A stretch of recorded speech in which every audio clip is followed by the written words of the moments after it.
the hell are my pants? Enter a world. Enter a world.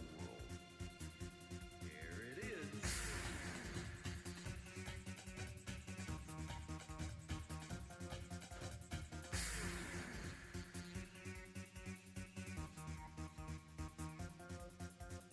Next time you need to lose yourself in a jungle of ambient sounds.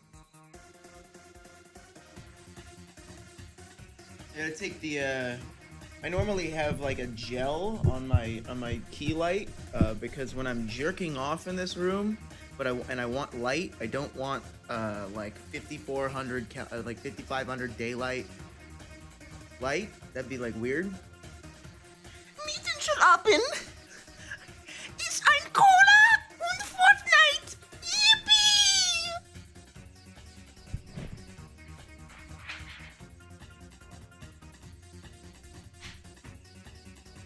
No, little German boy, don't go into the weed cave! Mein Gott, this cave is full of blunt smoking. No! And they said I couldn't be a voice actor. Don't say anything funny for like 5 minutes. Don't worry, I wasn't gonna say anything funny the entire stream.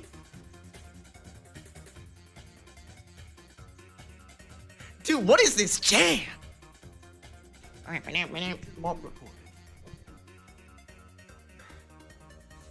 Oh god, I gotta put a face stuff on. Oh god. My skin's been breaking out, man. Your voice act as a 10-year-old German Fortnite player. That's what it's all about, dude. That role is bumping. Every TV show on Netflix has at least one 10-year-old Fortnite German kid. I mean, Stranger Things, it's an entire cast of 10-year-old German Fortnite kids.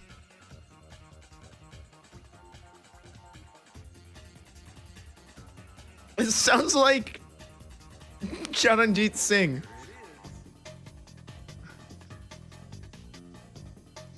Oh, I gotta take like a photo. So I've learned that in order to get people to go to your streams, you have to take like photos and stuff, and like make things.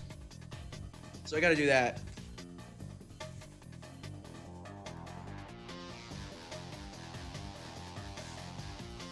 Where the hell is my phone?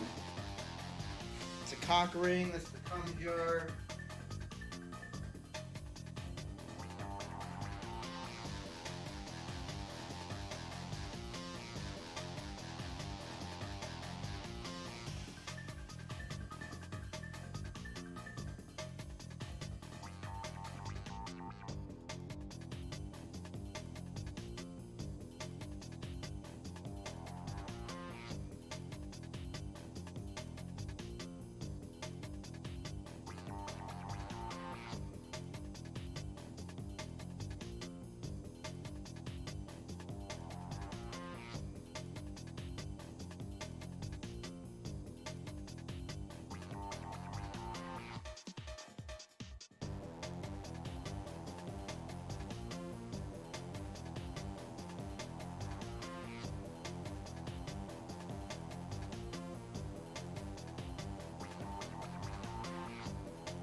I gotta put on like a funny pair of shoes for this photo.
My fucking skin.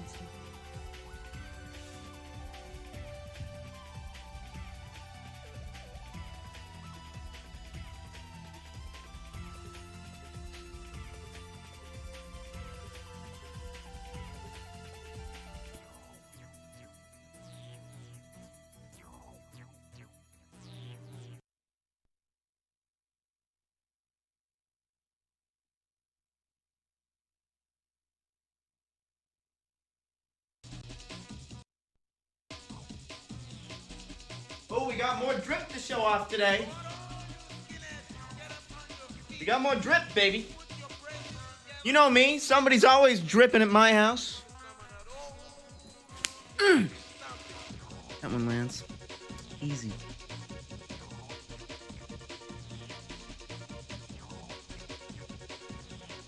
Oh, wait, what? Wait, what? So, post this photo. I gotta go, come hang out with me online, and then another set of parentheses, parasocial.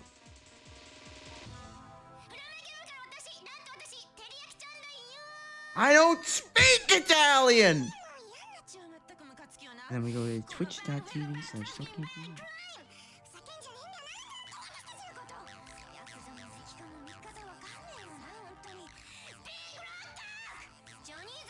Dude, I love just sampling Japanese bullshit. That's so entertaining to me.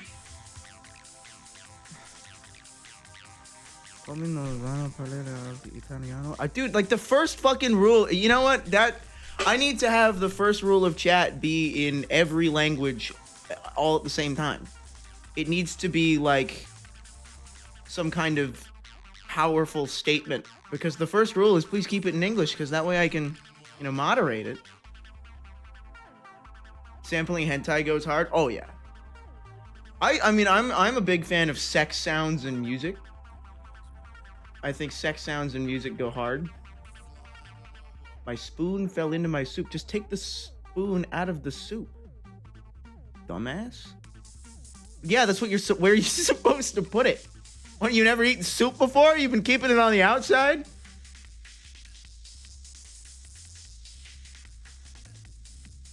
English by any means necessary is rule 1. I don't like it when we word it that way. I have to. My monitor isn't working.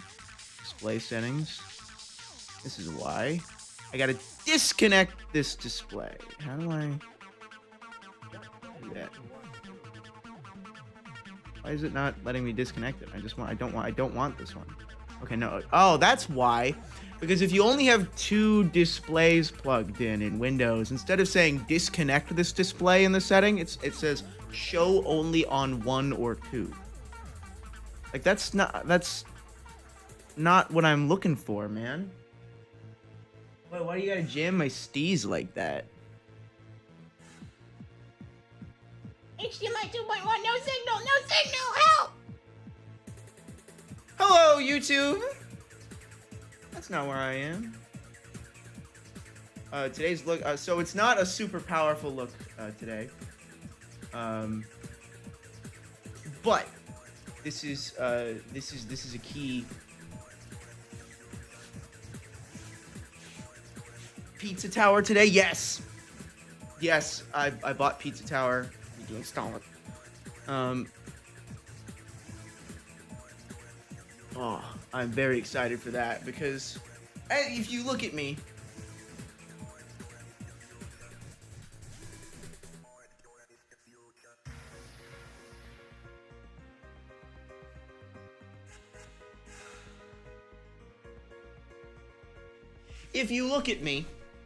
you'll very much realize that I am a. Can you see my sex doll still? Can you see that? I don't think you can see that. I need to get a bag for it.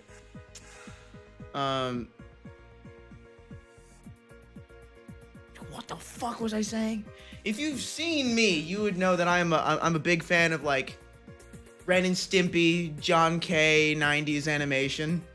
And Pizza Tower, for those of you who have not seen it, is a love letter to that style of animation. Of the really over the top, the really fucking bizarre and kind of ugly, a really American cartoon look. I've always adored the ugly 90s cartoon art style. It's just, John K's a weird dude. Oh yeah, John K is a weird, awful guy. John K, like, sucks. John K is the Aaron Hansen to the Gendy Tartarovsky's fucking Zach Hadel, you know? It's like same vibe where it's like this guy wishes so hard to be Gendy. Gendy did Samurai Jack. Like that's all you really need to know about Gendy to get a really good idea of the things that he makes. What's up? Gotta get back! Back to the past. You ever watch like the new season of Samurai Jack on like an OLED, dude? Oh man, crisp, clean. Some about, or like I watched Teen Titans again recently. I was watching a couple episodes of that, because my friend got a beautiful 77-inch OLED TV, and we're like, what do we watch on this? Because we have to watch a beautiful like HDR crazy movie. Whatever, and while the initial was, oh, Lord of the Rings, do like one of the Blu-ray Lord of the Rings things, right? No, Teen Titans on that, because like they use true black in Teen Titans everywhere, like it's truly inked, and it looks so good. But every time they would do like a screen flashing effect, 'cause it's like a 77-inch TV, you feel like you're in the Clockwork Orange, getting your eyes just blasted. Feeling that was already 6 years ago. Samurai Jack season 5 feels like it was a long time ago. It feels like it was like 8 years ago. I guess that's not that much further from 6. Sorry, I just made you look like an asshole. Did I watch Aw, Real Monsters? Aw, Real Monsters was the one that I couldn't get into. Because Aw, Real Monsters, is too ugly. It's too ugly. None of the characters are like they're all they're all like upsetting to look at, and so that's Klasky Scoop. Same thing with like the 90s ugly art style though, you know, the really rough lines. It's kind of nauseating. Yeah. I think that's what fucked up my life. You know, I think if you're here, you probably had a couple other weird problems. Neon Genesis Evangelion was godly. I don't think we can like compare Neon Genesis Evangelion and Real Monsters. MindGeek got sold? What? You're not what?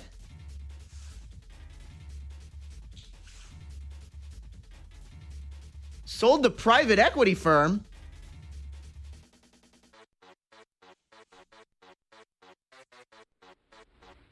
I don't want to get blasted by pornography here.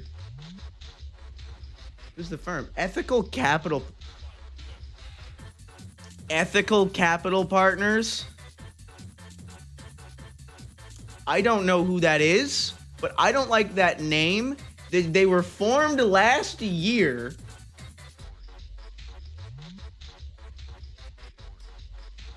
This is sus among us. Ethical capital. This does not read well. This does not bode well for the porn industry.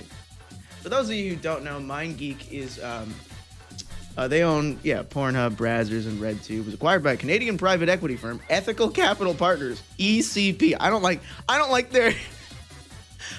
this. This was the whole thing they were trying to avoid, guys. Ethical CP. This was entirely what we didn't want. Oh no. In MindGeek, we have identified a dynamic tech brand that is built upon a foundation of trust, safety, and compliance. Dude, what are you talking about? Broad expertise. Wait, hold on. They were formed last year. What do you mean their resources and broad expertise? Regulatory, law enforcement, public engagement, and finance. Okay, so what they are, this entirely seems like a private equity group completely formed to try and make porn squeeze through as many laws as they can. Efficient altruism at it again. Yeah, it seems to be the vibe. MindGeek is multiple lawsuits. Non-verified content, yeah. To MindGeek, ECP refers to MindGeek. ECP, who just bought this company, refers to MindGeek, the company they just bought, as the internet leader in fighting illegal online content. You know, the ones that have a lawsuit entirely based around how they didn't fight illegal content and knowingly profited off of it. Like, okay, so recently Netflix dropped a documentary called Money Shot, and it's just about Pornhub. It's about MindGeek. It goes into what was on it, and it tries to play both sides. And there's a lot of performers that I know that are in it and that are very proud to be a part of it. But then they do the thing where they go, okay, let's show the other side. Let's see what the other side has to say about this. In something that's inherently, like, one-sided. Just objectively, sex workers have less rights than a lot of people. Yeah, it's just like they let the CEO, one of the chief people at Exodus Cry talk. Exodus Cry started a campaign called Trafficking Hub, going off about how all of this stuff is, you know, this is inherently sexual abuse. This is like they talk about porn platforms as if they have just mountains of terrible illegal content, and then when you try and discuss, okay, where is it, what is it, they say, oh, if you search RAPE, you'll get 1900 results. Well, it's like, well, yeah, if you search any word, you'll get 1900 results, because it's just going to algorithmically throw you bullshit. That's what a search engine is. When was the last time you searched something up on Google? If you Google anything, you get 2 million results. And it's all ads. It's all bullshit. It's all has nothing to do with, like, anything that you're looking for. And so that's their evidence. Or if you try and go, okay, where is it? And they'll link you something, and it's just BDSM. It's just BDSM. It's like completely pretty low energy, and so it really teaches you that Exodus Cry treats all sex work as inherently trafficking. They say all sex work, there's zero nuance to it. All sex work is evil. And it's like, that is, okay, that's a stance you can take, but you can't take that stance under the guise of I'm trying to protect these people. That doesn't make any sense. But what about the children? When you don't give a fuck about the children type thing? It's one of those things. Vacuum bag BDSM stuff is nightmare fuel. That stuff is like scary and like hard to do. That's like that. I always look at like really crazy BDSM scenes, things where you have somebody in a vacuum chamber, things where you've got somebody like what Jordan Peterson retweeted with the Chinese sperm milking machines or whatever. It's like, I'd been in one of those. That took like 3 hours to set up. The Chinese sucking factory. God, I wish I was in the Chinese sucking factory right now. Somebody asked what music. I just go to YouTube and I look at like PlayStation jungle music. Damn. There. So MindGeek got so let's look at ethical capital partners. Oh my god, I just clicked the link.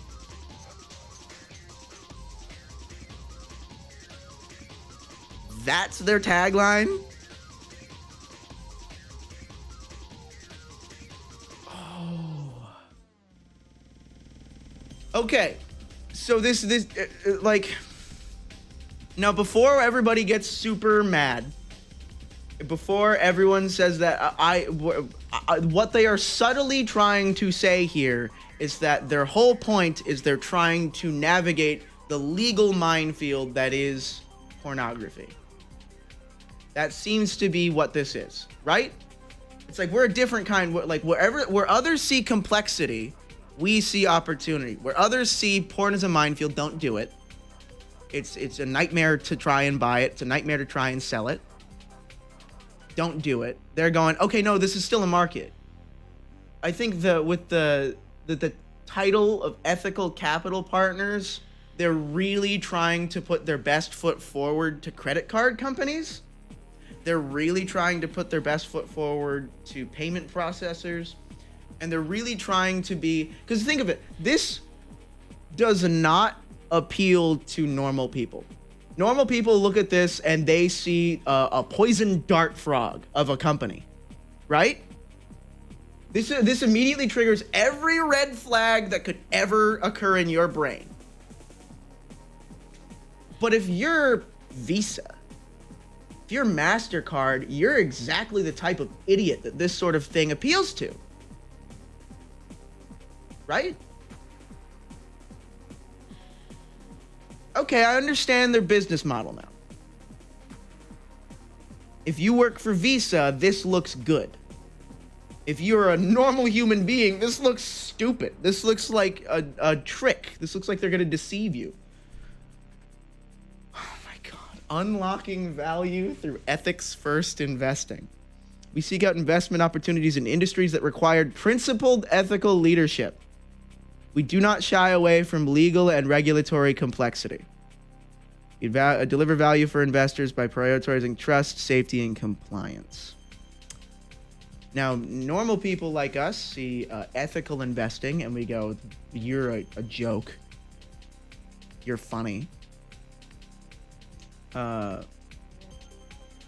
Complex investing challenges. You're just talking about porn. They're just talking about porn, but they have to talk about it in this way to Visa and MasterCard. Here we go. There it is. Online content creation, digital spaces, payment processing, streaming video on demand, and advertising platforms. Those are all porn. That's their area of interest. So what this reads as to me is that this is going to be, this is a company that MindGeek said. I think you're 100% right. Where it's like, this is people that are already in the space. This is people that are already in the area going, how do we get ourselves out of this jam?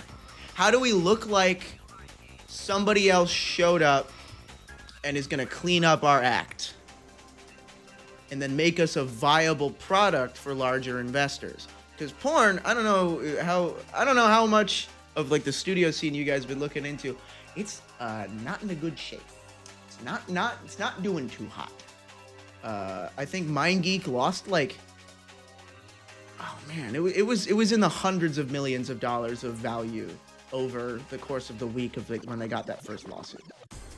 It was bad. Just value vaporized. It's a corporate shell game. Yeah, 100%. Where this is Google with Alphabet. This is Facebook with Meta. This is, I'm going to make it look like there's a big change. I'm going to make it look like there's an outside force stepping in to clean everything up. Lawyer language. So this doesn't look like anything to me. Okay, we got people. This is funded Meta Growth, Canada's largest cannabis retailer and third largest cannabis. Okay, never mind. This guy's lit. This guy's cool as fuck. He's like, okay, I sell weed and I sell porn. Oh, we like Rocco. This is the only Rocco and porn that I care about nowadays. What happened to Rocco Siffredi? Yeah, this guy's like Steve Jobs based.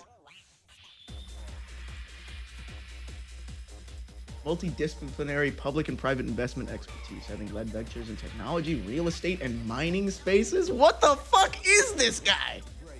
Can't spell bro without Milliam, bro. Is his weed any good, though? They were acquired by Cresco Labs. I'm gonna Google that. Medical marijuana company. Yes, I'm over 21. Ooh, they look lovely.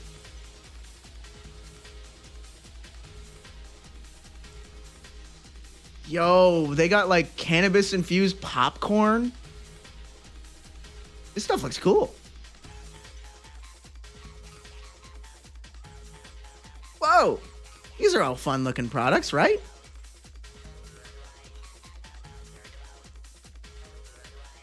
You're eating Cresco popcorn at the moment? That sounds good. Okay. These look good. I don't know about you. They got good product photos. They got some decent stuff going on here. I don't like these ones. These ones are scary. Who else do they got? They got Fady Mansour. Mansour is criminal. He is a criminal. I don't trust Fady Mansour. I don't trust a man named Mansour in my porn. Particular expertise in areas of judicial authorizations, search warrants, digital production orders, and interception. What is he? And offenses related to intimate media and online exploitation. This is the guy. This is the guy that I don't trust this guy. Does he? I don't know if he's for us or against us. I don't like anyone who dedicates their time to offenses related to intimate media and online exploitation. Sarah Bain. Where'd her lips go? Oh, why'd you give her like 3 fucking fluently bilingual English and French? Yeah, you're in fucking Canada. You're in Quebec. What do you mean? These are people who are all AI generated.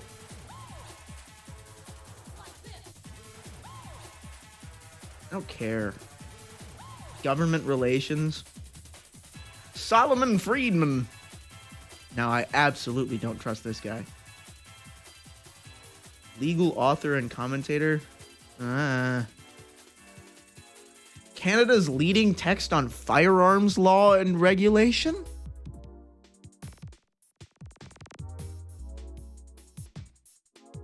He lectures widely to audiences of defense lawyers, judges, and police officers.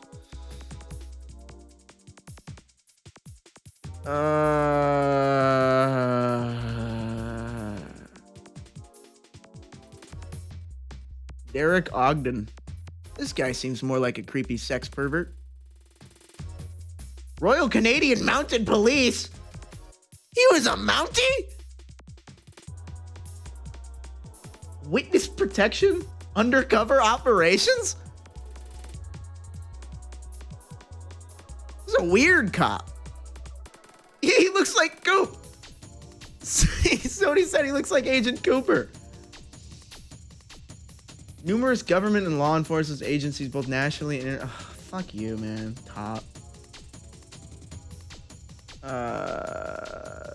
Including startup and upon his retirements from the Mounted Police, he founded Obsidian Consulting and Investigation, a firm specializing in high-level discrete investigations for government and corporate clients and other related... What? A firm specializing in high-level discrete investigations for government and corporate clients and other related consulting services. Obsidian is no joke? Like, is this like a well-known company?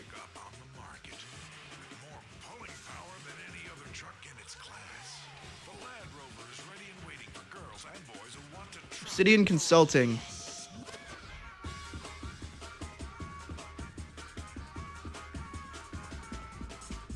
Psychological, and they do like psych evals for companies. Personal counseling and therapy. The same Obsidian Consulting. 8 followers on LinkedIn. Oh, you're doing great, guys.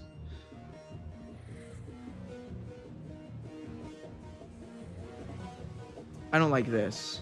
Often called upon to support human resource departments with complex investigational tasks and to provide specialized assistance to law firms and high-tech companies with digital security and the protection of intellectual property.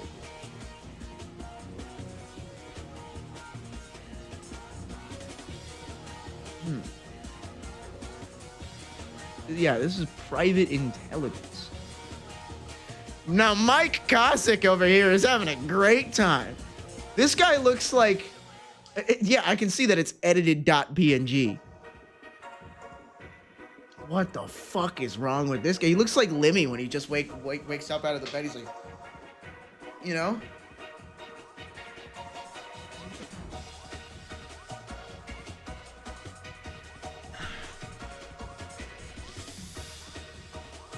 Mergers and acquisitions is a complex due diligence, unpacking deal structure, reviewing legal and financial... I don't know who you are. Audit committee chair for a Canadian publicly listed company in which you brought skills and expertise to provide independent financial oversight and transparency. Doesn't mean anything.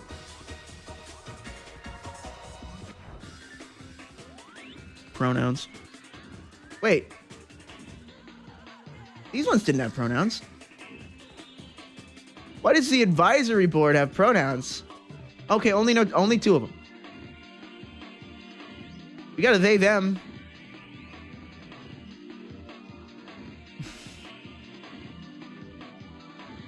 Sex worker advocacy, sexual health, queer. Okay, this one looks like it'd be good. But I don't know if they're just like the token queer one. You know? Porn studies, sexualities, critical public health, sexual medicine, sexuality and culture, and forum qualitative social research. At the SHAG Lab, the Sexual Health and Gender Lab, the SHAG Lab. Yeah, I work at the SHAG Lab. Courtney Olson is a best-selling... Whoa, hi. Of Camp Confidence? I don't like that it's spelled with K's. She unofficially broke the Guinness World Record for the fastest time to crush 3 watermelons between her thighs at 7.63 seconds. Yo, the advisory board goes so much harder. It's because her name starts with K. That makes more sense. I don't like Courtney's Camp Confidence. I don't like that. Australian women's arm wrestling champion? TV person? Who is this person? Who are these people? She, they is a PhD candidate from Toronto. That's cool, I guess. Okay, the advisory board, these people are just like here.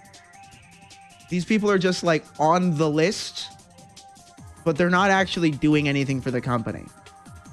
They're just, they put them on the thing just for the sake of having somebody there that says, oh, look, we've got all these queer people. Look at us.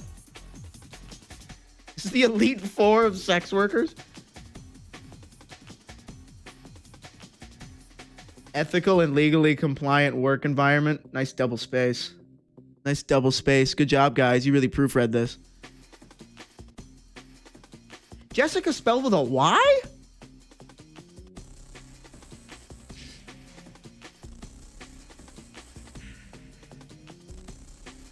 Hold on.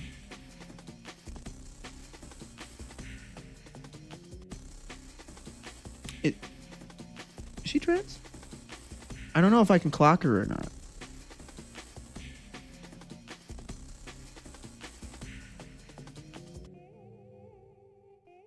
A little clocky. You Googled Courtney and Holy Based?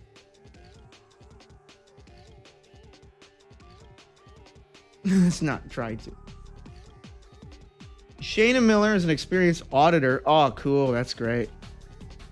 Yeah, everybody loves getting audited.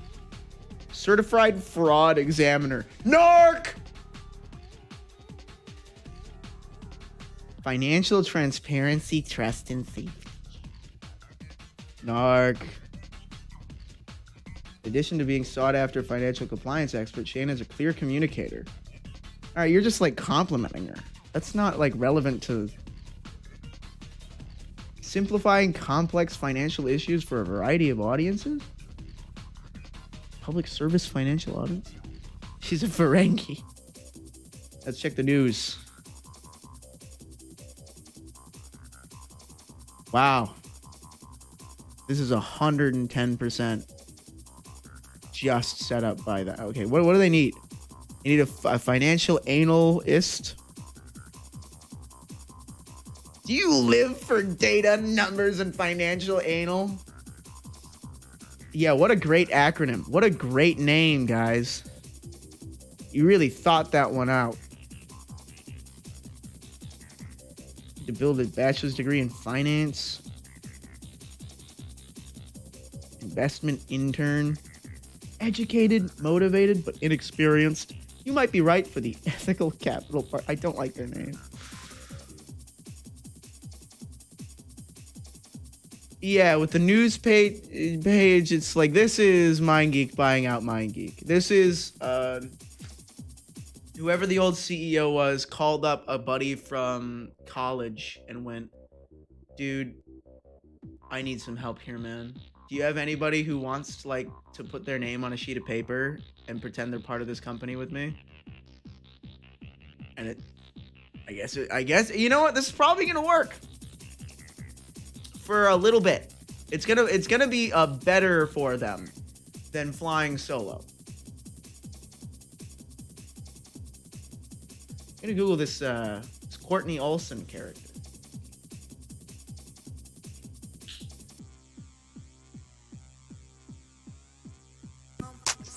Ah, it's loud.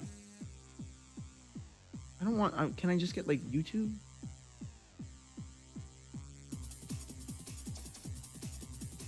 Why the fuck is this on like the? What is? Just let me see the clip of her crushing the watermelons.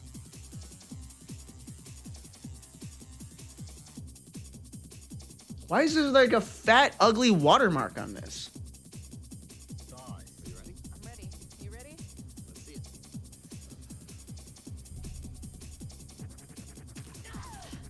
Woo! You can't do that! You can't do that on stream! You can't make it look like that! That's fucked up. I feel like I've seen this. What's right after that? Stan Lee! Why is Stan Lee here?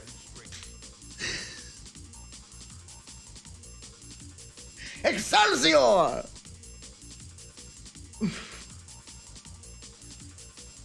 Is on Stan Lee's Superhumans? Okay. Viral thick thigh watermelon crusher girl. Good. I'm glad they got her on board. I was like, why is there an ugly, huge watermark? That's like the History Channel thing. Or seen her somewhere else. I swear I saw a clip that looked like it was from a cam show. She probably did something like that, right? Pornhub owner, MindGeek sold to that.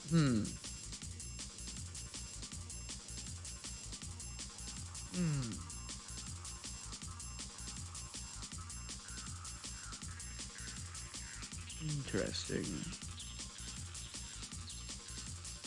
So that they got a weed guy, a watermelon crushing girl. Okay, like they're assembling the worst version of the Avengers. Not bad. I'm gonna grab myself a a little drink of water. Let me put this back on B&B. And then take my medicines.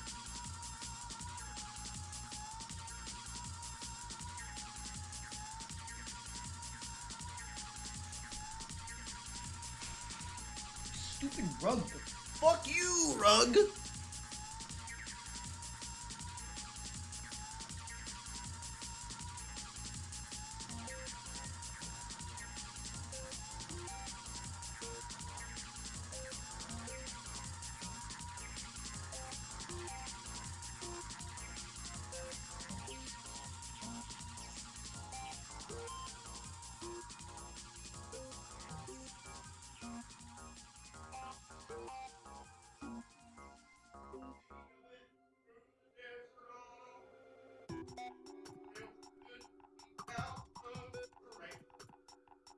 In the desert, you can't remember your name, for there ain't no one for it.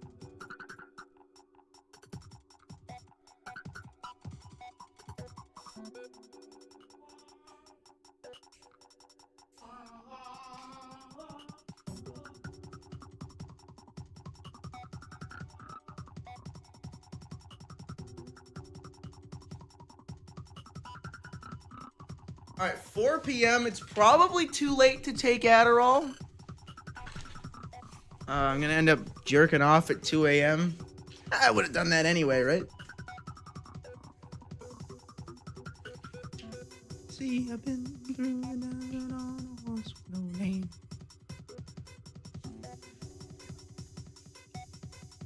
Their lair has direct access to Pornhub. Don't say their lair. Because that makes them sound way cooler than it is. They don't have a lair. I want a lair. Dude, I want a secret lair so bad. I want a secret lair that you have to pull a lever. I was going through, I was watching all these like $1 million house fucking things because I live in LA and just go, sorry. I don't know why I said I make Chris Chan noises. But I go, sorry, want. And one of them was like, oh, it's up like the Hollywood Hills or whatever. But in order to get in, the garage door is like a hedge. And you have to like use, like, it's just completely inconspicuous to get in. It's all inspired by like Adam West's Bat Cave. And I'm like, dude, I want to Bat Cave. Now that's a goon cave.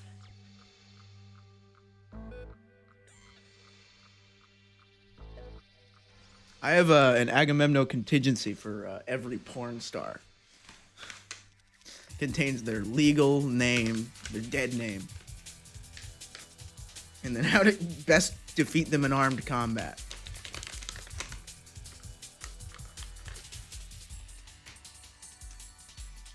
I'm out of smoking weed.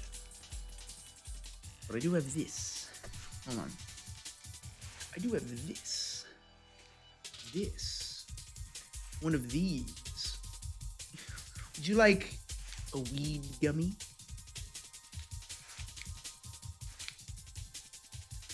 One of these.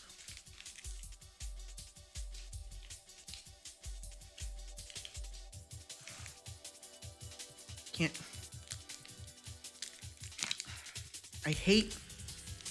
I know they make these like hard to open because so that like kids don't open them.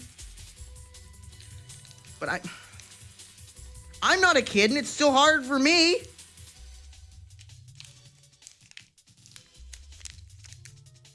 I normally open these with scissors. I'm gonna be honest. I'm in my kitchen and I'll use a pair of scissors to open them. And then, but, because when, oh, the furthest I've ever gotten.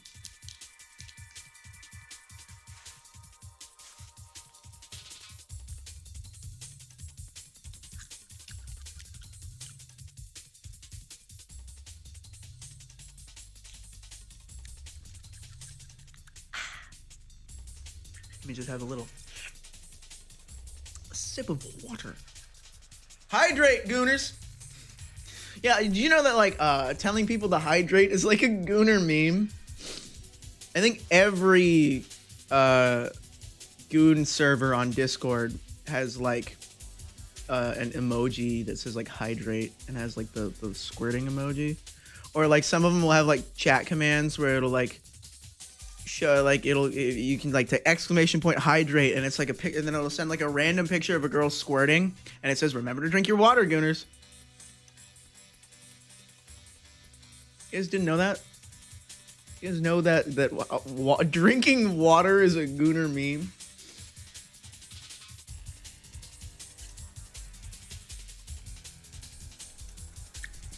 Oh, I got my braces tightened. In case you're wondering why I have even more of a lisp. And ow. It's like they stick the little wire in and then they do this like tightening thing. And I have to wear rubber bands when I go to bed now. And it's fucked up. It's evil. I think it's cringe. All this for the look, man. Teeth that bad? Nah, I had pretty fine teeth. How much longer will you have to wear them? I think another like 8 months, 7 months, 9 months. I'm almost halfway. Those rubber bands, like, put those in and you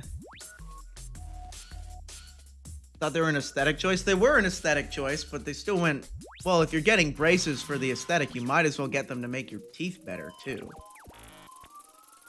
Wonder if it takes longer as an adult. It is 15 months for me, which is not bad at all. That's a pretty easy time. Is serving oysters acceptable for the group goon sesh? Okay, no. Because I have had group goon sessions, and there are ideal and less than ideal snacks. Okay? You have to be okay with finger food, because it's like you're not gonna whip out like a fork or something, but it has to be not something that gets on your hands. So you can't have like Cheetos. Can't have yourself a hot Cheeto or like a chicken wrap. Maybe those tiny little sandwiches that are in like little triangles and cut into corners that they don't have anywhere else besides parties. No buffalo wings. Now that'd be fucked up. But I found that like fruit, like cutting up some fruit, has been nice for that sort of environment. You do a little fruit salad. Ooh. Yeah, you get maybe then they'll have like a little fork that they can just, like berries. Something's like sweet. I don't want to have like. The thing is, if I'm having a group goon sesh, I'm probably also getting wicked high. And so by the time I nut like the second time, I'm going to switch to the saltier snacks that get on your fingers and then wash my hands. Which for me, at this point, I don't know why, I don't know when it started, but my new snack obsession has been the barbecue scorchin' Pringles. Those are wicked good.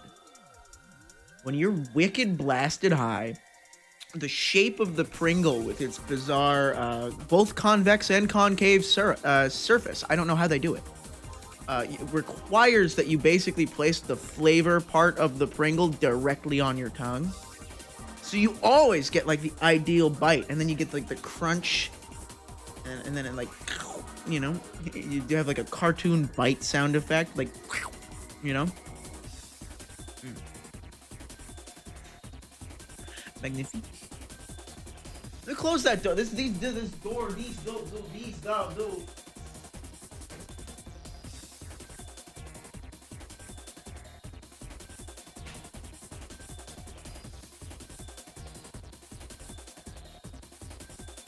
I wish I had a cat door in that thing, so I could keep it closed, but then have Peach just show up.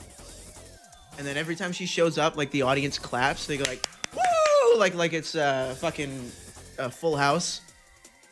And she's like the guest star, and everybody freaks out. I don't like that either. I don't know. I don't like that. I saw Finn was streaming. I watched a little bit of it. What was he doing? What was he doing? Gonna steal his content ideas. I know half of you guys are tapped into him. Wife material you are? Shut the fuck up, man. Get a job. Wife material. Looking at a boy. Oh, you're wife material. Looking at one who stood up to go close a door. Wow, wife material. What are you talking about?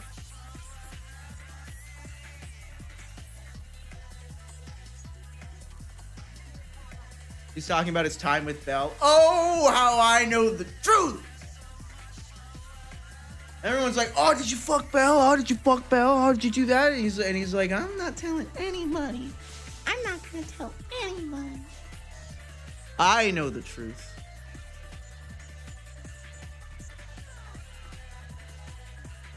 I know what I've seen through the scrying orb.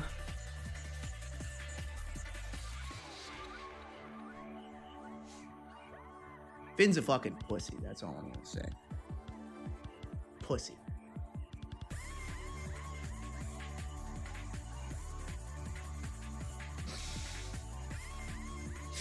All there in the palm of his hand. Oh, no, he's too scared. He was too scared to even talk to her, man. Like I saw. First of all, I'm going to take a little bit of the credit here, because I was jerking off or whatever. I was on my jerking off Discord account, and I mentioned I had shown Finn I'd seen it really. It was from when she painted herself blue. She had a photo set where she painted herself blue, like an avatar thing. But I don't know. I like blue skin. That does a thing for me. And one of the photos is you can see where she's painted blue everywhere except for you can see that her asshole isn't painted blue. You can through her panties sort of thing. It's like, oh wow, that's a really great visual. Like that's just a kick-ass visual. Because it wrecks your attention. It was like a super dramatic posing. It's like fucking revolutionary. And I showed it to him. He was like, yeah, she asked me on a date like 2 years ago, and I said no. And I looked at him through the computer screen and went, what the fuck did you just say to me?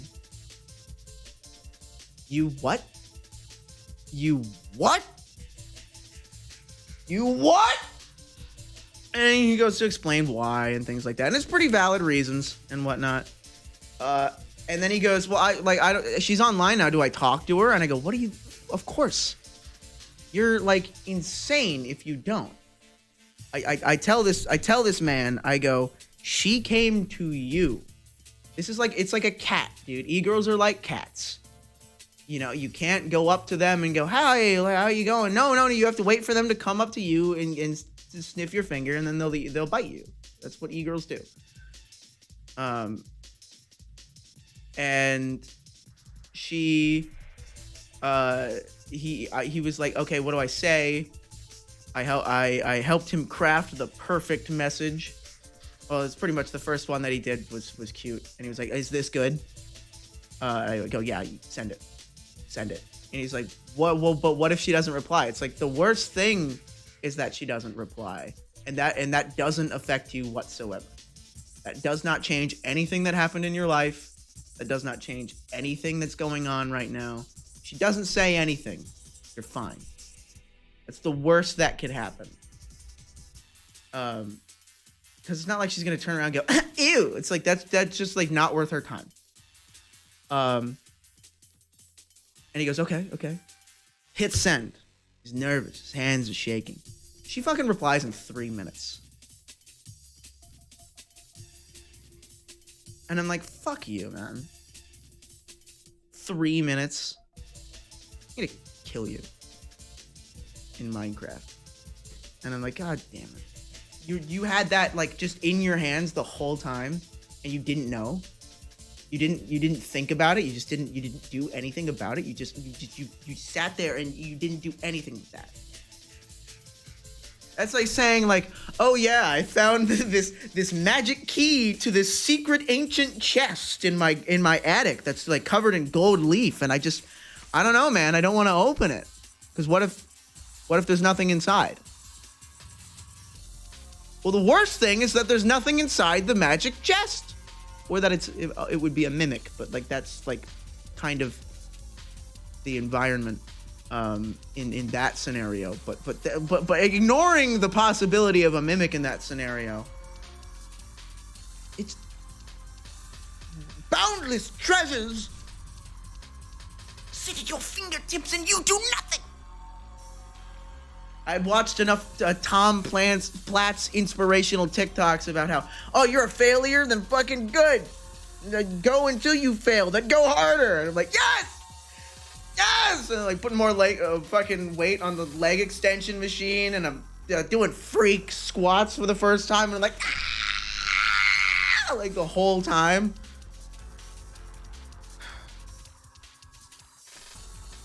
Anyway, I'm mad at him because he still didn't seize any of the opportunities that were laid upon him. It's like he really is incredibly inexperienced. A lot of people act like he has a ton of sex, a ton of gay homosex or whatever, and he's just like getting railed left and right. Dude, he can't go outside. He's scared. Didn't he kiss her though? There's a thing in Hollywood called movie magic. Movie magic. All I'm gonna say. Yeah, they like took one frame of Belle and they were never in the same room.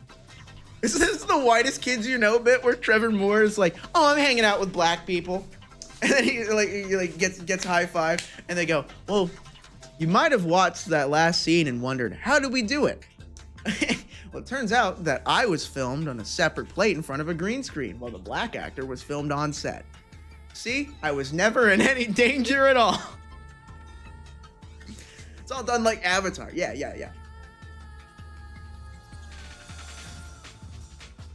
It's that. That's what happened.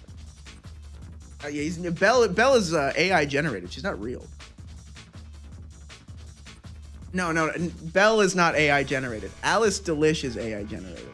Alice Delish has that fed glow. Have you guys seen Alice Delish? She's the other one. She's like Belle Delphine with the high pass filter and with like more resonance. You know? And so yeah, you look at like Rusty Fox, all these other there's Walmart Belle Delphine. But Alice Delish truly does feel like kind of a super artificialized version, where Belle Delphine still has this is a real person that exists out there somewhere. It's hard to look at Alice Delish and go, this person like exists? It's really crazy. Let me find like one of her safe word photos so you guys can know what I'm talking about. Really hot though, really pretty. Instagram. It's like that's fucked up, man. AI generated, right? This is AI generated, though. I kind of love it. Also, with the Burger King in the car with the American flag bra. Also British. And I go, interesting. Yeah, she looks like artificial. It's great. I love blurring the lines between the real and artificial. Oh my god, you can post this on Instagram?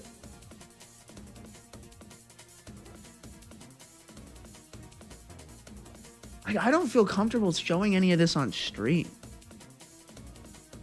I do pornography. Okay, but like, Lil Bonnie's really cute. Really into that. That's adorable. Right? That's good. Post anything for a little bit. Yeah, I can use a gun to turn off the lamp. Once. Zooey mama. Need her. Need her so bad. Need her so bad.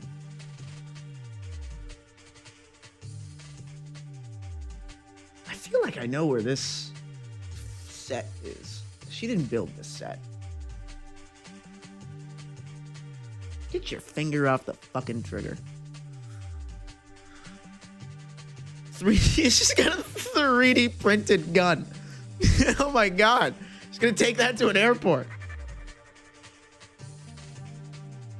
But yeah, there's like a level of artificiality there that isn't there with Belle. Belle already like does have a very artificial forward image, but if you go and you look at all of her photo sets, most of them are taken on her phone. Most of them have that really flat composition that phone photos get. And because of that, she feels a lot more real. Because Alice Delish shoots on, I can only assume, a Canon EOS. That's what it looks like. She gives off Canon EOS vibes. Yeah, most e-girls only go to 10, but this one goes to 11. It's like one of those Nicki Minaj girls that looks disgusting, maybe in photos, but meeting girls like that in real life is off-putting. Nah, I love meeting girls like that in real life. Ah, man, I love the artificial. I love, fuck it. I don't care if you're half made of plastic. Ideally, you'd be half made of steel.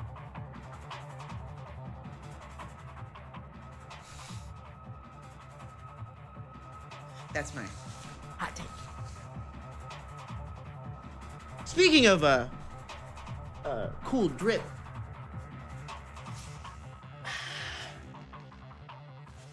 Notice anything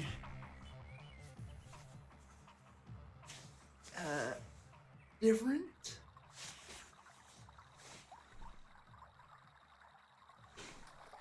This is Linus Tech Tips' new jacket. It's like 3D printed something polymer and down.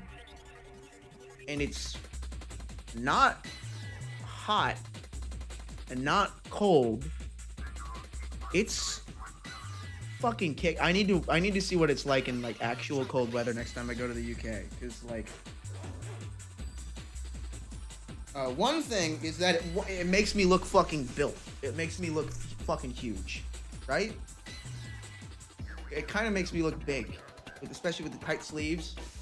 And the hood is just a great shape. This is a great shape hood.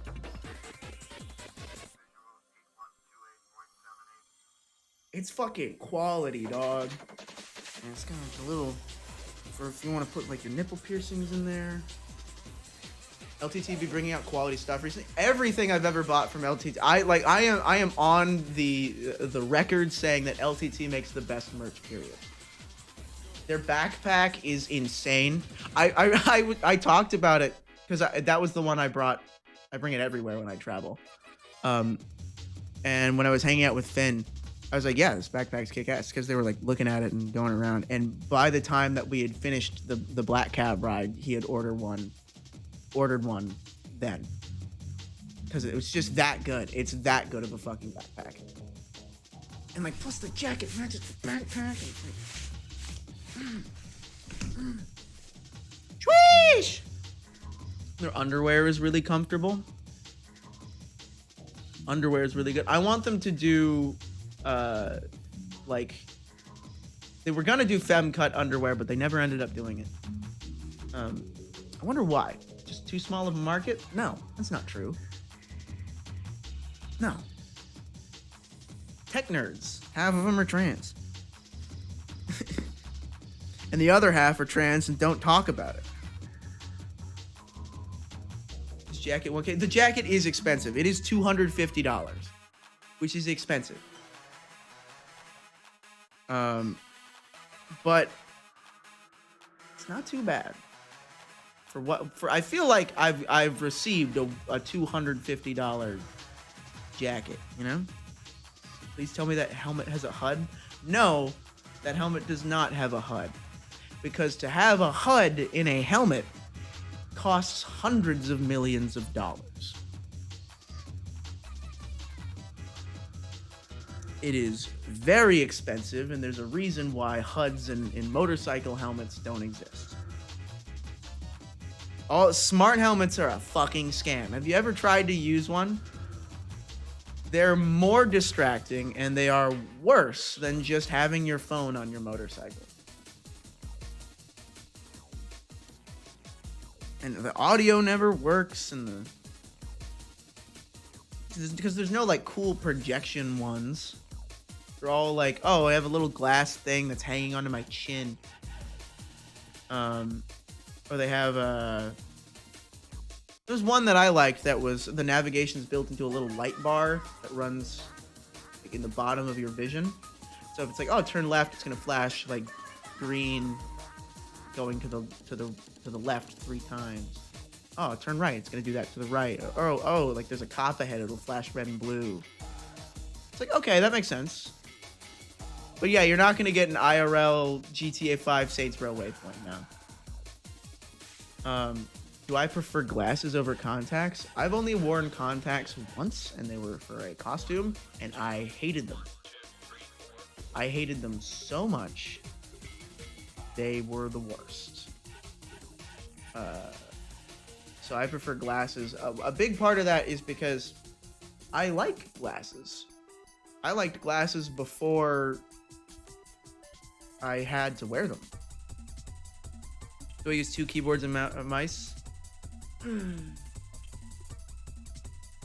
Speaking of which, don't buy Razer products.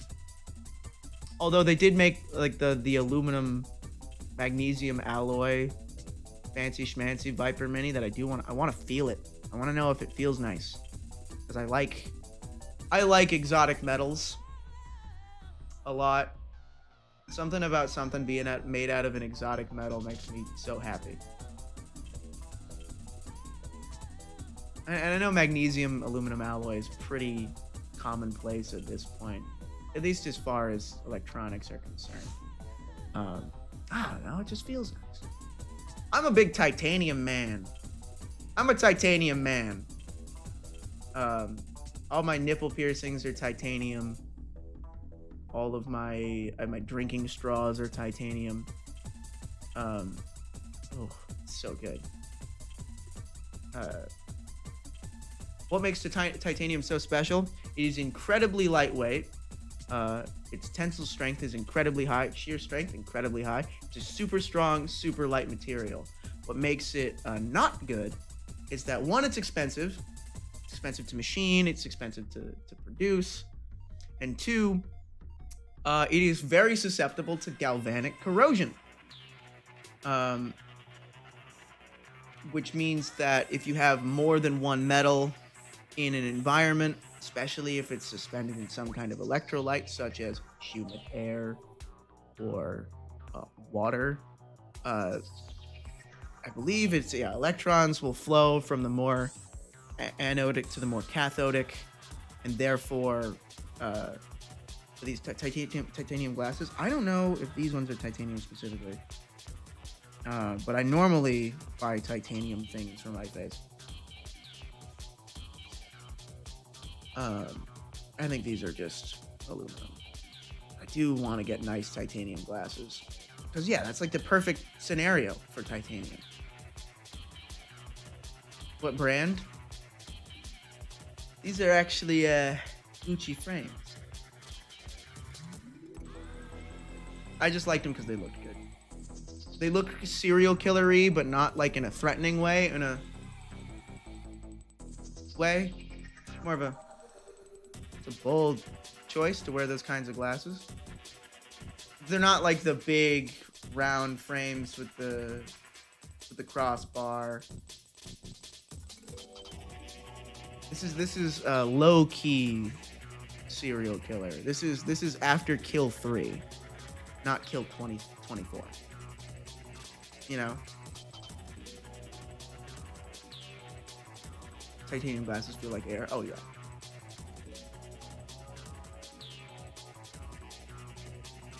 I love Oakleys, dude. I'm sorry, man, but you gotta get the fuck out of here. Oakleys are Republican glasses.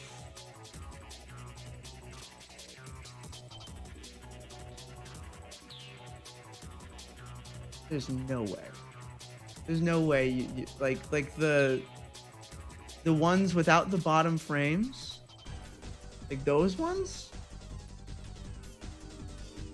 You don't go around dressed like this. You don't go around looking like this, do you? Actually, you know what? These ones are like so hideous and ugly that it turns around and becomes funny.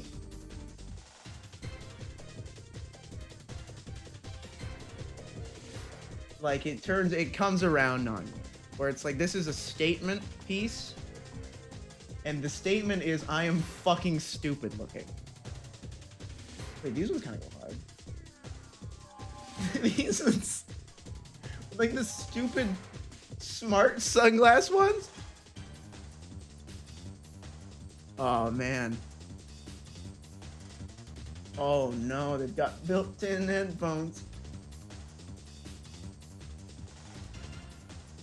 Oh wow.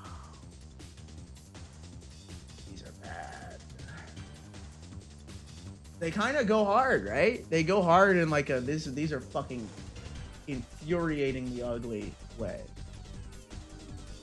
This is like a Killzone grunt. Looks like this.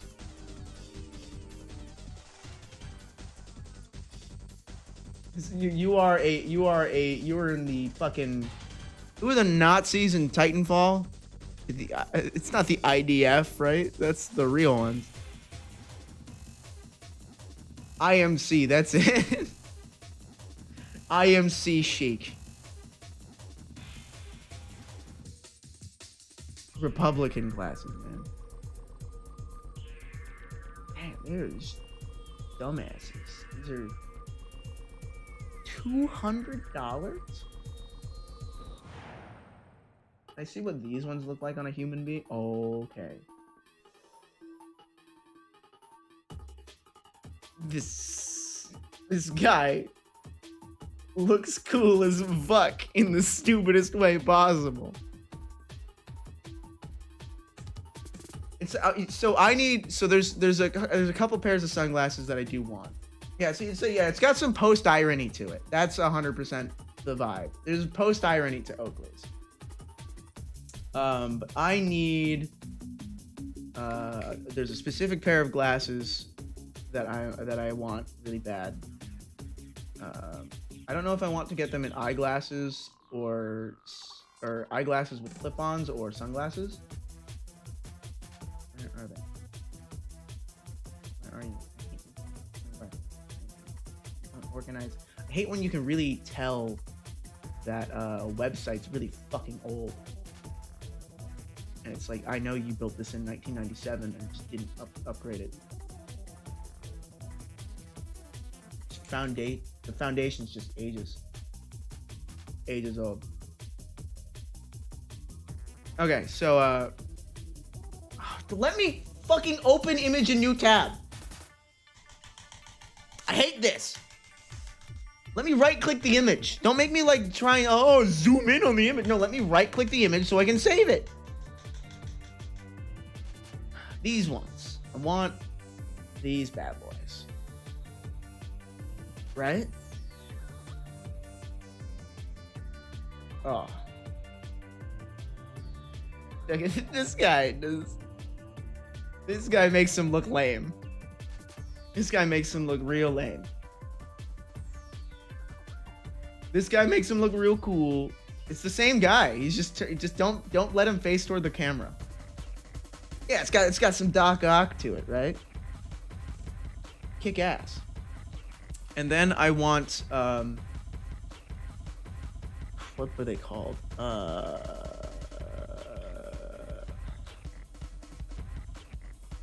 Yeah, these are the ones.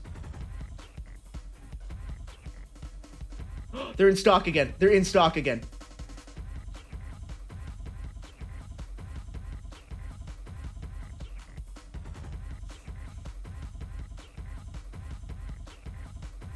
There we go.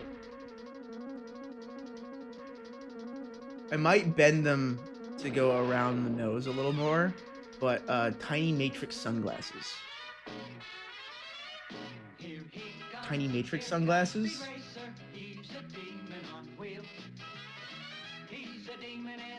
Ooh. Ooh, swish! God damn. It's gotta be the black on black if you're doing the Matrix thing, right? But the gold lenses. When the lion's hungry, he eats. These are only like $100. Not too bad. I might get these ones. For those of you who haven't seen Vitaly, these guys do weird shit. This is where I get a lot of weird shit for like costume design that I really enjoy. The rings are really weird looking. Like, oh, you want a finger thing that does that? You want little spikes? You want... I have this in gold. Of course I do. Right? That goes hard. A razor ring. These things, they're just very cyberpunk looking weird shit, right? Oh. Yeah, for Hot Topic grown-ups. I don't like that one. I don't like that one. Oh. Come on, this in gold. Yeah. See? Kick ass.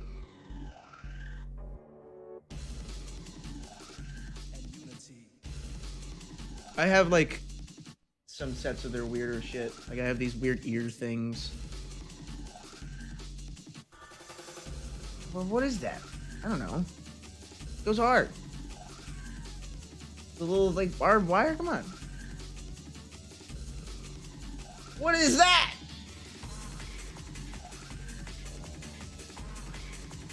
What? Like what is that? That's wicked cool. These are so cool. It's just like stuff that you'd see in art and not in real places. You know?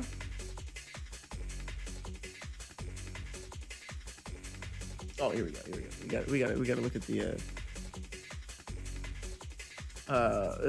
the key to some sort of doomsday device. This one's just straight up a kunai. This is for sissies. That one's got dead mouse on it. Come on, hard.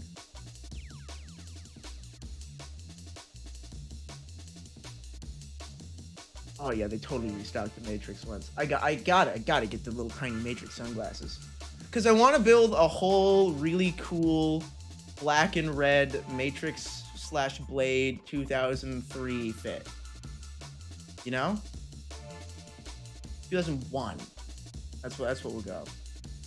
And I've got an idea for some of the pieces.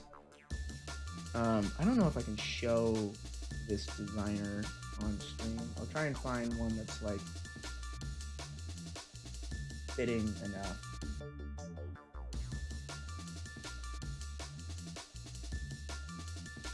But this is a designer called Namilia. Namilia goes hard. They make weird like motorcycle inspired stuff. And they use lots of penis imagery. I don't know why. Oh my god, does it turn in?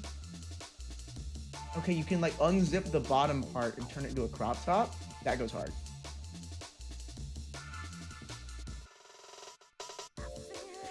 Dang.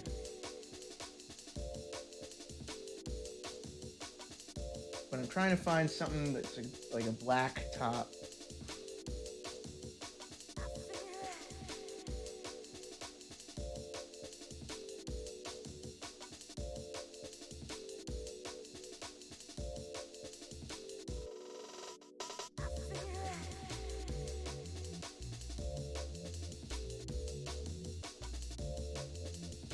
It's like I'm not wearing a top at all at that point. Goes hard though, right?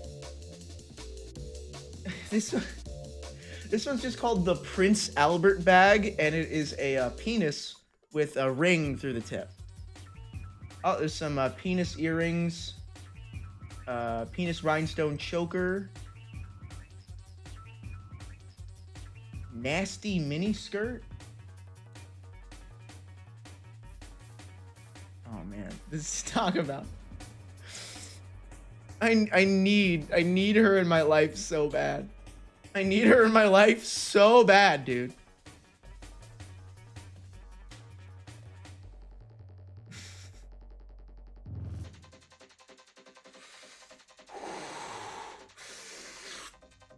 Sheesh, dude, with the hot rod flames.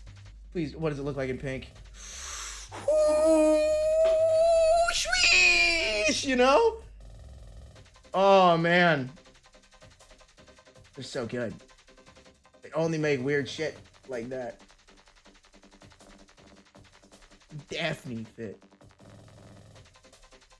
Can I show? I know there's one that just has like the word like penis emblazoned along the sleeves. Collection. Nasty. Amelia X Need for Speed. They did a Need for Speed collab. That's how you know it's good. Okay, I think this one, like, the imagery is fine because it's like an MS Paint drawing, but like, come on, these fits, all hard, right? Hard as fuck. So I want to do that, some kind of long leather coat, the tiny matrix sunglasses, wicked cool pants. Probably some kind of advanced form of Louboutin red bottoms. Maybe Prada, like fucking moto boot inspired stuff. Dick spike belt. Oh, those are those. It's all those spikes are penises. Huh. You see a lot on the internet.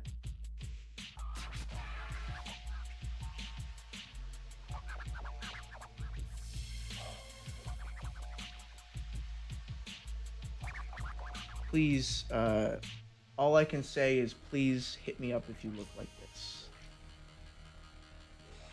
Please hit me up if you look like this. With the techwear opera gloves.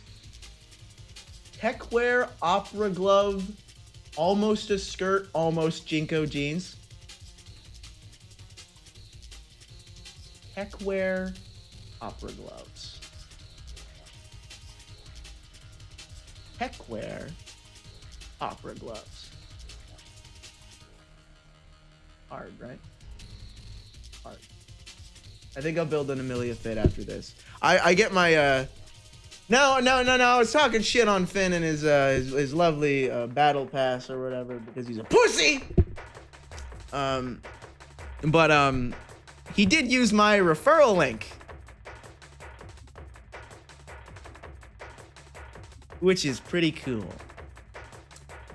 That being said, I also get to see how much money he's made.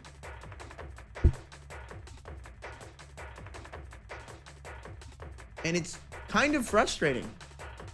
I'm gonna be honest. I'm gonna lay something on you that I haven't really laid on him yet. But yeah, he's made as much money in a month that I've made over the like 3 years that I've gone hard on OnlyFans. You know, makes sense. Different markets. He's really great at building a business, and I make things that are just fundamentally for a different audience. And yeah, so that does kind of hurt. But it's also like interesting, right? Bizarre? Crazy? Wow. Are you telling me I should have done Minecraft instead of porn? that I could just like switch here now at this point and then have made more money? Fuck! I was good at Minecraft! I was good at making videos! I chose to do porn! This jacket's great. I really do love this jacket. Worth it. LTT, again, they just don't miss.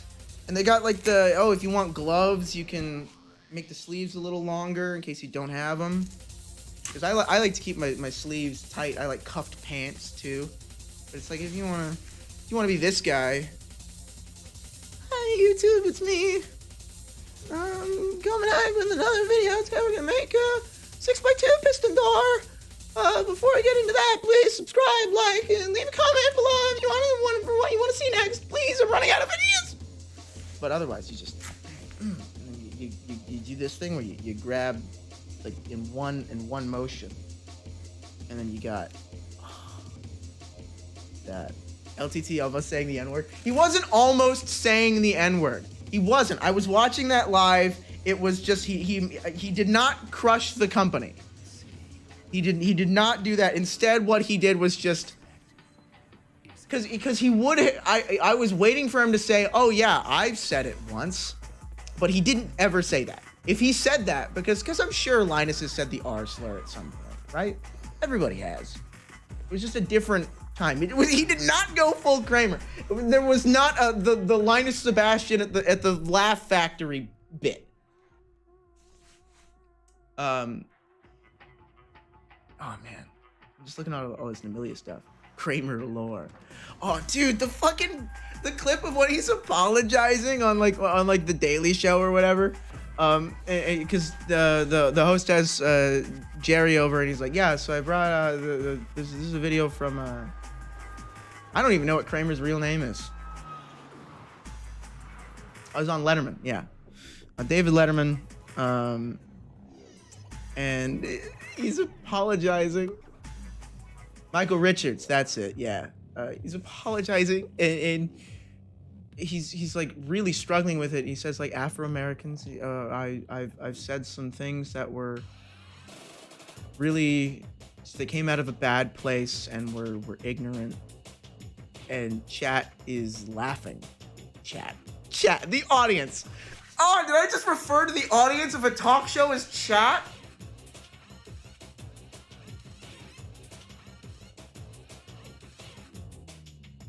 Oh, that's bad. No, never mind. This is just the evolution of media. But they're laughing in the middle of every pause, and all you can hear between statements is Jerry Seinfeld going, "Don't laugh. It's not funny. Don't laugh. That's not funny. It's not funny." It's like, oh, you're making it worse, Jerry. You know this is funny. Any phone calls with like and subscribe. Horrible Jerry impression.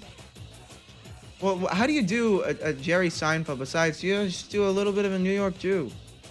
Put a little bit of a New York Jew sting on it, and by the end of it, you'll have Jerry Seinfeld. He doesn't have a super dramatic New York Jew accent, and I think most of Jerry Seinfeld's voice probably comes from his inflection.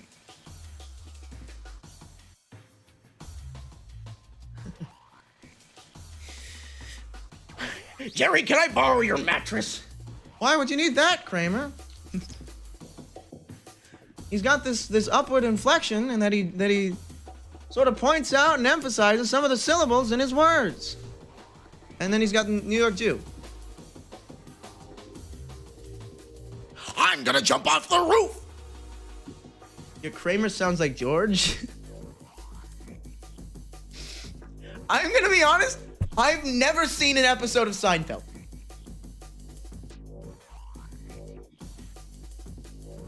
I've never seen one. I have never sat down. Kramer's getting mad, Jerry. I think I've only ever watched clips of Seinfeld. I've only ever watched. I've absorbed Seinfeld through cultural osmosis. Because what's the Seinfeld effect? in media where something gets parodied or pastiche or homaged so often that you'll go back and watch it and think it's tame. Or you'll be like, oh, this isn't very funny. That's not funny at all. I think that's the Seinfeld effect, right?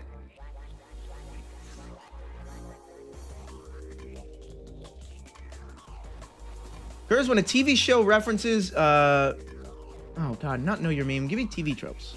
There we go. Oh no, this is just a TV trope that says Seinfeld is unfunny.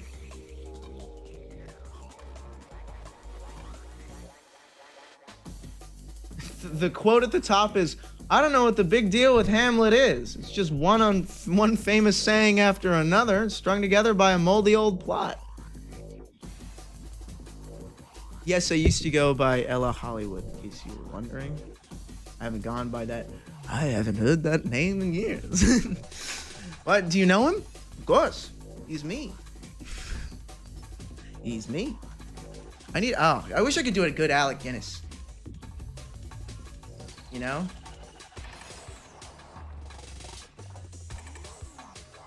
Of course I know him. He's me.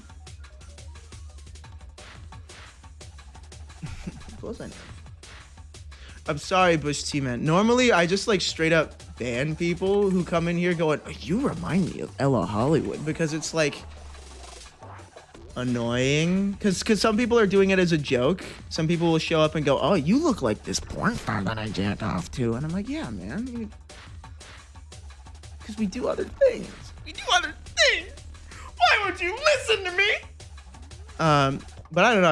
I chose not to this time, and I'm glad we had this positive experience. No, don't ban him. Oh wait, no, that was the other guy. That was the other guy. That was the Russian guy. Okay. I thought I lost you.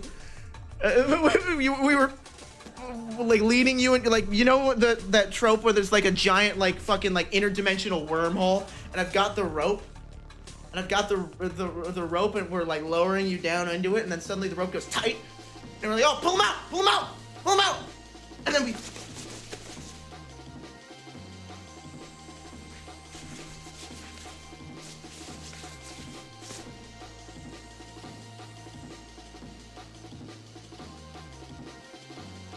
Dear God.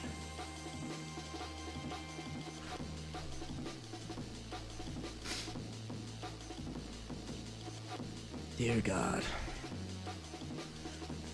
Guessing you're not in porn anymore. I don't do like studio. I mean, so, okay, here's the lowdown. I do studio stuff that interests me and is from directors that I like and that pays me more than I normally would.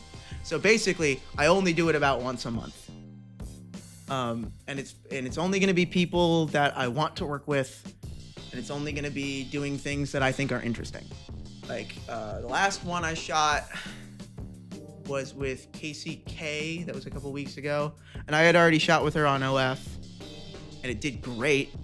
Dude, there's like a clip of me like topping her, and you can see her like balls swinging around and stuff, and like, and she's wearing like a Japanese schoolgirl outfit, and I went and I put together a Japanese schoolboy outfit with the cool like Mandarin collar coat, and that fit goes hard, dude. That outfit goes hard. Like the clean Mandarin collar, like no wonder that's a good, like a trope, because it goes hard. It looks good. A suit with no collar, with like, and it was like all flat black with gold buttons. Oh, not to be nosy, but are you chilly while you got the whole coat on? This is like, actually, I really want to feel it in like the actual cold, because I feel like the perfect temperature right now. Maybe a little warm in the chest. Is Ricky Larkin your best film? Fuck no. What? What are you talking about, dude? I abhorred the day I worked with Ricky. He's a piece of shit, man. He comes onto set that day, and at this point I would like had not really engaged with drugs or alcohol in any meaningful way. But he comes on like bragging about how he was like, oh yeah, I was at like a party at a K-Hold for like 3 hours last night. I'm like, dude, we're at work. I'm about to fuck you for like our job. brought his girlfriend on set, which I think she had the first scene in that day, so they came to set together, which was weird. No, there's not porn drama here because Ricky already knows I hate him. I'll tell you why. Here's the big reason, the big like controversy in my career is that I won a fan voted AVN award for favorite trans performer. Which if you look at me nowadays, you'll go, that's not a woman. But I'm of the belief that trans is a label that means not cis. You know? Because if you're gonna treat it like a binary, especially with like with the etymology of trans and cis and where it's used, specifically referring to binary structures where you are either trans or not. I'm trying to remember what that it's Boolean in that if you're not trans, you must be cis. If you are cis, you must be trans. And gender non-conforming people, non-binary people, those fit within the label of trans. Like in chemistry, where the terms originate. It's organic chemistry, referring to trans and cis fats, where trans has like a kink in it, you know? And it's like, oh, it's different from what it should be. Cis and trans isomers, that's it. Thank you. So if you sit down and get to the brass tacks of it, the definition of trans is anything that's not cis. So these are people that are gender non-conforming and non-binary and gender fluid and trans women and bigender and lots of ones that I don't understand or really pay attention to because I don't interact with a lot of people that are those things. And if they told me, then I'd kind of understand it. But until then, I'm not Googling new genders. I don't need to know all of them until I meet one. You know? I've met a few people that go by its. I love that. However, I don't know what you do for second person pronouns for somebody who uses its. Do you refer to it? Like if I was telling you to do something, would I say, could it do this? Or would I say, could you do this? Because you implies like a living thing, you know? And it doesn't do that. Do you use human second person pronouns for somebody who goes by it? I gotta ask. Finn just sent me a bunch of like when he was a boy pics and holy fuck.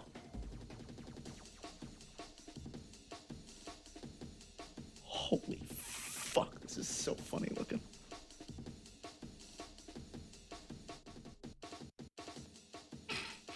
You probably showed us this on stream already.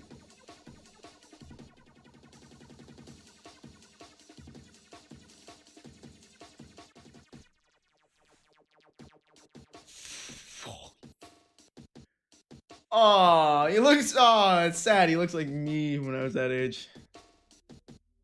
That's so funny. Do I have any good photos of when I was... I don't think I really do. Camera roll, save pictures? No. Oh, I gotta reorganize my data archive. I'm a data hoarder. I pick up data. I save everything. I save everything now. Ever since I have the fucking trauma of YouTube deleting my favorites playlist, 5,000 videos, all less than 200 view bangers. I was like, I need to save everything I come across. Because you don't know when it's gonna be gone. And so I'm like super into like data sec and stuff like that. Yeah, John knows. John had 2 playlists of 5,000 videos each that both got fucking taken down by YouTube. And they don't like, so if you have a video that breaks the terms of service, or if you have a couple videos that break the terms of service in your YouTube playlist, they'll just delete the playlist instead of taking the videos out and saying, hey, this is bad. And I'm like, dude, you can't. There were memories there, man. That was a photo album of everything that I truly loved. That was like my life was YouTube growing up. And they just fucking vaporized it. Like there was shit going back to like when I was learning how to video edit. And you know, some of me wishes that I kept like, I don't know, maybe my dad's computer will have them. I haven't gone through those drives yet. But some of me wishes that I have my first YouTube videos. I wish I could look at the video that I made when I was 11. You know, I wish I could like see my first Lego stop motions again. Like I wish I kept them. It might be embarrassing now, like to like, and I'm going through this stuff with like all my like Ella Hollywood era stuff. I'm sure you wouldn't want to watch it, but it's like so. No, I'd want to. I want to because I remember making them and I remember loving them. You know? I remember pouring my heart and soul into them and and of course the next year I thought they were cringe and I got rid of them. But now that I'm older, I can see that the things that you create, no matter how fucking bad they are, so long as you know that you put everything you had into them when you made them, doesn't matter how fucking cringe it is. Doesn't matter if it's embarrassing. Doesn't matter if it's like fucking not funny anymore. Doesn't matter if it's weird.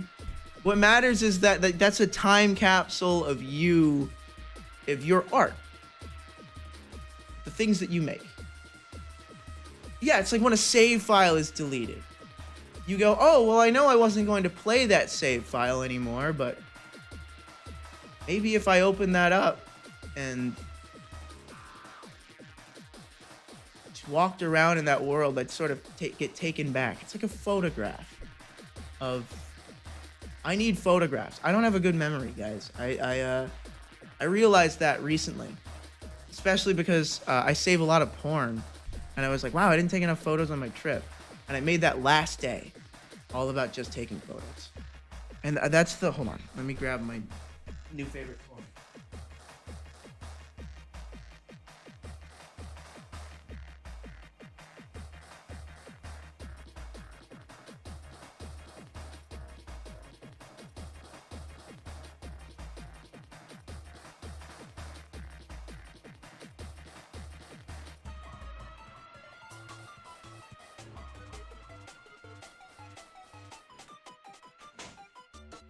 I'm gonna start taking this thing everywhere I fucking go, man.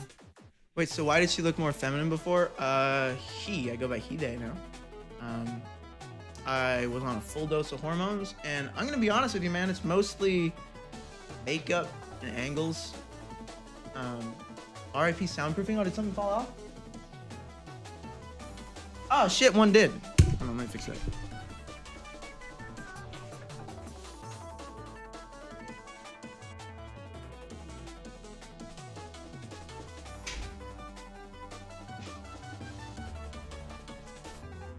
So this is my new favorite toy. And I'll tell you why and when I got it. Because the moment I bought it and the moment I decided that I wanted it were two different moments of time. And the moment I decided that I wanted it, this is a Leica SL2S. The moment I decided I wanted it was when I went to Harrods with Finn. And one, I had a great time. Just looking at like weird fashion stuff, because I love weird fashion, and looking at luxury stuff that's like purposefully ugly is always really fun for me. Like we saw those like Balenciaga boots that make you look like Soldier TF2. Like we saw like lots of weird shit that inspires me. And then plus, yeah, we got like some little rum-filled chocolate cakes and some. I had myself a tuna sandwich that was really great. They have a tech floor at Harrods. And And normally, like somebody like me who's super into tech, like I'm wearing an LTT jacket. I've already said this. I'm going to fucking LTX this year. And if you want to interact with me in an environment where it's not porn, that's like the perfect place. Because I'm a fan when I'm there. I went to Ludwig's chess boxing and I got to be a fan when I was there. Although Mr. Choo Choo met me there and he was cool. He was great. Everybody I met there was great. I wish I took my camera. I tried to bring my Red, and that was another reason why I bought this. I tried to bring my Red, and they were like, dude, that camera's huge. Are you press? And I went, no. And they went, okay, are you with any streamers? And I'm like, I could lie here and get through.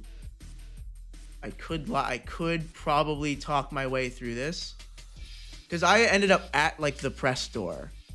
And I was, oh yeah, there was like streamers walking in past me, and I'm like, oh god, I've snuck into an environment that I shouldn't be in. And I feel like I could have talked my way out of it and gotten through the press door and had a press pass. But instead I went, no, I'm just gonna be a fan. I'm not gonna try and turn this into work.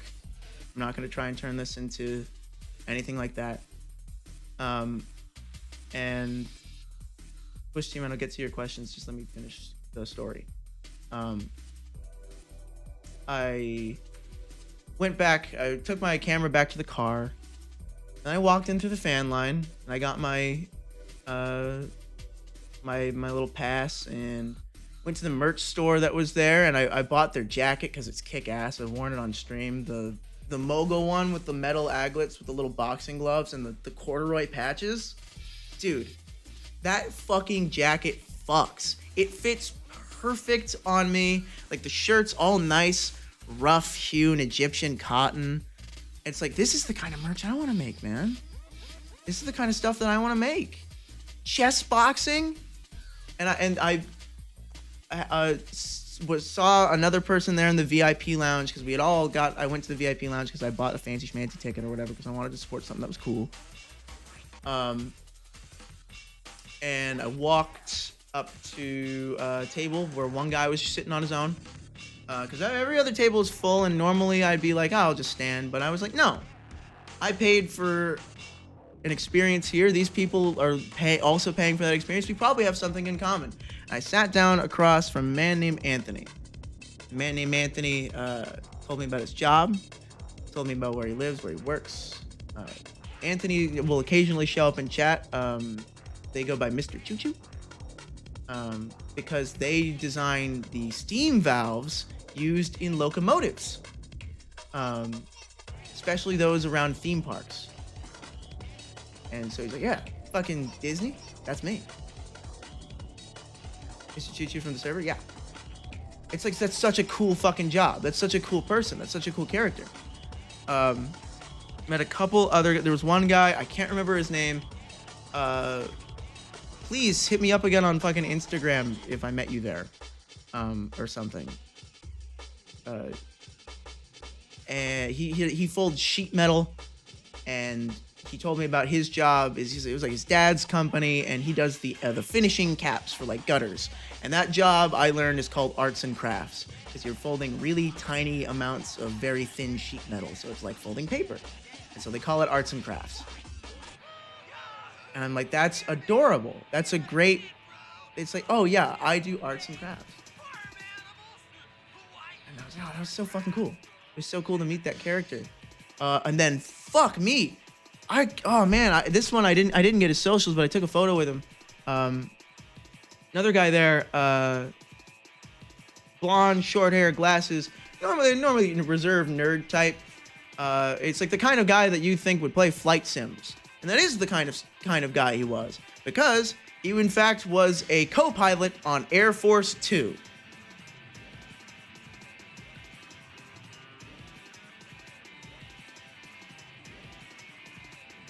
That blew my fucking mind.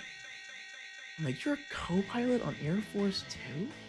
He's like, yeah, all these politicians, have met them. They're all like, you talk about how terrible their policies are, but they're all fine people, and I think that fills me with a kind of sadness. And wow, yeah, it's like hearing that all these people are super, super human. They're like, oh yeah, Mike Pence was like awful fucking politician, believed in terrible things, but he was so easy to talk to. And I'm like, oh man, that fucks with me. That fucks with me right here. Like, cause now you get this picture of like people that are your enemies in life, people that try to shut you down, people that don't want you to live the life you live, and to have them be like, oh, they're personable family people, they're normal people in their life. It's like, oh man, that eats at you. And it kind of, it makes me wanna hope that things can get better. That if you're truly a fine and personable man and you met me, you'd know that we're not out to hurt people. We're not out to be evil. Yeah, it's a very common thing with bad people is that they have these good manners and they're very agreeable, and they can make you sound like you're the unreasonable one. It's so hard. It's like that, and so that was such a beautiful little piece to hear from him. The sheet metal guy did recognize me after I said, oh yeah, so because now that we're all sharing our jobs, I'll tell you what I do. I'm a porn star. I'm gonna be honest. I'm not gonna lie. Normally, when you're asked that question in my job, you lie. Normally you say, oh, I do marketing, oh, I do this, but it's like, no, I'm here with people that have all shared truth, honesty with themselves. And I'm, yeah, I'm a porn star. And they're like, and the sheet metal guy, fuck, what was his name? Does Anthony know? I'm gonna ask Anthony.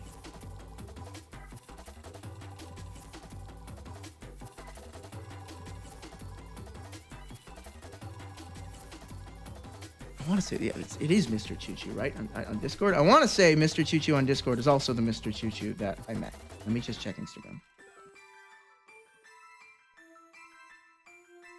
Mr. Choo Choo. It's 100% him. What was the fella? I'm just gonna add Anthony. I don't know why I didn't. So it was cool to meet people, man. Because when you do what I do for a living, everybody you meet does porn, you know? It gets boring. It gets really fucking boring and really unhealthy to talk about it 100% of the time. When it's your job, and for me, it's my hobby, I love jerking off. I love jerking off. It's great. I love watching fucking Widowmaker with a huge, fat, greasy, veiny, purple dick just absolutely railing Tracer. That shit's great. Like, that's how I spend a Saturday afternoon. Speaking of which, it is, in fact, a Saturday afternoon. I gotta get to something after this. Yeah, smoke some weed, watch some 3D cartoon ass jiggling. Prevents animate. Happy Twerk Out March, everybody. Happy Twerk Out March. The most magical time of the year. Those of you who don't know, there's an artist called Prevance that animates in Honey Select, which makes his art style look really crazy. And he really loves like comic book onomatopoeias. And he does like ass expansion, twerking, and like giantess stuff. So lots of really big asses with like cartoon effects, and it's got this really interesting and like colorful art style to it. And because Honey Select, that's such a bold fucking choice for animating. Blender stuff always looks too real. SFM stuff has that like waxiness to it. And yeah, Honey Select is like banger, dude. Really weird look. Let me see if I can find a safe for work image from that. Oh my god, I have to log into my jerk off Discord on stream. Do not fuck this up. Do not fuck this up. Do not accidentally show jerk off Discord. Evans gallery. Also, the guy just like commissions art like every day. Like, he's got a separate channel in his Discord for just art he commissions. Trying to like find one that's like not like they're clothed. But so long as I don't like play the twerking and they're fully clothed, can I like show the image? Because if they're okay, here's no, because this is I don't want to hit that. I don't want to have audio. Yeah, that's not gonna accurately represent his art style. Here we go. I'll just show. He's got like some picture of his models. Can you see her pussy? No. It's just art. It's like check this out. Such a fun, weird, colorful art style. 3D stuff of 2D characters with like comic onomatopoeias, and that's crazy, right? Fantastic art. It's really cute. His art looks great. It's just super appealing to look at. And he has this trope within his thing, because he did an animation of Pearl and Marina from Splatoon getting a magic golden boombox that as they played music from it and they would twerk, their asses would get fatter. And so the magic golden boombox of it you become haunted and you have to twerk, but it makes your ass fatter is such a great trope. And he commissions so much art, and he has such a like passionate following now that he has created his own art event called Twerk Out March, where it's just 80s workout themed and you twerking. And so many artists draw stuff for it. I saw a fucking real porn star do a custom with like the painted yellow boombox. And I went, that's fucking brilliant. I want one of those. I want that as a prop. That's such a great fucking like it's a porn trope now at this point. Never heard of it. Let me see if I can find the golden boom.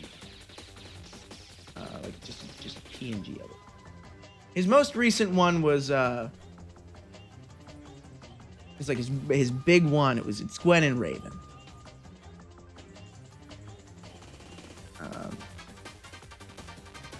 I can't find anyone of just like the boombox. How do you feel with braces? How long will you wear them? I always thought your teeth are perfect. My teeth were pretty good. My teeth were in fact pretty good. Good night, QQ. But one, I wanted the look because I want to start making stuff that hits like young femboy hot mommy type thing, because that's like a really underserved market that really has some passionate fans. I'll tell you that love that sort of content, and that's the sort of stuff that I like, as I can relate to it. It's good dynamic. That just like you see so much daddy dom little girl, all this stuff that like skirts around like a weird zone, but you never see that flipped on its head. You never see that done interestingly. You never see that doing anything bold, as far as like that's sort of the status quo of like porn desire, is daddy dom little girl with braces and with the pigtails. It's like that's like the standard, and no one does anything interesting with that. Like, yeah, you can go crazy far out with it and like do like crazy age play, but it's like that at that point that's an entirely different dynamic that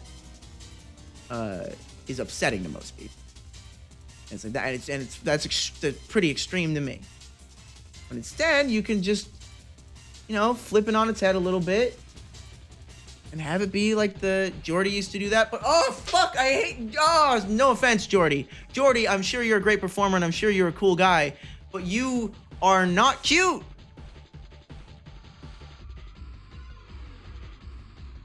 Those of you who don't know who I'm talking about. What the I need to like find a safer work photo. And I don't remember what his okay. Jordi El Nino Pollo. Jordi El Nino Pollo. Mr. Tiny Chicken. So okay, so he used to look cute. He's just not cute anymore. This is why he should have taken HIT, man.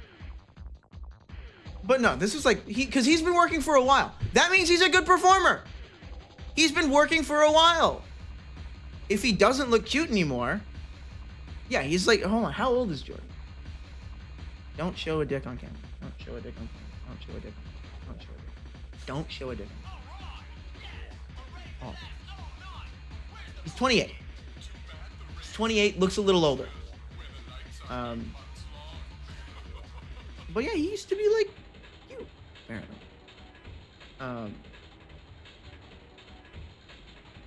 Like, yeah, okay, doable. I understand the character. But like, he's 28 now, you know? And he doesn't, he looks, a hell of a lot older.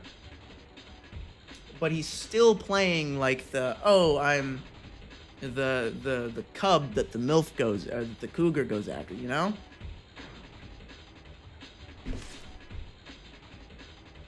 But he's not that. And I ain't seen a boy in porn with braces. Like, I ain't seen that.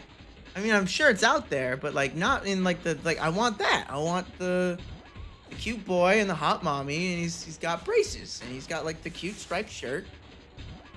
You know, like go the other direction. It's fun. Weird. Cause yeah, that's what I was looking for. Tiny little red backpack. Okay, no, this is like two, but hold on. Oh, I should have worn this with the clown outfit. Fuck!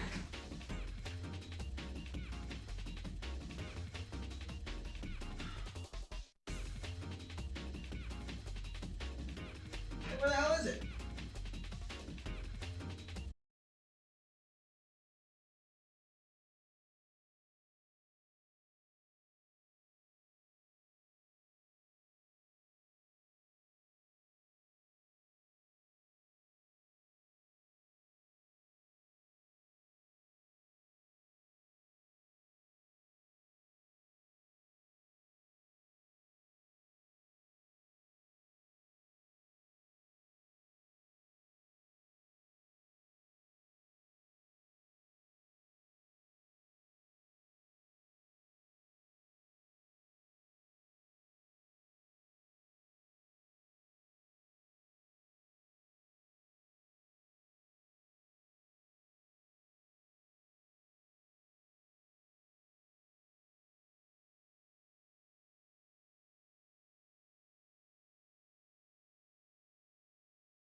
No, better idea.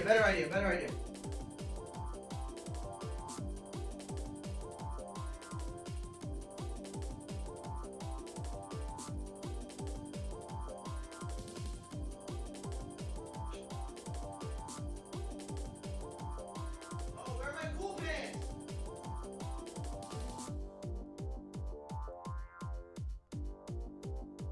Where are my cool pants?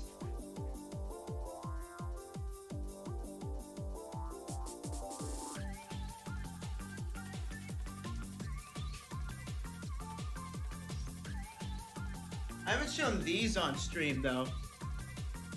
These are my pajamas. Hard, right? Hard.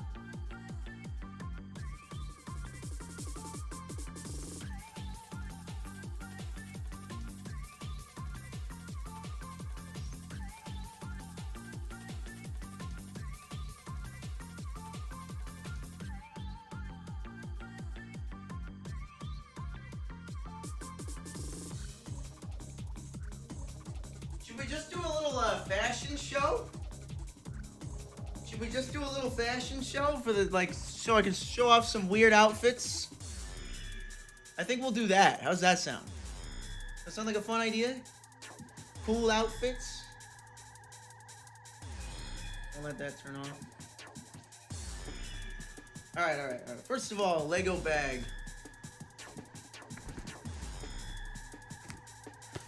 Fuck, I could have used it. Oh. Damn it. Oh, I bought another bag when Wigan and I went to Six Flags. I had to go buy a backpack, and it's like the same. Is this the music you're going with? I'm not listening to it. What's it sound like? Oh, it's from Ape Escape. I think it's some tracker music from the 90s again. Are these Levi 511s or what? Oh, you notice the Levi? Oh, damn! What? Let me shirt in the.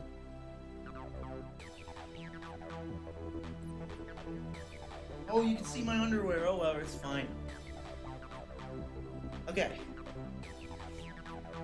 What? I guess that's what going to the gym does. Cause yeah, I got like fit.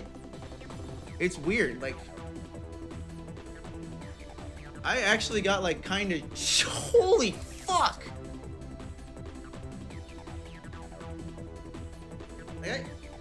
What?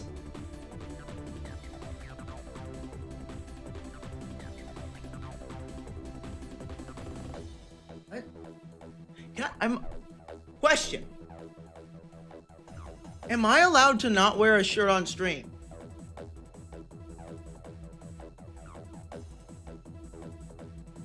What's your favorite euphemism for jerking off? I normally say jerking off. When it comes to hearing it, I like spanking the monkey. I think that one's good. Not female presenting. Man presenting Nipsey's tops. Should we see? Because like if I'm doing a fashion show and one outfit says no shirt, and one outfit says exposed chest, and it's a wicked cool outfit, and that's the point of the stream, and my nipples aren't. I don't have particularly large breasts. I do have breast tissue, but now it could get off as like pec muscle at this point. Sounds like you just want to do that. No. That's not what I'm saying. That's not what I'm saying.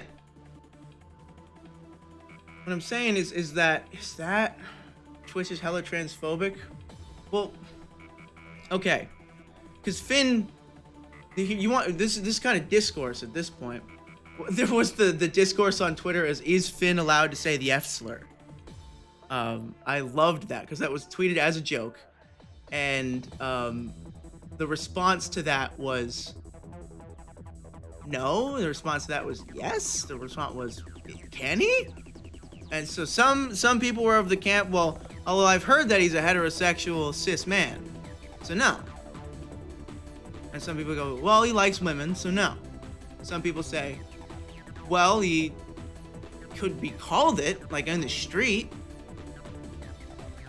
So probably. Oh, he's bi, so maybe? I'm of the opinion that he's way gayer than you guys think he is. And two, I've tried to get him to say it, and he won't. He won't do it. He won't do it at all.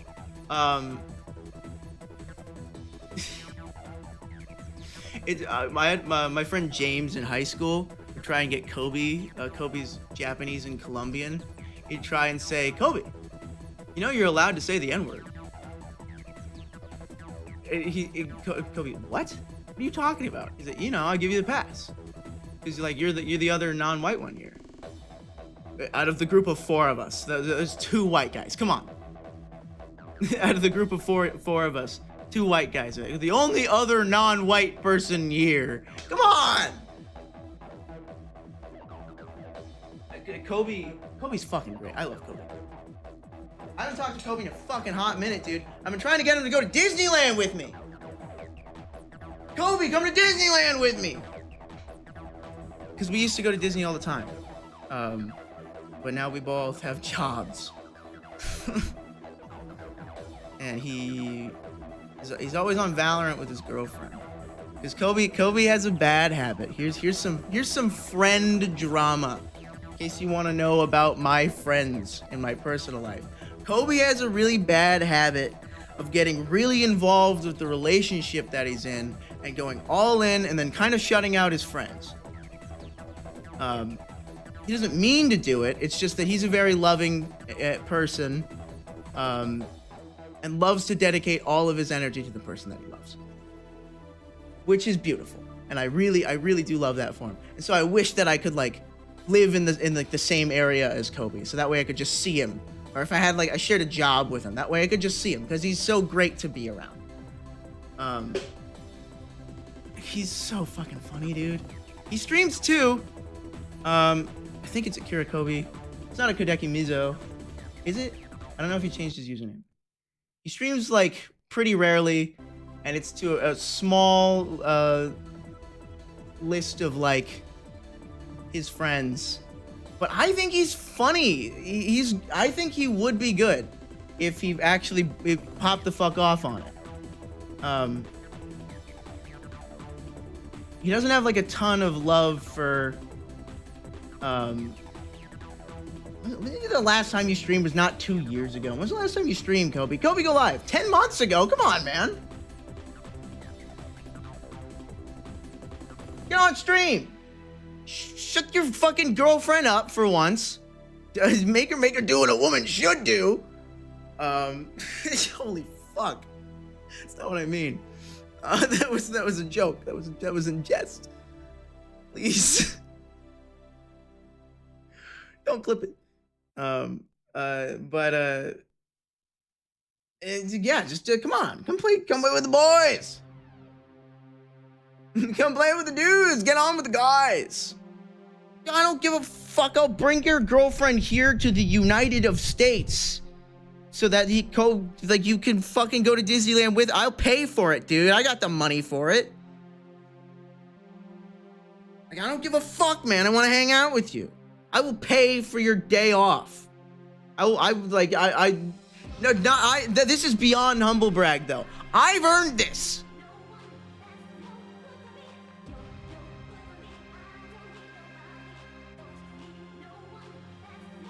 Where the hell have I heard?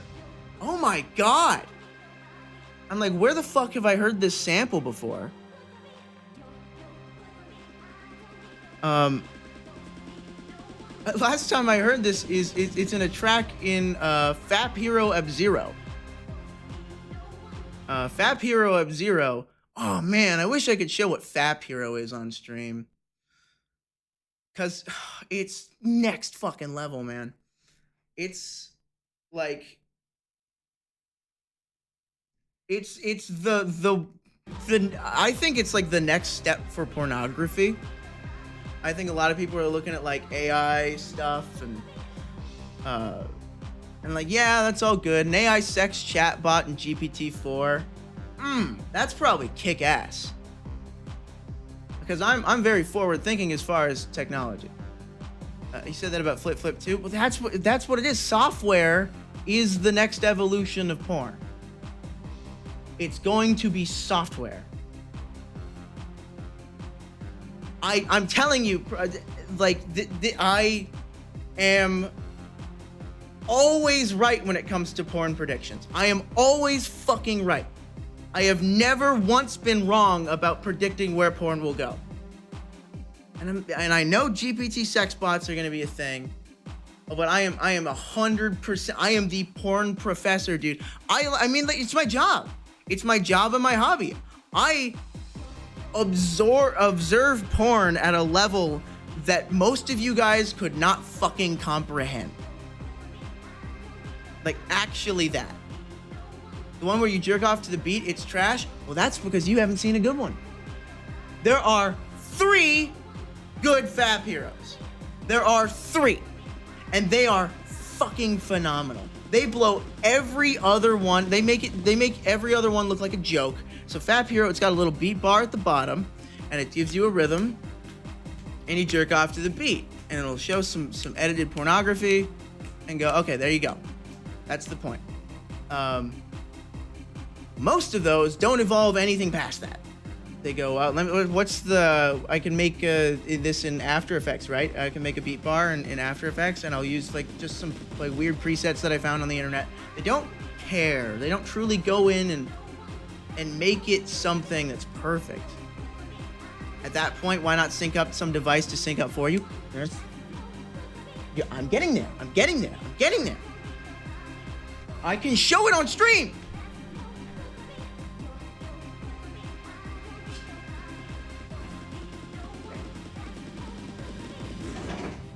Oh God, where is it?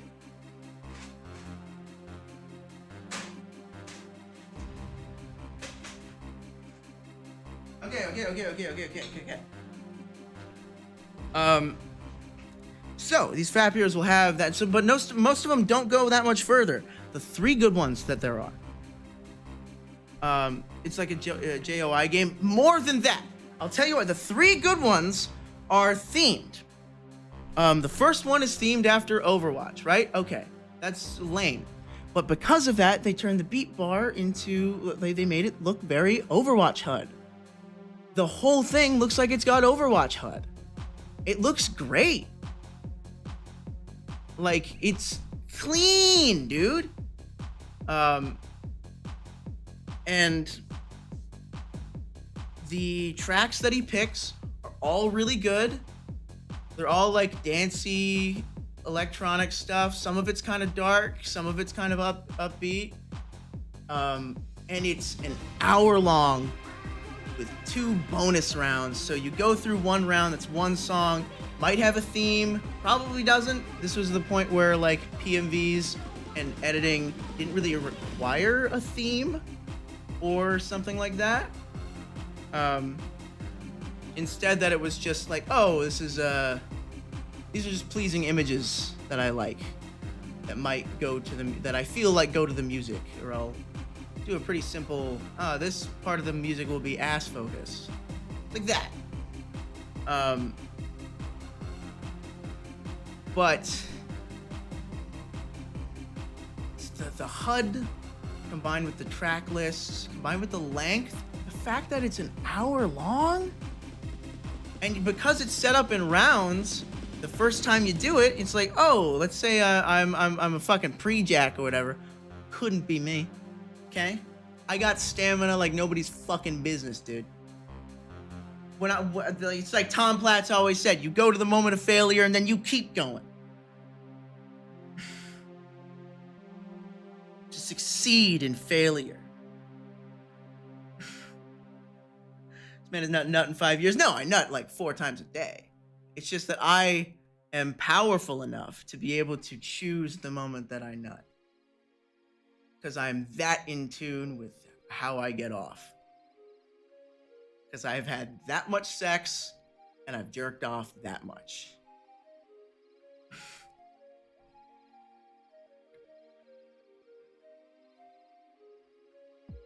Ideal length, Yeah, like 45 minutes. Unless it's me on my own and it's a Saturday afternoon, I just had an edible. In that case, it's going on for the next 8 hours.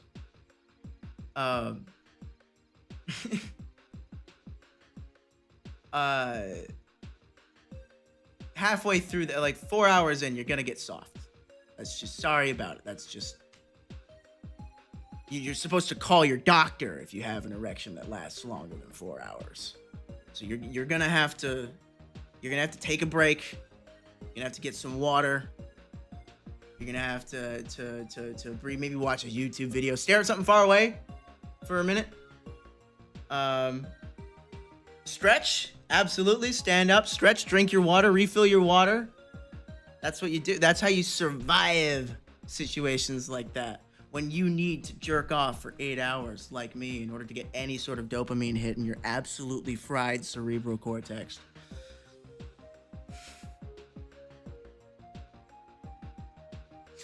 Whew. Hydrate, Gooners. You thought my habits were what? Dude, no, because I've got autism, dog. And it manifests in in really weird ways. I like to jerk off. It manifests in really weird ways. I take really, really long baths that don't, like, I just like keep the water running, and I keep it at like half the bath level, and I will sit there for like 2 hours just on my phone. It's because I like the feeling of warm water on my feet. It's like a really weird autism behavior that I've picked up, and I just because I don't have to pay for water in my building. That's included. Kick ass, right? I know it's wasteful. I know it's objectively bad for the environment to use that much water. But come on. I'm one person. It's gonna be like fucking companies that are using more water than people. It's gonna be weird shit like that. It's not gonna be people. It's like, oh, you're mad at me because I have like a Jeep, when you should be mad at fucking big oil. Come on. Yeah, let me use my gas guzzler. I'm a person, man. I'm not a fucking corporation. I'm not dumping this. I'm not leaving my car batteries in the Pacific Ocean. It's the avocado farms in the Central Valley. Oh, that's probably right, yeah.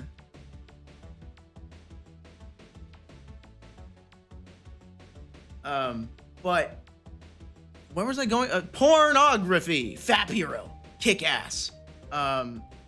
You can get a machine that goes up and down. Oh, I don't want to force this motor. It's like a linear drive one, but it does what you expect. You put like a thing in there, and then, you know. But there is a colony of very specific weirdos on the internet that write software scripts for things like just I'm sorry, Amadal Harbi. I'm sorry. Ban that guy for life. Now the other guy sees what happened.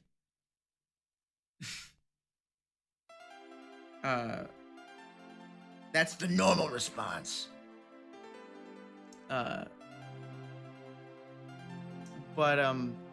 Fuck was I saying? There's the jack off machine, and then the software porn, and the butt plug IO. Yes, it's just this colony of weirdos who write like porn software, and it's really hard to figure out. It's really obtuse and it's really bizarre. But once you get it all running, it's like you can gamify jacking off. Because the other really good themed one is called Fap Hero 2077. You can imagine that it's got a theme. But the theme isn't. It's not the content of it. It's actually like an hour of every little scene is one hentai. And so it's like they'll go through all of like the really hot bits in each hentai and then move on through. So each round has like a very consistent art style and theme. Music's banging and the HUD looks like cyberpunk HUD. And plus, he starts doing like really fucking crazy rhythms and patterns. Like fucking right in the middle is one where you're doing like triplets on a downbeat. It's like you accent the second beat in a triplet. It's fucking, and it's like slow, like bum, bum, bum, bum, bum, bum, bum, bum, bum. It's like, whoa, that's crazy. And then you have this thing doing it.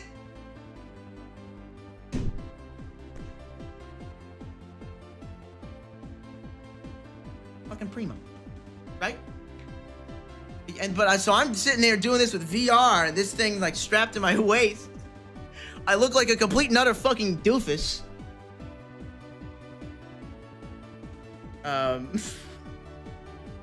Wicked funny. You play the East team? No, fuck that.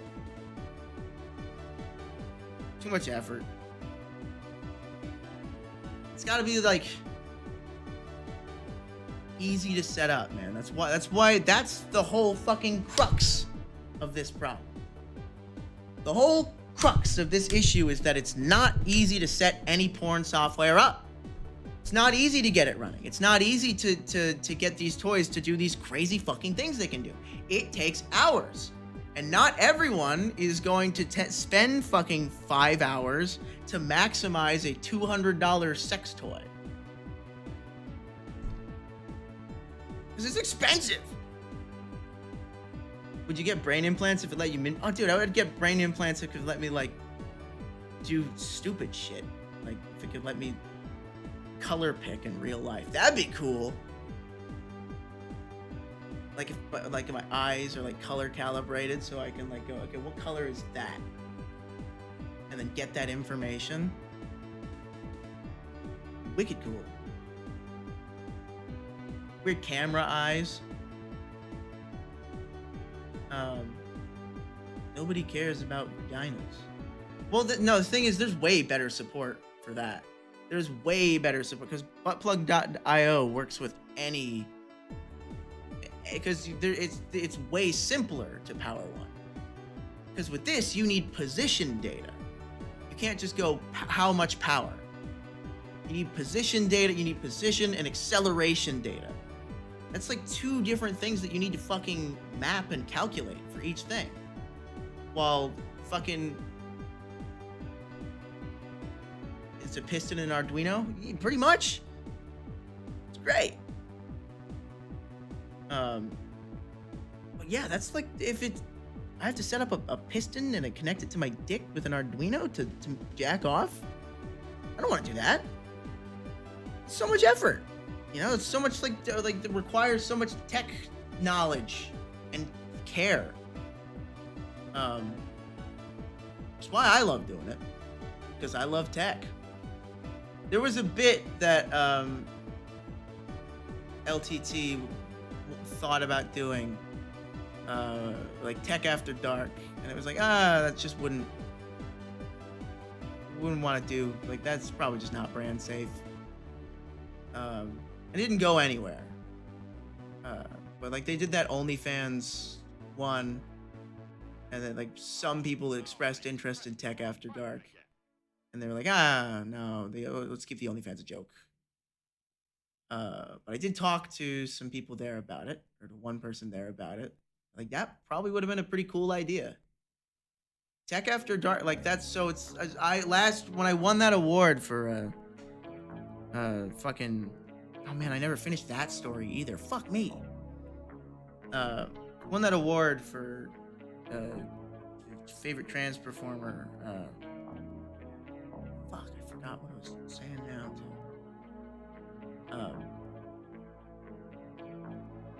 Shit. Fuck. Damn, that edible hit. Tech After Dark, that was right. yeah, it was like I talked to one of my friends there about it, and they're like, yeah, probably would have been a pretty cool idea. But of course, that person's a Linux user. They know what it's like to deal with bullshit, and they're totally fine dealing with bullshit to get their computer to do anything. So that's what using Linux is. You do a lot of bullshit to do anything. You can't point at it and you get it right. You can't just go, yeah, do this, and it just sort of assume. That's what like Mac OS and Windows are kind of designed to do, to get idiots to be able to use computers. And I think that it should honestly be shouldn't be allowed to use a computer unless you use Linux. I think that would solve a lot of the world's issues. You should just not be allowed to use computer if you can't use Linux. That would save humanity.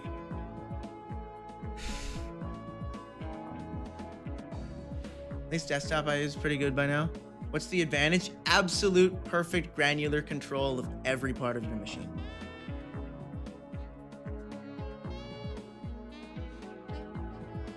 But that is also the absolute biggest drawback. Absolute granular control of every aspect of your machine is completely overwhelming to people. And it makes everything you do look cryptic. You running Linux right now? Fuck no. No, dude, I edit videos, man. I have professional standards to meet. And if I tried using Linux to meet any of those, I would not be able to hit the same level of standard of content. That's my excuse. That's why I'm not using Linux excuse. Why do they call you the Pizzamaker? Because eventually I am going to play Pizza Tower, which is just a fucking fantastic looking game. I'm an analog bitch in a digital world. I'm an analog bitch and a hardcore girl. If you respect me and lick me when I please, then I will take you down to the analog fantasy. An analog bitch. That was my spoken word version of Analog Bitch by Rocco Bot. Rocco, comedy hero. Fucking love Rocco. God damn, like I've been watching Rocco since I was like fucking 12, dude. I watched as much of Rocco as I watched Jerma. I got that much respect for him in my head. Rocco Bot of Mega 64. Or Boat? I don't think I've ever heard his last name pronounced. Not Sifredi, fuck you. Didn't Rocco Siffredi get canceled for something? Probably like abusing performers or whatever. I know he got like taken down like completely, and Evil Angel severed all ties with him. He did something fucked. Being Italian. Oh, a woman will never understand what it's like to be Italian. I think we gotta bring back being racist to the Italians and the Irish. I think the moment we can start playing with that more often, we can start moving forward as far as race comedy is concerned.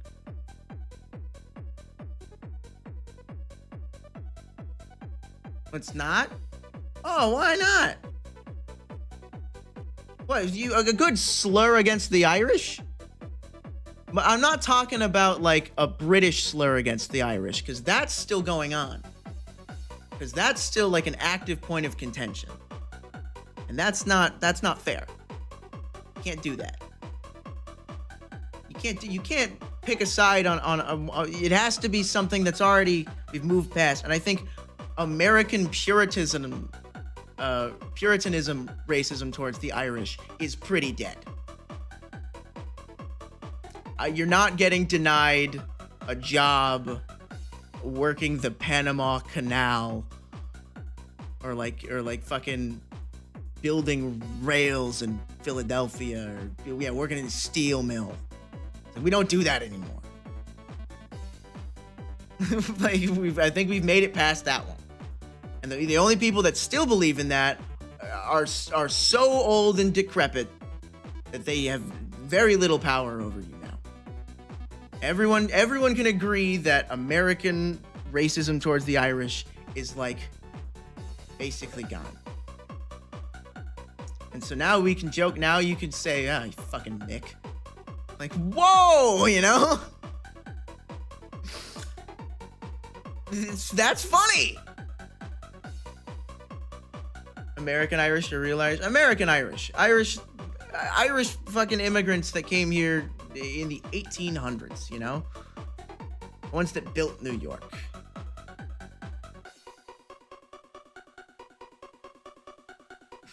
Those ones. The real hardworking individuals that built half the fucking modern world. I think we're all at the point where we can appreciate the hard work that they've done and the terrible treatment that they received, and we can all move past. Like, yeah, it's great, right? You can look at them and go, they were strong for that, and I feel bad for things that my people would have done or whatever. I'm Irish in this scenario, so sorry. But I'm American Irish, you know? And it's like, I also have no real relation to it.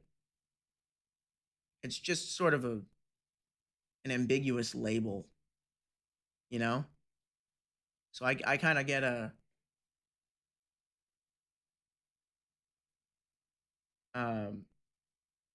yes.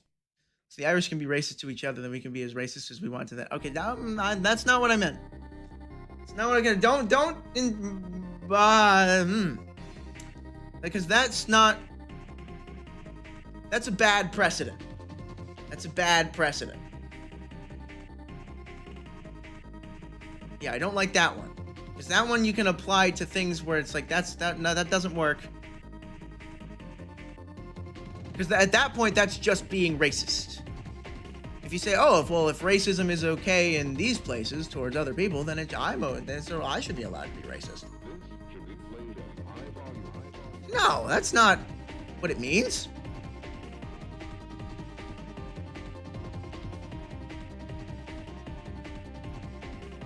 It's not what it means. Let's get back to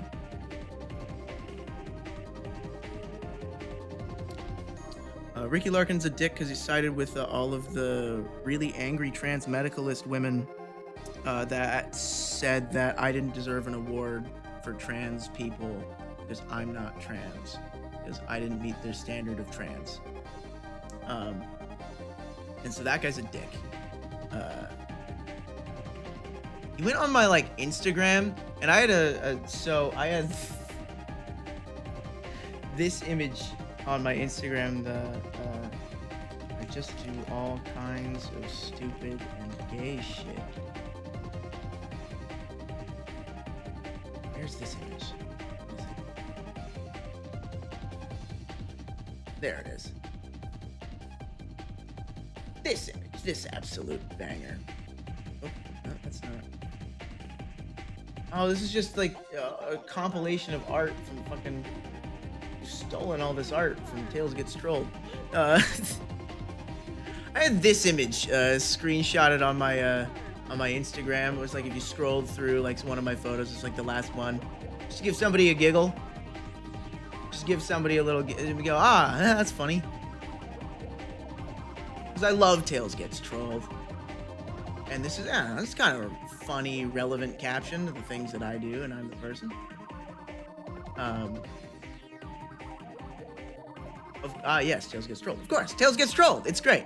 But I neglected the fact that my fans, especially the ones on Instagram, for the most part are pretty old. For the most part, don't understand what this image even is. And instead will interpret its text literally and not within the context of a greater internet culture. That's what I find boomers do.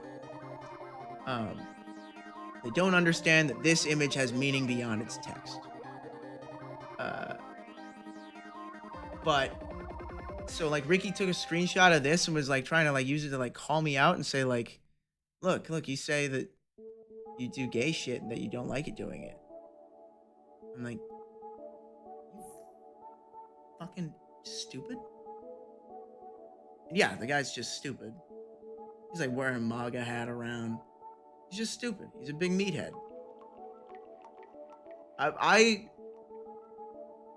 not to be an asshole, but if you're a little smart, you'll very easily be able to clock the stupidness in the room. Where you can go, okay, that's the stupidest person in the room. You can get to that point. And you know, not to engage with people like that. It's just not gonna be easy. It's pretty easy to see how smart other people are if you put a little attention into it. I mean, smartness in like not in a, oh, I went to college way, but in a, it might not be them being stupid themselves, but presenting the image as non-ironic and trying to deceive people who aren't familiar with the content and thinking it's unironic. Absolutely. And it's like, that's way more malicious. No, hold on. Because that's much more malicious than I think Ricky Larkin is even capable of being. I think he's not smart enough to be that stupid. I don't give him that respect. I don't think he could think of something that would be that evil. I think he would be entirely unoriginal about it.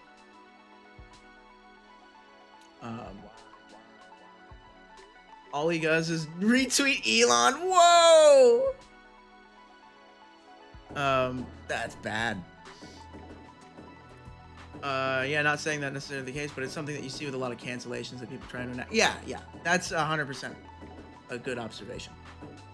But it was less of a cancellation and more of like a try and point and laugh thing.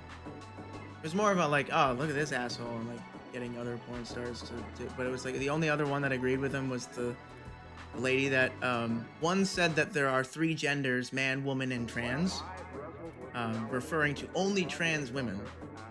I just didn't know that trans men exist.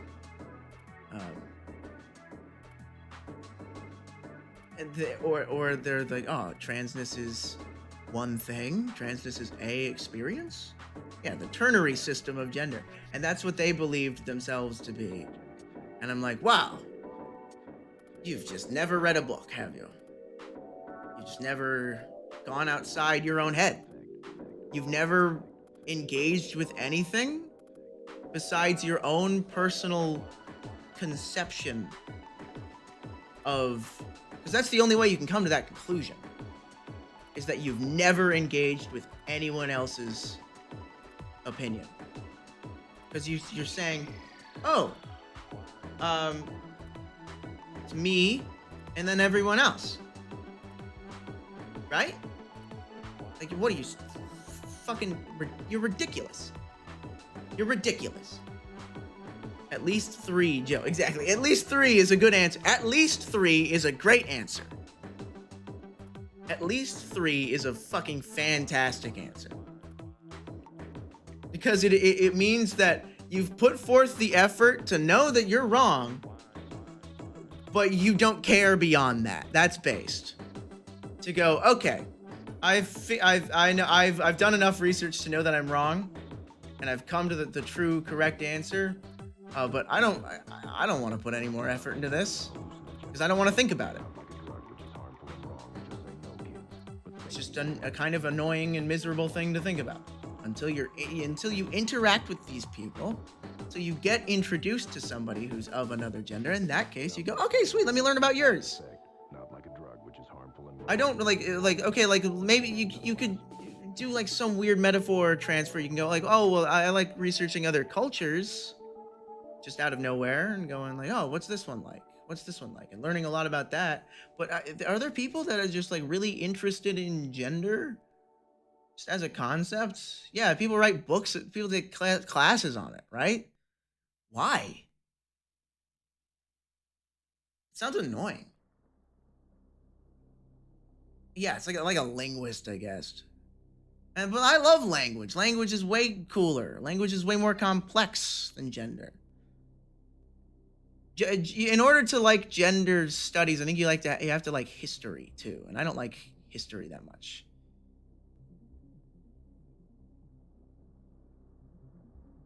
I think it's you have to be like really politically engaged, and I'm not politically engaged. Spoken like an American? Well, yeah, I am one, and I just admitted I'm not politically engaged. Because why would I be politically engaged? I live in Southern California. My state's always going blue. And that's pretty much every time I check, that's probably my best option. You know? That's just like I don't need to care about the big picture stuff. Instead, I can look at the smaller stuff. In that case, I am kind of engaged. I do look at when I vote, because I do vote. I look at things like, oh, what's this prop? And I'll read it. I'll sit down and I'll read it. Try and figure out whose interest is where, and I'll try and figure out why somebody would want it and why somebody wouldn't. And I try and make a decision based on that. Like, fuck it, because a lot of those affect me. They affect my day-to-day. Like, I can't be engaged enough as an individual where I am unless I was fully dedicating 100% of my time in order to better the world and my government. And I don't want to do that. So I'm just going to spend the little amount of time that I should. Now, that's my opinion. My opinion. Well, I want to put a jacket back on. It is kind of chilly in here. Maybe you were right. Whoever said that I was chilly. And I ain't talking about the hot dogs. I ain't talking about hot dogs. Still getting butt fucked. Oh, why is butt fucked censored? Butt fucked by the ruling class. Yeah, oh yeah. It's like that's come on. Everybody knows that. Everybody knows that, even if they don't know that they know that. Because they just assume that the ruling class has to be the other side, and I have to be the underdog. Because everybody loves an underdog story. Everyone wants to see themselves as the underdog. No matter what. See? My hat gives you Spy Kids? They don't wear a hat like this in Spy Kids. What do you mean Spy Kids vibes? When's the last time you saw Spy Kids? Why does this remind you of Spy Kids? Oh, my foot fell asleep. Ah! Ah!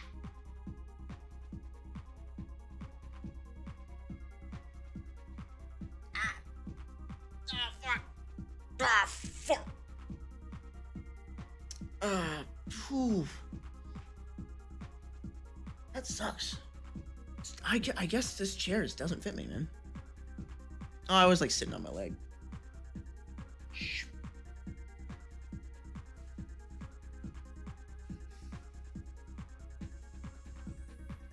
I am cold. I could turn my AC off.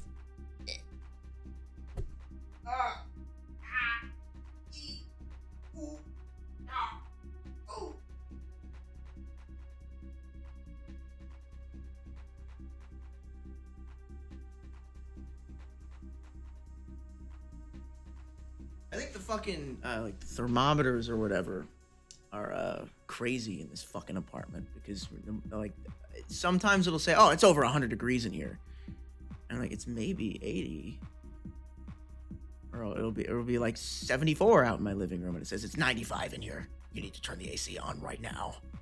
So I think it's just like blasting fucking air.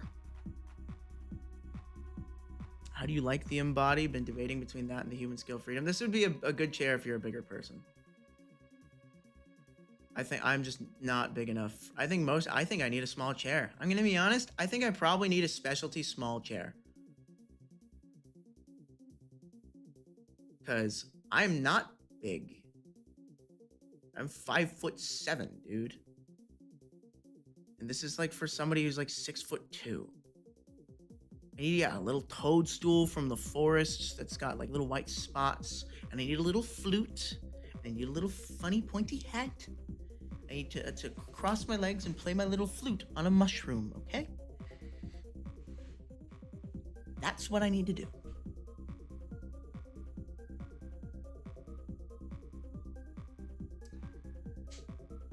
I brought this out because I wanted to talk about it. I saw this when I was going up to get the Lego backpack. But this is the stuffed animal that my girlfriend, who I lost my virginity to, made me. And it made me think about how I lost my virginity and how it was in a pillow fort that I made. And we were watching the 1986 animated Transformers film. It was to Stan Bush's Dare. And I think that probably explains a lot about me.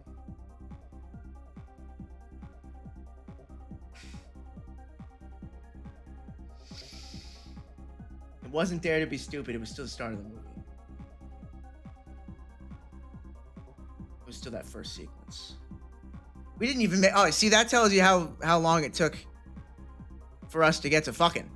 We only got like 3 minutes into the movie. That's 3 minutes into the movie.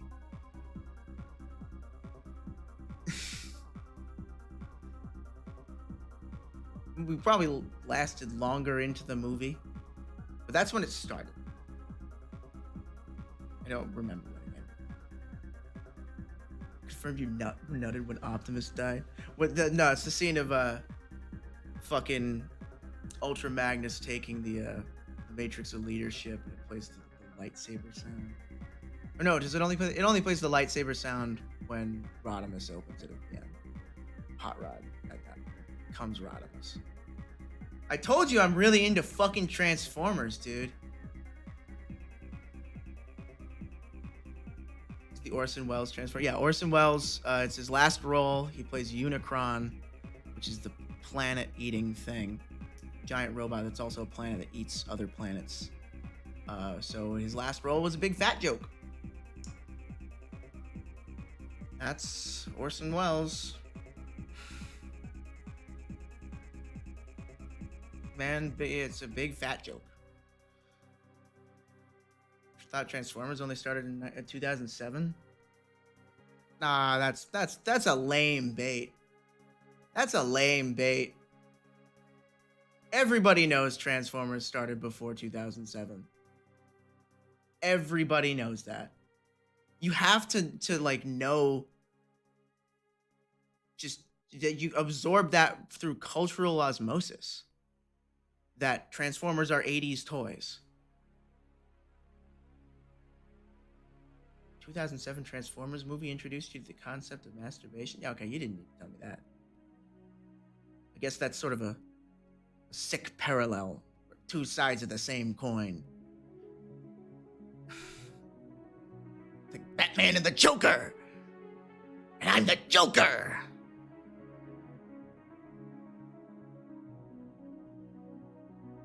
More than meets the eye, though. The fucking original main theme sucks. Oh, dude, 80s Transformers sucks, man. G1 sucks. They fucking suck, dude. It's like, I feel the same way about 8-bit games. I think 8-bit games kind of fucking suck. They're obtuse, they're difficult, they're not rewarding to play. They're relics from a different time. They are absolutely a product of their limitations. 16-bit era is where video games don't feel like they're held back anymore. Now it feels like they embrace their limitations.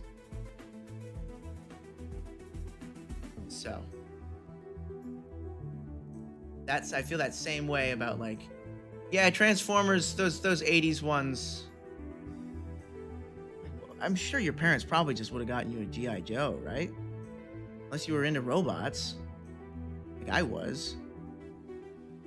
You're like a robot kid, not like a soldier or a ninja kid. I guess that was the market. Because GoBots was bigger for the first 2 years. GoBots was before. Yeah, GoBots was like 82, wasn't it?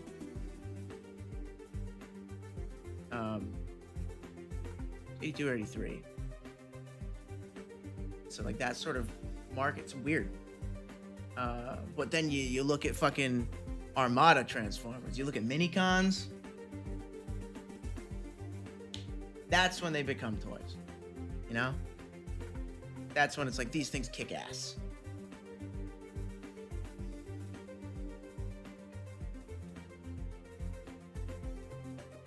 That's weeb shit. I liked the 3D one. I liked Energon. That's this conversation sucks. I lost I feel like the 20 viewers I lost starting to talk about Transformers. That's how little Transformers fucking matters nowadays. Transformers suck. Nobody likes them. They're the worst toys on the fucking planet nowadays. They suck. They're super expensive. Don't know their market. They had cool McDonald's toys. Yeah. They suck. Transformers toys sucks. And like, but yeah, you give them ones from like fucking. You give them one from like 2013. That's like probably like the best age. Or like animated is probably the best one for some people. I know a lot of people really liked animated. I didn't. That one was good. Objectively, a lot of people really liked the toys and the animated. Growing up, watched Beast Wars a lot. Oh yeah, Beast Wars was like where Transformers blew up. Yeah, you're right. It was Beast Wars, which is what Beast Wars is like 93, right? Beast Wars had to have been later than 93. When was Beast Wars?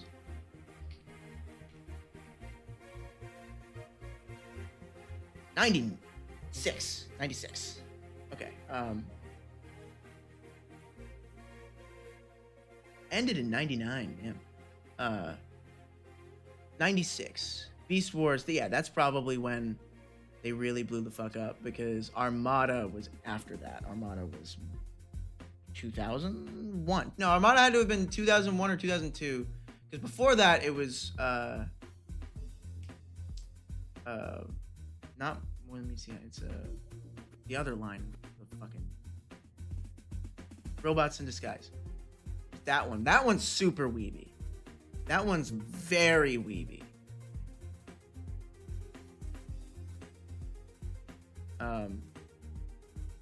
That one's like straight up.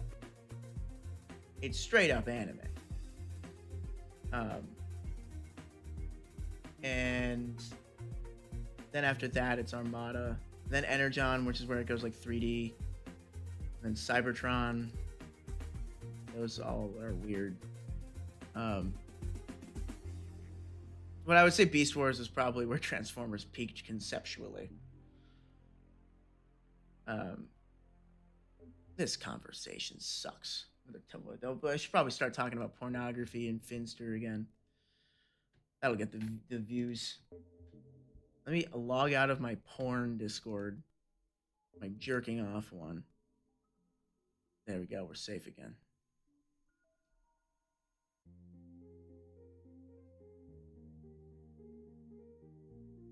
I watch up to Energon, but Beast Wars when I last paid attention. Yeah, fuck that. Anyway, okay. What's another topic conversation? Ooh, I never finished why I bought this. Leica SL2S. When I went to Harrods with Finn, I discovered that one, I hadn't taken a lot of photos while I was there. And two, that I didn't have a camera that I could take photos with. I have my Red, I have my phone, and I have my GH5, which I use for that, but it's like I didn't want to use that because I bought that for work. Bought it for work. I treat it like a work thing. It's like this is a device for work. If I don't compartmentalize it, I'm gonna waste time with it when I'm working, and I'm not gonna get anything done. So I needed a camera for myself, and when we went up to the Leica booth. I just held this in my hand, and the moment I did, I'm like, that's the camera. Everything about it is just a flawless piece of engineering. I'll just do that. It's just fucking beautiful, man. It's built like a tank. It's all metal construction. Every button feels fantastic. Like Canon cameras feel so plasticky. Sony cameras feel too much like devices and not like an analog experience. It feels too much like a phone. Because that's what Sony makes. They make consumer electronic handheld devices. That's what they've always made.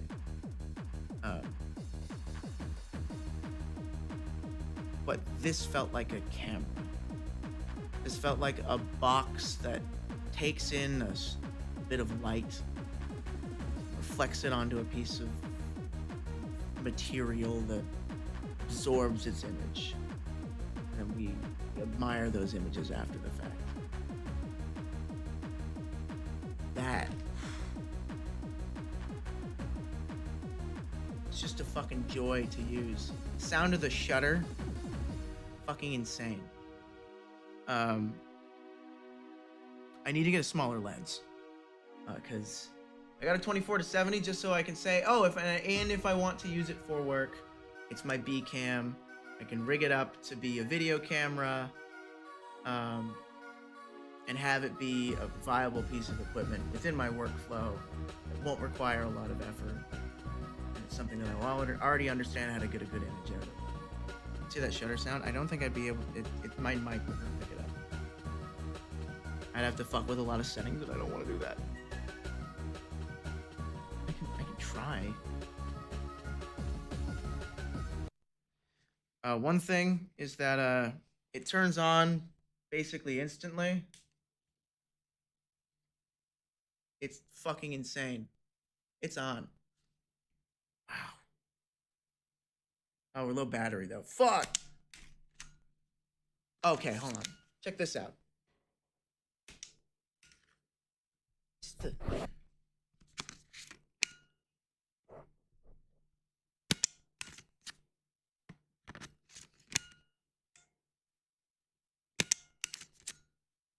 No cover. Now that's the bottom of the battery. You click this out, and then, oh man, that sound.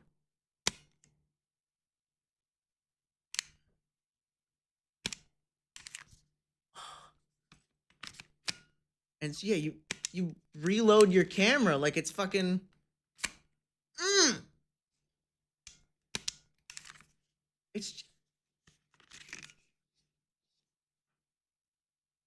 It's just fantastic, dude. Anyway, I have to charge this battery. I only have one. This is a fault of this camera. It's that it only comes with one battery, and batteries are wicked expensive. Batteries are like fucking $400.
with the space paints.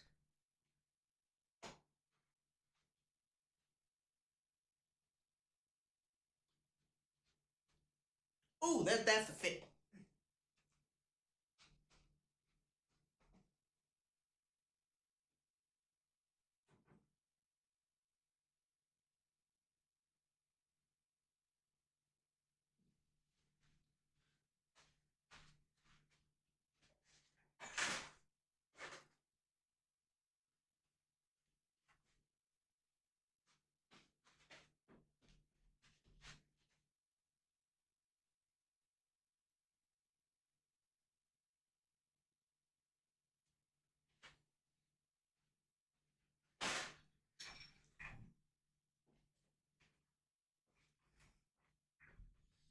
Ideally, I would have had the camera really low and like really wide. Did I ever tweet that? I don't think I ever tweeted.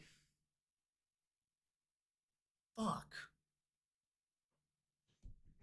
Let me check. Did I not? Did I do that? Yes, I did. Oh, thank God. Did I retweet it on my main? Oh God, I have to log in. My main. Oh God. No, I didn't. Fuck.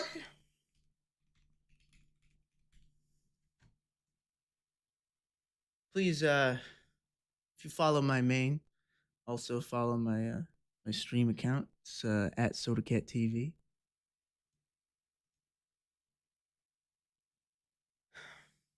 Look like I'm about to drop a mean high score in a video game. Oh yeah, dude. This guy's the Pac-Man king around the elementary school. I'll be middle school. Where'd you get the black helmet from? It's from a Chinese kigurumi fetish designer. Kigurumi fetish is not like a kigurumi like the pajamas, but it's like a kigurumi as in they wear like latex hoods and stuff, and then wear masks that make them look like anime girls. Though that thing, have you guys seen that, right? It's not inherently sexual, so I guess I could show it on stream.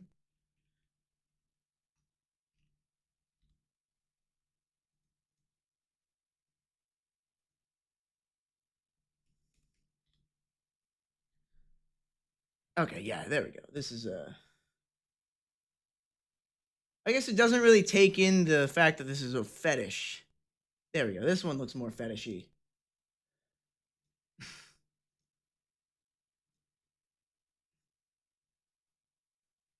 Ooh, I almost spilled my Red Bull. It's yeah, you can't see up their skirts or anything. It's this.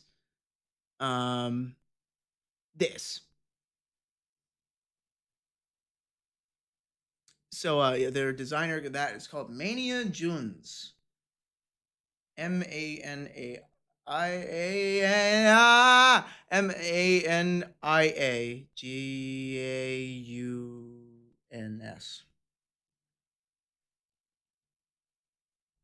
Mania Juns. Would you rather have a threesome with two 7 out of 10 babes or a one-on-one with a 10 out of 10? I'd rather just jerk off, man. Be honest. Would you rather have $1 billion or no? I would rather have $1 billion. Hello, Daram Garia. How are you? I am having an excellent day today. Are you having an excellent day today?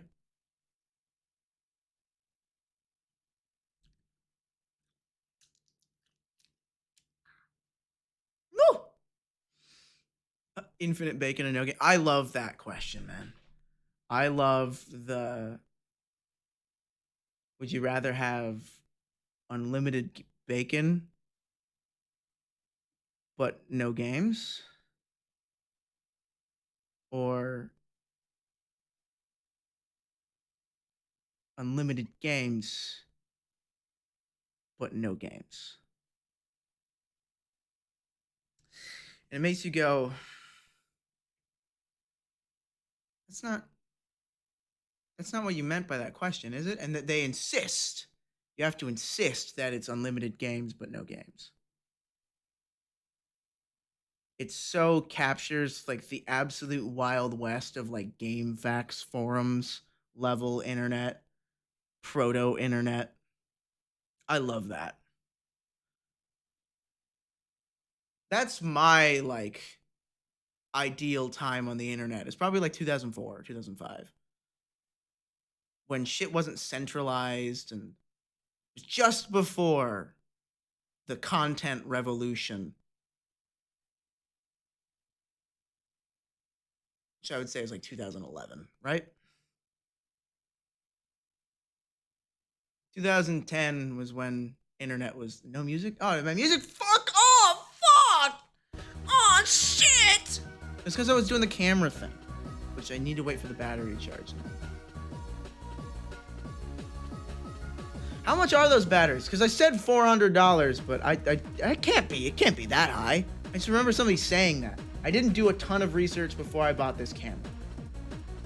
That's why I know it's like it's a selfish purchase. But it was so worth it. Like a BP, $300.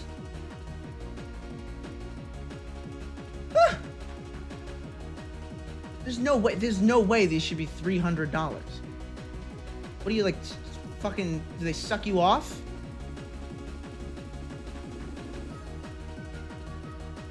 And it's not just because this is B&H, okay? Don't be anti-Semitic. It's this price everywhere.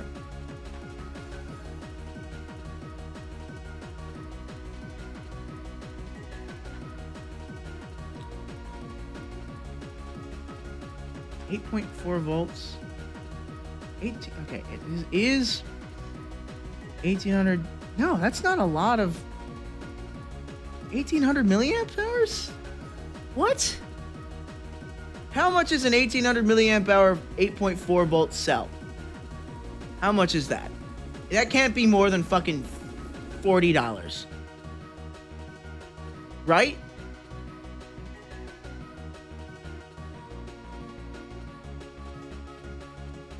Should I go to sleep or keep watching you stream? It's 2:25 a.m. in Sweden.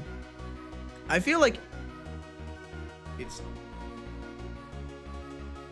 2:25 a.m. in Sweden. I just activated like 6 sleeper agents.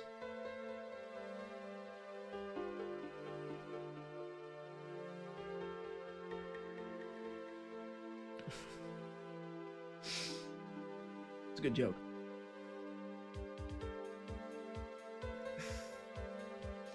18.4 milliamp hour battery. 1860 milliamp hour battery. Are they all like what's the 2000 milliamp hour battery? GPU $26.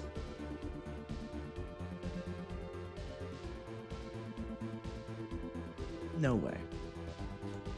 8.4 volts has to make a difference here, right?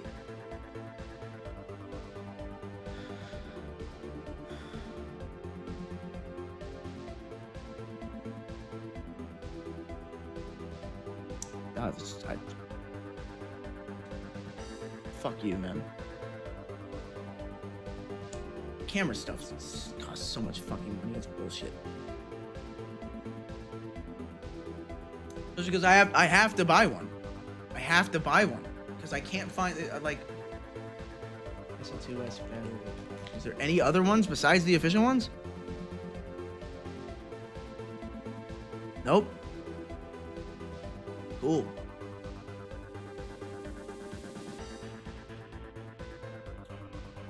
What's the plan for today's stream? I'm thinking we play a little Pizza Tower, huh? But I might want to do that little fashion show. Should I show off some cool fits? Because I wanted to change into these pants. Um, I wish I had another colorful jacket. It's the only one I really got. You order a pizza? I haven't had a pizza in like fucking like probably like a year now. I used to eat like shit, dude. I used to eat fucking terribly. And I turned 23, and I gained weight for the first time. And I went, what the fuck? What the fuck? I've been living my entire life just eating whatever the fuck I want. Just eating whatever the fuck I want. I could eat whatever the fuck I want. I was so lucky. And I stayed like fucking finster thin. I was finster thin. Like I look good, dude. Why so sudden? No fucking clue. Just I mean, at that point I was on my full dose of estrogen, and I also discovered weed.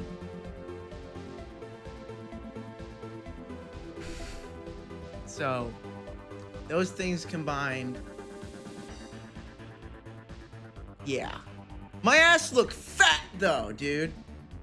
My ass looked fat. I have like there's a couple photos from then. This was like just after quarantine. And yeah, quarantine fat too. Fuck me. Of course I looked great. And it was just all in the right places. Like a one wide angle lens photo of that came out of that. I should have gotten more. Fuck me. Fuck. How old are you? I'm 23. So yeah, I guess that this was a while ago now at this point, because I've gotten like significantly more fit. Like I lost 10 pounds.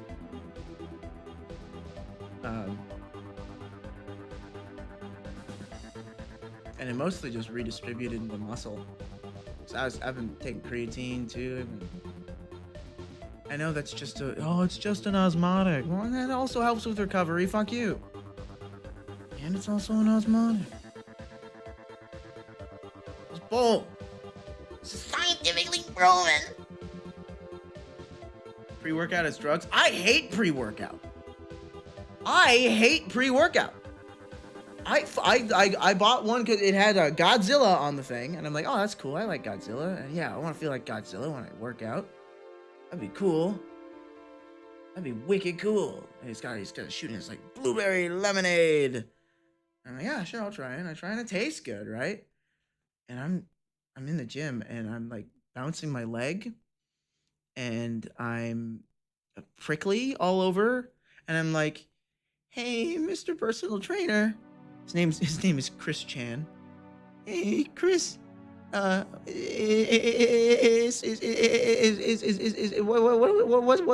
in pre-workout that makes you feel all this funny? And he goes, oh, it's beta-alanine. Oh.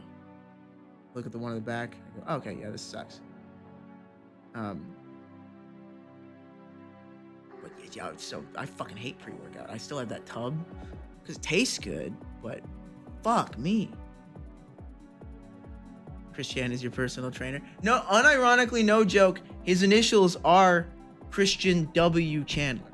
That he's his name. He's CC Fitness in LA. He's a great personal trainer. I think he's got a private gym. I'm doing my part, supporting my local business. He's great. Not to dox him, but if you live in LA and you need a personal trainer, I'm sure he wouldn't be mad that I'm recommending him. He's great. Industry adjacent too, just like that meant so much to me. He's in like a podcast that got nominated for an AVN award. He got nominated for an AVN. I was like, look at you. He's like, yeah, for a podcast.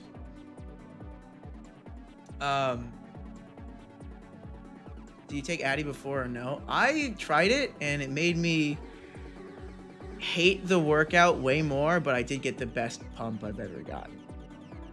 I was like, I could barely make it to the car, but I hated it. Because I get the opposite of time dilation, where just it feels like I am 100% there for every second. Normally, because I have such bad ADHD, time just disappears. Time just runs through my fingers like sand in the eternal hourglass we call our existence. Passes through my fingers. I take my medication, and suddenly there's stones, and I can grab them one at a time. Aren't AVN meaningless though? In the fucking grand scheme of things, yes.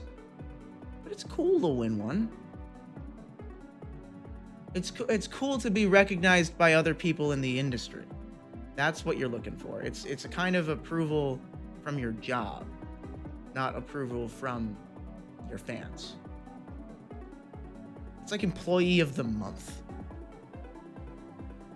That's what AVN is. It's not the porn Oscars, it's the porn employee of the month.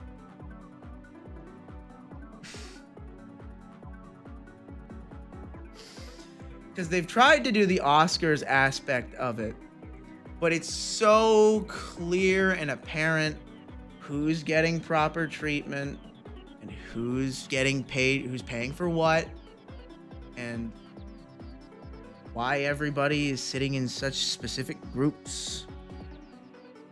And it's very clear that it's a political thing. So it feels like office politics, less than a celebration of anything.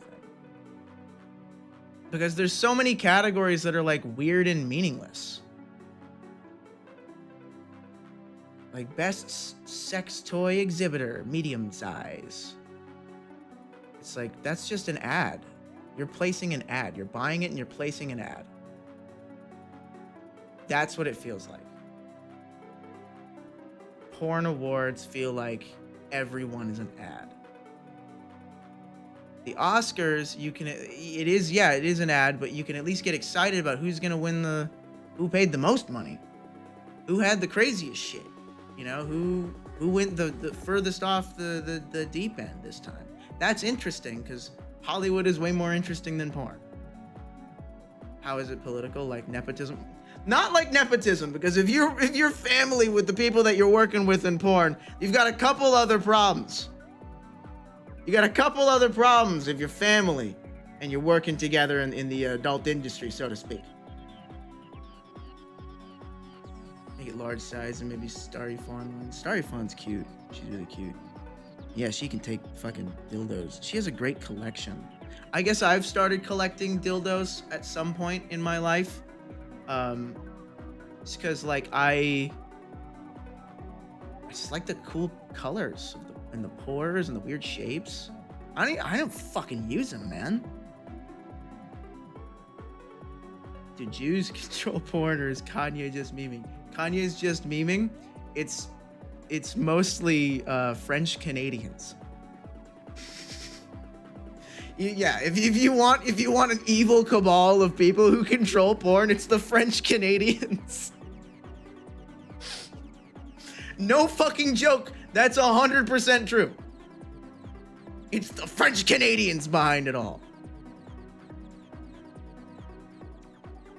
XQC's birthright. Is Drake French Canadian? I knew he was Canadian. Is he French Canadian? That's fucked up.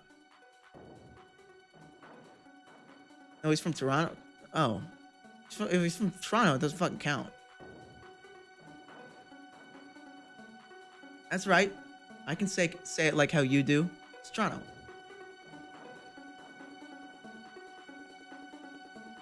That's right, I've been places.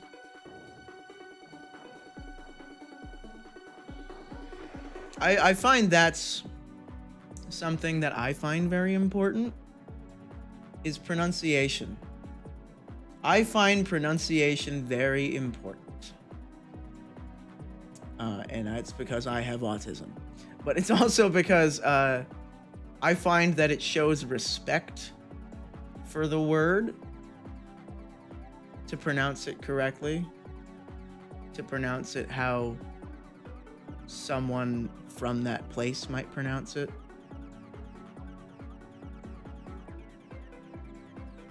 Pronunciation is important, say aluminum. Listen, if I start saying aluminium, I'm gonna sound like an asshole here.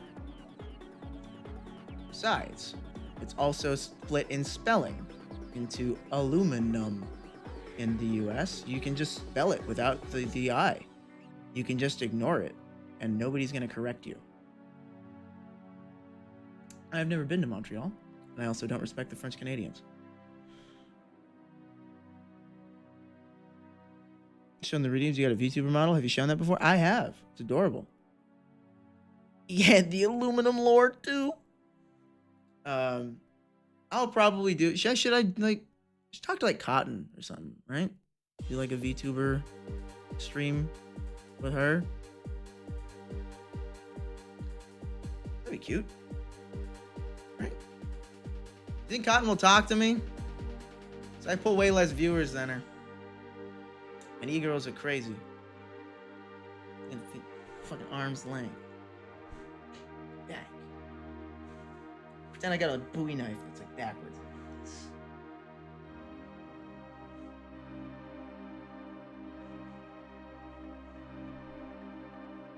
You know, like something like that. Compose. And it's like a really wide angle lens, and I've got like a black hood, and I've got like an assassin's mask.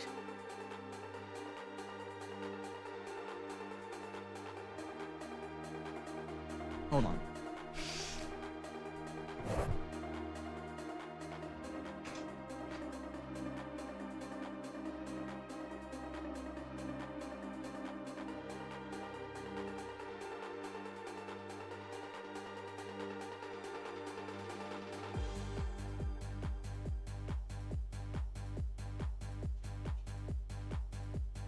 Where is it, confound you? Where is it there?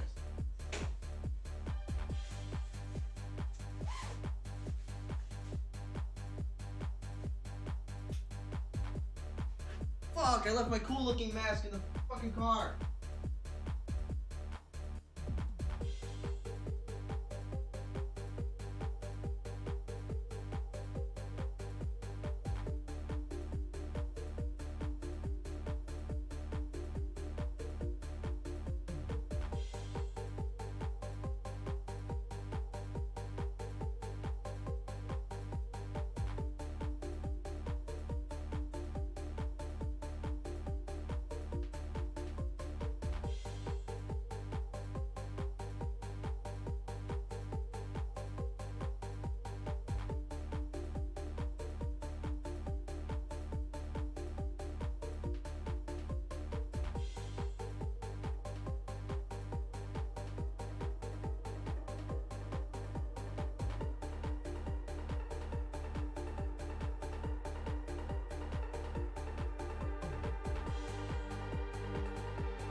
got like a really long, like a wide lens.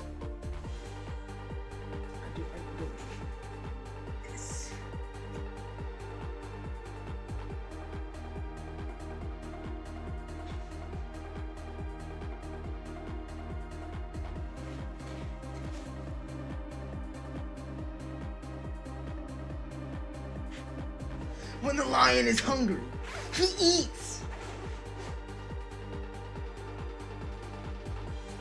I hate. Okay, so this is from a company called Demobaza. And I love their clothes for the most part. Don't buy anything that's made out of polyester from them. Like this is fucking. This feels like shit. This feels like shit to wear. It's like $400. Yeah, I get it that I have like my weird fucking like designer thing. I got it on sale too. It was going out, so it's probably not a very good thing. But it's like plasticky and it just doesn't feel built well. But Demobaza.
My cat tried to turn my computer off.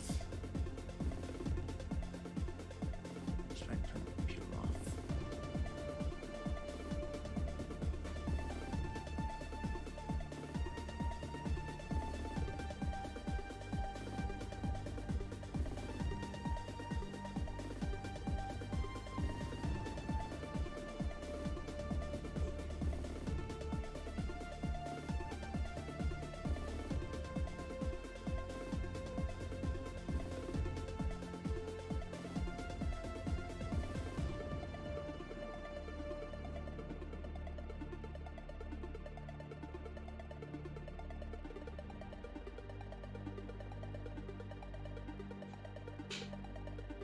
Demobaza also does tons of like shit like this, where it's this washed denim.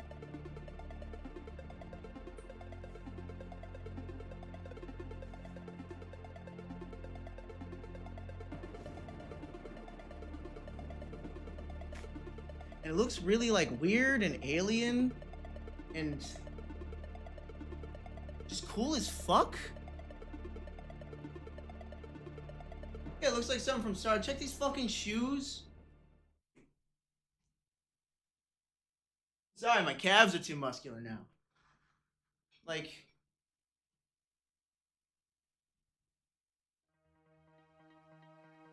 it's fucking wicked cool, right? You got a pocket up here, dude. You got pockets up here. Of course, it doesn't really pop on camera. I think it's really one tone compared to their jeans and their boots, especially have like a lot of tones going on. I think if I like dry brushed this in like a dune, like a sandy color, that'd be really, really pretty. Because you'd get all the this detail, all this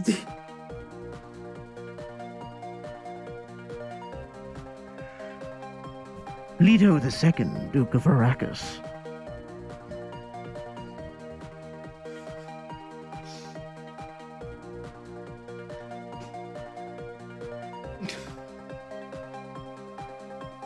I never read the Dune sequels. I only read the first one. See ya, butt ghost.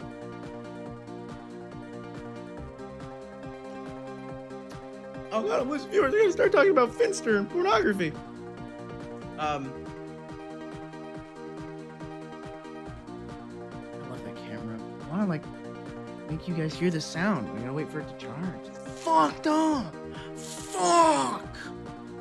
Oh, I ruined everything! I love that joke.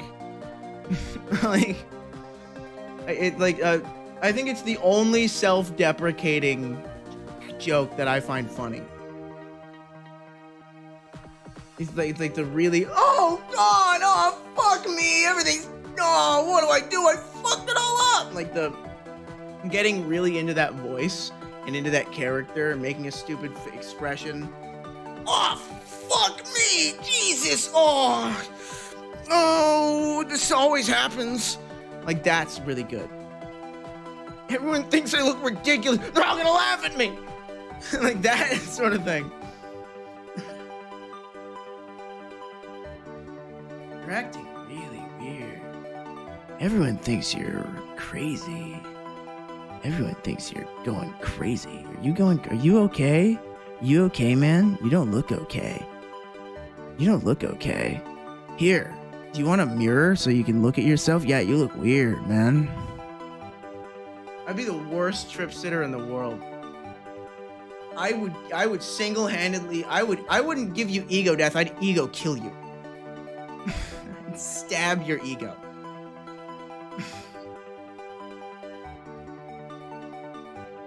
Finn said he wants to try mushrooms. Has he said that on stream? I'm sure he's allowed to say that on stream. He's probably going, oh, I want to try psychedelics. Those sound cool. Because everybody wants to try psychedelics, right? That's the cool one. Psychedelics are the cool one. My wrists look small. Because this is so high. Self-conscious about my wrist size. Come on. Former trans performer. I got people telling me I got this dainty little form and that they want to hold me and kiss my beautiful white goddess feet. No, go away. So I've masculinized to defend myself. It's like it's like a femboy evolution to combat predators. We got spikes on the outside, just because that way things don't eat us, like poison dart frog. Oh man, that's. Gotta write down a new merch idea. Gotta write down a new merch idea. Gotta write down a new merch idea. I know exactly what I want this to look like. Holy fuck.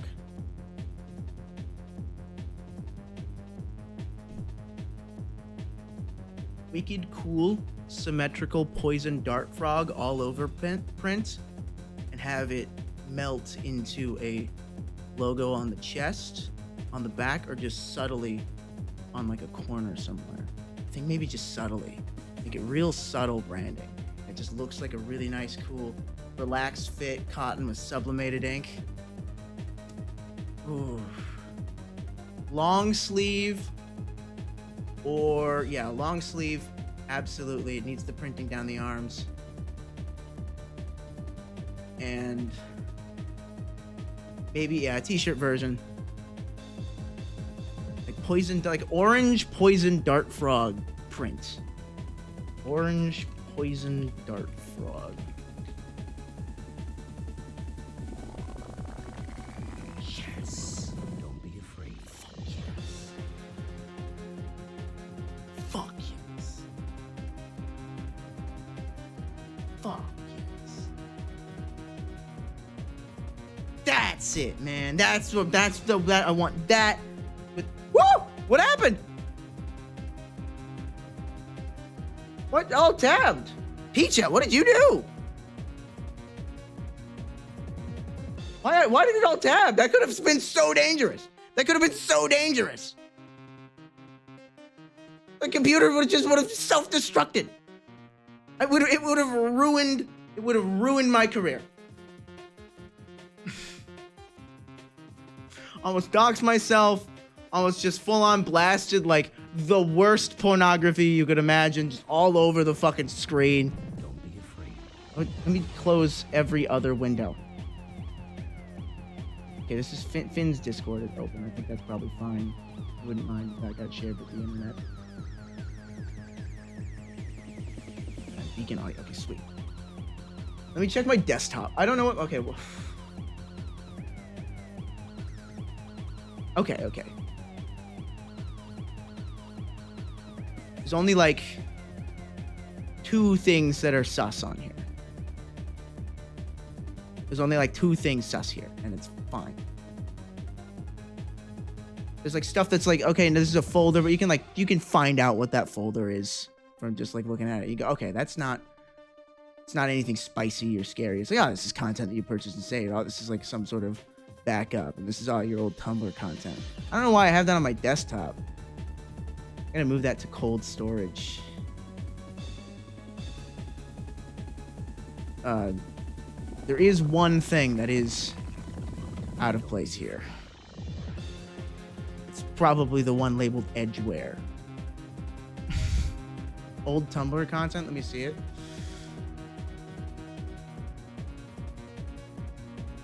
Is this Dropbox sync? What is that logo? Why is this sync here?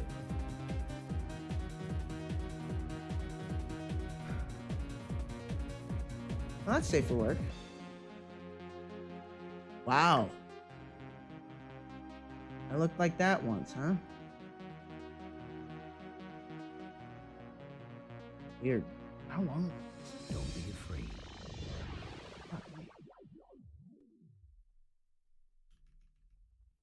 This had to have been 18. This had to be fucking 5 years ago. You ever just get blown away by the passage of time? Crazy, isn't it? Are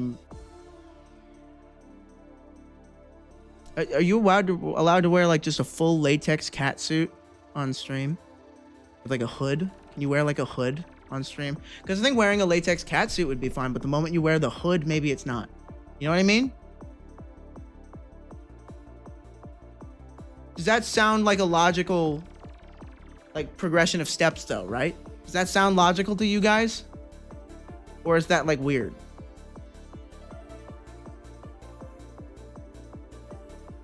do whatever the fuck the government. The government has no fucking say over this. IDK about on Twitch. Full latex is totally fine. Yeah, I mean, I've seen it on TikTok. People do like latex. They do like latex like outfit try-ons that are ASMR, and I'm like, you're so much smarter than me. You're so much smarter than me. You're a genius. That's marketing genius. Right? That's marketing genius. That's porn marketing genius. That's so perfect. Because that's totally something that's going to get picked up in a lot of people's algorithms. It's totally something that's easy to reproduce. That's easy to make high quality. That's totally something that's going to drive traffic. I should do that. I should just do that. Or just steal that idea. Right? That's not too original of an idea. If I stole it, then it would be fine.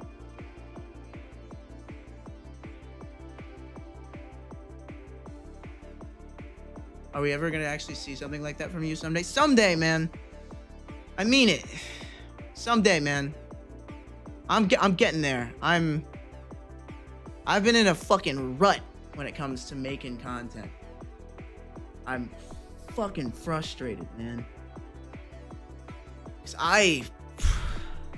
you've seen the cameras I film on. Hold on, you wanna see my A cam?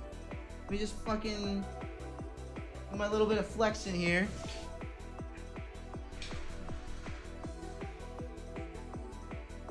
Ugh.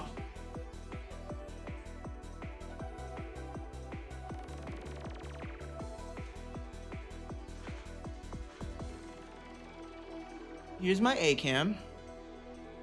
I love her. I have named them Mike and Jay. That's their names. It's Mike and Jay. Right? Great. Kick ass. Kick ass names for a pair of cameras. Mike and Jay. Guess what? Not only that, but a company that when I was out there in fucking the UK, Finn said, I need to go to a camera store. Let's go to a camera store. And I went, yeah, sure, whatever. We went to a place called Wex, which is a camera local chain in the UK. And I went to look at the tripods with him. So he wanted a new tripod setup. Found this company called Three-Legged Thing. And I'm like, that is an adorable name for a company. And all their products have really weird names. All their products were British-sounding names.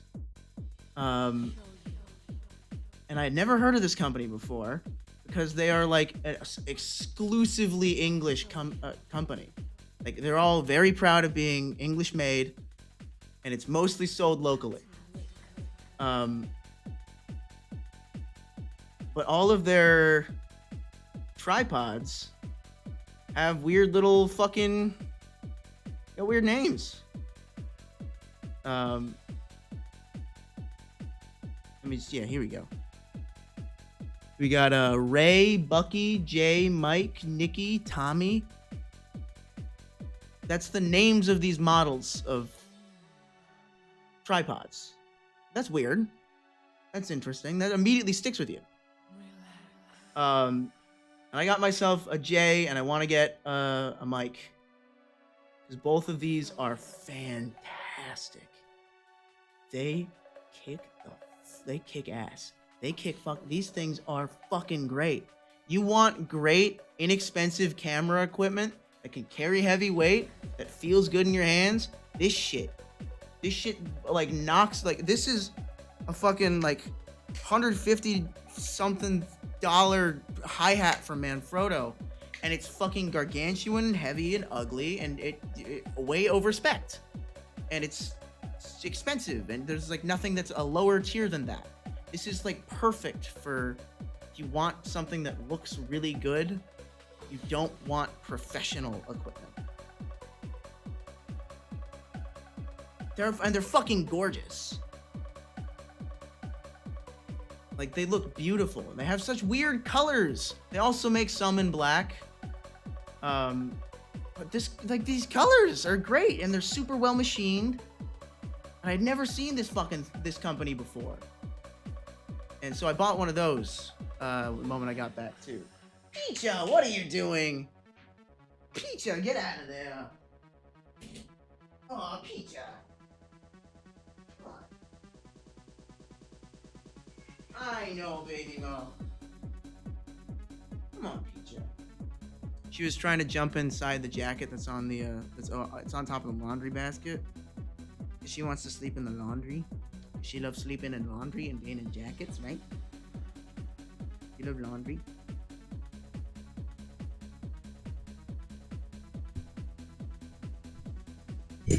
Fuck! Ah, shit. Like laundry. Say hi.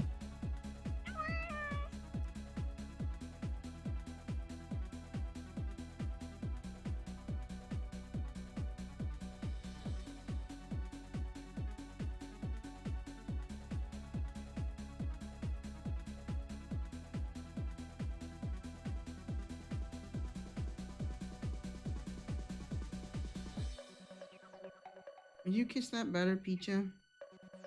I was over at a friend's house yesterday and their cat scratched me. He didn't mean to. He was playing. We made a pillow fort. Fucking. That's right. I went to a very hot, famous porn star's house and we made a pillow fort together. So, I just went off being goofy, dude. Sorry. I'm just wicked goofy.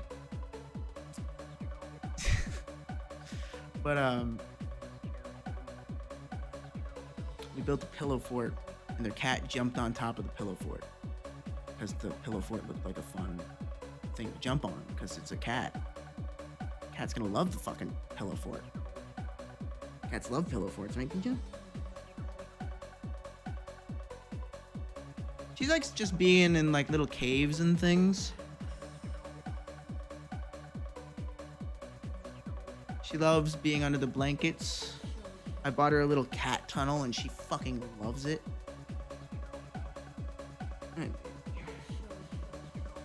She loves running around and chasing things and running through the tunnel. And...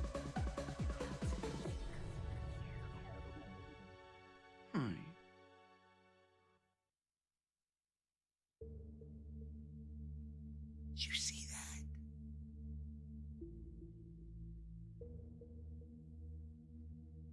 She's just the coolest fucking cat in the world, dude. She's purring, she's smiling. Alright.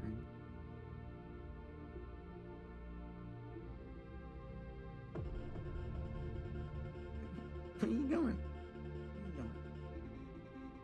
On my shoulder? Your shoulder cat for me? Okay.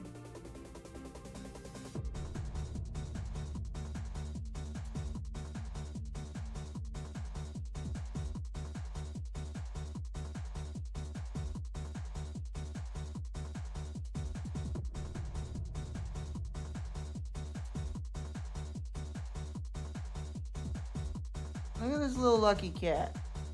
She's a little calico cat that does the thing with her paws and brings me good luck and fortune. My business. Alright, she's gonna attack me. She wants to play. I can sense it. Not if I get that tummy. Not if I get that tummy, Pizza.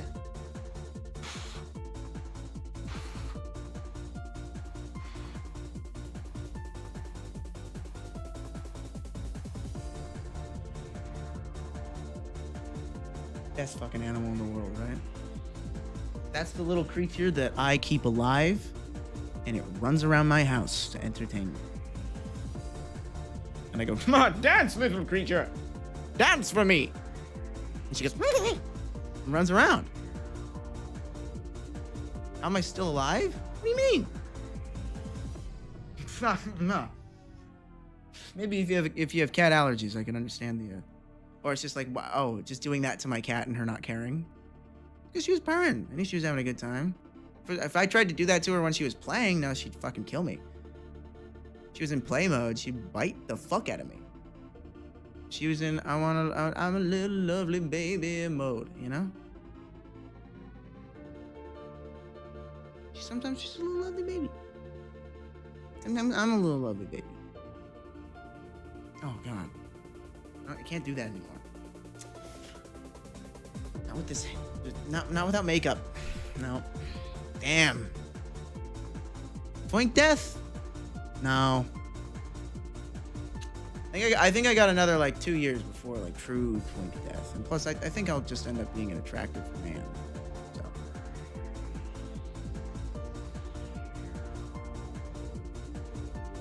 Yeah. Fuck you. It's like I'm just trying to be attractive. I'm not trying to look like anything in particular. Hey, Queen.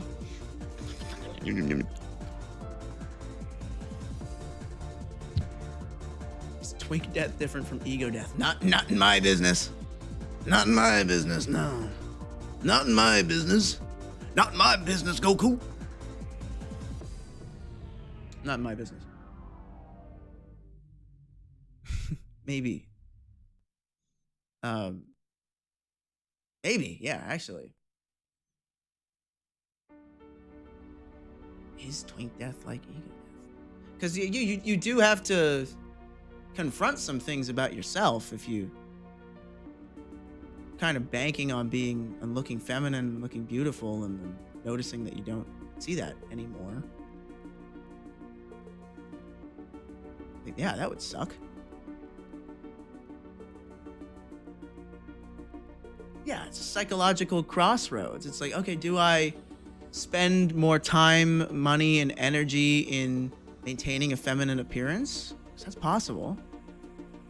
Or do I continue engaging with the way my body treats itself? Ah, that's a very fundamental question about somebody's relationship with sex and gender. Because at this point, femboy steak HRT, it's kick-ass. It's because it's fucking kick-ass body hacking, dude. It's rad. For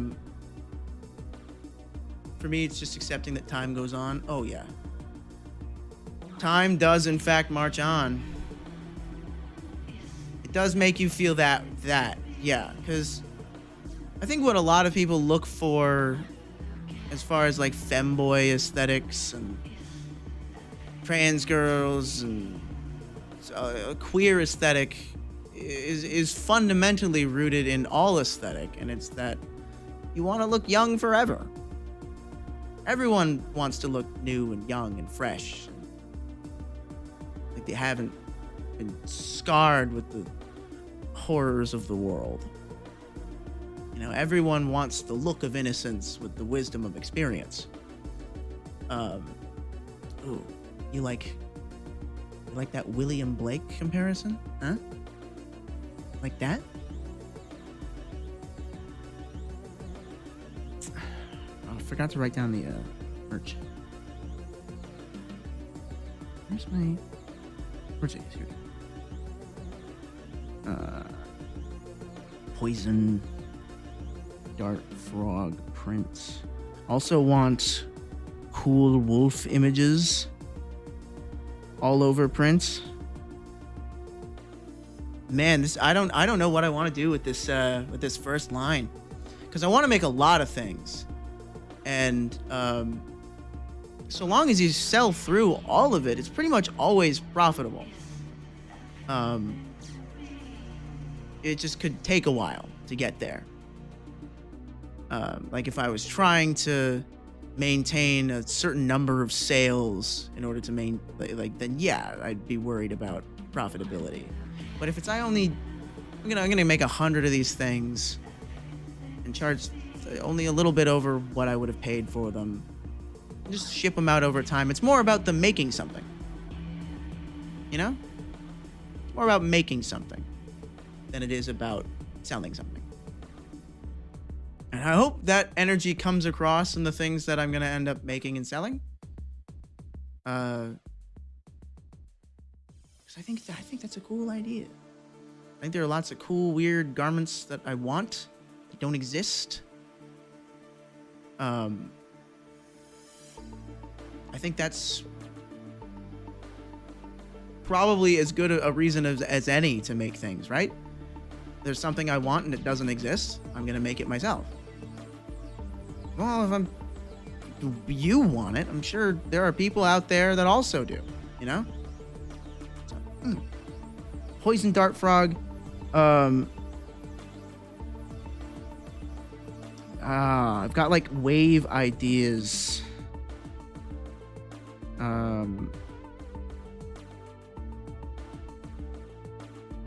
I know I want to do like a really youthful, energetic early 2000s inspiration. Get some Splatoon in there. That sort of like Jet Set Radio Future. Cute, cool. Yeah, like kawaii cool, that sort of thing. I think that energy is really good. I love that vibe. And I know that I took a lot of inspiration for that with my VTuber avatar. My VTuber avatar kind of hits those notes. Feels like everything already exists in fashion. Well, yes and no. It's like, yeah, you could probably go find some weird fast fashion thing that fulfills the desire of what I'm looking for, but I don't want fast fashion. Fast fashion sucks ass. It's terrible for the environment. Feels terrible to wear. I want to make nice products, man. I want to make things that people are proud to own. I'm not gonna go to fucking Shark Robot and go, hey, can you print 12,000 of my logo on the corner of a T-shirt, please? I don't want that. It sucks. I don't want Redbubble. Yeah. I don't want like I kind of need like a literally tailor-made experience.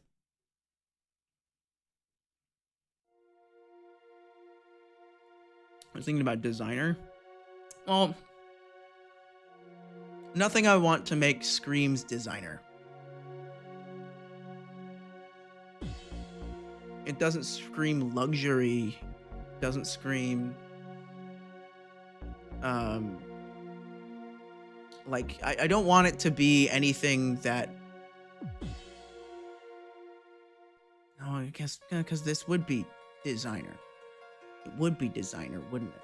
Fuck, just by definition. Fuck. Function. Well, yeah, so a lot of the stuff that I want to make has a function. It serves a purpose. But I guess I just don't want people to refer to it as designer. I guess if they do think that, hopefully that is something that somebody thinks about my cool stuff. Hopefully that's something that somebody thinks. Because that would mean that I've succeeded in making a product that is worthy of a very nice title. Of like, oh, this is designer clothes. Like acronym? No. Hold on, am I thinking of the same acronym?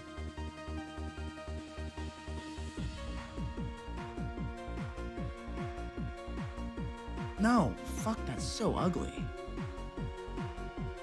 Fuck me. This brand is huge. What do you mean, like, acronym? I'm not gonna do anything like these guys. And, like, a big part is that I'm seeing a lot of, like, polyester. I don't like polyester. I don't like... I've found that I've ended up becoming a bit of a material snob.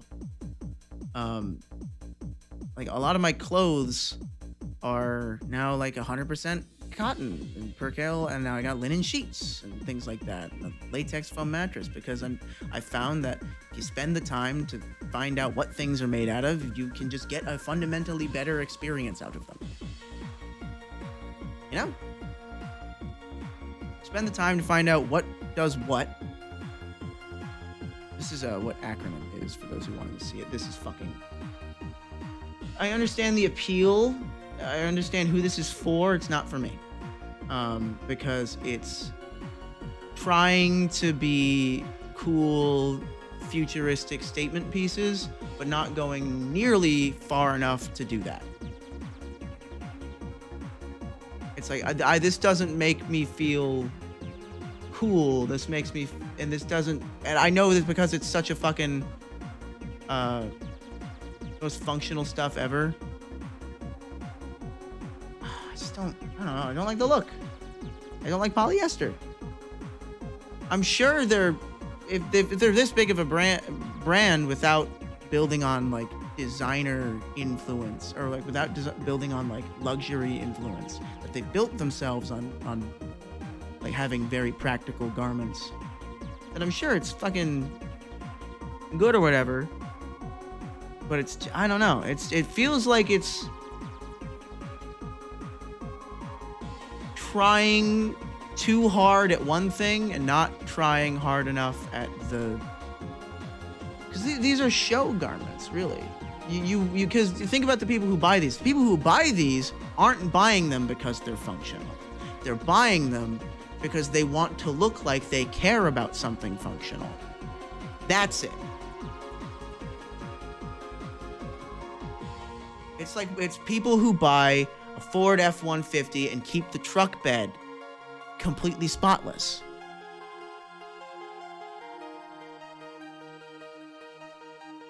It's people that want the form of function.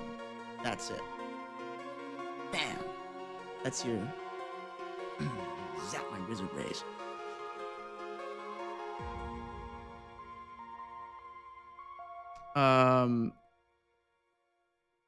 Drive the Jeep around the city. Just looks bad. Make skirts with tons of pockets. Why would I want to make skirts? Oh, you think I'm a girl? There is a company that makes a skirt that has a pocket that I like, though.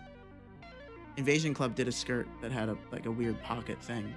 It looked like very tech-weary, but it was like super tiny and flares out really good. So it makes you look like you have a tiny waist and wide hips. It had a cool tech-wear pocket on it. But it's just hard to take care of a polyester blend pleated skirt. You have to like fucking steam that in a very specific scenario, and it's hard to clean that. It's like, oh, am I gonna go get dry cleaned? Am I gonna go get this tech wear skirt dry cleaned? You know, like, so that's why I like clothes that are made out of really natural materials now. Things that are just like nice. But yes, something that like looks weird. Yeah, I could toss this in the fucking washer and dryer. It's just cotton. Same thing with these are the pants from them. These are their jeans, which are like a weird elastic and thing blend. And it's got the fucking cool shoes that I still have the sticker on. Let me refill my water. Be right back, gamers. Everybody else go refill the water. Go on and hydrate, gooners.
ever had somebody try and tell you that adrenochrome is a real thing?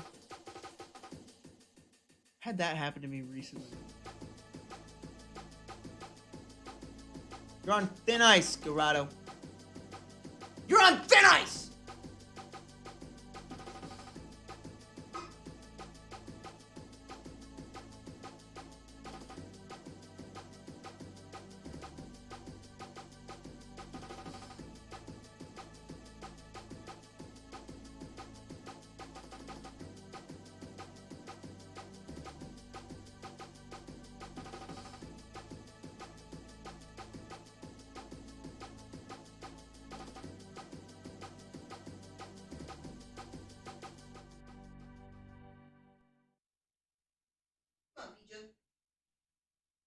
Come on, Pija.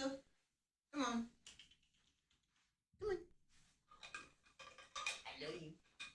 I love you, Pija. I love you so much, Pija. I love you.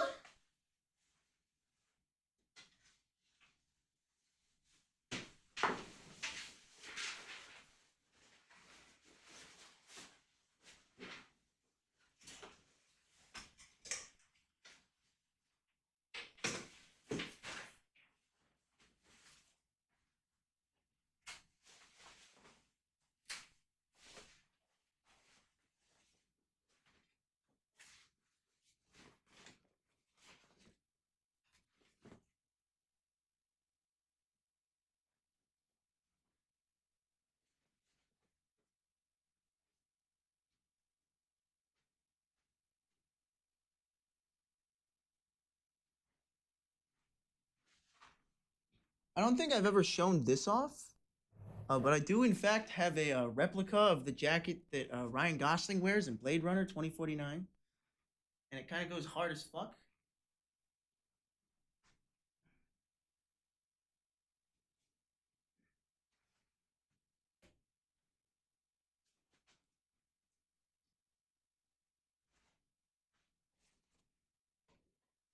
Is that a good movie? It's a great movie. This was like a gray shirt and not, or if this was like, yeah, hold on. I got this.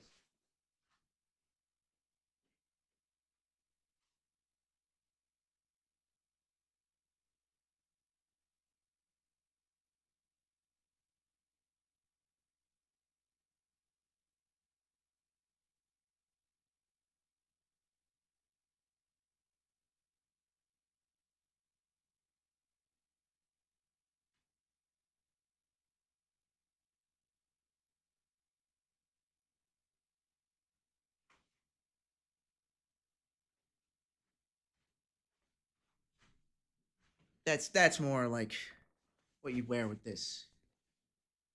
And you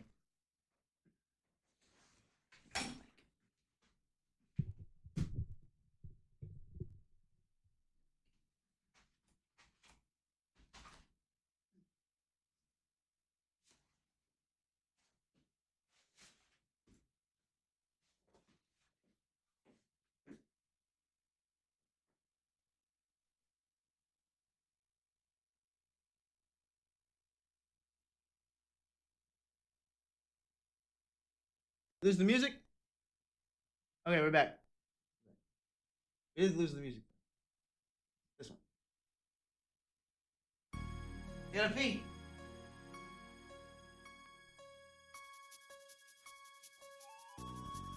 Hit my mic before I do.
So it's actually they sell pants like that. They sell pants that look like that with the 2 dots. It's called calicopants.com. calicocutpants.com. That they sell pants that's not pee. I wasn't going fast. It's calicocutpants.com.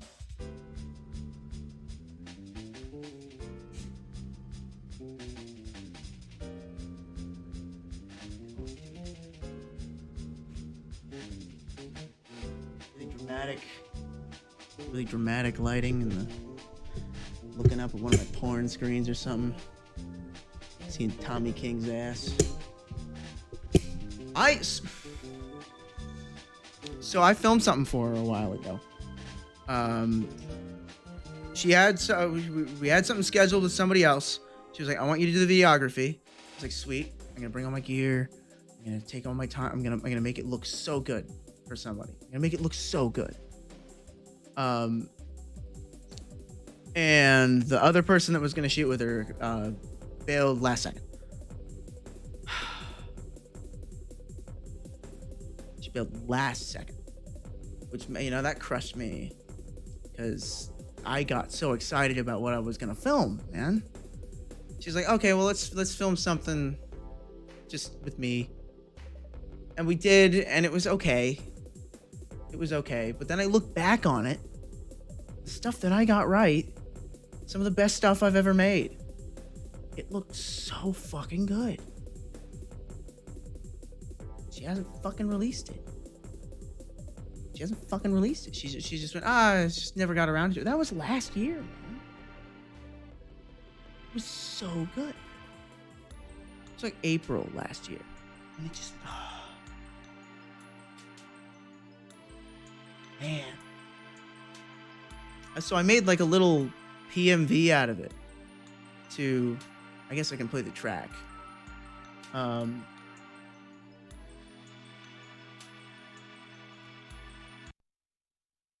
There it is. This is the track.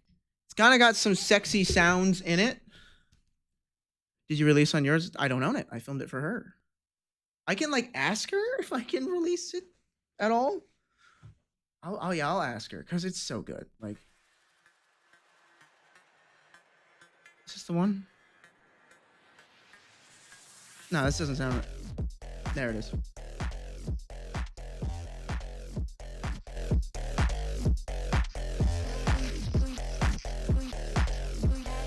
Oh. Like,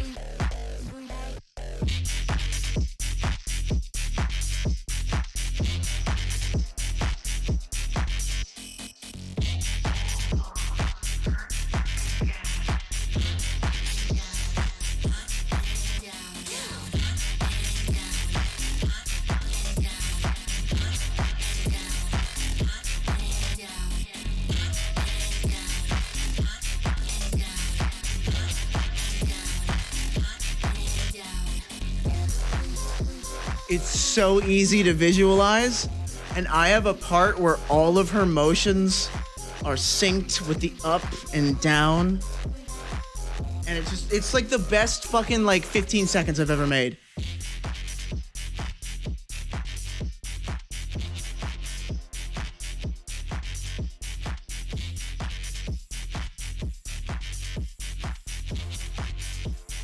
Why is slow mode on?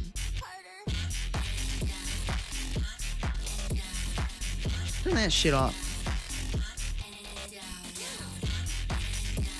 How do I turn slow mode off?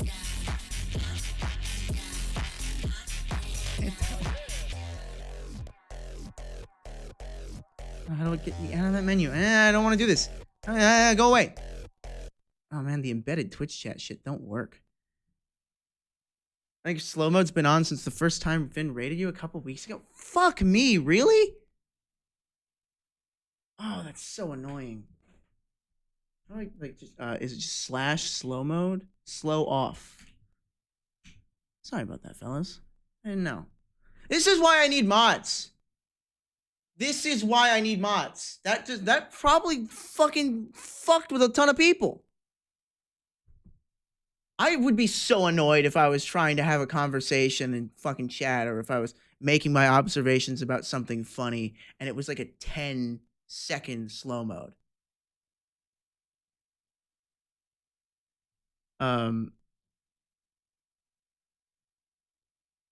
P word? Finn? With a P? Porn? Yeah, I think it was when like Finn rated me that last time. I don't know. I wouldn't have turned slow mode on there to begin with, though. So which one of my mods did that? Fuck you. Why'd you do that? God damn it. God damn it. Preventing spam. The start of a raid is always spam. That's what a raid is.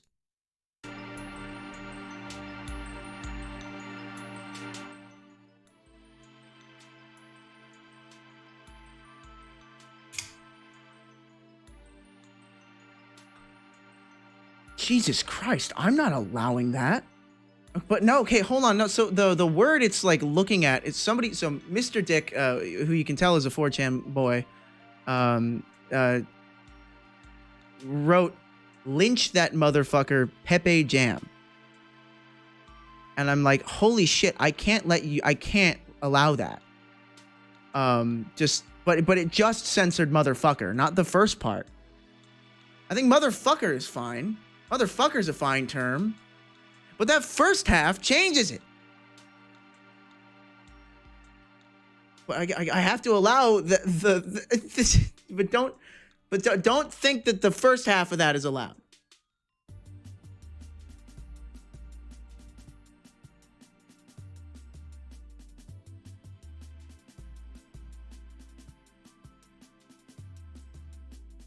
Did they make automod more aggressive?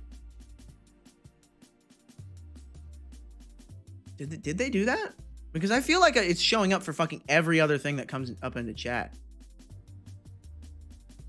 I just don't want to be people to be able to say like, well, if honestly, it's like if it goes against Twitch terms of service. You got blocked for saying scumbag? What the fuck? What is that, man? It's like if it's against Twitch TOS, I don't want people to be able to say it. But I think that's like a fundamental rule. Like I can't break that. They say simp? Yeah.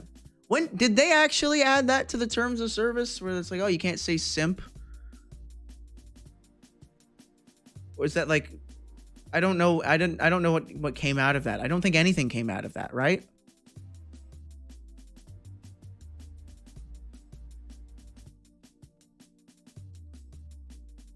Simp is TOS? No, it's not. No, it's fucking not. Okay, maybe it's TOS if you in chat are harassing somebody else for supporting the streamer. I think that's probably where it would be TOS. But I think if you call yourself it's probably fine. And I don't think a lot of streamers are saying it in a derogatory way. So it would be when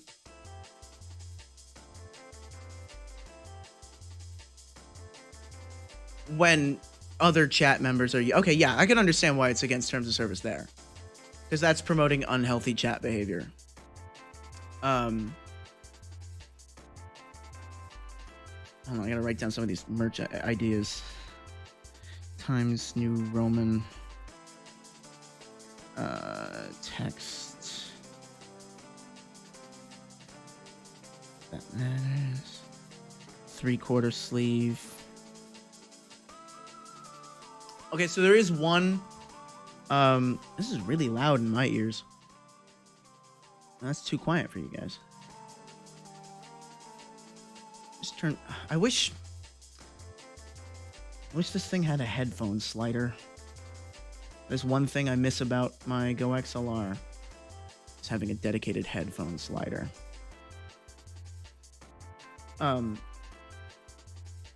Fuck, what was I gonna look up? Something important. Help, chat, help! Help! Help, Tom! Help, Dick! Help, Larry! Unhand her, Dan Backslide! Unhand her, Dan Backslide! Unhand her, Dan Backslide! Please tell me anyone knows what I'm doing. Please tell me anyone knows what I'm doing there. Did I just like completely like embarrass the fuck out of myself with that? Fuck me. We're too young. Oh yeah, what? Like it was like a Tumblr meme for a while. Can't remember what the name of the cartoon is.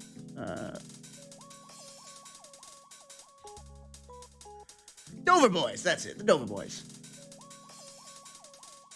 9 minutes. It's 1942. For some reason, in 1942, this little animated fucking short just became a meme on Tumblr, like in like 2014. It was everybody fell in love with the Dover Boys, 1942. I think I can probably watch this on stream, right? I could probably watch the Dover Boys.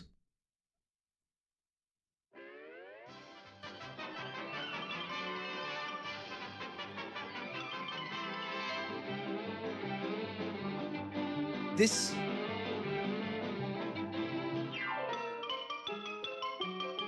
I mean...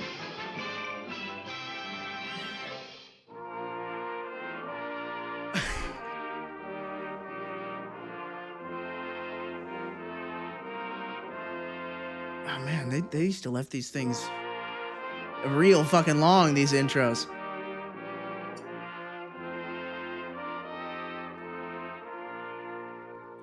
Oh, what a frame. Pimento University. Pimento U. Good old PU. PU. Pimento U, oh sweet PU. Thy fragrant odor scents the air. A pox on Yale, poo poo Purdue. Pimento U, my college fair. Oh, sweet Out and away, the most popular fellows at, Love this character. That's some Lel Exo random X3 humor. Fellows at old PU. Oh, the Dover Boys. Dover Boys. Tom, the fun-loving member of the trio. Dick, a serious lad of 18 summers, plus a winter in Florida, as related in the Dover Boys in the Everglades. And Larry, the youngest of the three brothers. A gay outing at the park has been planned by the merry trio, and they're off to fetch their fiancée, dainty Dora Standpipe, at Miss Cheddar's Female Academy close Their by. fiancé? With their Doesn't usual explain that. punctuality, the boys arrive at the appointed hour of 3.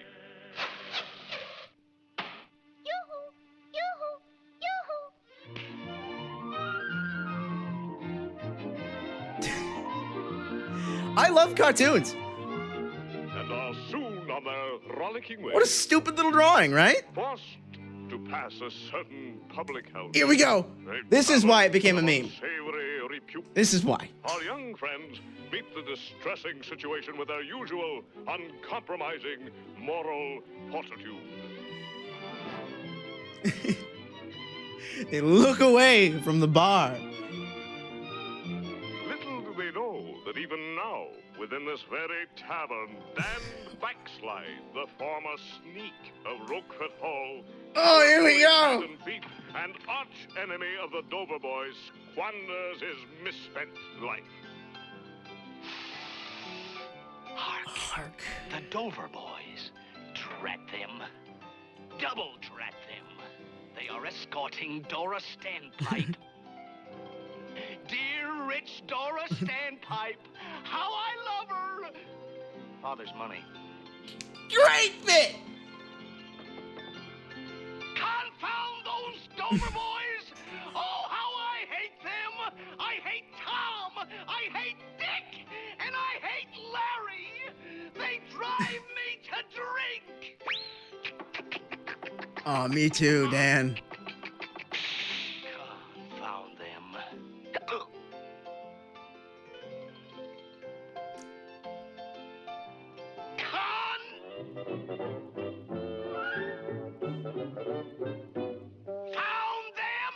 But let us draw the curtain on this sordid scene and turn to more pleasant surroundings, where we find our young friends engaged in a spirited game of hide, go, and seek. 20, 25, 30, 35, 40. This is me and the fucking boys, dude.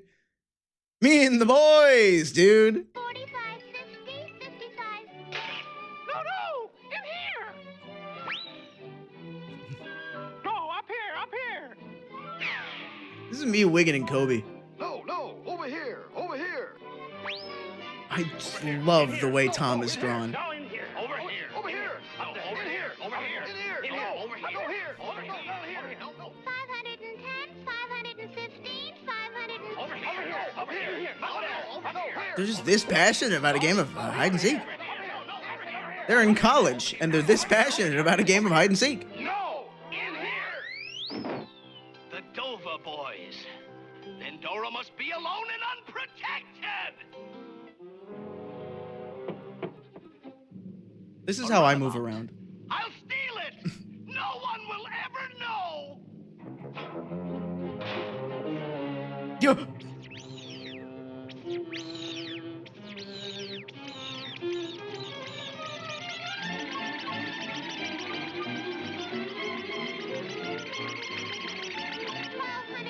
But you can tell where I get some of my goofy cartoon voice energy from. 1270, 1275, He's got the whip. 1285, 1290, 1300, 1305, Handbook of useful information.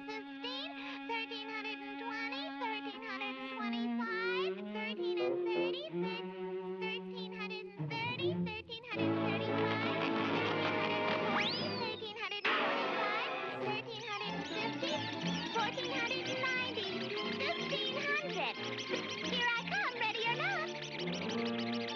There it is. Help! Help! Tom! Help! Dick! Help! Larry!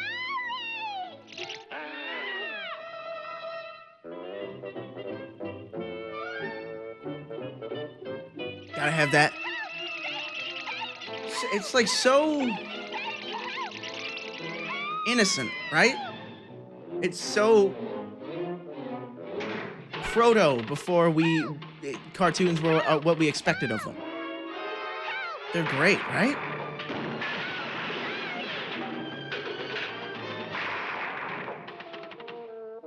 Before hentai. Poor Dora. Will no one save her from this predicament? Will no one come to her assistance? But hold on. What's this? It looks like an alert young scout. Why is he And just that's doing that? Just what it is. He'll not fail her, I'll venture.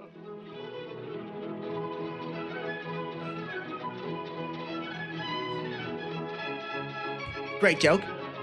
Great fucking joke. Telegram for the Dover boys. Mrs. Tom, Dick, and Larry, Caraway with Tavern Upper Bottleneck, New York. Says, quote, help! Unquote. Signed Dora. 35 cents collect. Damn, that was some Mel Blanc right there. Holy fuck, that scream. Like, that. Where you can hear, like, the room that he's in when he screams, when it's just like, when, like, the curtain of it being animation falls apart and you just hear Mel Blanc screaming. Is so fucking funny.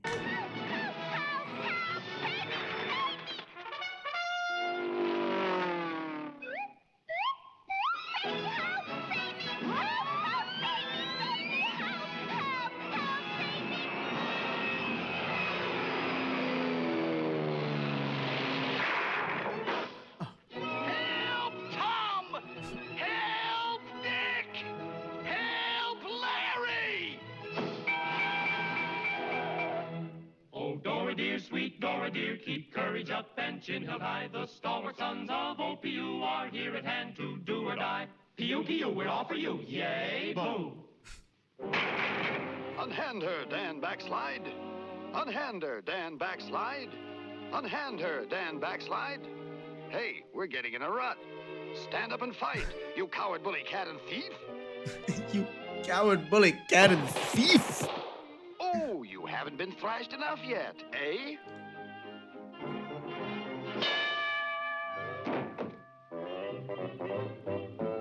That's what I was doing.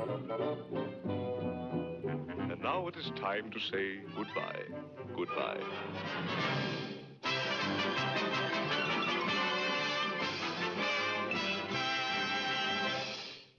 So I think that kind of explains why I am the way that I am. I like cartoons. I like cartoons. I'll put some more music on.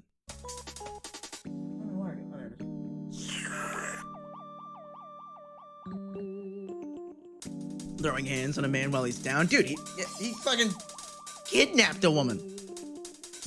Come on, you wouldn't do that?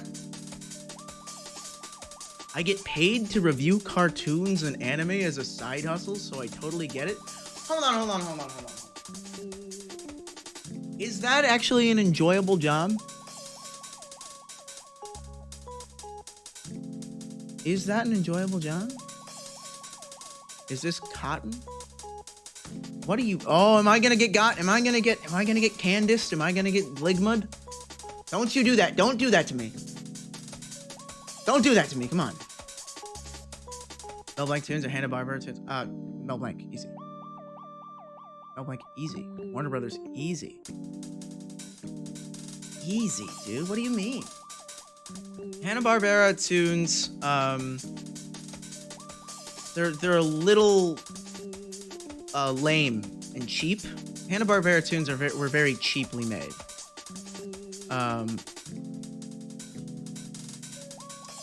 Just he's pulling a mind goblin on you, dude. I got by that when I came back to my fucking like Destiny raid group of Altera and like Soto, and I played for them for like the first time in like a year, and because Vault of Glass came out again. I was like, oh, sweet, I get to play Vault of Glass with guys that I never played Vault of Glass with. And I was super excited. And fucking Terra goes, yeah, did you hear they added the Mind Goblin? I'm like, oh no, what's that? Is that a new boss?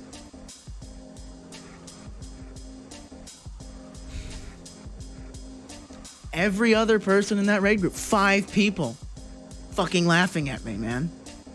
They're all gonna laugh at me!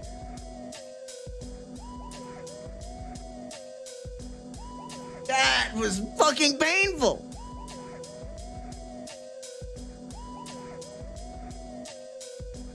I think you're looking for the word quality. Oh yeah, I love quality work.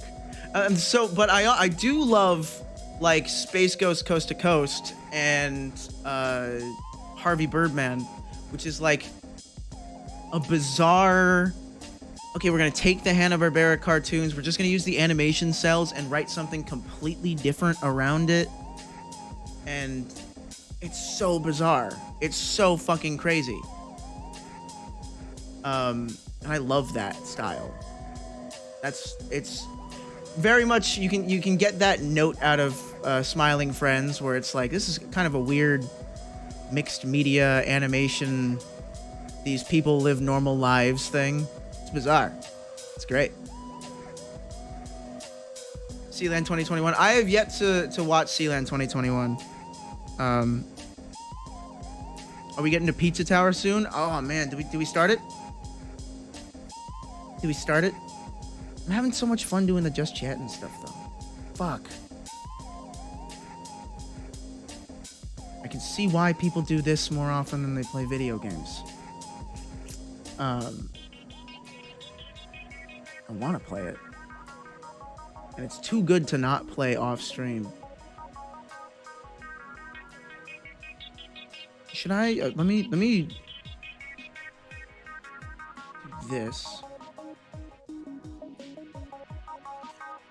Sometimes if I'm going hard on a work day, I'll take another quarter of my medication just to round the last 2 hours off. I think that's probably worth it, right?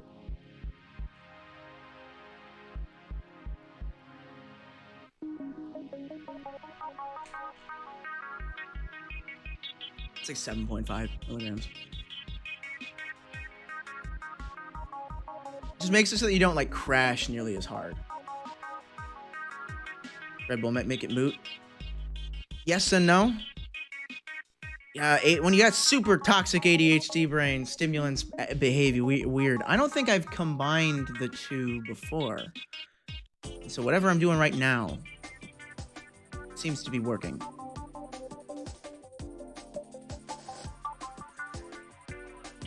Play it, the soundtrack is banger. Oh, everything about the game is banger.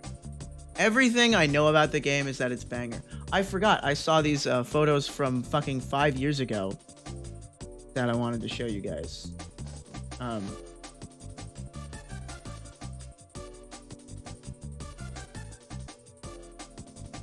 So this is like,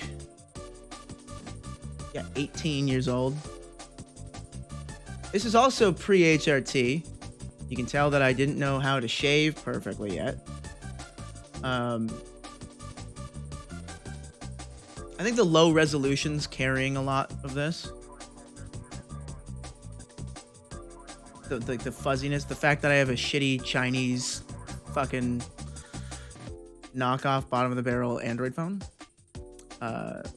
It just takes images in like 8-bit color and is blurry no matter what you do.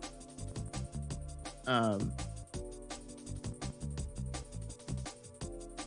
arts, did my fashion sense change? I would probably wear something like this nowadays, but completely different attitude toward wearing it, you know?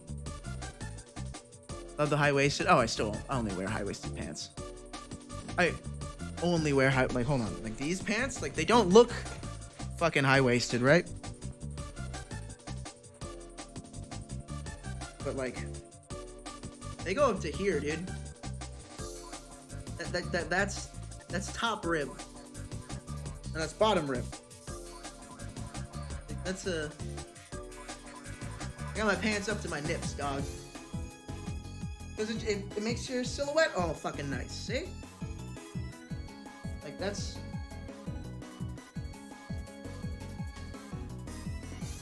What does my butt look like in this?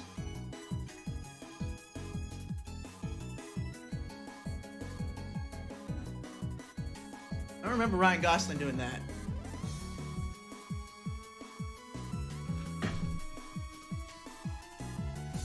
Maybe he did that in Drive. I don't know. I still haven't seen it. Oh, and here's the other picture. First of all, somebody did point out, yes, Bad Dragon Cum Lube. Nipple pump. I think I still have this lipstick. This foundation sucked. I didn't know how to do my makeup, man. I don't know how to do my fucking makeup. It's like people will like compare me and Finster in many ways. And I find that's odd to begin with, because we both do completely different things and have completely different approaches to some things, and he's much more attractive than me, and to a much more public-facing audience. We do different things. I made this comparison when we were talking, though. I was like, I'm the David Lynch to his George Lucas, and shows me these things called Wookiees. And I start to get a little bit of a headache. And here's the other photo in that set.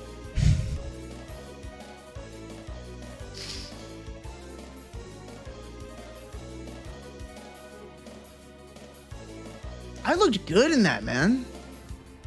Fuck. I need a black catsuit again. I tried to get one, and I don't like it.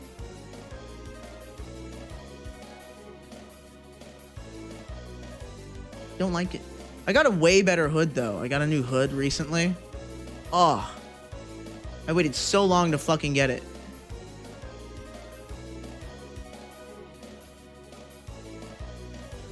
It's fucking kick-ass, dude. So, like, normally you were doing this at 18. Oh, yeah, I was a little freak.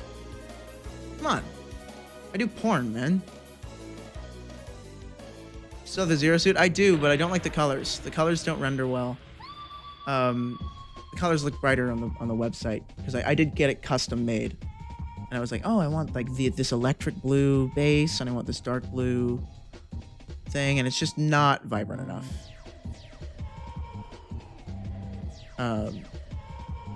Is that your Gooner suit? No, because I jerk off a lot, and if I liked to jerk off in latex, it would be a nightmare, because latex is a nightmare. Do you own any? It's a fucking nightmare. It's it's a pet. No, it's not the fact that it's sweaty. It's not the fact that it's sweaty. It's the fact that you need to wash it before and after you use it. You need to oil it and you need to powder it. It's like owning a sex doll is similar, where it's like it's so many maintenance steps that it's just daunting, and it makes you not want to use it super often. You have to be able to work past a lot of that.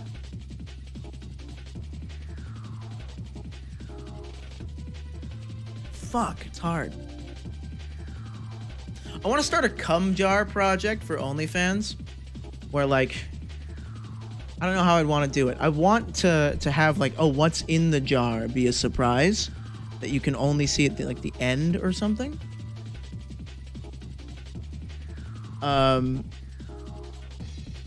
Because I feel like that would be like cool, right? That'd be like a weird, fun idea. And like hits like the creepy sex pervert thing that like a lot of my audience enjoys.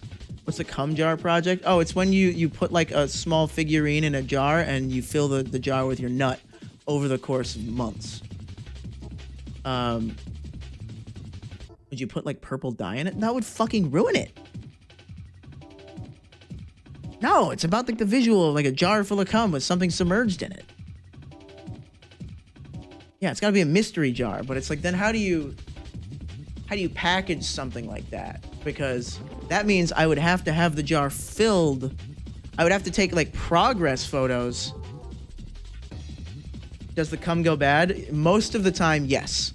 But the people that do it for like the visual aspect of it freeze the jar in between usage. So you nut in it, and then you put it in the freezer. You take it out, you nut in it, and then you put it in the freezer. You take it out, you nut in it, put it in the freezer. But I don't produce like a large volume of nut. So this would be like a month-long endeavor.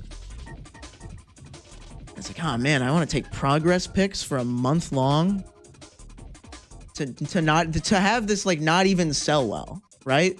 Because it's so weird and crazy. How big is the jar? It's got to be relatively big, because the jar I got is too small for what I want to put in it.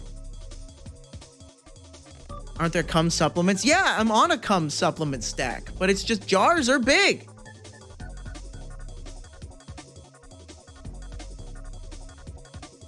White Gatorade, man. No, well, I guess I could fake it with like a cum lube. And yeah, you know, that's a movie magic, right?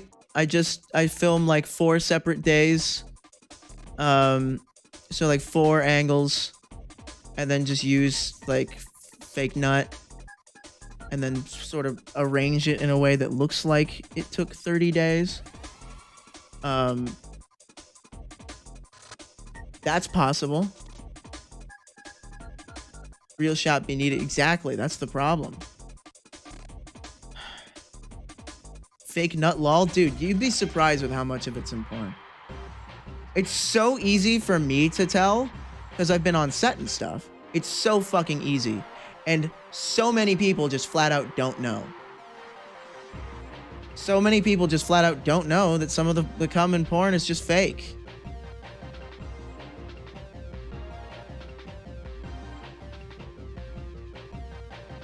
I feel like it would be enough for people as if it's, at least some of it was yours. Oh, yeah. Fake nut is always a turnoff for me, though. Can you truly spot it every time? Every time? Because I can assure you there are ones that are fake that most people that just goes right over their heads. Especially with the photos. Photos, it's pretty much always fake.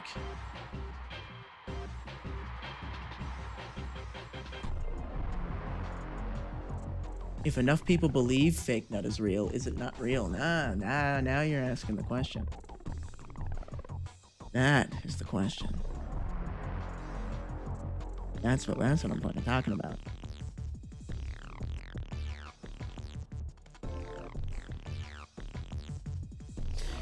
Yeah, it's movie magic, baby. If the audience thinks it's come, it's come. If it's outside of the frame, it doesn't exist. Sometimes can see the cut of it being fake. No. I can assure you we cut pretty much every time on nut buildup, because even if it's a real nut, most people don't prefer to try a nut during the scene because that requires more precise timing.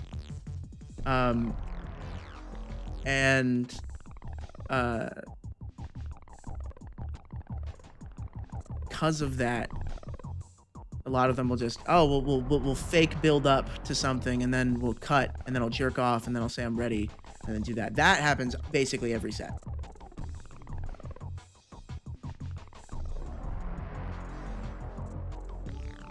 Yeah, it's choreographed.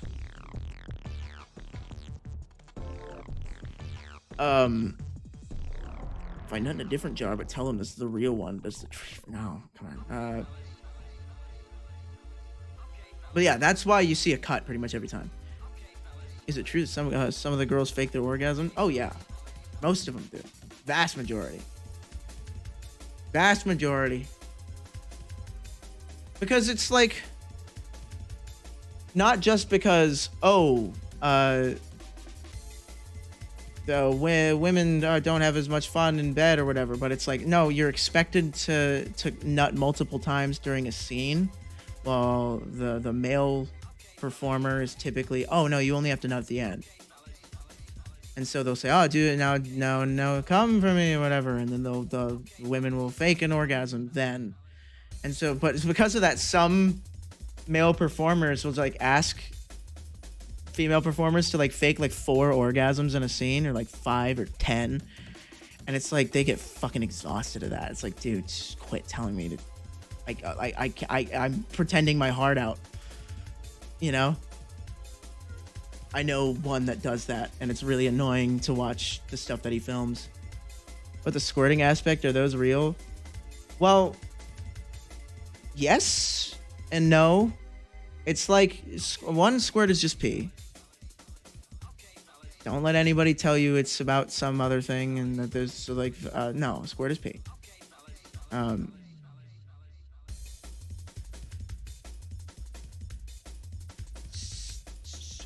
So it's, if you just train yourself to be able to piss really hard on command and drink a lot of water, it's like that's real. They're not filling their bladders with foreign liquid. They're just peeing. Squirt is stored in the balls. Studio porn is so bad because customers don't care about quality at all. I think that studio porn is bad for a lot of reasons. And I don't think it's because customers don't care about quality. Because customers do care about quality, but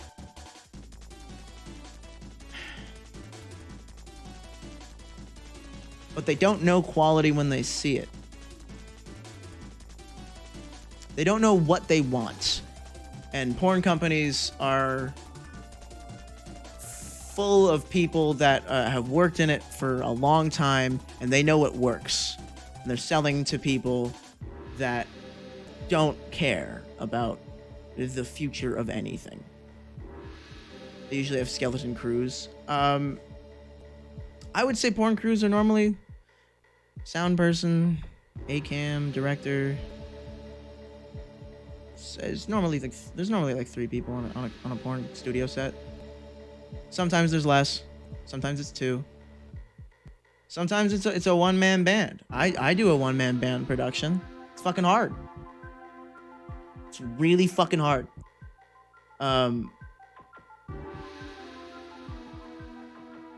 But most of like the studio ones are like, yeah, it's 3 people, about 3 or 4.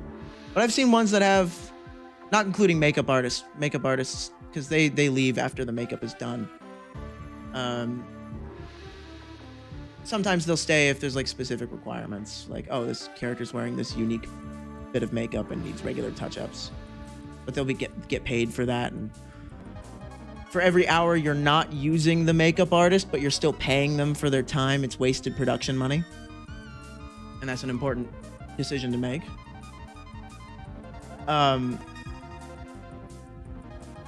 It's really hard, must not make joke. What's the joke, huh? What's the joke? What's the joke? Quality is what you define as a person at the end of the day, and I hope you enjoy it. Is what you enjoy. Work hard, play hard. What the fuck are you talking about, man? Everyone thinks you're crazy.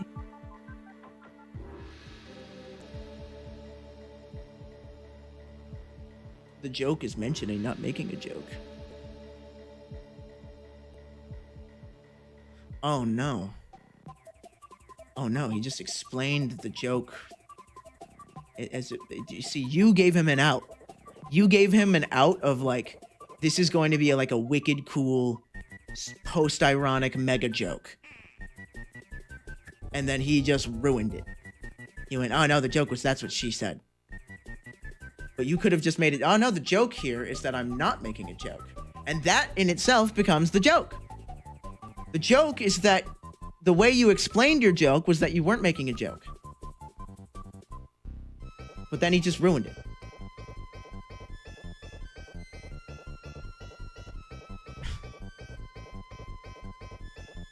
The joke?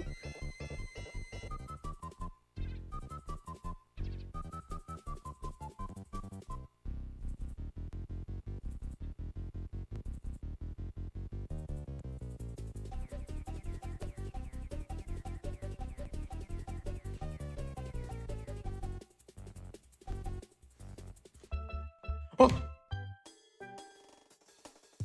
I love Dr. Mario. He doesn't have a medical license.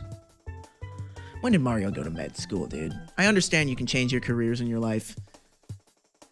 Who's excited for the Mario Brothers movie? And I ain't talking about the 1997 one. 97? 94?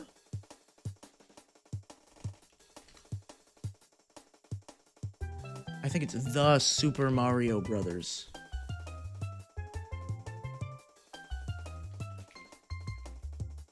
$1993? Why do I think 97? Dude, Mortal Kombat was 1995. I love the Mortal Kombat movie. That fucking theme song is so hard. It was also like my parents' favorite movie. They loved the Mortal Kombat 1995.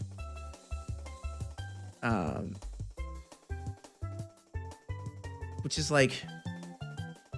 They also really liked The Matrix. Can you see why I ended up the way that I did? The Matrix and Mortal Kombat 1995. And why I have a love of like camp and schlockiness and cheesiness. Mattress. I go see it in a Bowsette cosplay. I had somebody like in my OnlyFans go, when are you gonna wear a Bowsette cosplay? And I went, dude, the last time I cosplayed a girl was like, fuck. When I put on like the Terry Bogard hat. I haven't worn that outfit in a while. Outfit does go hard though. It's like a tiny little sleeves cut off, crop top, red hoodie.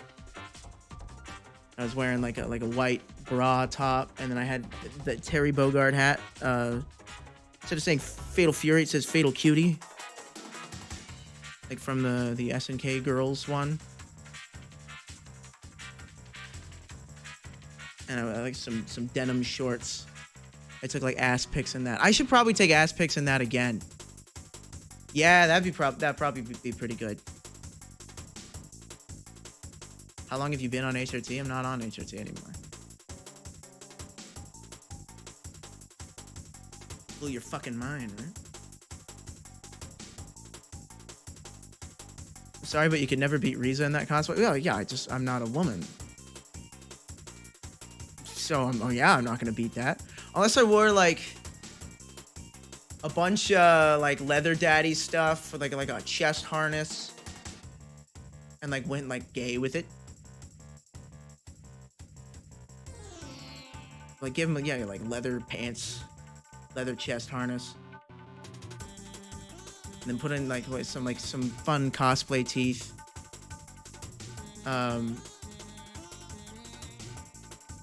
What would I do? I'd have to I'd have to do something to my hair.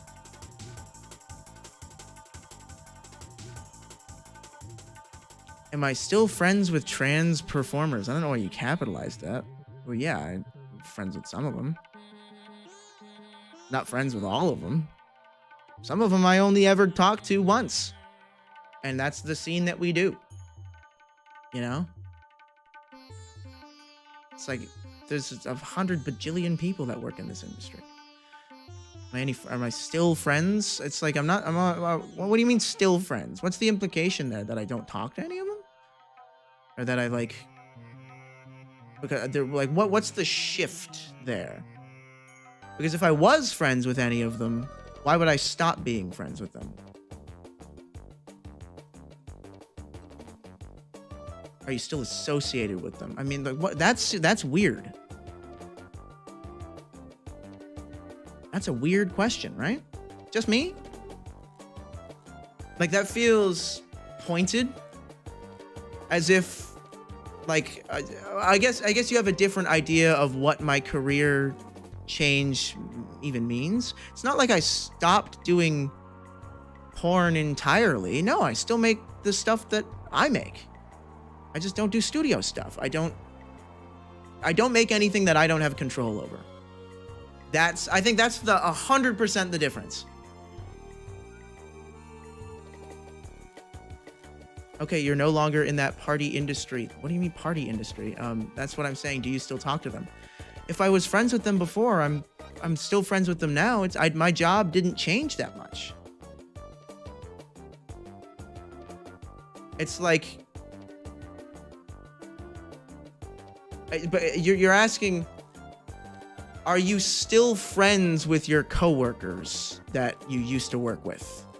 And it's like, that the reason why that question is weird is because I will show my cat. Is because it assumes that I'm friends with all of my coworkers. Or it assumes that I'm friends with none of my coworkers. It's very binary and Boolean. That's what it is. It's like it makes me feel like am I not? If I was friends with them then, I'm friends with them now. I haven't had a falling out or anything like that. And Natalie doesn't talk to much of anyone these days. She's basically retired. When are you playing Pizza Tower? I don't know. I gotta show my cat. Oh yeah, that it's somehow based on what I'm identifying as, like what? Because I'm not getting fucked in the ass by men anymore. Like I'm just not gonna talk to my friends. What do you mean? Pizza.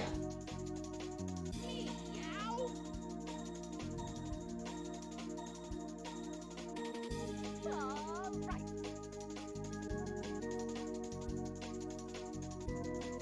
Let's go.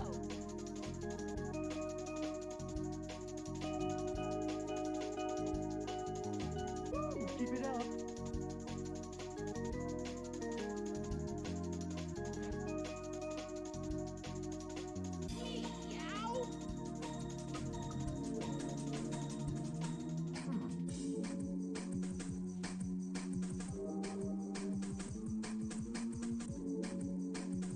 Smell like chicken nugget.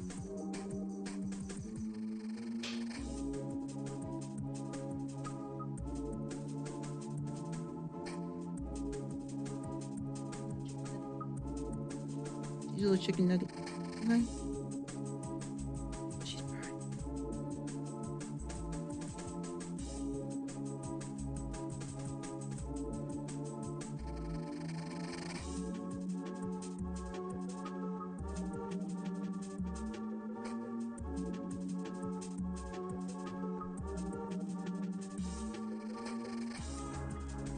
Look how beautiful she is.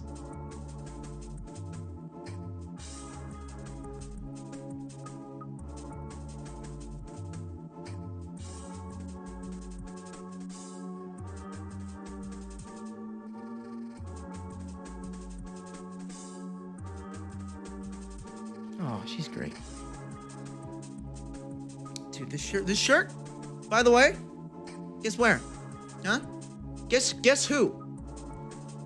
Guess who I'm wearing with this shirt, huh? Guess who?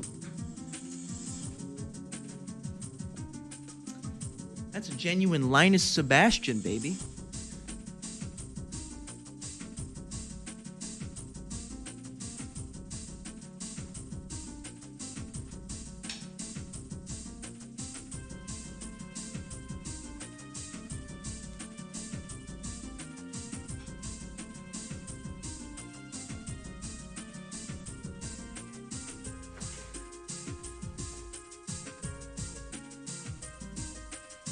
Hit the gritty? How do you hit the gritty? I don't know how.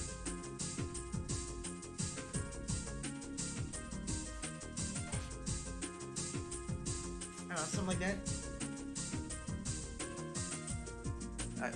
I think something you do something with your arms and you look down, something like that. I don't know. I don't play enough Fortnite.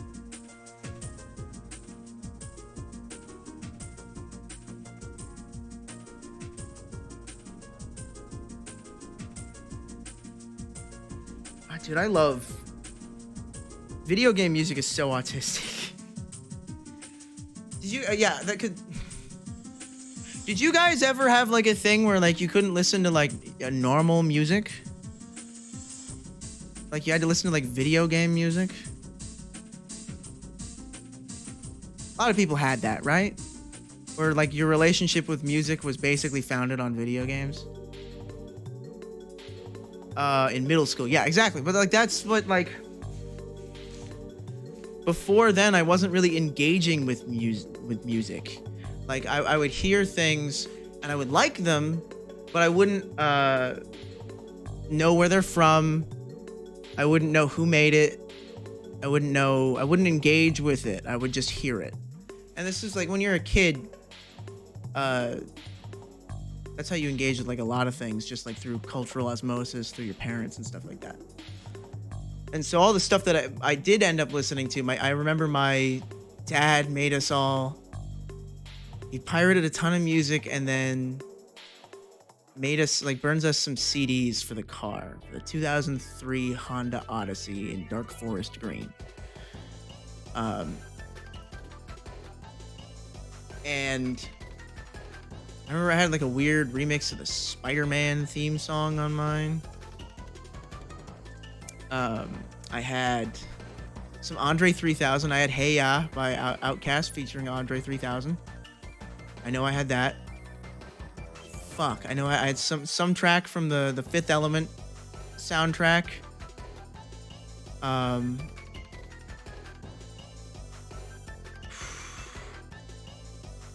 don't know. What else? I said weird music that sounded weird and electronic and juvenile, really. I'm pretty sure I had Darude Sandstorm on it.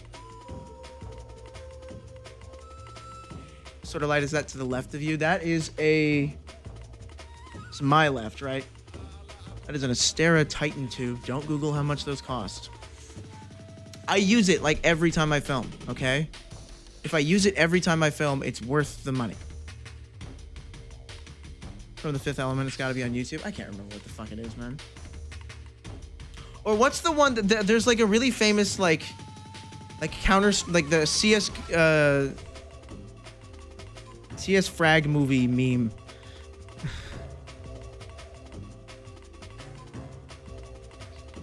I'm trying to find like the... I can't remember what the fuck it is. Hold on. This one. I had this on there.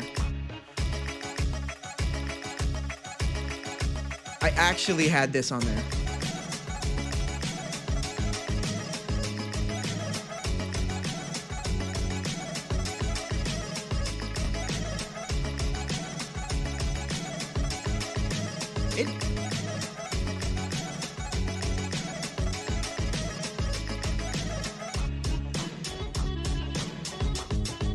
It goes harder than I remember.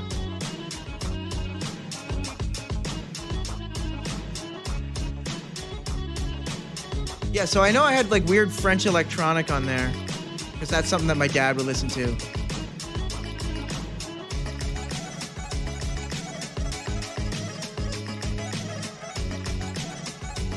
Listen to that bass line. That's what makes it.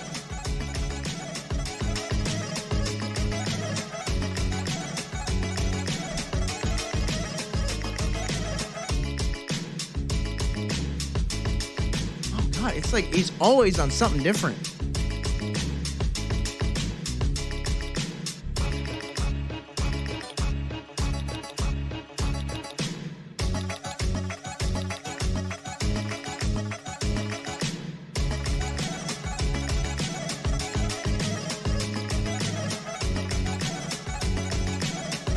Fucking good, right?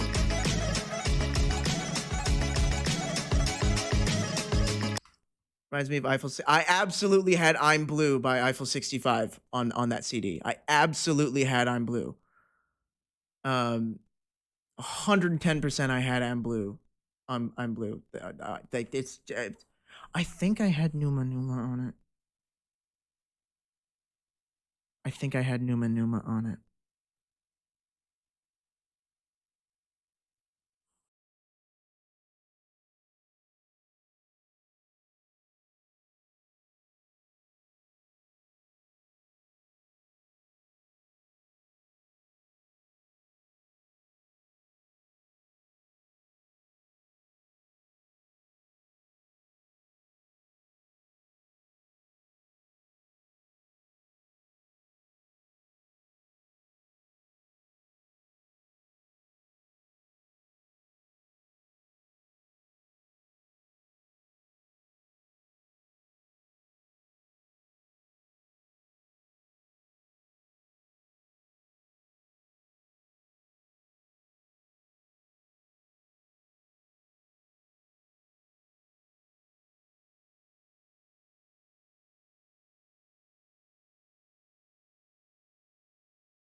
Fuck me, that's good. That's good. Genre of music that like ballroom jazz. I think that's probably what you call it. Whatever Michael Bublé songs are. Yeah, it's got some big band to it. It's got some. Yeah, just big band, right? Big band normally includes vocals. I don't know if it includes vocals. Does big band jazz normally include vocals? It can. I guess I just don't listen to a lot of jazz with vocals.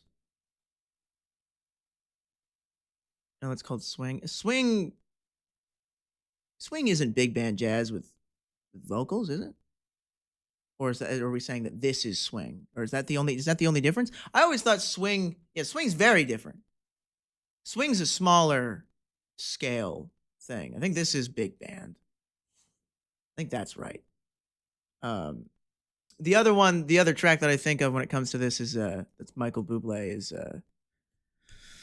fuck, what's it called?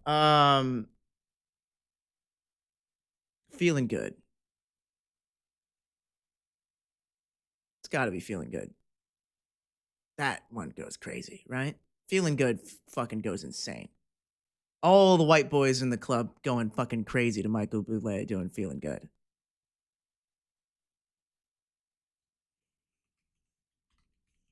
Like, I'm just gonna play like the.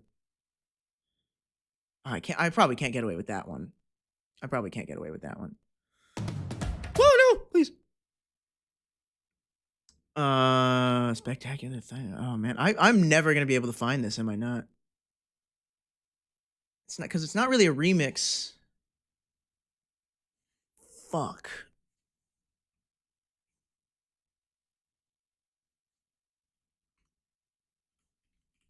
Like the electronic. No, they're not. No, these are from the movies. Fuck, man. Spider-Man is so pervasive into. It's not the Ramones. What? I didn't know the Ramones did a Spider-Man. Is that the original? That's the original. Fuck you. Right? No, it's not. No, this is not it. No. It had like a weird dark electro thing to it. It's not the Ramones. Fuck the Ramones. They're just covering the original. It's something entirely like on its own. Japanese Spider-Man slaps. Oh, I love Sentai Spider-Man. Just the cartoon theme? No. It's something weird. It's a weird electronic track. Spider-Man 90s theme song, Ass Hunter Club remix. You're making fun of me? It's not the theme from any of the shows.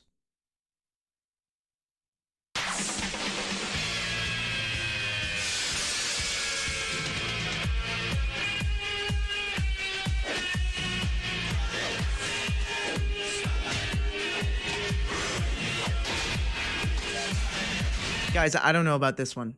I don't know about this one. I don't know about this one's not good.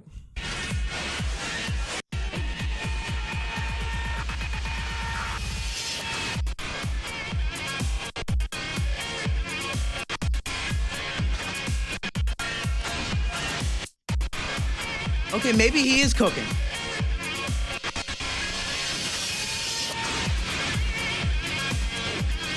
Okay, no, he's not. He burnt it. He cooked a little too long on that one. That one was New viewer on Twitch, but I'm a fan from your adult works. Was wondering if you still had your nipples pierced. Yes. Thank you for being polite about it. But that's a weird question to ask you, man. Come on. Got mine done a year ago and having issues, wondering if you like what do you come on, man. I did put hang out with me in parentheses parasocial in the tweet. Didn't think I'd get that kind of response. Oh, listen, we've been dealing with a lot of people today, man. We've been dealing with a lot of fucking Please come to Dubai's. It's heavy. For 80% of people, nipple piercings never fully heal. Is that true?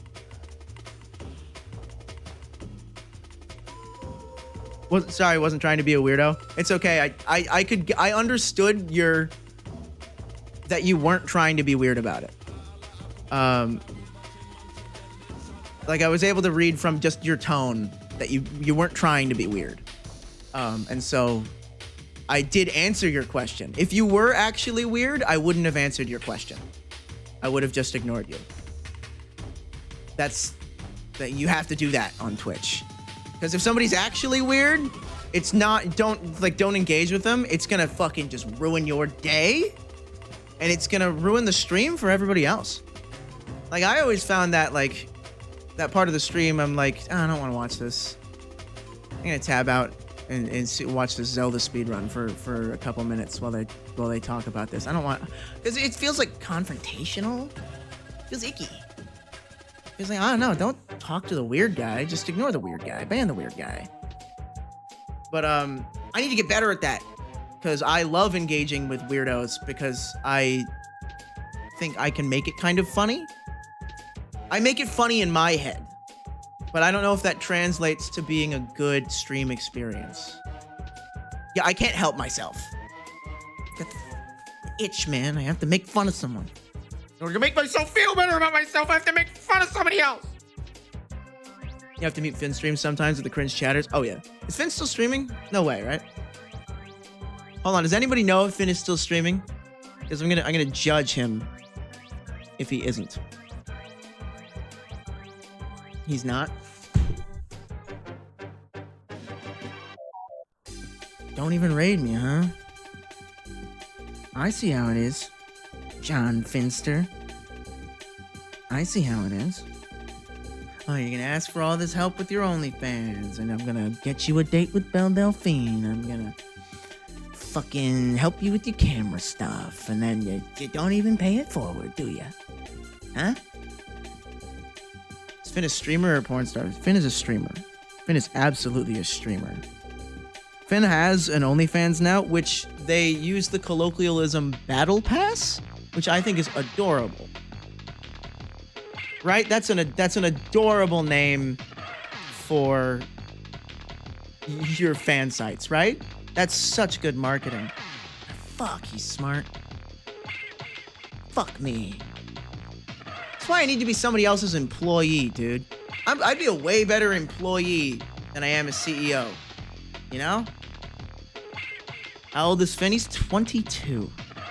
That's fucked up, right? 22 and a millionaire? God damn. I mean,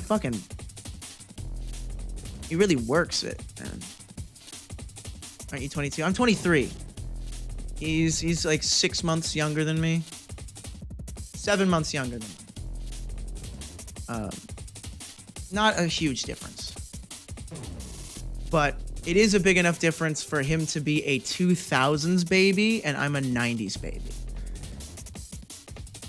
And that sort of, oh, I am innocent and go 90s. Yeah, 3 months of the 90s. I got 3 months of the 90s, therefore I'm allowed to wear the stupid outfit that I was wearing earlier with the McDonald's shoes. I'm allowed to wear that. I've earned my 90s. Or yeah, I grew up on fucking Nintendo 64, dude. I wasn't doing great in 2005. Like, my parents didn't see the value in buying a new game system. It's like, what's the point of an Xbox? They got this Nintendo 64 right here. Finn is an edge case. Plenty of 2000 babies aren't as sheltered as him. Yeah, I mean, I'm essentially a 2000s baby. But it's like, you can... That's normally the difference that you see. Oh, 90s kids are a little bit more... a little less sheltered because they came up on the internet in a very different time. So you can see that difference in us. Remember renting an N64 at Blockbuster? I remember going to a Blockbuster, man. I always thought Blockbuster was cool as fuck. I never rented things because I was bad at returning things because I have ADHD. So like the library books I got, I don't know how many library books I ended up paying for. Over the course of my academic career, how many library books did I end up just having to pay for? Fuck me.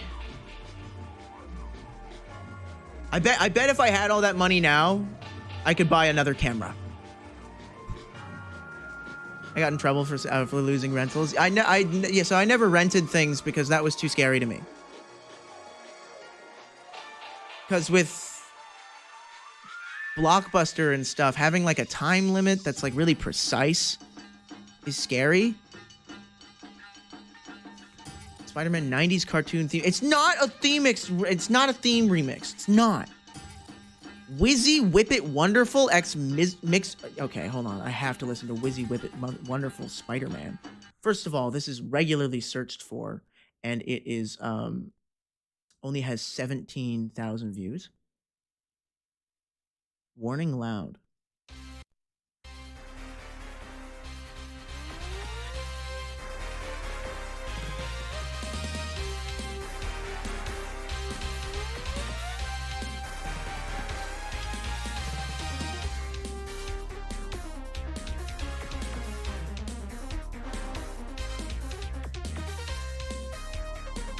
Holy fuck!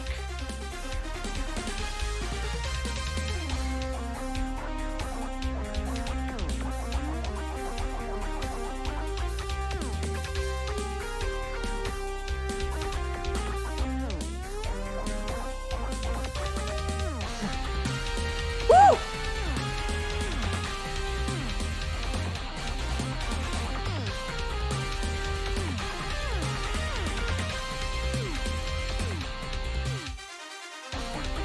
This shit is fucking blast processed into another dimension, dog.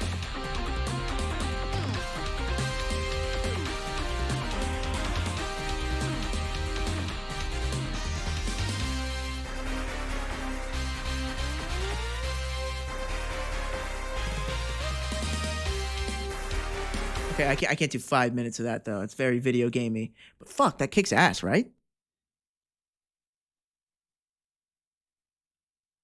Oh, he's got a fucking symbiote Spider-Man version.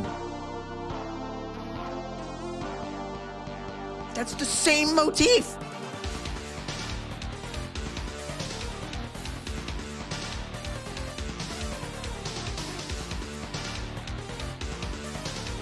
This guy's really good. He makes it sound like it's like so fitting. And he's just going hard on solo lines. Like, he's not doing anything super melodic, but he is just fucking going crazy in weird solo lines, right?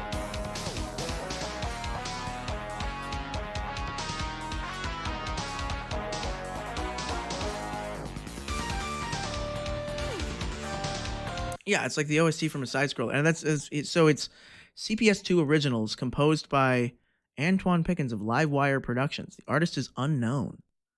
What? Who made these? What was the one that you actually wanted me to listen to? X Mixer Productions. This one's gonna be hard to find. Okay, here we go. This is what you wanted me to listen to.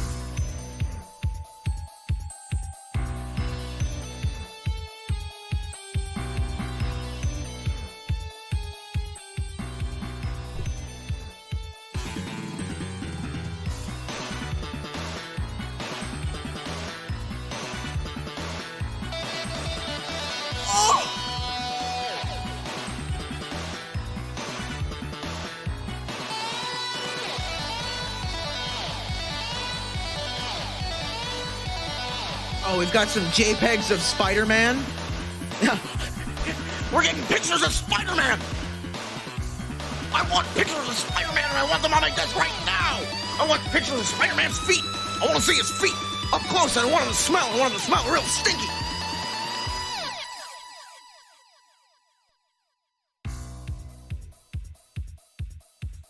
I want to see Spider-Man's feet! Man, these are some Spider-Man JPEGs. We got more pictures of Spider-Man. Parker!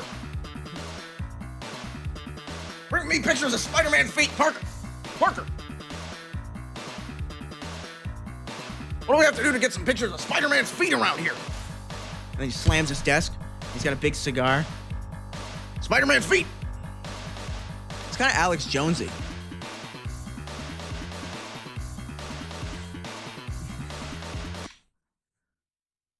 Spider-Man's going around and filling the lakes with chemicals that are turning us into giant gay frogs.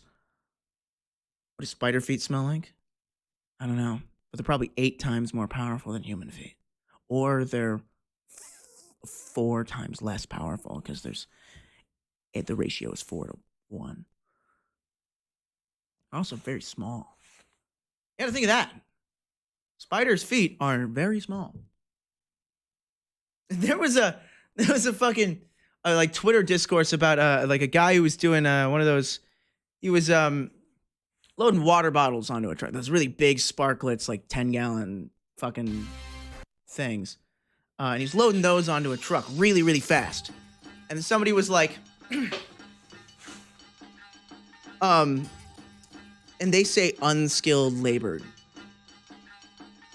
And then somebody else said, he's putting barrels in tubes. And it's like, oh, well, first of all, you're both right. It's really funny. And then somebody else said, okay, but you are neglecting that the tubes are very heavy and he is moving them very fast. And it's like, that's the ultimate based answer to that, where it's like, oh, well, it is skilled labor because he's very good at it. Because those are very heavy and he's moving it very fast. And I'm like, that's the core argument. Is that being good at a skill is what makes it a skill. It's unskilled labor if you don't care about it. Skilled labor if you do. I think that was like an interesting conclusion to come to from one man's very stupid joke. Well, you were neglecting that he is moving the barrels that are very heavy, very fast. And it's like, I see your point. I stand corrected. It's like, so like the best answer to a very complicated argument is the simplest one. It's like Occam's razor, dude. It's the simplest answer. Is the correct one.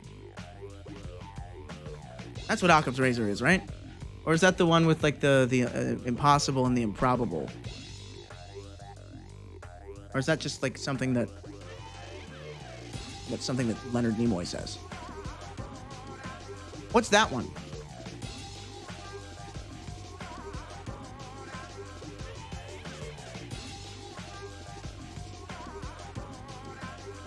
Other things equal, explanations that posit fewer entities or fewer kinds of entities are preferred to accidents that posit more. Okay, yeah, that's what it means. Simplest explanation is the correct one.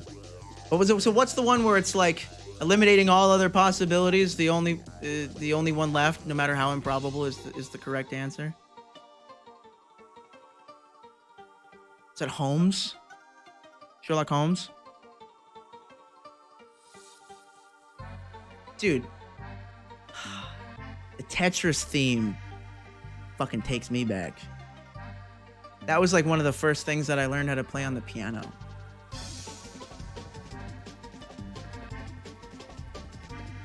Because of course, you're a little autistic kid. I wasn't that autistic though. My friend in middle school, lovely kid by the name of Jake Pilkington. He was so autistic. He's great. I wonder how Jake's doing. I hope Jake's doing okay. Because he was like the only person that would talk to me. But he also had like a little keyboard, and he was learning how to play like Zelda songs. He really loved playing Song of Storms. And like, oh man, he really loved parkour. And he really loved Resident Evil. And he really loved things that were just like unapologetically nerdy and like silly from an outside perspective. And fuck, that's so brave. You know? I have a lot of respect for people who like things that are weird.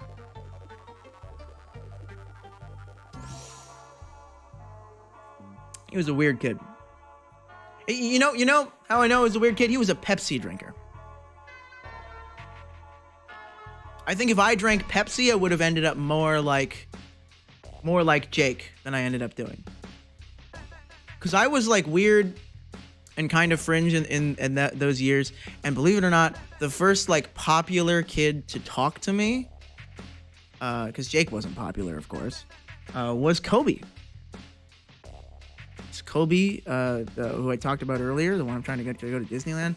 He was like what turned me from like the weird kid that nobody talks to like, oh, this is just an odd curiosity. And he came up to me and talked to me for a bit. And he became like a really good friend of mine. Just because somebody decided that maybe I should talk to the weird kid. Because, yeah, for all intents and purposes, Kobe was the cool kid. Kobe played sports. I think he was like captain of the soccer team or something. But we lived really nearby, and we both liked video games. That was like the thing that we overlapped with. And so I would come over, and I'd bring Melee over, and we'd play Melee. Then I'd bring Brawl over, and we'd play Brawl. We played so much Brawl, dude. Did you go to one of those giant schools with thousands of people? This was middle school when he talked to me, so no. But high school, yes. High school was huge. High school had 3,600 kids. It had 2 separate campuses. That's how big my high school was. But it was still pretty poor. At least when it came to like the education portion. They liked sports. We had a football field and a pool and tennis courts and things like that. But the books were ages old, and I think that's just school.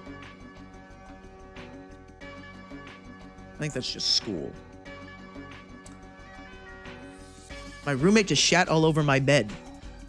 Is your roommate your cat? I feel like you're saying it's your cat. What did they do it on? Was this on accident or was this like on purpose? He's drunk. Okay, well then you can't blame him then. If you can, you get him into a. How well do you know your roommate? Are you good friends or are you just roommates?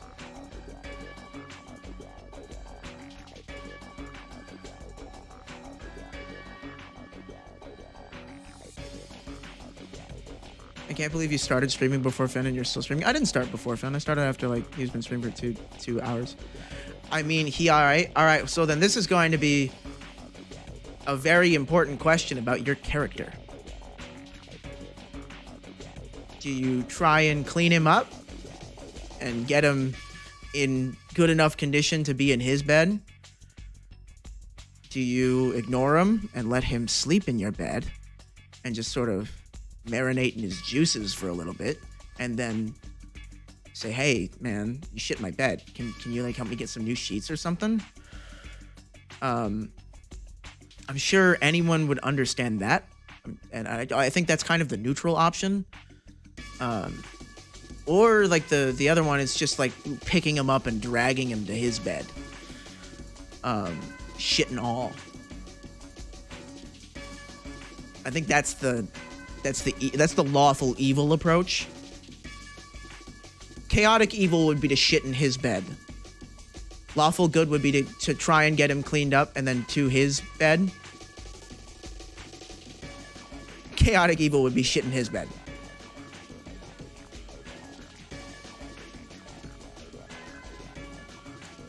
Thank you for the options. I clean the bed, but not him. Yeah, if you can get him to the bathtub. If you can get him to the bathtub. Because he's not, so long as you don't turn it on, he's not going to drown. And you can put a pillow under his head. It's stankin', bro. Oh, fuck me. And was it like out of the pants?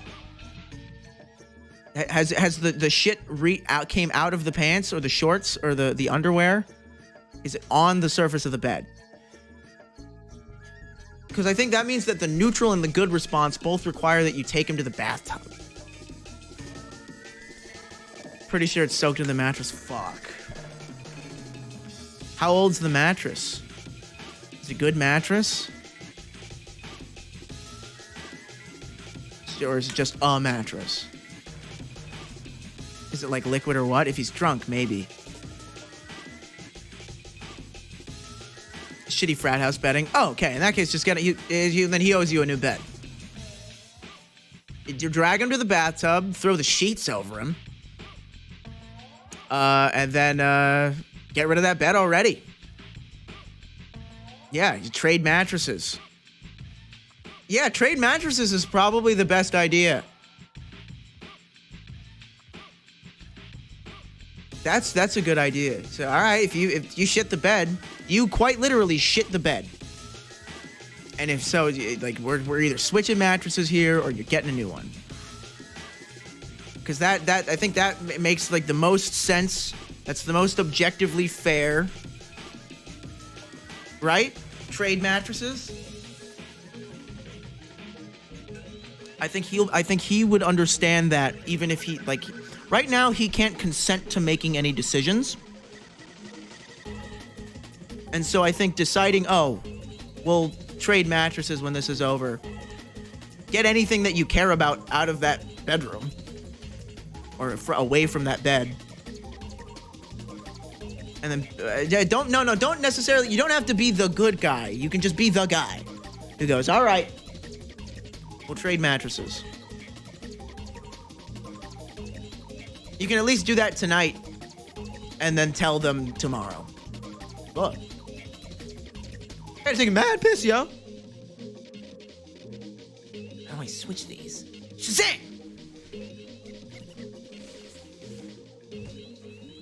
Oh my god, pee! Oh god!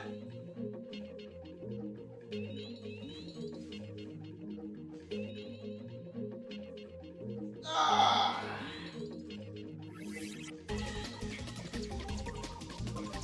Ah! Oh!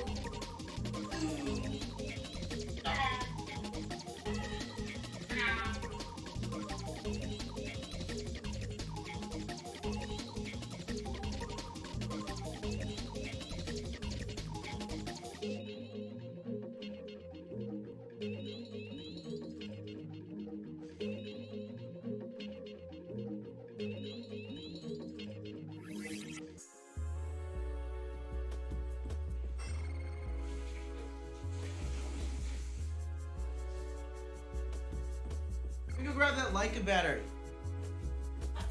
Going into the street.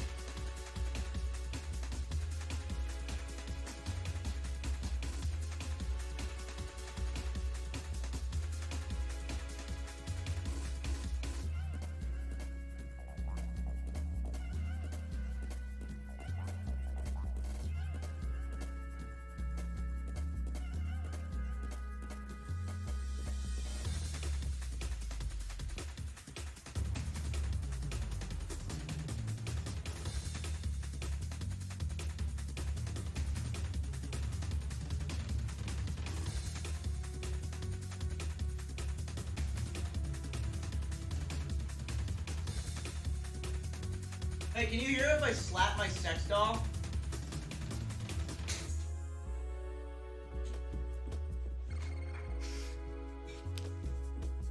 Let's go. Her name is Pifa. I love her. Alright, now I can actually show you guys how fast this thing turns on.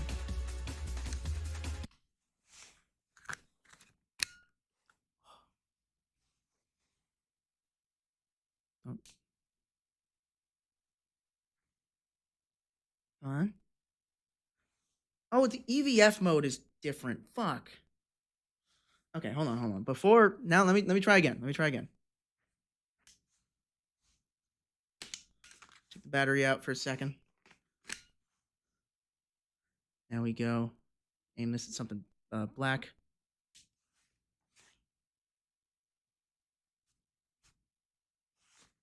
Dude. Pigman90, thank you for the raid. Oh man. I hope that's I hope that's the content creator. I think it is.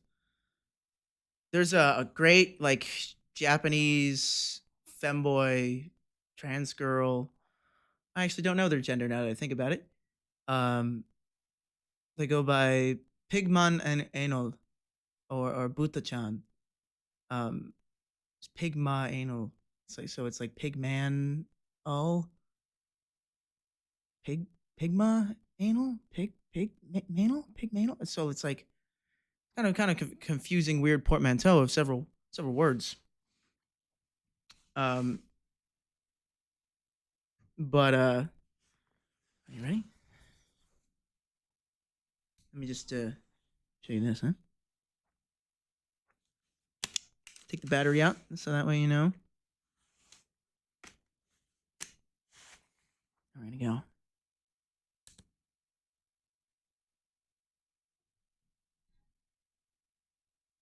And we're on. Dude, that's fucking, it's like less than 2 seconds. All right, now you ready? Would you guys like to hear the sound of the shutter? Let me turn the mic way up.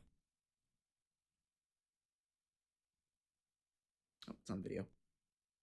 Switching from video to photo is literally just a button. It's just that. Like video, photo, video, photo, video, photo, video, photo. And you can control all the options that you need with a... Oh, man. Check this out. You ready?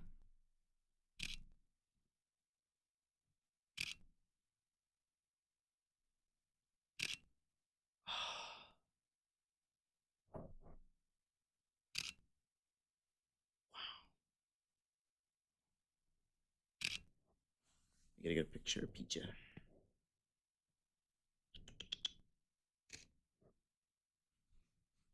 Get this really good picture of Pizza. Okay, the lighting is terrible for that photo. But goddamn, like that sound. Doesn't it just make you like want to fall in love with using the camera? That's what Leica does. They don't make the highest end specs. This is like, yeah, it's like a nice 48 megapixel camera that can do 10-bit color 422. It can do RAW. Can do, but you need like you need an external recorder for that, which means you got to use the full fat HDMI. You use manual mode. Not most of the time. I'm trying to learn manual mode because I found that one big reason why I got my red was because a lot of the settings that you would have to dial in while you do it would be not baked directly into the image. So normally with a camera, when you select your ISO, when you select your exposure, and you click record, hit that little shutter button, it's gonna start recording with those settings. And then occasionally you'll find cameras that support codecs that contain more information than what you would normally be able to see with your eyes. So this gives you a lot of headroom for getting an interesting look after the fact. So you can take an image, take a picture that has a lot of color depth, and then be able to pull those colors in interesting directions after. That's what the whole point of a camera that can shoot more information, so you can get a better look afterwards. So you can make creative decisions that you would not be able to would you had used film. It grants you a lot of control. And the Red Komodo's very, very fancy, whatever it's called, what's it called, codec. It's called Red Code Raw. Red Code Raw does not bake in information like white balance and does not bake in information like ISO. You can select your ISO and your white balance after you've already done the shoot. Fucking insane. And so I don't have to worry about it, really, so long as the image isn't over or underexposed. And that's what I've been struggling with, is getting an image that looks exposed properly for the amount of light that I want to give it. Because I shoot in environments like this, Lots of neons, lots of weird, kind of dim lighting. That kind of dim lighting is hard to shoot in.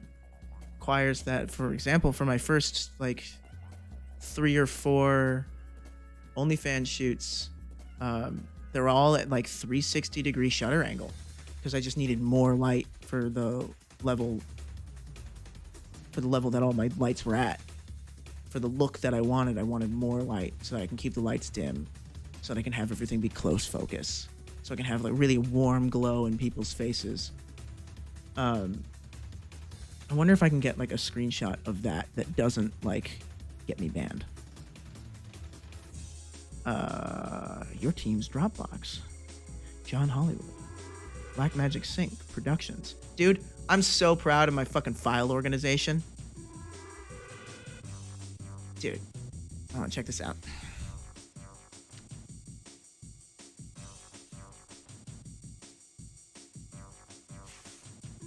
I'm not gonna get myself banned here.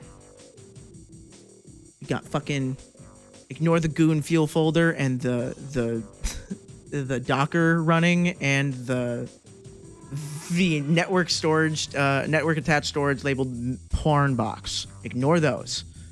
Ignore those. But you go into my Dropbox. Got John Hollywood. Click this. So we got Blackmagic Sync Temp. That's temporarily syncing to a Blackmagic Cloud Store Mini, which is specifically for like ingesting footage and then building these media libraries of proxies. So that way I can have my editors come in and already have the footage because they're just automatically syncing this stuff. And then they can edit using those proxies, and then I get the project file and can render it on my machine. Fucking crazy, right? And I can like scroll through their project and get just renders of little bits and take screenshots and take notes directly in that. You have a Blackmagic camera, or is that something else? Blackmagic they were long known for their software before their hardware. Their hardware, or their software used to be called DaVinci. And sort of why do I see Linux? That is a Docker, which is a program for running Linux-based like pseudo Python stuff on a Windows machine. I'm still learning how to run the program that I'm trying to run. I'll just say it. It's a Python-powered OnlyFans data scrubber. So it'll go, okay, I'm going to go through this account. I'm going to download every image. I'm going to download everything in its full quality. I'm going to have it all organized by date, performer, things like that. It's like, oh, that's a dream, right? To get the shit that you paid for. By the way, if you pay for any of my content, feel free to rip it. Just don't sell it. Don't share it in big, large public spaces, because that becomes damaging. But if you're sharing it between other people, I think that's always fine. If you're sharing it, if you're not redistributing it, I think it's fine. Then you go into Blackmagic Sync Temp. You got, ooh, bam, we got like FX LUTs, things that I might need my editor to need. Productions, proxies, renders. I'm not going to click on the renders. Actually, what's in there? Solos. Okay, no, it's just a picture of my butt, because this is like a fairly new thing. But then you click Productions. Check this out, huh? You ready? You click Productions. Bam! Every single one right there, labeled with all the legal information in there, with all the trailers, all the edits, the raw footage if I decided to keep it. Dude. I need to also date them. I think that's the big one. Instead of alphabetical, I should date them. A DS store file. I have hidden this. It's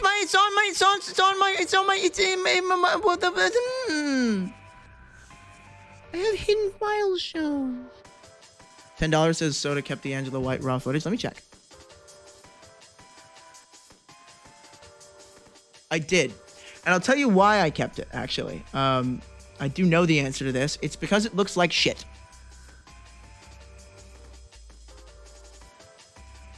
because I'm not proud of the way it looks.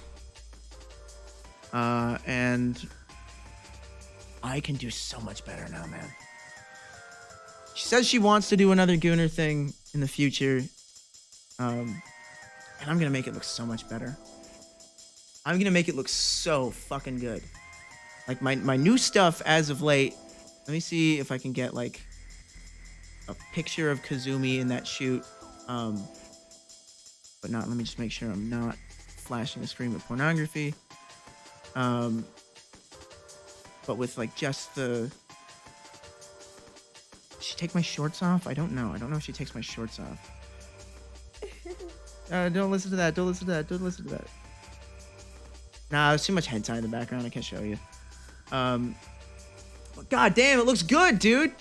Like the red is just this beautiful, vibrant red. Like you can see it on my face. You can see how red part of the scene is, but it's still super clear, and it's still... That Angela White video posted was indeed the best money I've ever spent. Really? I'm so not proud of it, man. It was like my first time using a not phone camera, period. And I was just barely figuring out my lighting, and I had no fucking clue how to white balance for anyone's skin tone besides my own. I had no fucking clue. So her skin looks orange as fuck. It's so bad. Fuck. She also did like get tanned like just before then. But it's like I should have made them, I could have made it look better. Yeah, but the vibes are exceptional. That's just because Angela's one of the best performers ever. Angela completely makes that. It could have been anyone else who was like moderately cute in my place, and it would still hit the same. I don't add anything to that scene. This next one, I'm going to add to it. This next one, I'm going to elevate it. I'm going to make it feel like fucking banger.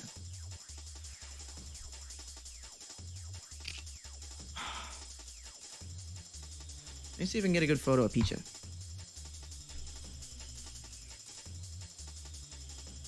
It's gonna be hard to expose this. See if we can get it real close to her.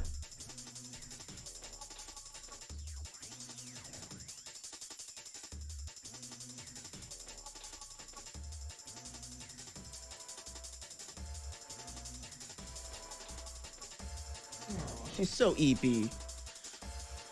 Okay, now check this out. Here's like a whole reason why I got this camera. You can go you can go on your phone and you can click on the Leica Photos app and connect to Brown Bricks in Minecraft.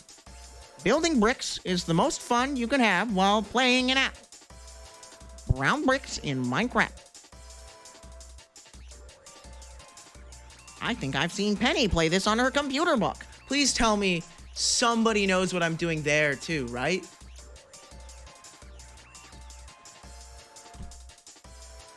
You guys have seen fucking... No, all right. There's like 3. Okay, John, of course you know because you're educated. Okay. Oh, no clue. I'm dumb. Fuck.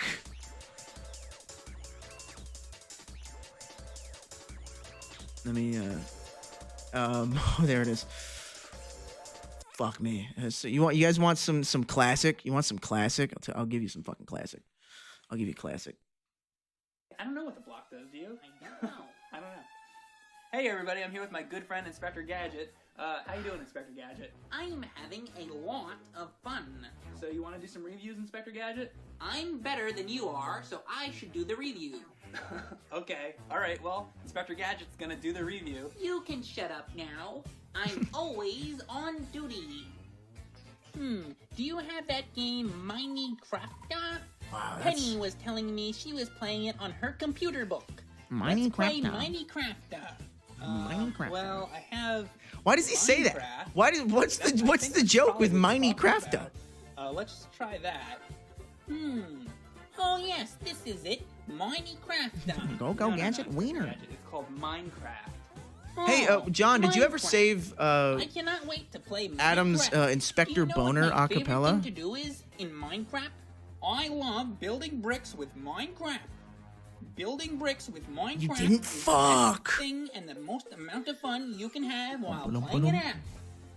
I understand why all the kids are playing this game these days. It's because they like to build. We gotta bricks do a with cover Minecraft. of Inspector Boner. I also like to build brown bricks with Minecraft.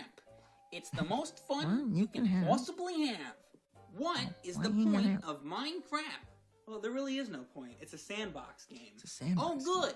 I love building sandcastles. No, John, I'm putting this in a shadow realm just so that I have a place to. Mess around.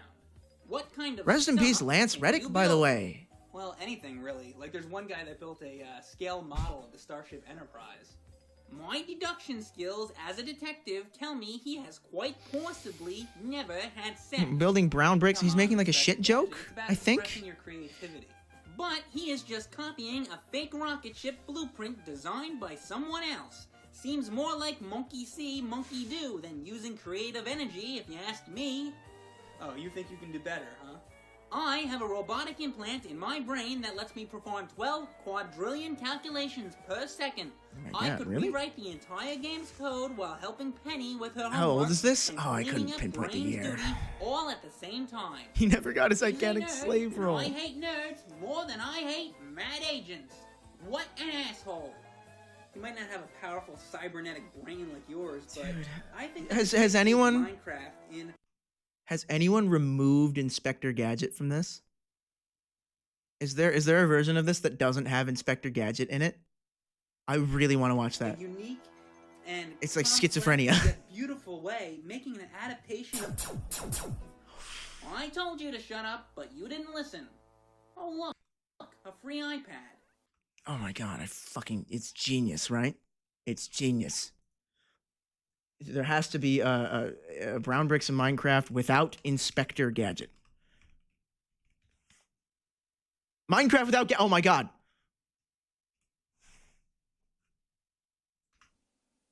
I don't know what the block does, do you? I don't know. Oh Hey, my everybody, God, I'm he here even with my removed good the friend, music. Inspector Gadget. How you doing, Inspector Gadget? So you want to do some reviews, Inspector Gadget? Okay, alright, well, Inspector Gadget's gonna do the review.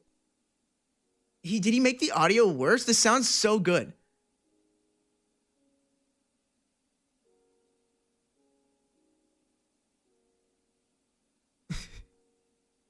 This is like people who made the observation that Garfield's I think that's probably what you're talking about. Let's try that. Garfield's only lines are in thought bubbles and not text bubbles. No, Inspector Gadget. It's called Minecraft. Therefore, John is not hearing Garfield because he's a cat. And so it's just John talking to himself and doing ridiculous things. And if you took Garfield, like his dialogue out of it, it becomes absolutely nonsensical. I love me some Garfield. You guys, when's the last time you guys watched Lasagna Cat? John knows Lasagna Cat.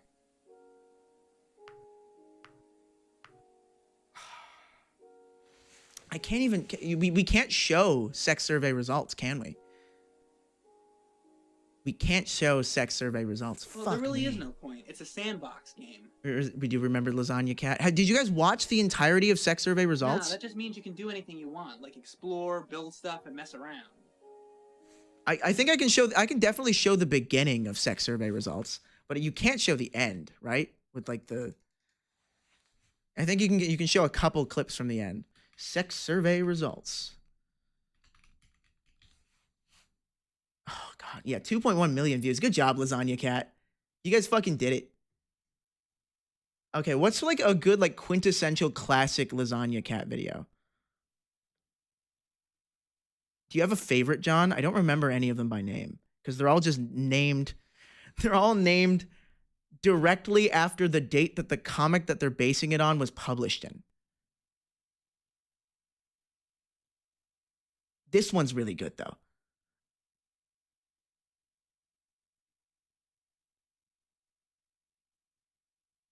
Preheat oven to 375.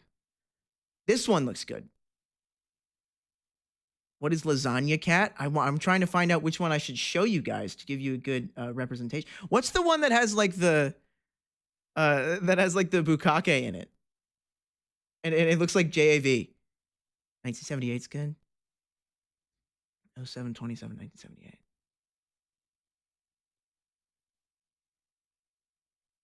That one's really fucking funny, just because, like, conceptually. Which one's that? Fuck. Oh, this is the one that. Yeah, if I just start over from the beginning.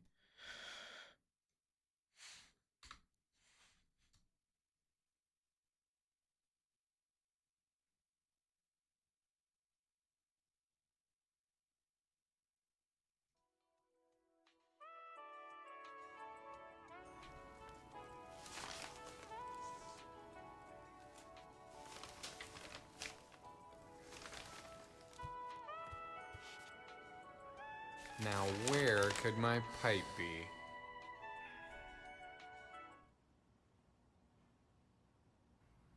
Garfield?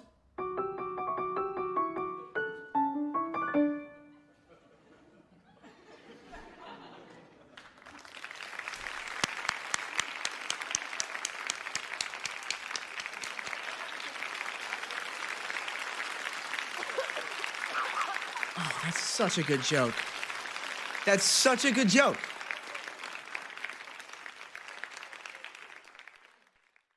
Two 2003 is the Bukake one. Can I show that one on stream, do you think?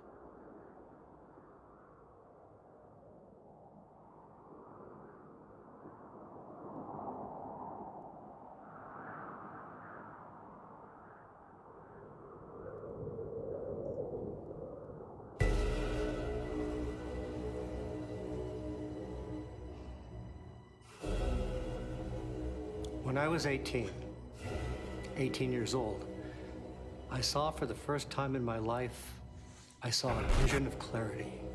I saw a comic strip, a 3-panel comic strip that, though simple as it seemed, changed me, changed my being, changed who I am, made me who I am, enlightened me. The strip, Garfield. The comic strip was new, no more than maybe a month and a half since inception, since coming into existence. And there it was before me in print. I saw it, a comic strip. What was it called? Garfield. No cuts? Is there seriously no cuts? A plain man. He is John, but he is more than that. Oh, he's looking down at his script. First, let us just say he is John, a plain man. And then there is a cat, Garfield. This is the nature of the world here. When I see the world, the politics, the future, the satellites in space, and the people who put them there. I think he has a script and a teleprompter. You can look at everything as a man and a cat. Two beings in harmony and at war. He's 100% reading his script. So the strip I saw about this man, John, and the cat, Garfield, you see, yes. It is about everything. This little comic is, oh, lo and behold, not so little anymore. So yes, when I was 18, I saw this comic, and it hit me all at once, its power. I clipped it, and every day I looked at it, and I said, okay, let me look at this here. What is this doing to me? I sense I'm losing Why some is of this these so guys with powerful? John Anyway, Arbuckle, this he's video is 60, an hour legs long. The next morning, I retrieved my paper again, and I clipped the Garfield comic. The date was July 12th, 1983, and there it was. The Sahib strip in all its glory. Times this happened. I thought nothing of it, just a plumber doing some work at the municipal court. But then he came out and looked through his van, and it was clear. He couldn't find something. This video, it goes off the rails. So Lasagna Cat does these like, oh, we're gonna reenact a Garfield comic strip, and then do something weird out of it. Is the Bukake safe for the stream? I'm gonna like skip in to see. I don't know if that's safe. It's really funny though, because it really does look like JAV. And I think that that's where jokes about porn are really funny. Where it's like emulating the look and style of porn to get a specific effect is really funny. I'd argue it's unsafe. Yeah, it's dangerous. Yeah, there's like too much miming, just bottles of shampoo. Yeah, but like they censor it and they hold it at like waist level. But he does speak Japanese in it, and it's like framed like JAV. Like that sound is fucked up, man. You can't do that. You can't do that. That just straight up sounds like hentai.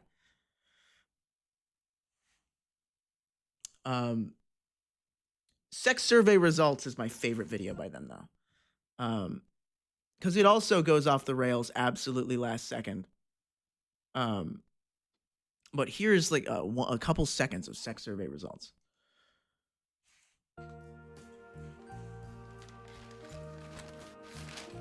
Okay, no, they so context, they had a thing where you called a number and they asked you for your name and how many sexual partners you had.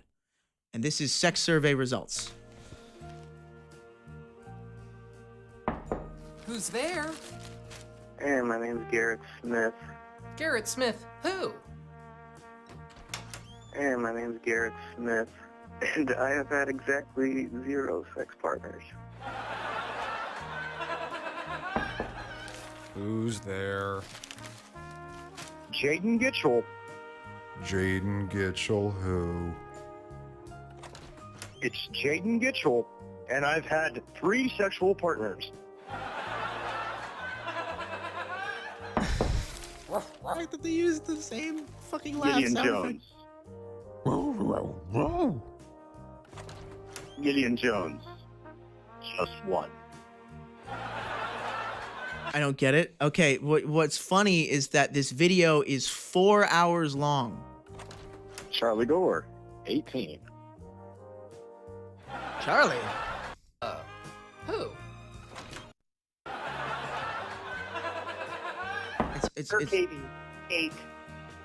And the faces on the mannequins start to get more and more distorted. Garrett Presley. Who? Garrett Presley, 2 sexual partners. It was streamed live? That's so fucking good. Who's there? Lopez, and I've had bisexual girlfriends. It starts to get like dark. Who's there?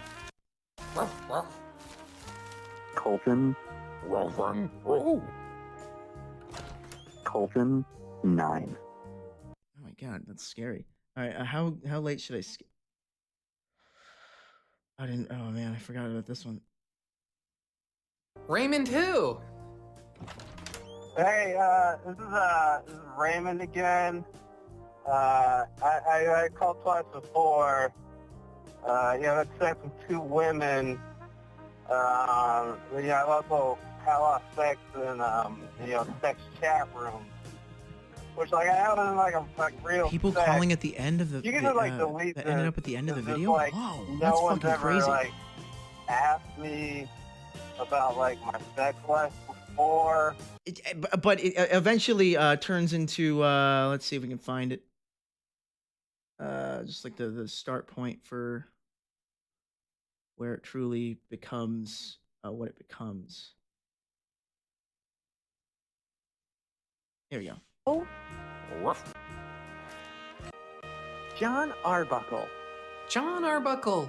Who? John Arbuckle. 2.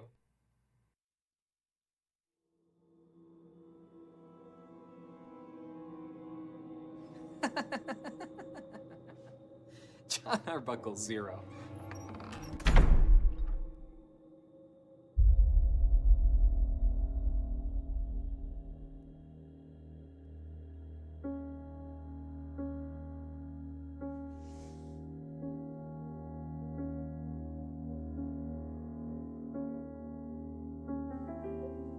Garfield and I are very dissimilar in many ways. I look forward to Monday mornings, and I'm an optimist, whereas Garfield is a pessimist.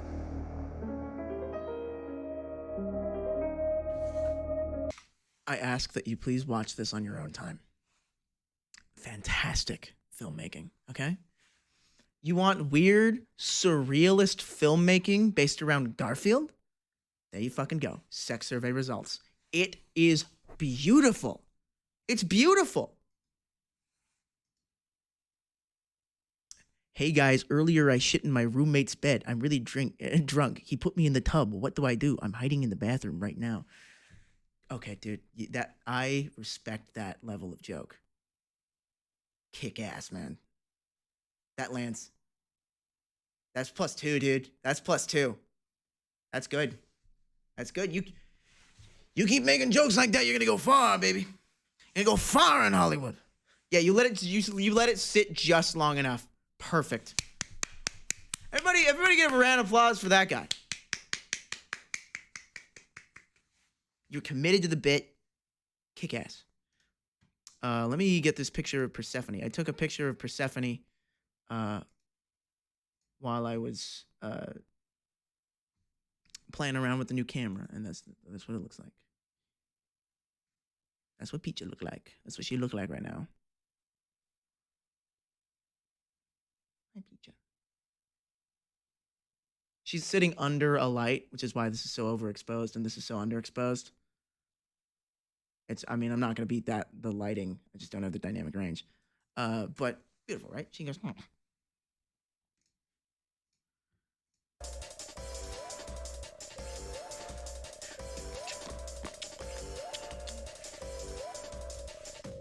me turn my camera off. She's adorable. She's the best fucking cat in the world, dude. I love that thing. I was gonna get another cat. Hold on, let me share the photo. I was going to get another cat. I had like the meeting them. They were at a foster home, and I had meeting them lined up, and everything, dude. But the foster parent was too attached to the cat, and they're like, I would feel weird just separating from them now. And I'm like, you know what? That's pretty fucking valid. You fostered him for like a year and a half. Like that's a you can absolutely get attached to a living thing in a year and a half and not want to let it go. Where's this photo of him? There he is. But I'm so mad. I'm so mad. You have to see him. You have to see him. Because he looked like that. And his name was Data. Totally would. He was a little younger than Picha, and he loves playing with other cats. He would have been perfect. His name is Data, right? That would have been so cute. But no, they got too attached. So now I'm looking at shelters again, trying to find the perfect little creature to complement my little creature. Cause yeah, Persephone is just a little weird rat thing that I pay and lives in my house. I feed her. I keep it alive. Oh, fuck me. That's good. What's we want to talk about? Oh, fuck. I gotta refill my water. That's what I gotta do. Be right back.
Hey, you want to talk about more pornography?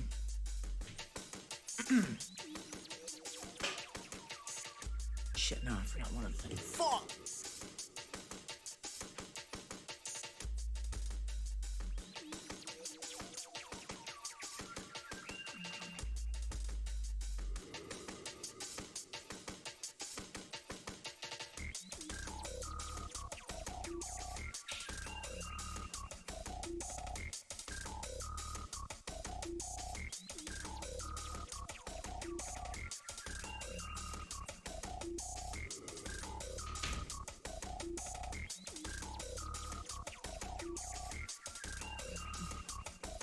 All right, let's keep talking about pornography. Hold on.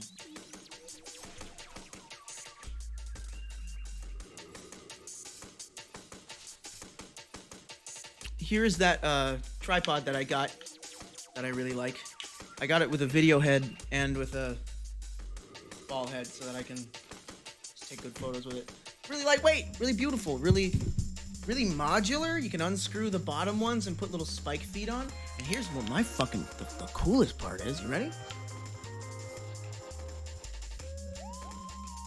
Why are you doing that? Why are you unscrewing that for? You unscrewing that? Why are you doing that?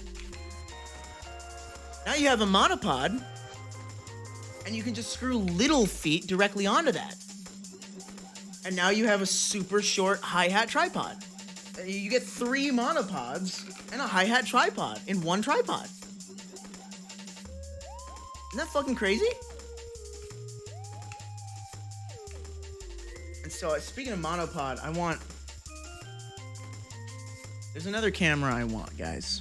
I gotta put this on my birthday wish list and hope Finn with his bajillion dollars, his bajillion porn dollars, buys me it, because it is perfect for what I want it to do. So, a while back, Ronin, DJI released a camera. Really clean digital image. Why is bro so pretty? I try.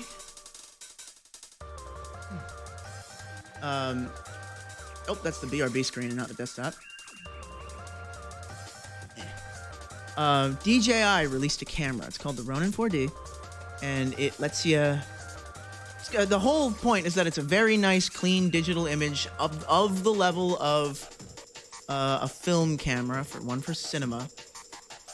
But it has a built-in gimbal and y-axis stabilization, a spring arm, and so it's all about having a super stable image when you try it. Okay, I want to see like just a picture of the camera in its use case. Can I just see a picture of the camera in it? No, don't explode it.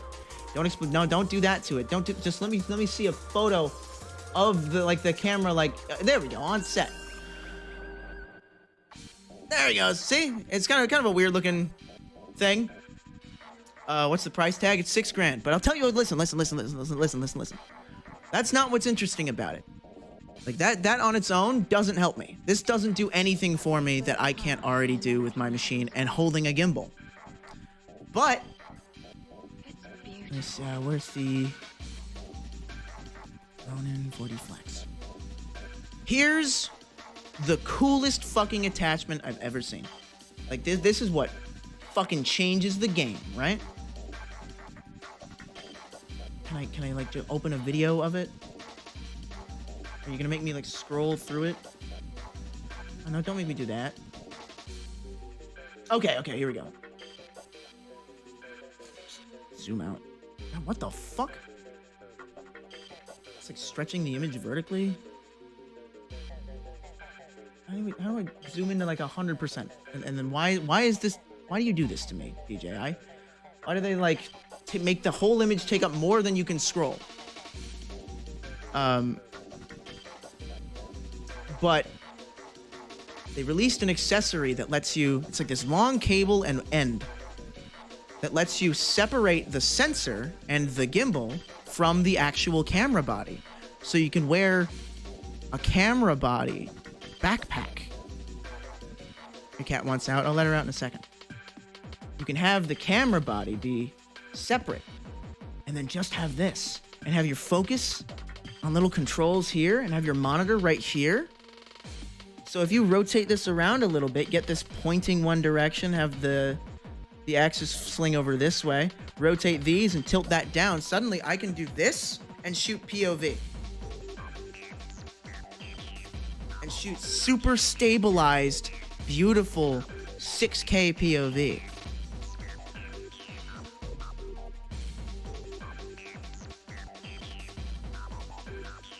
And plus I can do I want B cam footage of B-roll of cool drift cars and stuff. Because that's what this camera's sort of built for. It's built for environments when you want a lot of stabilization. So yeah, this is a game changer for fucking porn. Because now I can just have that and have the cable running to a backpack that sits on my high chest. And now I get fucking primo quality at my little fingertips.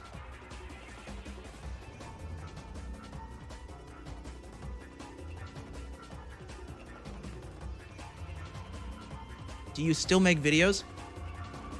Did you not use context clues during that entire conversation?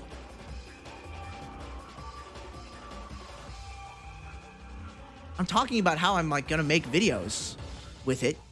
I'm talking about like the way you make videos with it. I've talked all day about the videos that I make. What do you mean, do you still make videos? What do you mean?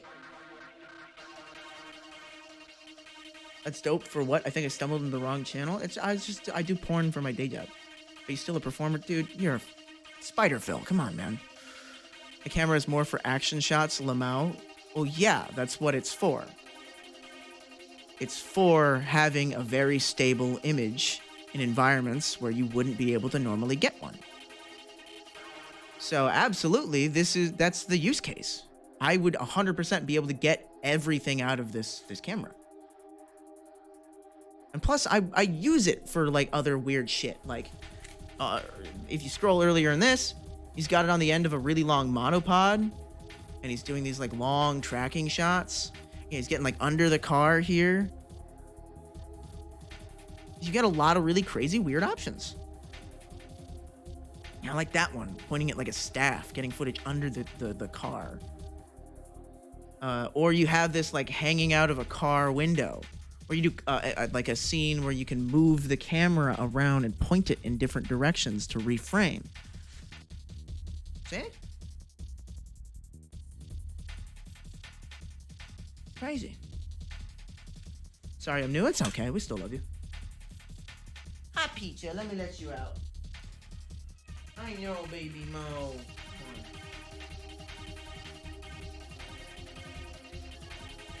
Say bye in the chat.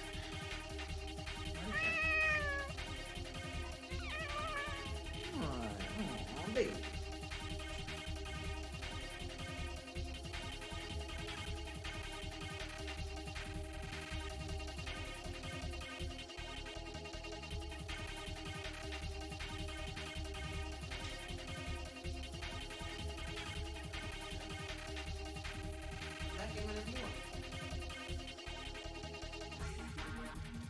You're blessed this day. Blessed be the cum stealer. I do need to take off one of my camera accessories because why not just put it on? Oh, I love camera junk. I want an FPV drone. DJI does 2 FPV drones.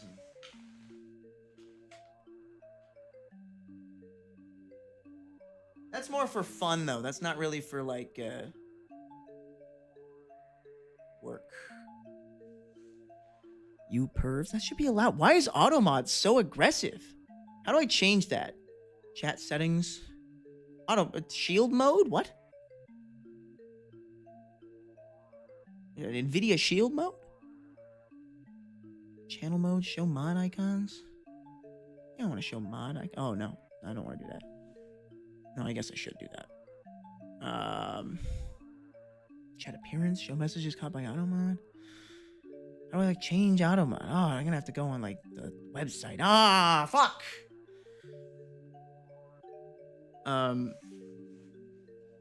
Kick ass though. Fuck, the heaviest part's the camera. When I was at that flea market, somebody snapped a photo of my cool, wicked cool shoes because I had these shoes that had like the McDonald's logo on them. And he was shooting with a Leica SL2 and a little tiny lens. I'm like, where the fuck did you get that? He's like, oh, it's just a Leica M mount lens, and they sell an adapter that's like just a really tiny piece of metal. And so long as you're okay with manual focus, you can get those things super fucking tiny and stealthy and cool. So I'm gonna do that. show us the Mickey D sneakers. Oh, I wore them all day yesterday last time I streamed. I was up like that. I was like, "Sup, gamers?"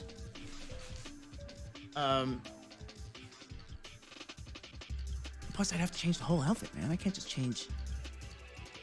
Weren't you wearing that fit earlier too? But I switched to red Converse because I had overdone the Mick Owens.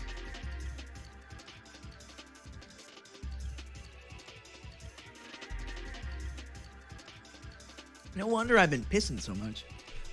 I've been drinking mad water. Probably just look at popular clips of what? Of the shoes? They were kind of a small run. I can show you them though. They're still on the website. Speaking of which, I forgot I have to buy some more of their weird stuff. They look like this.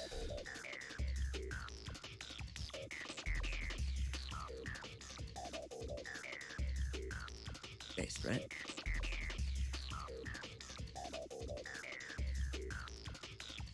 Yes. Probably just look at. Oh, so you're referring to that guy. Yeah. Cool idea, but nobody really takes a lot of clips of me. At least not of like.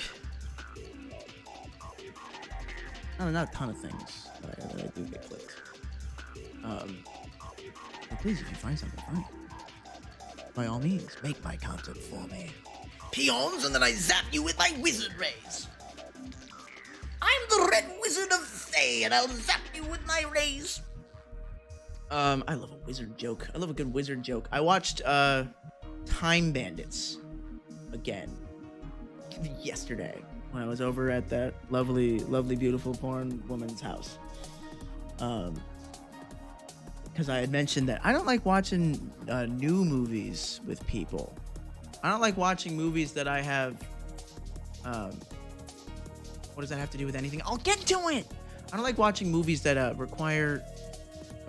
Because I like to dedicate my 100% of my attention to movies, and especially if it's a new movie, I'm not going to talk to you, man. I'm going to watch the movie, and I'm going to be upset if you don't watch the movie. Like if you get on your phone, lame. So I'm not very fun to watch movies with. I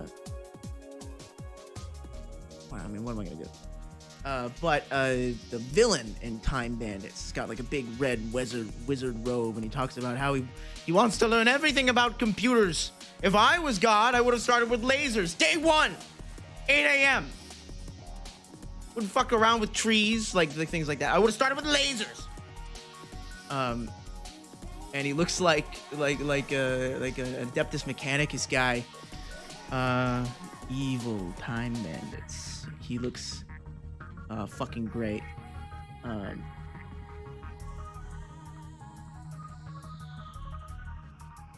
Trying to find like a really good image of him like zapping something. There we go. This image fucking rocks, dude. This image rocks. You ready for an image that fucking rocks? Bam. Check that out, huh? And so whenever I say I zap you with my wizard rays, that's what I'm doing. I'm like shooting out like a fireball, and it's like an optical effect. It's like an optical effect that like where you can see that, and then they explode, and it's solarized footage. And like just the negative, and then you like reverse part of it, and then they explode into like an explosion.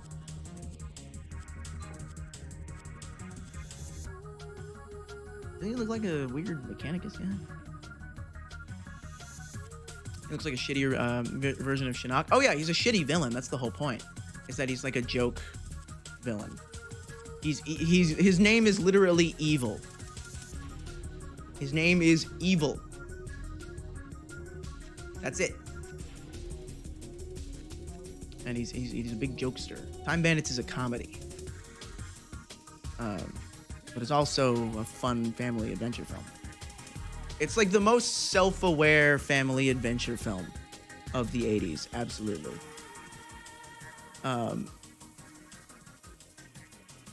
Like, I can see why it did not get the appeal that Labyrinth or The Never-Ending Story or the other one, the other high fantasy children's Princess Bride would be another one in its category.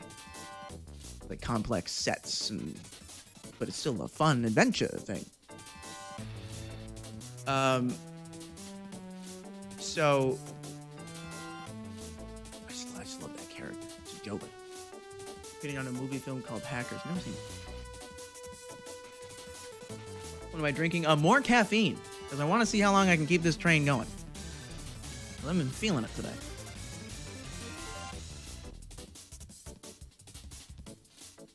The Asian kid from Indiana Jones just got an Oscar. He got it for Everything Everywhere All at Once, right? That's all. I wasn't paying attention to the Oscars because as much as I like movies, I don't like the Oscars because I don't like most movies. I like movies that are bad. I like movies that are weird. I like movies that are old. What is that? Did you see like an orb move past the camera? Did you see that? Is that a mysterious orb? Like Sharknado? No, fuck, not Asylum films. Fuck you. Asylum films aren't that, like, they're not funny. They're just bad.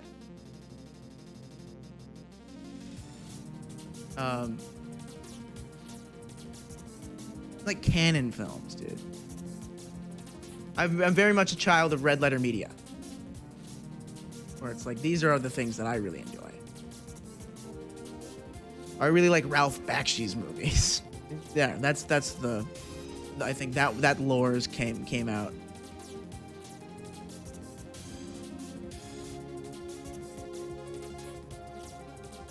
Based on what you said, I think you'd love Hackers. Oh my goodness.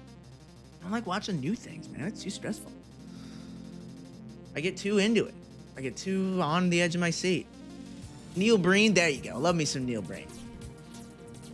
Because Neil Breen is fascinating. I find that kind of character of I think I'm talented, or even if I'm not talented, I work very hard. Like Doug Walker is like he's very untalented. Doug Walker, that guy with the glasses, nostalgia critic, but he works so hard. He works so hard. Thank you, Astro. Thank you for joining. Insane. I thought about Doug Walker in years. There's not a day that goes by where I don't think about Doug Walker. That man lives in my head rent-free. Big fucking smile.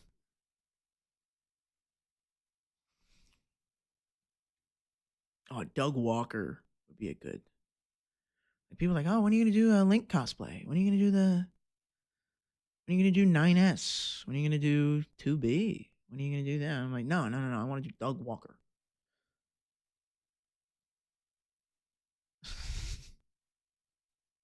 I did Chris Chan before I did Link. I didn't take any photos in the Chris Chan cosplay. It was just something I wore for Halloween. When are you gonna do this nostalgic critic cosplay? We're waiting for the Power Rangers rant. Great Power Rangers rant. He says it'll be out when it's out, and we like that. It'll be out when it's out. Great work ethic. Did you wear the medallion? Oh yeah. The Lightbringer cosplay. I think he'd be mad if I did that. I don't think Linkara would understand that it comes from a place of like love of the obscurity, you know? Sorry, we're out of music. What do we want? Jungle and Gaming Mix? We want PlayStation Jungle Mix 7. Let's do this one. Give us a listen.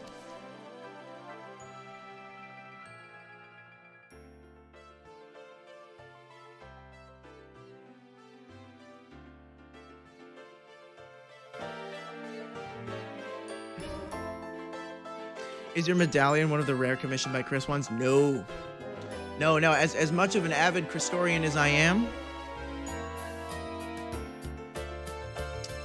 I could never support Chris financially. I could never. Look, don't touch. You know. It's like venomous spiders, tigers, strippers. Look, don't touch.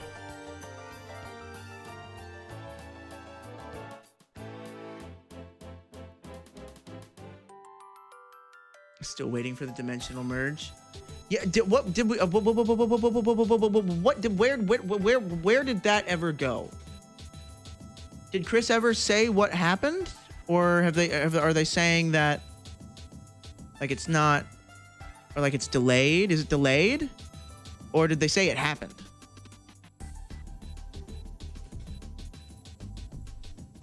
That's what I want to know. Where did the dimensional merge go? It's delayed. Yeah.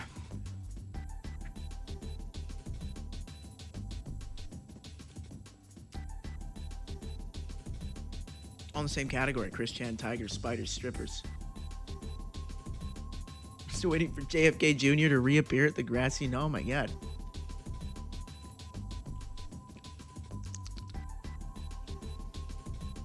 Beep, beep, beep, beep, beep, beep, beep. Waiting for Chris to make a first day out track. I don't think Chris has done anything like creatively in years. I think everything that Chris started to do after like 2017 was just like openly voicing their life fantasies and not actually like creating an isolated story. They were just... I know Chris was always doing that, always using their stories to just relive their life the way they want to. But it got bad. To the end, it was like, oh, he was like having his character talk to a real person and like having them be like their therapist. It's like a TF2 furry YouTuber, and he's like, Chris becomes just super obsessed with them and treats them as like their actual therapist. And it's like, whoa, that's fucked up. Hearing about Chris is funny at first. Oh yeah, there are certainly parts of Chris Chan's story that are funny, but I find the rest of it mostly fascinating. It's mostly a matter of, this is such a bizarre world, really. Because all the people that obsessed over Chris, it borders on. It's like he got gang stalked, dude. He got actually gang stalked. Yeah, that would ruin my life. No wonder his life got ruined. It's like a TV drama, so much worse. Wings and Boogie are gonna box? Don't lie to me. Don't lie to me. Please tell me that's real. Is this like the best thing that happened to Wings of Redemption in years?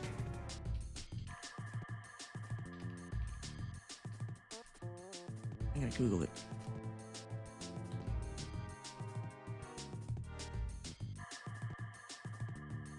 For a boxing match in May 2023. It's apparently happening.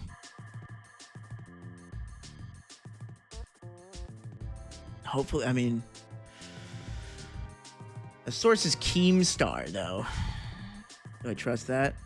I used to think Boogie was funny, and then he went really Reddit. He was already kind of Reddit because he played like World of Warcraft and shit. But he went like super Reddit.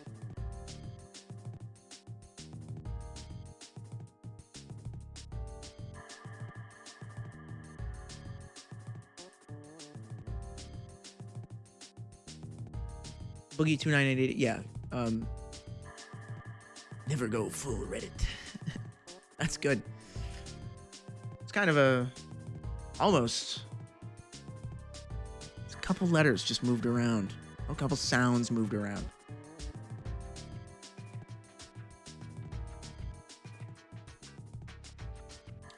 Ooh! No wonder I've been pissing like a racehorse. I was watching at the tail end of the character he used to do. Forgot the name. Yeah, Francis. That was the character. And I love that. That character's hilarious. The character's great. because it's just Boogie looks so weird and would get so into the role.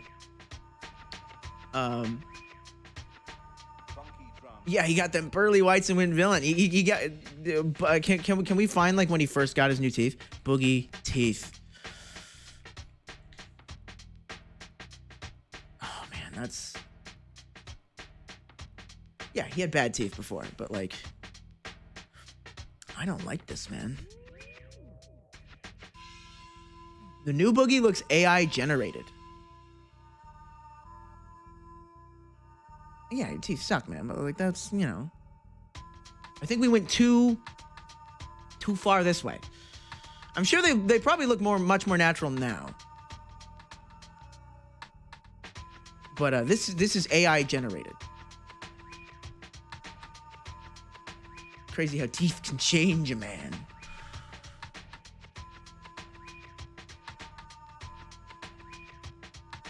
Steve-O teeth. Oh yeah, it's like veneers. It's like post-dimensional merge.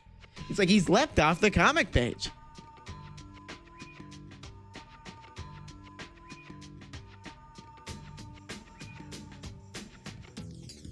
So I'm closing all these extra windows.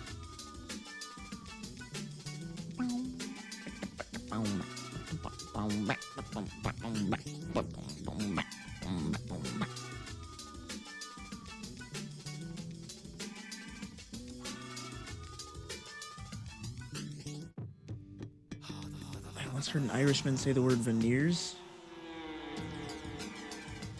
What's wrong with that? I don't... Is it supposed to sound like a slur, or...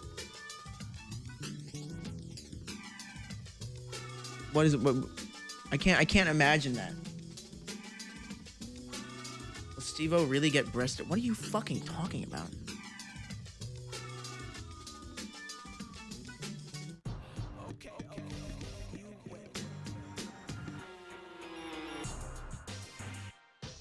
Richie the Barber said he was. Is your username Steve-O?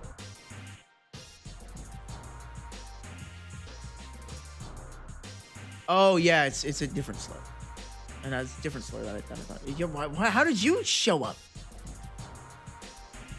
You just because somebody mentioned Steve-O, were you like, now's my chance. Just happened to be here with Steve Zero? And not him. Oh no, you're not him. It's odd that somebody with the username Steve_0 would just conveniently be here. I was talking before he was brought up. I just must not have noticed. Yeah, you did. Look. Interesting. Wow, so the real Steve-O. I can't believe the real Steve-O is here in my chat. Oh, fuck.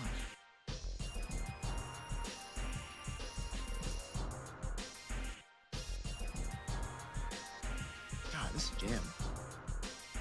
SodaCatTV.com. I don't think that goes anywhere. I think I own that, but I don't think it goes anywhere. I don't think it even redirects.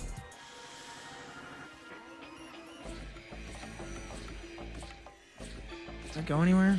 It doesn't go anywhere, does it? Oh no, it goes to my link tree. Alright, sweet. That's good. I didn't think you thought I was. Maybe it's because you have like the yellow username. You look important. The yellow username is like a bold choice.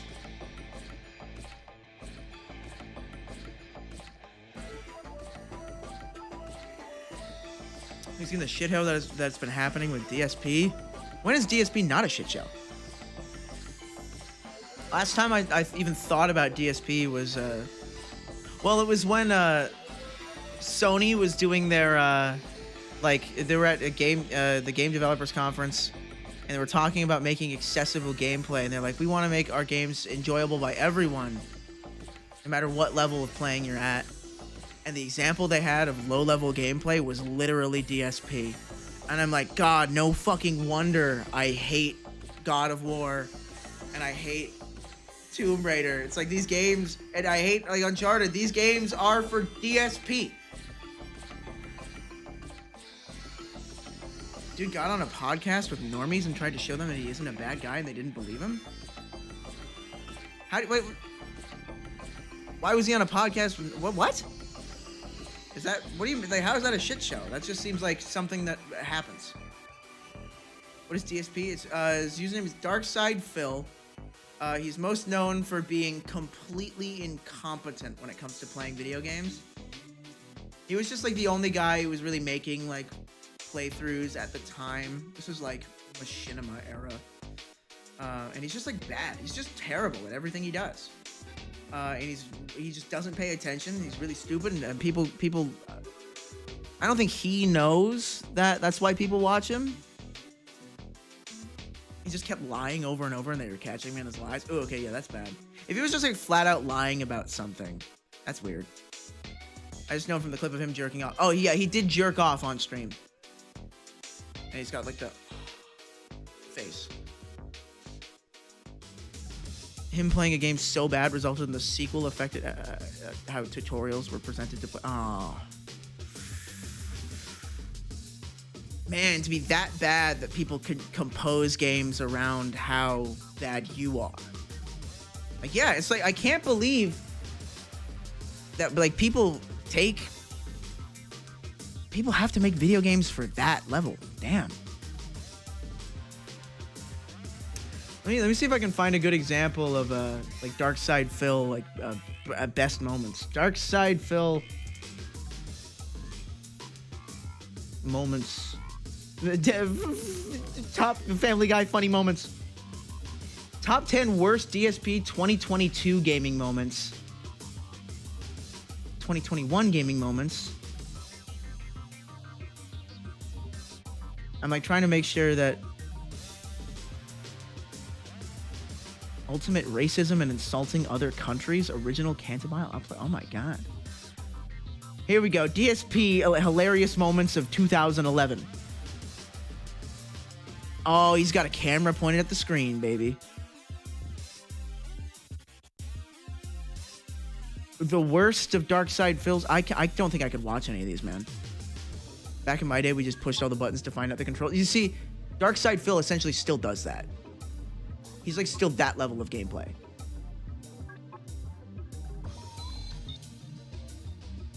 He's bad. You still starring in videos? Damn, you're new here. How do we answer that question? Okay, but is it a bit? No. It's not a bit. DarkSidePhil is not a bit. I'm going to show you what the man looks like. And you will very quickly realize it is not a bit. He's just like that.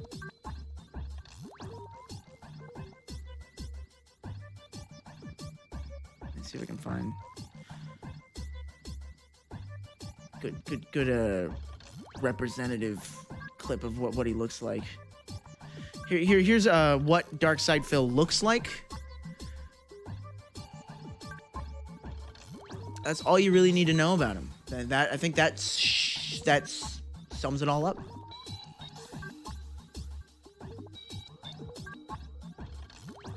What the hell has this guy been saying all day?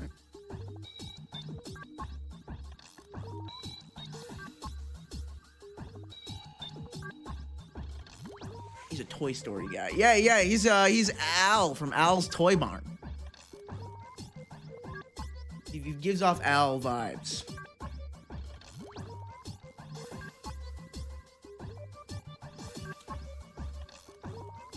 Fun, weird little sound effects, right?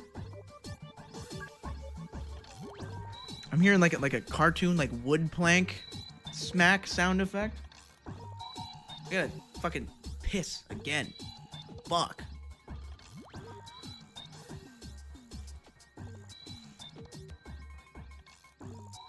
Loves to say a lot of gamer words. Oh, fuck me.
All right, gamers.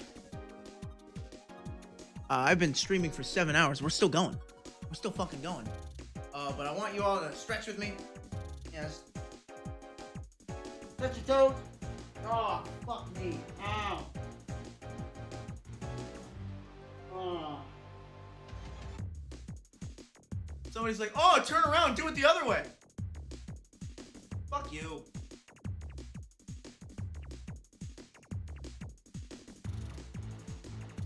Do burpees? I'm not doing fucking burpees. Oh! Oh! Hmm.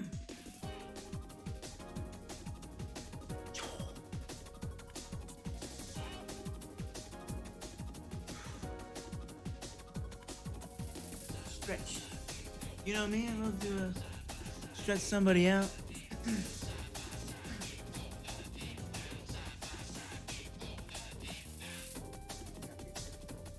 Try and touch my little fingies together. That action one.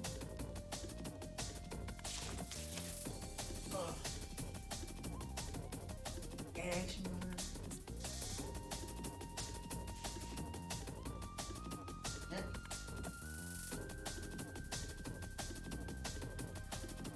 Sweet, I feel much better.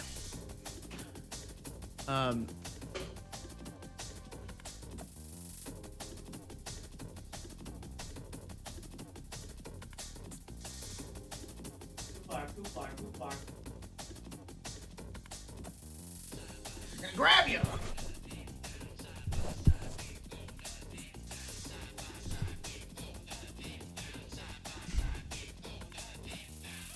Oh, fuck.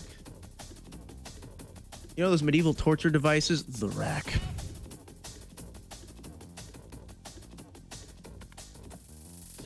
That's what it is. Call it what it is. The rack. I have a morbid curiosity in torture devices and medieval and Renaissance medical instruments. I find them so fascinating. There's something I can show you guys.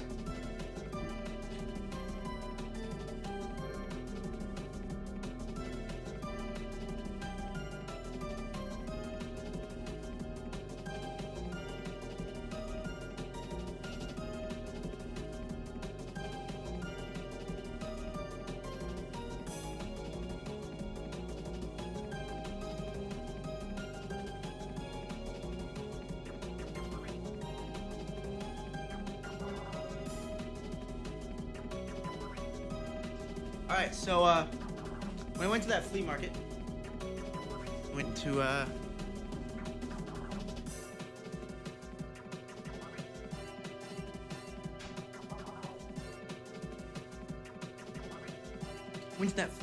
found a guy who does...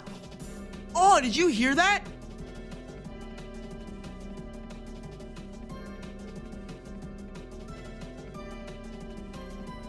That would fucking hurt. We're going around like too much, I guess. Fuck.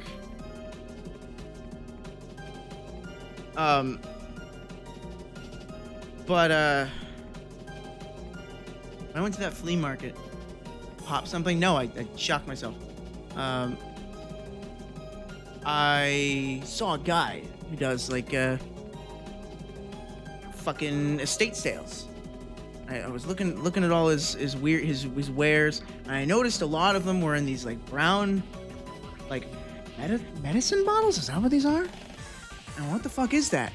And it's all like medicine that hasn't been prescribed in like decades. I'm trying to see if I can. Oh, that's sodium bromide. Sodium bromide is you know it's old because it's described as a hypnotic. Last time they actually prescribed this stuff was 1975, but it was mostly in the 30s. I would say this is probably a bottle of it from the 70s. Here's a older one. This one's probably like 50, 60. That's potassium bromide, also a hypnotic. I'm like, Jesus Christ, you need like a license to own this stuff. Because this is in quantities for manufacturing. It's like, yeah, you need a prescription. It's like, it tells you how to make drugs with this. Because this was, like the kind of pharmacist, this was a pharmacist that was so old when he died. This was the one that was making the capsules in the back. Like, that's how old this pharmacy was. And here's my fucking, I got two little favorites. This one, very tiny, very old, is papaverine, which is an injectable vasodilator, and it's part of the modern prescription of Trimix, which is an injectable for getting hard. You stick it in your dick, and then it's a vasodilator that's like localized, and so it makes it so that your pee-pee get hard. So I thought that was cute, the fact that it was the oldest bottle too. And I got one other thing. It's a little in the dick, yes. Little all glass 1 ml syringe. It's all glass. It's beautiful. It's like fucking amazing, right? Or it's a 10 ml syringe.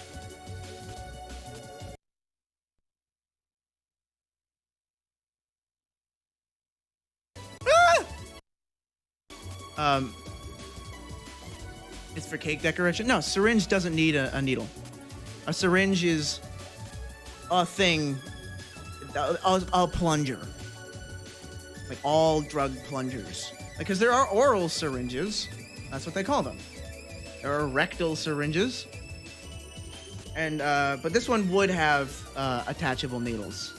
This one was specifically for diabetics. I want to say it was it's insulin. Let me see.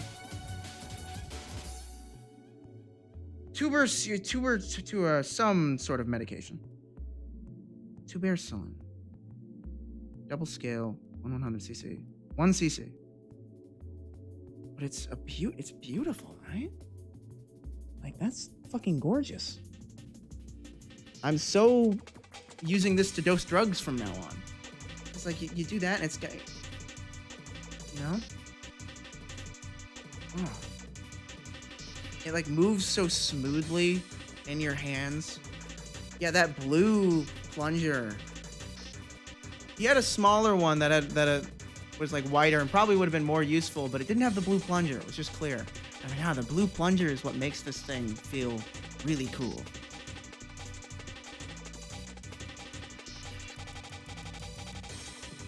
I don't know how old this is. Probably not that old.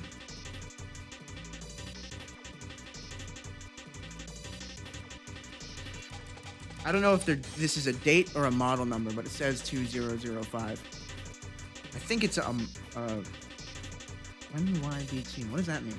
What is 1YBT? 1 year built to 1YBT meaning? Or is that just a number?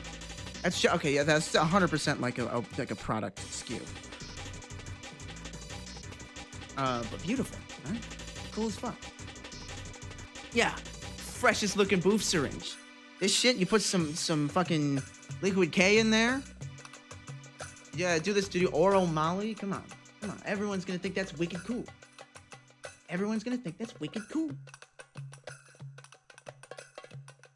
Beauty gurus have made an invaluable contribution to content creation by popularizing the hand behind object focus thing. That's just how you take focus of something that's you're regularly bringing close to the camera, right?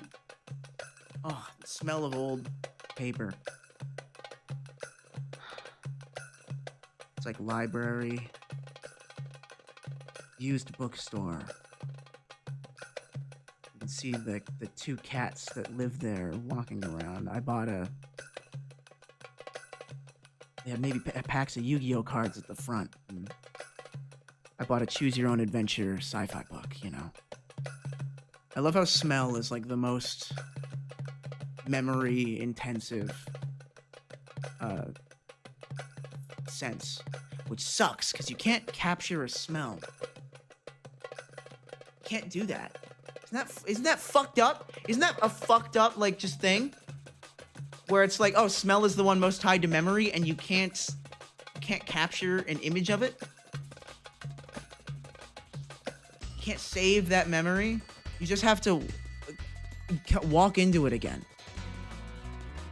If you're like walking around and suddenly you smell something that smells like what your fucking grandma used to cook, you fucking...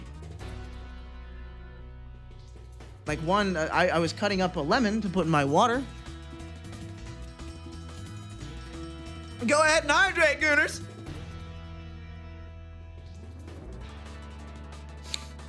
And, they're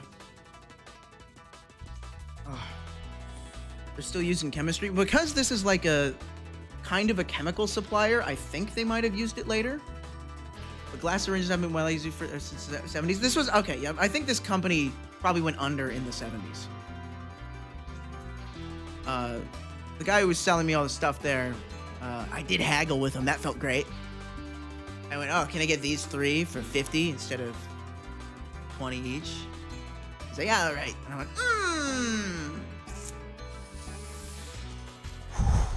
yeah, that's right. Smooth talking, dude. I got my charisma stat maxed. Beautiful. I just can't stop looking at it. I'm not normally the type of person to own a lot of old things, but I've started getting into that.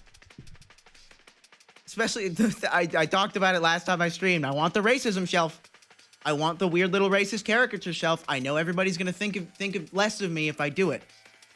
And everybody's gonna think, oh, that's not funny.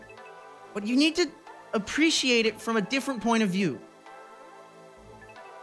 Here we go again. It's a good idea. Cause I went to this fucking, what's it called? To this flea market and saw little racist caricatures, and I took photos of every one. And I thought that they were these weird relics of a different time. Because a lot of them were just made out of ignorance. And you can tell that they were made out of ignorance and not out of hate. Oh, and like I found that fascinating. And I think that would be kind of a fun thing, because you pick that out of like the shelf and out of the environment, and you immediately ask yourself in your head, you're like, who made this? Why did they make it? Who is this for? It just immediately gets my like critical thinking brain going. It's just such a beautiful, weird puzzle. Just that you can't solve. That's the best part, is that they're unsolvable social puzzles. Yeah, it's a part of history that's being destroyed. And it's like, I don't want to focus on, like, there's a lot of minstrelly anti-black ones that are from a place of hate. And I don't want ones. I don't want ones that look like they're hateful. I want ones that look like they're ignorant. I want ones that look like they're... Like, I'd rather have, like, a pair of, like a cowboy and Indian, like, toy from the, like, 30s, right? Wouldn't that be, like really weird? Not, like... I don't just want a thing that has a slur on it. That's stupid. That's not funny. I want ones that make you think.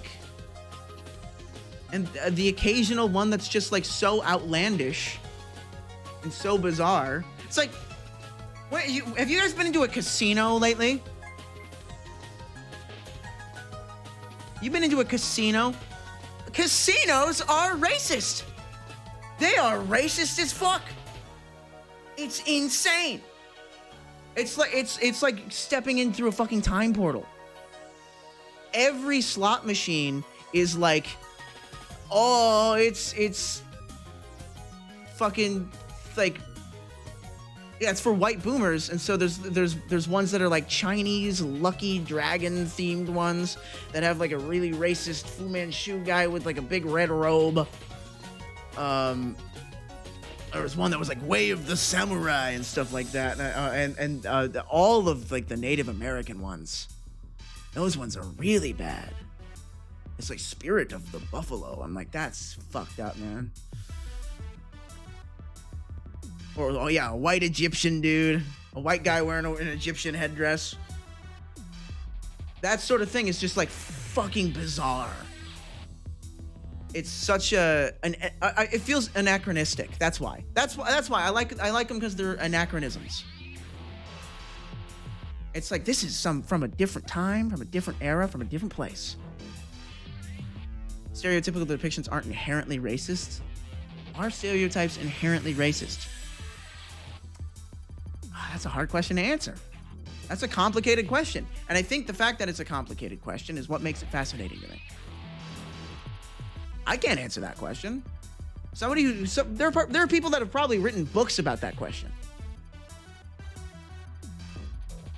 There's probably dozens of books about that question, about the effect of stereotypes, what they mean about ourselves, and what they mean about the value that we place in things. That's fucking fascinating. So I think that's why, before you guys all yell at me once I'm not gonna have it in the background of the stream. It's not gonna be like Jerma's Reddit shelf. It's gonna be something that only people that like show up to my apartment will see. So it's only gonna be people that will like appreciate it in some way. It's not gonna be something that people can blindly come into and look at if just on the surface level, like a Ralph Bakshi film, and go, that's racist. I'm a deeply closeted racist. What are you talking about? I'm not racist. Are you crazy? I said I'm deeply closeted. Yeah, it's important to consider when the material was created. Yeah, it's a matter of when it was made, why it was made, who it was made for. It gets you to ask all those questions, and I think that's fascinating. And the ones I did show you guys on stream, let's see if I can get to them. I have to like scroll through pornography. Oh, there's so much porn. Don't show it on stream. Don't show it on stream. Don't show porn on stream. The ones I showed you, everybody was like entertained by. Everybody looked at them and went, "Those are silly. Those are bad. That's kind of bad. That's kind of silly." No, I'm not going Aiden Ross mode because one, I'm not doing coke on stream. I'm doing my prescribed Adderall.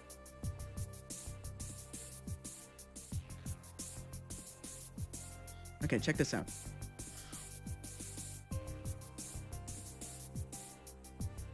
We got a pair of little Germans. They were salt and pepper shakers. And so this one says Salz in the bottom, and this one says Pfeffer. Come on. That's great, right? Yeah, pleasantly haunting. You go, well, these have to be German made, aren't they? If the text is in German, or is it just like, oh my god, that is a little OO. You see that?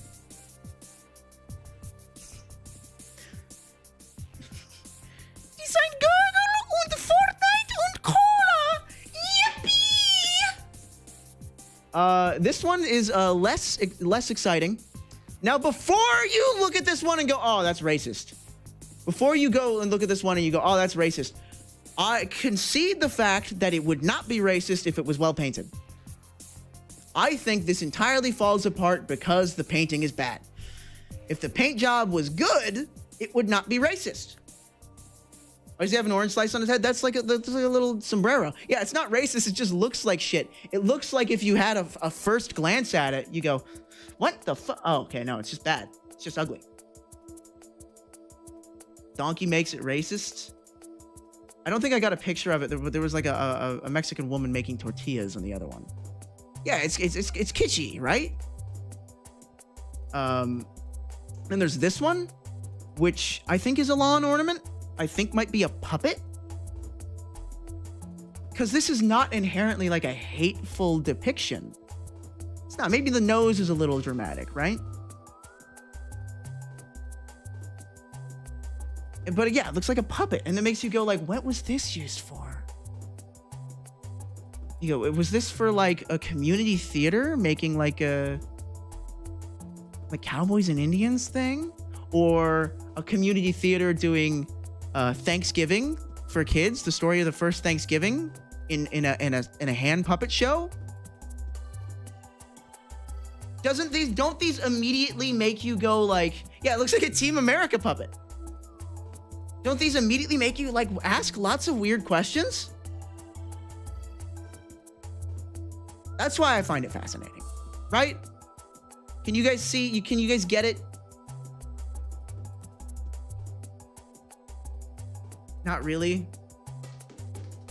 I don't know. I guess I'm just fascinated by the history of objects. Because this object is probably older than I am. It's more mild than the Disney Native American depictions. Oh, yeah, dude. Peter Pan. What makes the red man red? This is not nearly as bad as what makes the red man red.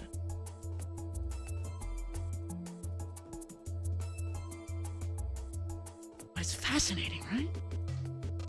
It's so confusing, this object. And then I saw this on the way there, which I thought was funny. I thought this was really funny.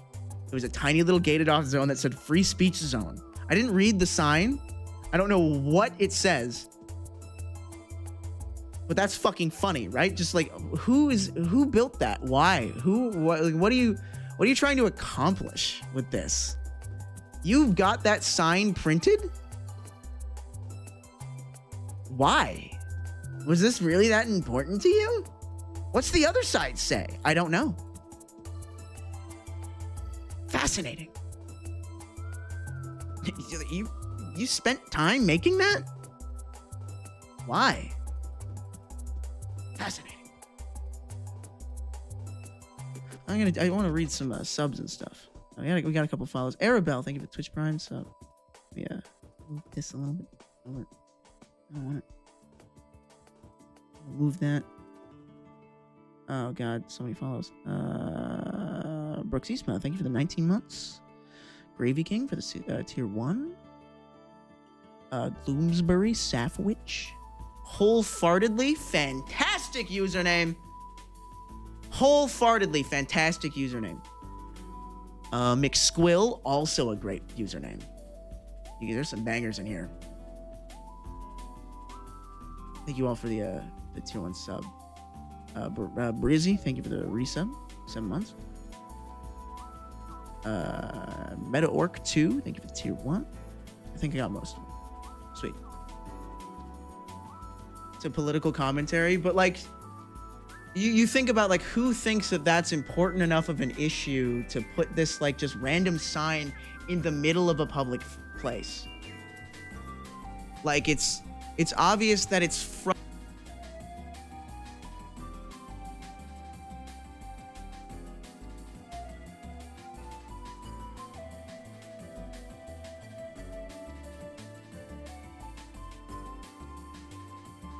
I bumped the thing with the. Like, thank you for all telling me. Jeff Dunham fans, exactly. It's weird. It's weird, and I think I like those. I like weird things. Is gatekeeping racist? Literally gatekeeping it. Literally putting a gate between you and racism.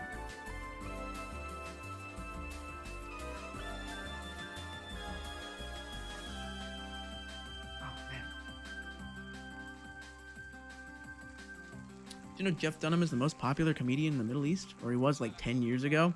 Like 10 years ago, I could understand why, but I don't think he is now. I don't think Jeff Dunham has done anything in the last 10 years, right?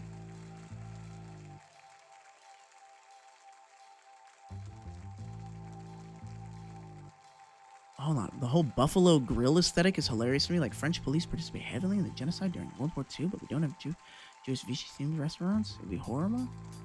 What the fuck is a Buffalo Grill? Thank you, Steve-O. Thank you for the 100 bits.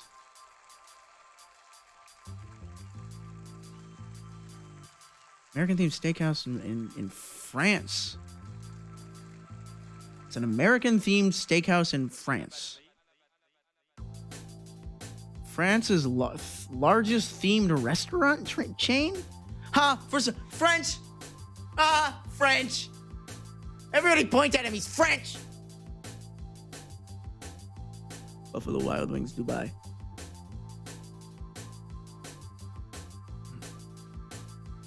man, I need those tiny Matrix sunglasses. I'm gonna buy those. A card.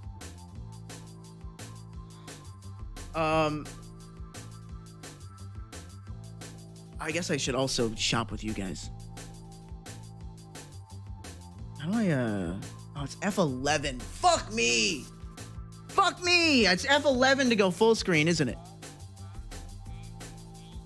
I'll show you why that's an issue. I love my keyboard. Beautiful board. I have the function keys on the left because I don't like having a tall board. But it only goes to F10. Oh. Really cool layout, though. Because I'm like left-handed, so I need to tighten one of these screws again. Just reprogram your keyboard, lol. But then, what one do I do? What character do I assign to? There's my pen. One, it's in my hands. But I bought a fancy schmancy new pen and I lost it and I was so mad. I was so disappointed in myself. It was on my desk. Of course it was. Check that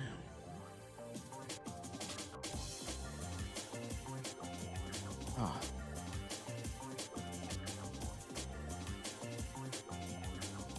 Oh. It is a Cross Century 2. It's a very nice pen. It's a rollerball one. And it just fucking writes like a dream. Insane.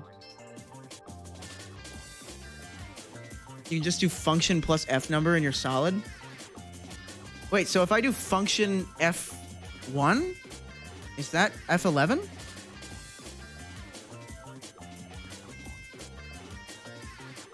Ah! You need to program it to do that? I don't know what function F1 would be by default. I guess I can just tab into a little thing that says full screen, right? Wait, I know what I can do. I can use my second keyboard because I have two keyboards on my desk.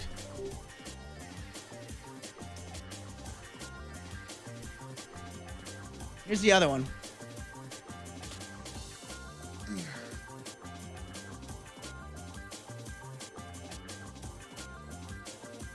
Pretty fucking cool, right? Similar vibes. Hacker moment. Oh, hold on.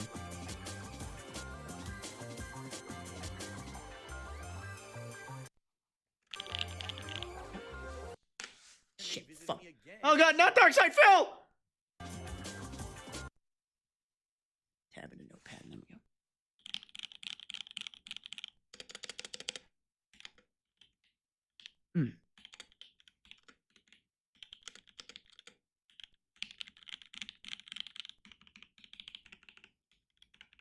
I'll get you sorted for how to program your boat. Dude, I know how to program. You can just use fucking... What is it? Oh, fuck. What's the program? VIM? No. VIM? I want to say it's VIM. Because QMK, that's it. VIA, that's it. I was thinking VMK and VIA. Street feels naked without the music. Put it back on. Put it back on. Don't look at me. Don't look at me. I'm naked. What color switches are those? These are... I know they're called Kiwis. I can't remember who they're by. Who did the Kiwis? They did Dragon Fruit too. Fuck. Who did the Kiwis? But they're a tactile switch with the bump really high up at the top. So they feel kind of bubbly, like you're pressing kind of like a membrane keyboard. Keyboard looks like an old school way of representing the future. Yeah, it's the design's based off the Cybertruck. Because of course it is. Kiwi China. No, it wasn't. Who was it? Who did the Kiwis? Fuck. I don't know. I haven't been super into the green icon meant to be better. Yeah, it's Bluetooth too. But the reason I did that was so that I can press F11.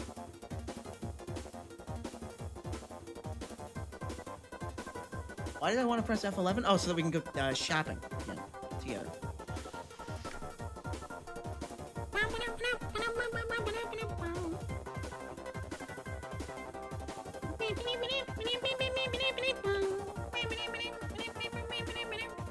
So we're gonna get. Well, I know we're gonna get the Matrix glasses. What else do you think would be like banger for like costume design? Because my heart says like weird things like this, right?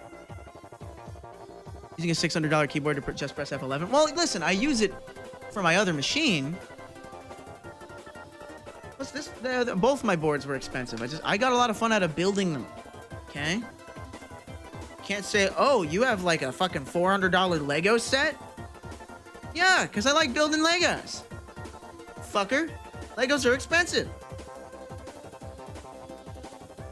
I love these, but thing is, like, I want a full set, man. I want a full set of all 10 thingies. That's $1,000. I want all 10, though. You know? Maybe on that one. Maybe I can get like 2 or 3. Will fit thumb, though. There will be a different one that would fit the thumb. Okay, these ones are a bit more reasonable. $70. But no, like the fact that they go around the knuckles is what makes them cool. Is this brand actually decent? I like them. I think they feel pretty good. Although I have like a carabiner by them for my keys that I don't like. I think it's too loose. But the earrings, the pendants, the rings, those all feel great. All the things that are like one solid piece and don't have anything mechanical about them. Or the ones where the mechanics are very simple and there's no springs.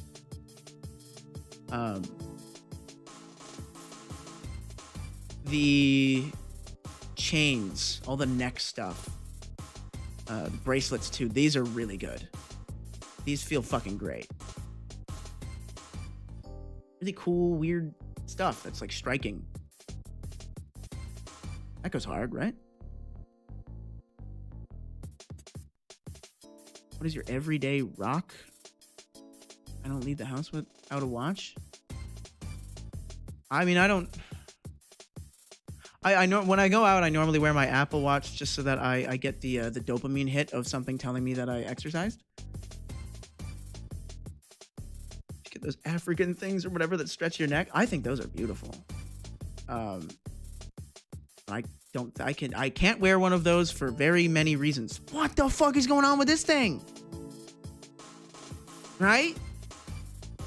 Not the outfit or the person to wear it. That's better, you know? So weird looking.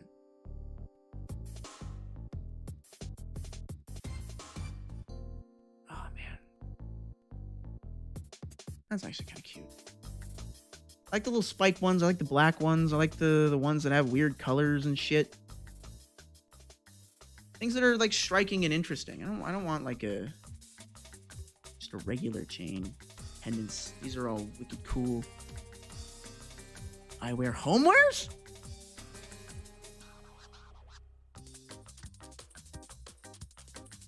Yeah, jewelry tray. That's what people are using this for. Yeah, jewelry. Scorch joint holder. You can just put a fucking joint in there. That goes hard.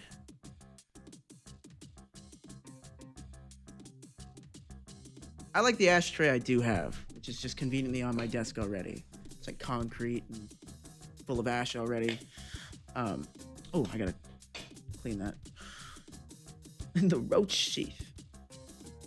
This is for doing coke. You can't tell me anything besides that. Or a catch-all. Yeah.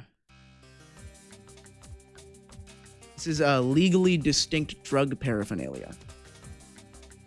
This is actually something I've wanted to make. I was thinking about like my merch plans and what I want to make. And I'm like, what would people that are fans of me want to buy? What would be things that I want that I think would be interesting? And I was like, what if I made a plate for like powdered drugs that was out of like acid etched brass and had like machine slots for like lines of stuff? and was just like really nice. Just a really nice, well-machined thing like that. About yay size, you know? But you go, And I know I'd want to make like a little stiffer thing, like for snorting drugs. Of course, we could just say these are novelties. But I feel like that'd be a really good one because those are easy to manufacture. Those would be easy to. Is this TOS? Oh, you can just say it's a tiny straw. It's a little metal straw. You can sell it to like everyday carry nerds. I can get it out of nice materials. You already said what it was really for. No, I didn't say on Minecraft. Little titanium straw. I don't think I'd do titanium, even though titanium is biocidal and it would be nice. I think it would be too light. I think it would make it feel cheap. I think I would probably test a titanium one just to see what it's like. But they'd also be wicked expensive because of that. Because I still want them to have like a level of design. If they were just a little titanium straw and they had nothing on like the surface, didn't have any pattern, didn't have anything, it's like, oh, that's not very special. But I know I want text on it, and I want like a cool topographical or interesting pattern. What the fuck is this song? But I want the text to say luxury, decadent success. Right?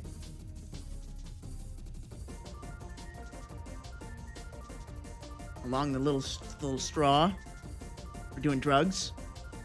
That'd be like something you'd be proud to keep in your wallet, right? Everybody would fucking like that. Everybody would go, whoa, that's cool. Well, everybody who does drugs would think that's cool. And like that would be so easy to machine. Be so good. Thank you for the big 5 months.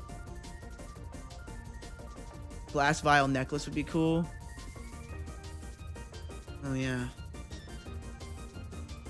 No, can't do that because that's too obvious.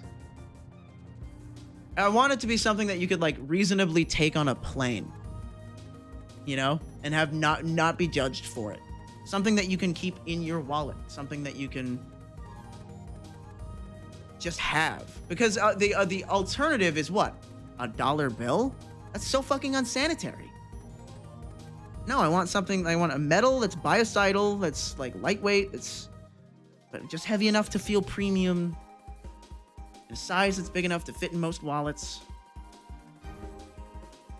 Dang, a pen holder for high quality. What kind of fucking pen would you fit in? You can't even joke about it being a pen holder. What is a pen holder? What are you talking about?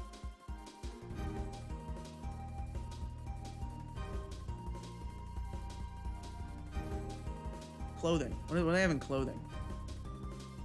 These are ugly as fuck. What's new?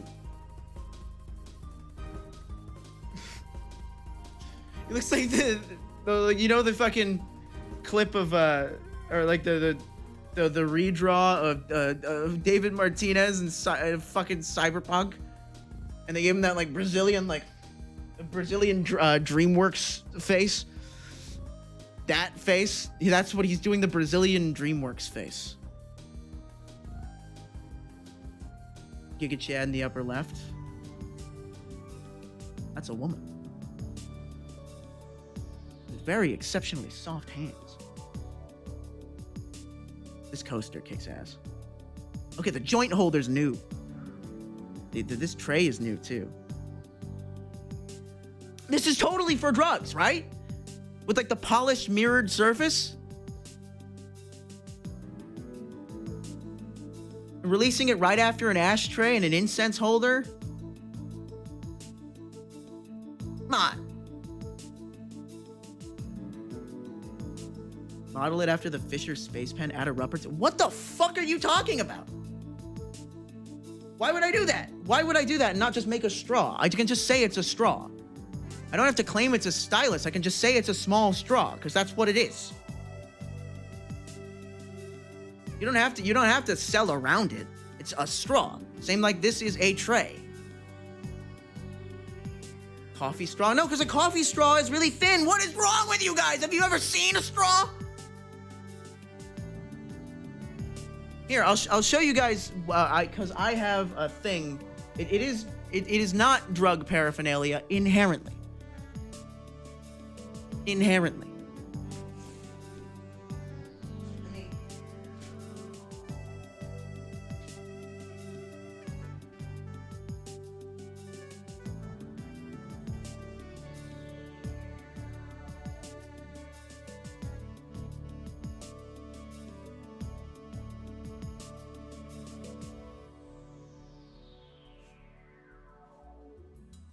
Where the hell did I put it?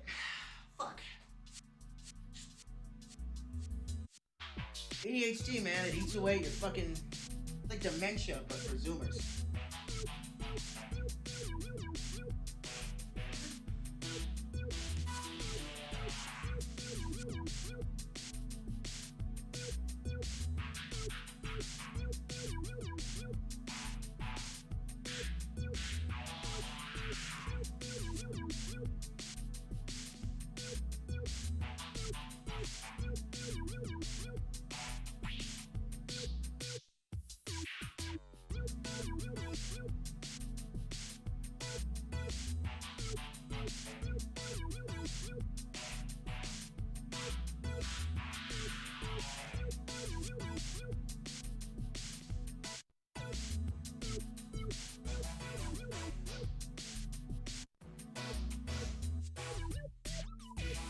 Okay, it's not inherently drug paraphernalia, but this is I have two of them because one of them I've modified.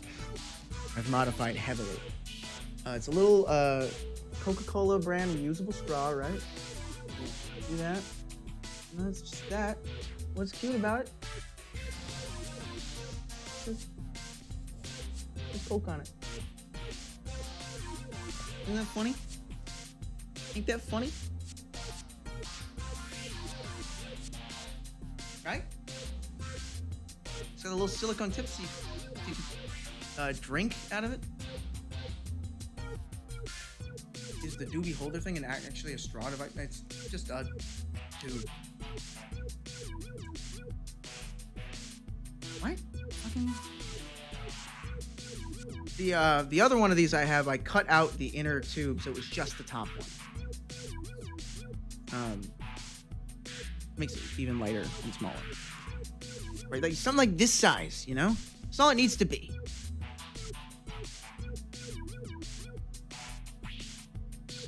Note on the website, huh? What are you talking about? Is the doobie holder thing actually a straw device? No, it's for holding a joint. I guess you could put a straw in there. But it's like, you're gonna look like an asshole carrying that thing around on your belt. Like, no, I don't want anybody to like carry something like this on their belt going, yeah, I do drugs. How do you do, fellow gamers? I, in fact, do drugs. No, you're gonna look like an asshole and you're gonna embarrass me in front of all of my friends. You're gonna embarrass me in front of all of my friends. It's gotta be on my desk somewhere. The rest of that stuff. Fuck. I'll have to find that later. It's probably under one of the towels.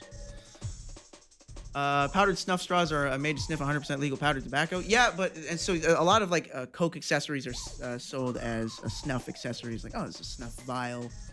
This is a snuff fucking pouch. It's obviously just any snortable thing. But snuff straws are ugly. Most of them are very ugly, and they come in really big, bulky, like sets of 4. And you have like a big thing at the bottom because you can see that they're very much still meant for snuff, which is powdered tobacco that you snort, which sounds fucking revolting, right? That sounds disgusting. Who would ever want to fucking do that? It'd be ridiculous.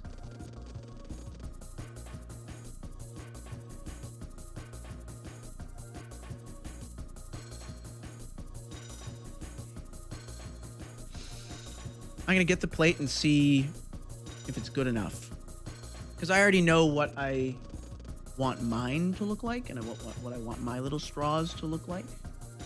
Earrings. I don't have my ears pierced. So most of these I can't get, but I have like these things.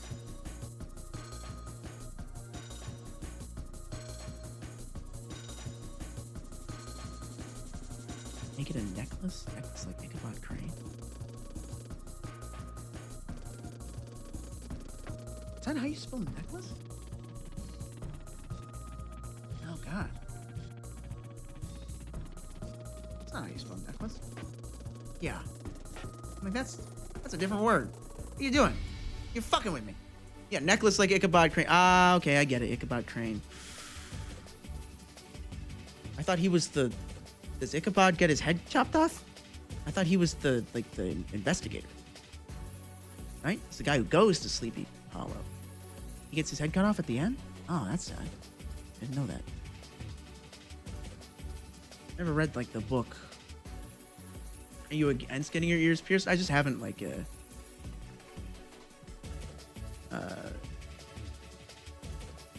it. Do I look cool enough for this? Let me move.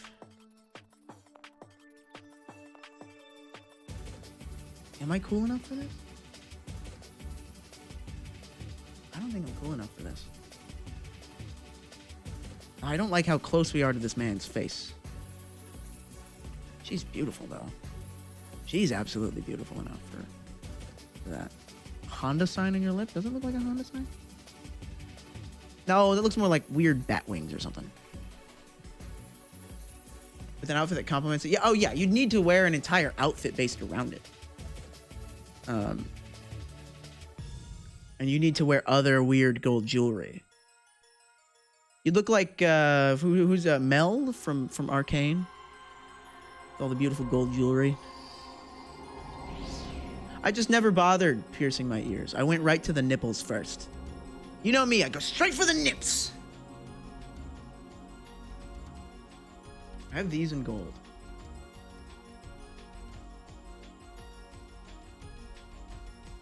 If you do, go to a shop and have it done with a piercing needle.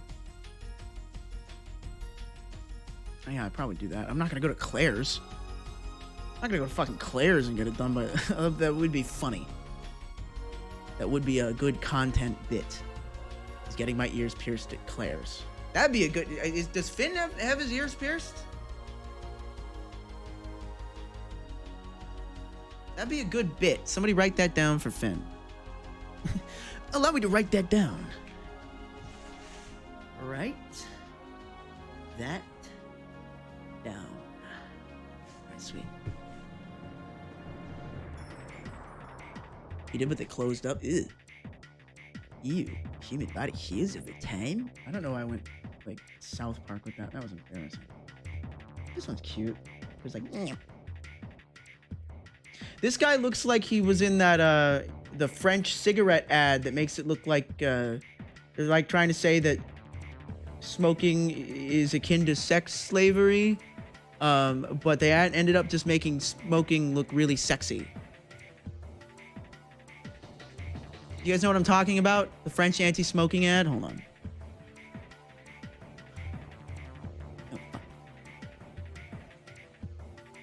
If I just Google French anti-smoking ad, I bet it comes up.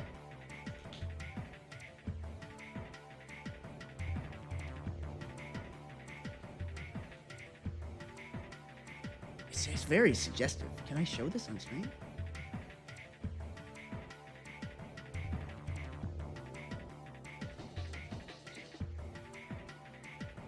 I show that? I've never seen the third one where the guy isn't as cute.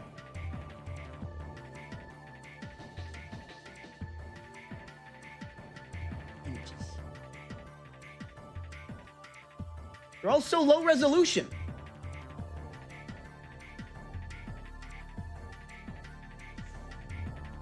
But anyway, they look like this. It's like, one, that man is beautiful. Two, he made it look sexy. Not supposed to do that. What the fuck is going on with this one? You can't do that. You can't do that. I don't like that one. I don't get that one. What's going on with that one? What is that? What is that supposed to say? 132 of the most powerful anti-smoking ads ever created? Is this the most powerful is it just saying that your breath stinks? Is it just saying your breath stinks? I think it's just trying to say your breath stinks.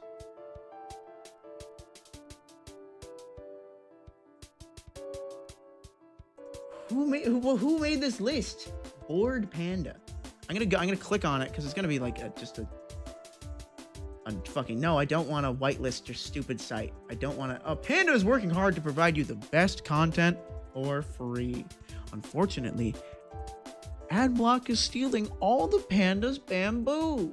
Please consider disabling Adblock. Dude, I'm like going in here. It's like, hey Pandas, post your favorite The Office meme. Dude, you're like a scumbag. Your ads are probably fucking horrid. Your ads are probably the most bottom of the barrel fucking predatory shit to try and get boomers to like click on listicles that say, oh, you're fucking, you're gonna get like an Indian tech scam or something. Fuck you. Fuck you if you do this. Fuck you and your stupid website.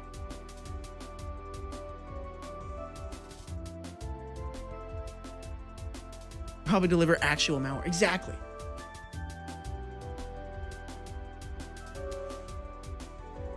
I don't think you can show that dog ad TOS. I think terms of service are within context. And if I was making out with a dog, yeah, that wouldn't be allowed. But if it's like that's the purpose of this advertisement is to show this, and it's on the rest of the internet. I think that would be. You have to analyze intent when it comes to terms of service. And the intent was weird. Intent was weird, but it was in the right place. Smoking's bad. Okay, I agree. Smoking's bad because it's like you're making out with a dog. And here we took a photo of a man making out with a dog and they're really into it. Okay, that's a little less, I'm less on board with that one. Huh?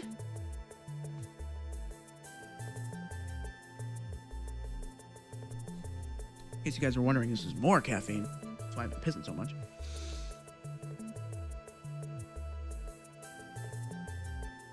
So I told my girlfriend with a U. Oh, yikes.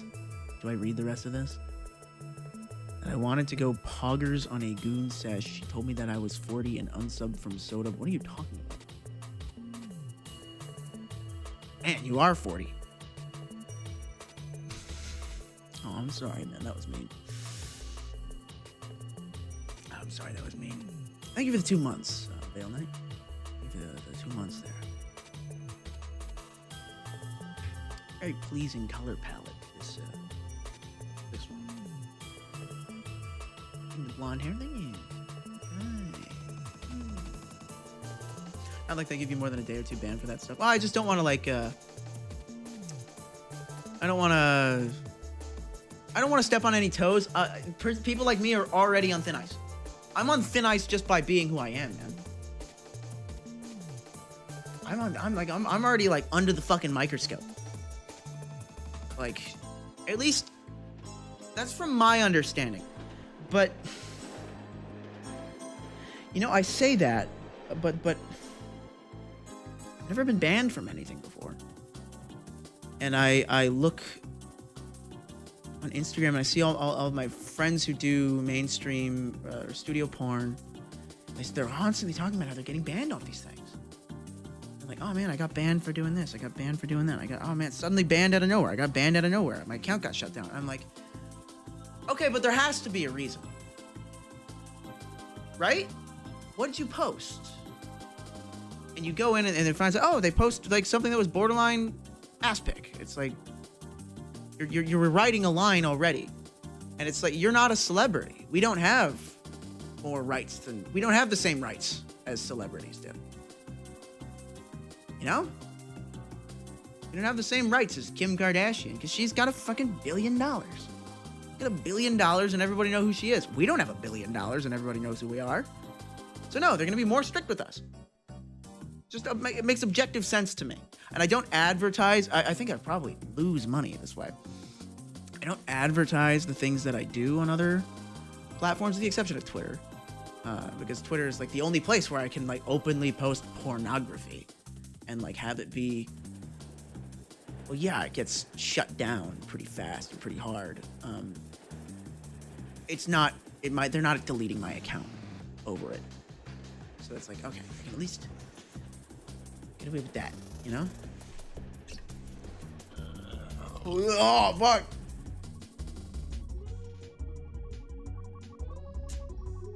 Pay more for pizza. Porn is free. Oh, absolutely, porn is free. I think a lot of people will immediately jump to, okay, but you should pay for your porn as like an ethical thing. They're like, well, you know, it would be better to support the people who make it. It's like, yeah, that's certainly a valid argument. But my argument for why people should pay for their porn is that it's just the paid stuff is just better. It's just better. Like I'm the man behind the million screens. I've got like the big VR goggles on, the auto jerk off machine. I have min-maxed getting off. And I have found that in my observation, it's not studio porn. Paying for studio porn is fucking stupid because it feels awful to pay for it. I had to like sign up for an account to see one of my own scenes, and they gave me like a coupon code or whatever.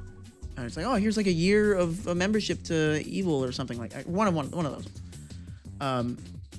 And going in, it's like trying to buy a membership, even when I had a coupon code, was so scuzzy feeling because it goes through like a weird third-party payment processor, and it's specifically like, oh, there's lots of little boxes checked that add like additional charges, including things that are like, oh, we're gonna charge after 3 days, we're gonna charge the full year of membership, and it just completely relies on people. It's like a bitch to unsubscribe. It relies on it being a bitch to unsubscribe, which isn't unethical inherently. It's just it's mean. It's lame. It's a lame business model. It's lame. It's like, fuck you, man. Fuck you. It's called the dark pattern. I didn't know that. It's straight bullshit. And it's obnoxious, and it makes it feel bad to try and buy studio porn. Instead, because I don't like real people porn anymore. Because it's there's always something that I have wrong with it. Every time I watch IRL porn with like people that are fucking with like, oh, here's a really like beautiful performer who's really good at her job, filming with like another really good performer. They're doing like a threesome scene, and they'll hit really good poses and they'll hit really good action, but they just won't frame it right. Or they'll do it with a phone, and they'll film this like vertically with a phone. It's like, I understand the look that you're getting, but I don't like it. I don't like the flat composition, like the really tiny sensor with the zero bokeh. I don't like that. I think it looks so ugly. Especially with like the width of phone camera lenses. I like a little bit of I like really wide up close shots, because you know they make dicks and butts and fingers and butts sucking down on farts outrageous fun. AI keeps getting better and better. Adult entertainers will be out of work soon anyway. That's not true. That's absolutely not true. And I think there's a big reason for that, and it's that nowadays the thing that you're selling is human connection. You're selling the illusion of connection, and I think for most people who want to buy the illusion of connection, who want to buy a parasocial relationship, Yeah, sure. Some of them are going to be able to get by fine with GPT-4 being Dami Mommy. Some people are going to be cool with that. I think most people are going to think to themselves, this isn't a person. This is a robot. This is a machine. I want a person to tell me that. Or at least I want to trick myself into thinking that it's a person. It's like a glory hole, man. If it was a fucking like auto suck you off machine on the other side of the glory hole, and everybody knew it was an auto suck you off machine, nobody would go to the glory hole. The glory hole, what's good about the glory hole is the mystery. Because you don't know who it is.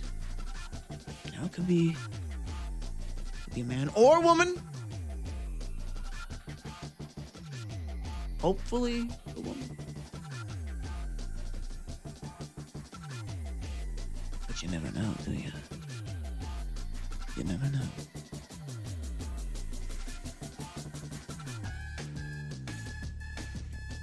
Cheers.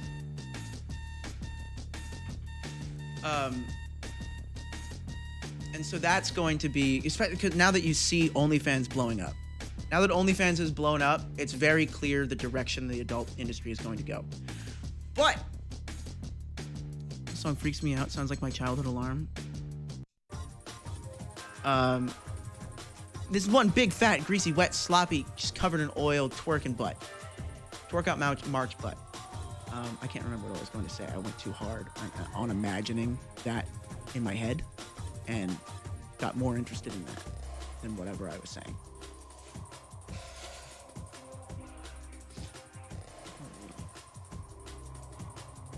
Bigger butt. Yeah, I know I said butt. But I don't know what I was saying butt about. What was I contradicting? I can't remember. I can't even remember what I was saying. Adult industry. Oh, okay. Yeah. OF don't like kink though. Yeah, but okay. No, but the model is right. The model of this is how people are going to buy and consume porn right now. This is the next way of doing it. It's not going to be subscription. It's going to be directly to. It's not going to be a subscription to like an aggregate site that distributes a lot of porn, because all that's so easy to come across now. It's so easy to come across studio scenes in 720p, which for most of the world is enough. For most of the world, 720p is enough to get them off. I am not most people. I need the utmost quality. I have porn in my collection that is 8K. I have porn in my collection that is 8K 10-bit color.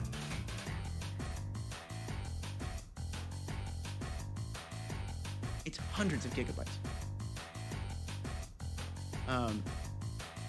Because I'm forward thinking as far as like I need 1440p 60 FPS. Ooh. Because that's a hard one to sell. It's hard to sell people on 60 FPS in porn. Although I love it. I think that's the only good thing that comes out of porn filmed on phones. It's the super, super tight shutter speed and the super, super high frame rates. Because it gives this sort of ethereal, uncanny, what's artificial, what's real level about it. Because that's what super high and smooth footage does in film. In film, you see super smooth footage, and you immediately get this image of this is surreal, this is purposeful, this is slow, this is hypnotic. That's what they use that in film. To mess with a lot of your perceptions of a scene. So I love that. I love that quality. I love the look of like 60 FPS porn. High frame rate porn also looks great on a high refresh rate VR headset. Dude, I wish the Valve Index was good. I wish the Valve Index was good, man. It's because everything about it's good except for the little screens and the lenses. It feels so far, but I hope they do an Index too. Will they? They have to, right? Eventually.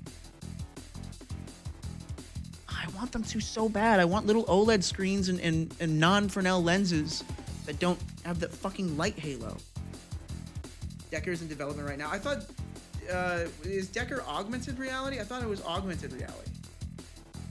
That's I don't remember much about it. But first of all, I love the fact that it's named Deckard. Deckard is just Deckard is their new. It's Deckard with a D at the end. Because it's named after Deckard of fucking Blade Runner. You like our owl? It's artificial? Of course. I'm Rachel. Deckard.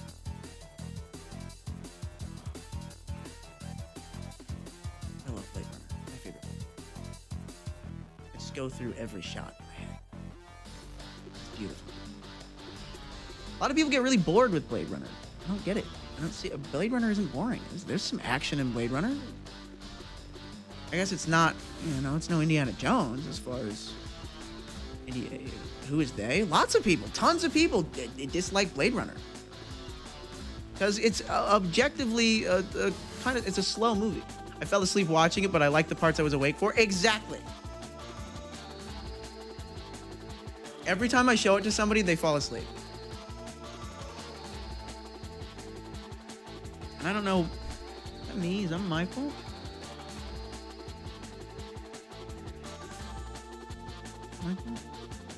The original? Oh, yeah. 2049 is way more approachable. A way more approachable movie. Because it's way more colorful. It's a much more modern film. 2049. No, it isn't. Yeah, it is. 2049 is way more colorful and way more approachable than normal people. I disagree. Well, I disagree with you. It's fine to disagree. Oh, it's the first with full attention? Well, it's because you have taste. Agent K is literally me. Exactly. Agent K. K is a very relatable character for a lot of audiences now. Deckard is not. The Harrison Ford monologue is so funny. We don't talk about the theatrical release. Don't talk about them. Don't talk about it.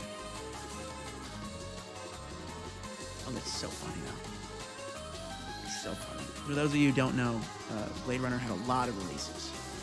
The first one was because producers said that this is going to be confusing and boring for most audiences, and it's kind of noir detective-y. Just add a noir detective narration and have Harrison Ford do it. Have Harrison Ford narrate everything he's doing. And don't you dare try and quote Tears and Rain toward me and then get it wrong. As if I don't have every single part of it memorized. Come on. How dare you? How fucking dare you?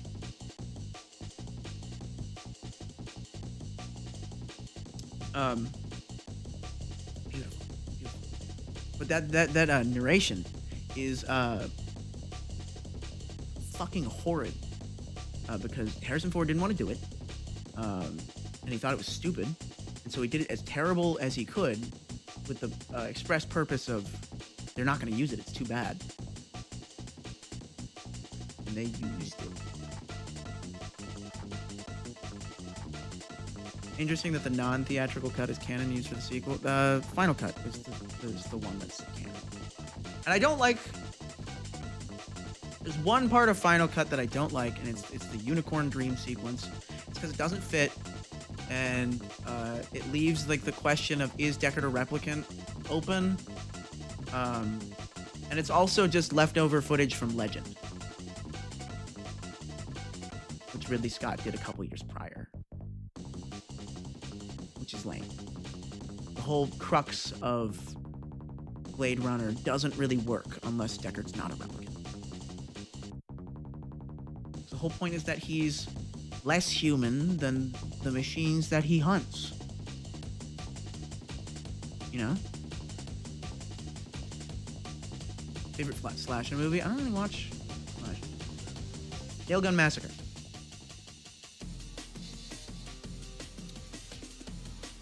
That's just a great name. A weird outfit. Weird kills. Alien is a good slasher movie. I guess can you call Alien a slasher movie? Yes. In structure, that's a hot dog a sandwich question. Is Alien a slasher? You're saying a hot dog's a sandwich?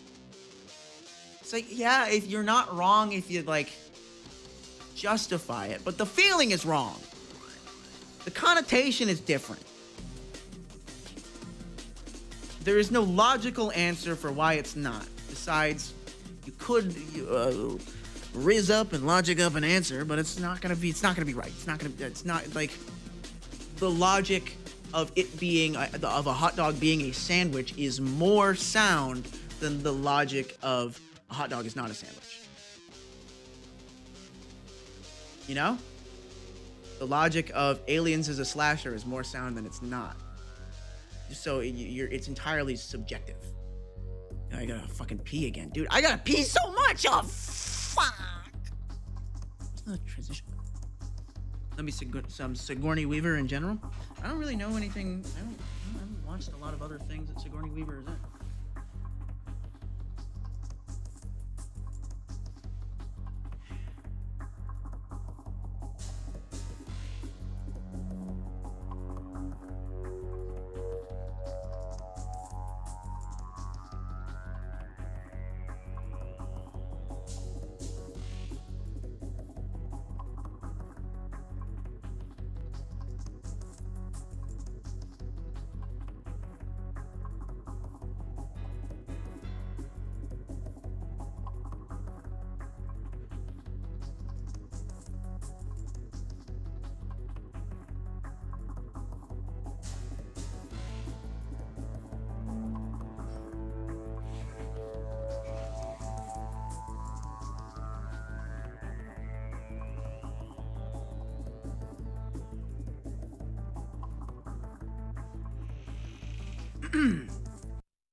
Come back in Way of Water. What do you mean? She in Way of Water? Was she in the first Avatar? Was she in Avatar? I watched Avatar once, dude. Everyone only watched it once.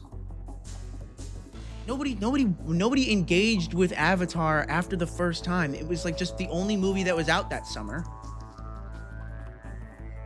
And you watched it and went, oh, that was kind of neat. I thought it looked cool. But the only people that like truly got obsessed with it were like boomers. It's boomercore, right? It's kind of boomercore. Actually, it was a winter release, but it was playing until summer. Don't say it wasn't playing until summer. It was playing like that entire year.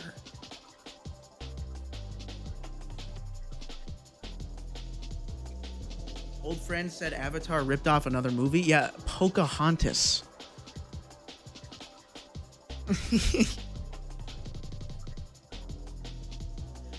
Dances with Wolves. That sounds more accurate. But it's just fish out of water. Or, yeah, Dance with Wolves. The Last Samurai. Really? Did I not watch Last Samurai? Which one is Last Samurai?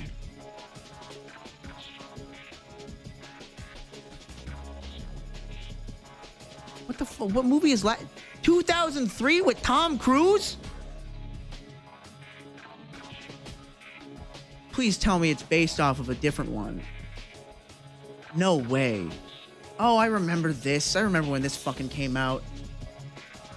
And everyone was like, why the fuck is Tom Cruise the Last Samurai? He's Tom Cruise.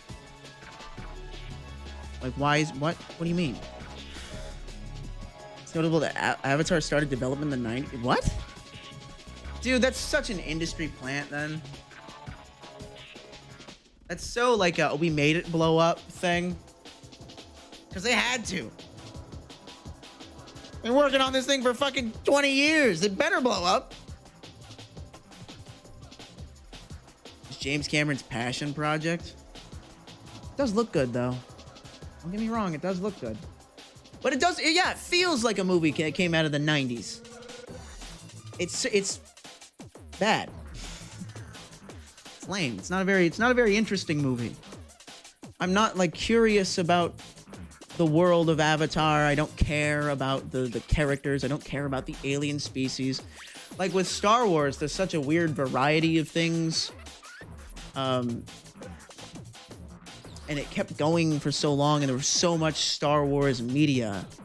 And there were Star Wars games, and there were Star Wars books, and there were Star Wars comics, and there were Star Wars toys. That makes sense to be a world that people dive into and become obsessed with. Avatar is a movie? It's a movie.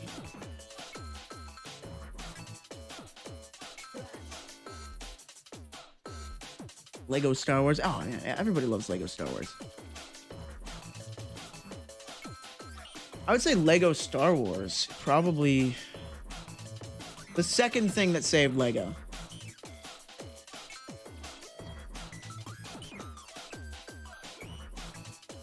Star Wars is also relatable because your mechanic buddy's like, check this shit out, and the car makes a weird noise and he starts freaking out. What are you talking about?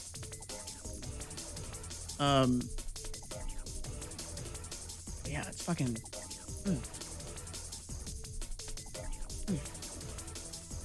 I like Star Wars a lot. Even I don't like the original trilogy as much as I like the prequels.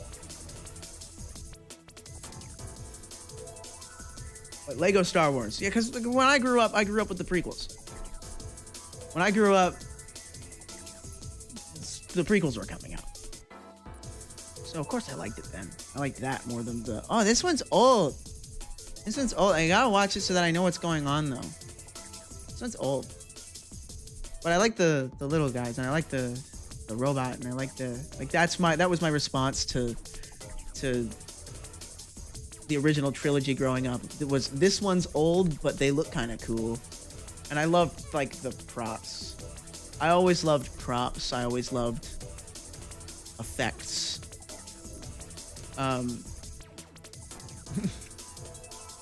George made a lot of Gungan money. Don't say Gungan money like it's a blood diamond. Jim Henson. Oh yeah, Jim Henson's one of my heroes, dude. That's how much I adore the work of Jim Henson. It's one of my fucking heroes. Like, actually.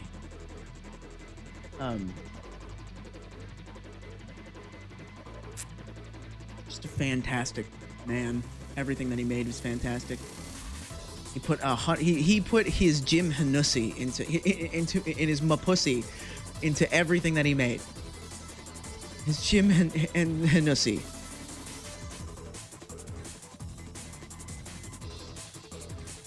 Jimusi and Sanusi. That's it. There we go. That's it.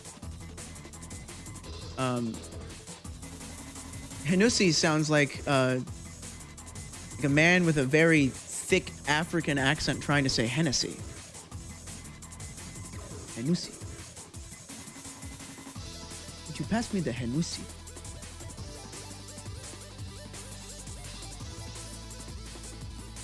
There are white people with African accents.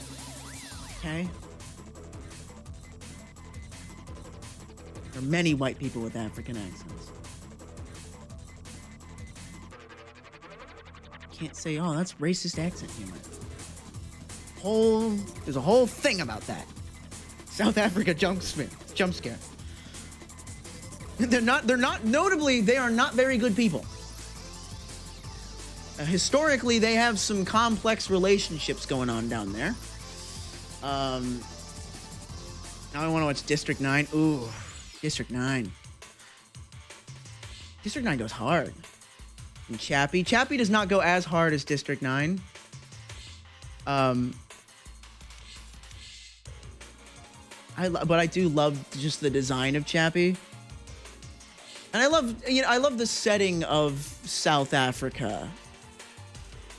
Because it really lends a lot to those films.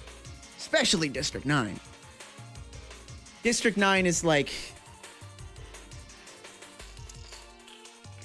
the metaphor is a little on the nose with District 9. Okay, no, Praise Elysium, I never saw it. District 9, but 2 in your face. Oh, that's lame. The coolest part of District 9 is the having this metaphor be with really cool looking bug aliens. It makes you accept the metaphor more regularly.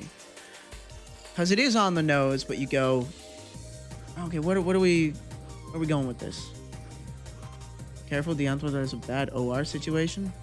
What the hell is a OR? PR, okay. Bad PR situation? Of course he does. He's a weird guy. It's like David Cage, you know, where it's like, oh, your heart's in the right place. I think. Yeah, I think your heart's in the right place.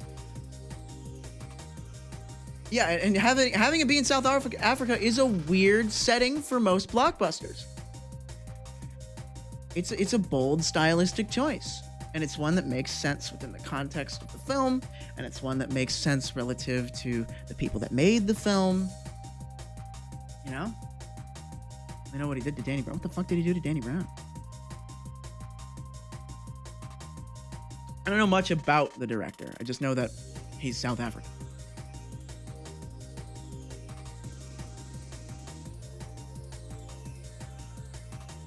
District 9 was a true story. Yeah, it happened to my buddy Eric. I love that joke. Oh, that happened to my buddy Eric. Hate South Africa is no different from Crenshaw, California. I don't like that. I don't like the fact that you spelled it that way. You've been saying weird shit all day, man. Zap you with my wizard rays. Made being South African his whole personality. Yeah, it's like trans girls that post a girl bulge and would you be friends with a girl with a dick on all of their Twitter posts? And they have no personality outside of search engine optimization.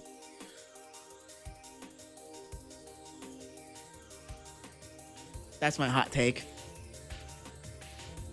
Mad annoying. I don't know. I see a lot of sex workers that are like that. And it's just fucking annoying, right? Does anyone else get annoyed by that? Gold Dick is cool, but I can't imagine liking someone just for that reason. Yeah, it's like, it feels like an engagement bait for weird people. And so in order to have that kind of level of caring about your metrics, you have to have, like, you got to be like a level of sociopath, right? Because social media is inherently social.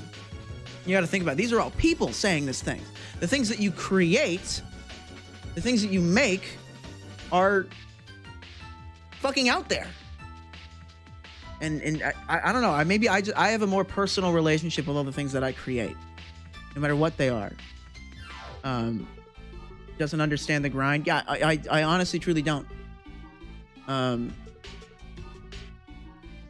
Because I do envy the types of people who can just full 100% grind and ignore social media completely. But the thing is, from an outward perspective, from me looking in, and I don't personally know you, I can't tell if you are a soulless clout goblin who only cares about your metrics, who only does this for a living and doesn't talk about anything else, or if you are aloof and you're just making it because you know that's what makes you money. And that's really based. If you're like aloof with that, that's so cool. That's such a fucking badass thing to do, is to get in there. Like, Finn told me a little bit about Belle and their personal life, and her personal life. First of all, that sample went hard. And he's like, yeah, Belle has board game nights, and she's never really on the internet. She makes her photo sets and then posts them and schedules them all up, and they're done by 2 p.m. in the day. And then they go around and they shop for knickknacks at antique stores. And I was like, oh my God. I need her so much for real. I need her so much for real. Like, that made me mad. Right? Doesn't that make you mad? Because it's like, fuck. You are so good at your job. No wonder you make so much money. If that you can just like walk in, make a cool milli by posting fucking and like being upsetting and being controversial as a character, but then absolutely pulling 100% back and not caring about any of the response and just making the money. That's huge. That's genius. That's genius. That's fucking genius. I put my whole Jean Hollywoodnessy into everything that I do. My whole je ne sais. And I care about the way people respond to it. And I care about what people think looks good. And I care about what people don't think looks good. I care about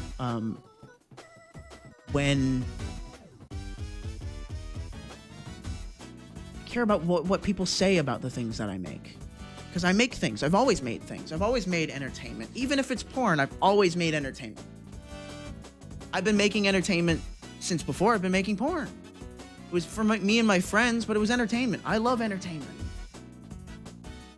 It's great, right? I'm one of those people who just loves all forms of entertainment. I love clowns. I love cirque. I love gymnastics. I love sports. I love theater. I love movies. I love books. I love entertainment. Just think about it. If you're frequently taught in your life that, especially in the American ideal, that your value comes from what you produce, that is sort of an American tenet of society. Your value is from what you produce. And you actively choose to disregard that and go, I don't care about the monetary value of what I create. And I only care about the way people respond to it and whether or not they love it, whether or not they hate it, whether or not they enjoy it. The things that creating things for the sake of creating things is the biggest dick that you can ever have. Oh man, it's like so fucking beautiful to make things and care about them.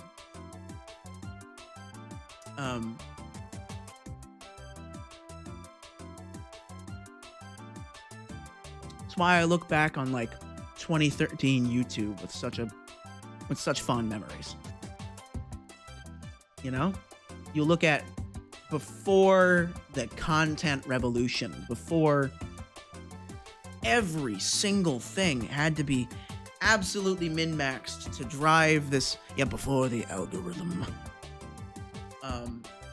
Before, when the algorithm's suggestions were, here's videos that are popular. Here's videos that just have views. And there was really no way to game that at that point. There was no way to min-max around the algorithm.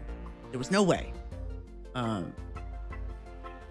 Then, before the dark times, before the algorithm. Luke, did I ever tell you about Ahsoka Tano? How I feel about Ahsoka Tano? Because I grew up with Ahsoka Tano. I had a crush on her. She's great. She got character development. Isn't that crazy? Star Wars character getting character development and going from like annoying and stupid and everybody hates her to like a fan favorite. Poor Alec, dude's an accomplished actor and died with Star Wars being his most notable role. Dude, how is that a bad thing? How's that a bad thing? No, you need to watch Defunct Land's fucking I meant from his perspective. Okay. Ooh, from his perspective, if he resents it, and he's like, "Oh, I worked so hard making all of my films, and now I'm known only as Obi-Wan Kenobi." ooh, how I hate it. I hate myself. I hated the Jedi Order. Yeah, then that's kind of sad, but I wish he could have learned to appreciate it. Because Defunctland makes a great point where it's like, corporate media is still media. Corporate media is still, there's some artist who cares there. There's some artist who cares. Those last words were probably shitting on George's dialogue. Okay, I'm not going to pretend and say George is a great writer. George didn't do most of the writing. I'm gonna make my small personal films. And then I want a bunch of big frog guys, and I want them to talk like they're Jamaicans. I want them to talk like they're Jamaicans. And I want the Trade Federation to all have really thick Chinaman accents. That's a direct quote. It's like, God, that's bad. You go back and you watch the first fucking thing of the prequels. I thought they were supposed to be Japanese. They're ambiguously Asian. Don't even get me started on the banking clan. You guys know anything about the banking clan? You know George? Bro, Watto, dude, Watto! Fucking Watto! I love Watto.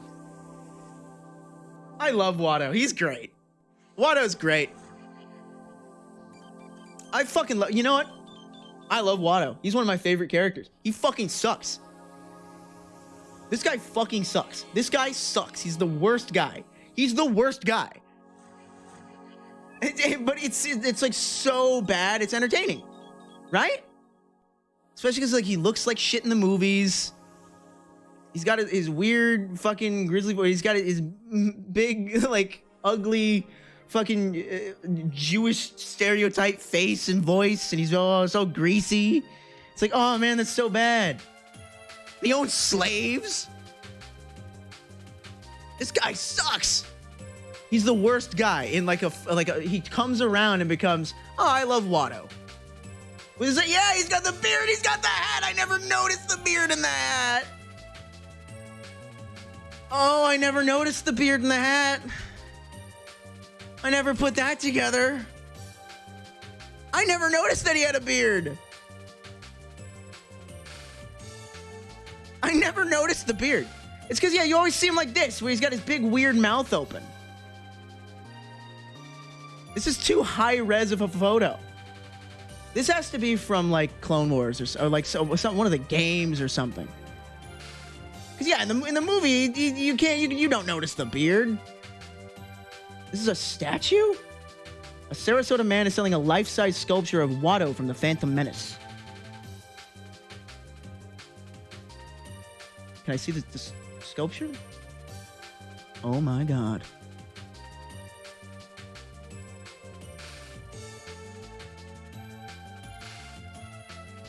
Life-sized?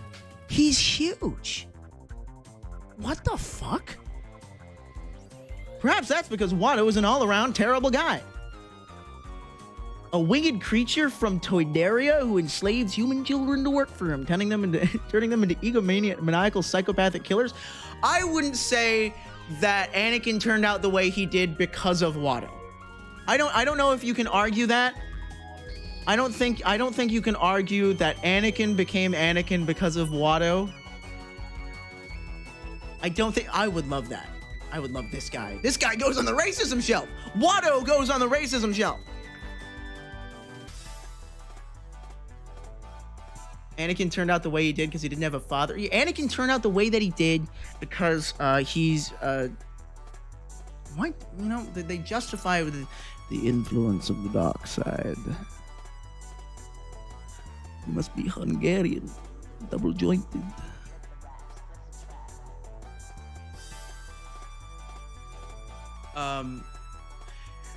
We're supposed to bring balance to the Force. You're supposed to protect the Jedi Order, not destroy it.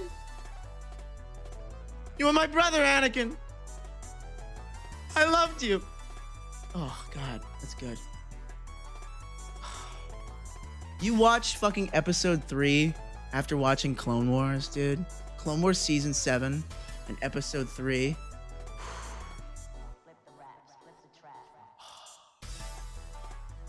It turns it into like a sci-fi epic, dude.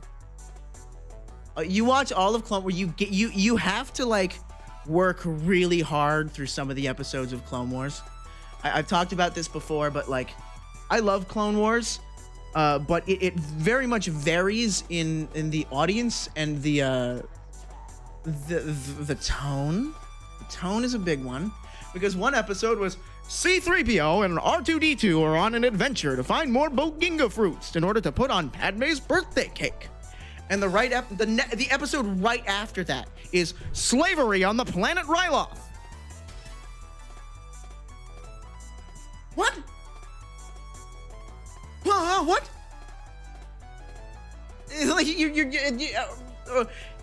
a defector Jedi killing his entire squadron of clones. Here's like a fucking absolutely bizarre scenario in which this group of 5 clones become the only people who are able to stop a separatist invasion. They're at that fucking that weird what's the base word? The one where Echo gets captured. Bad Batch was pretty good. I liked Bad Batch. I think they did a season 3. I don't think I watched it. I'm oversaturated on Star Wars now. I liked Mandalorian season 1.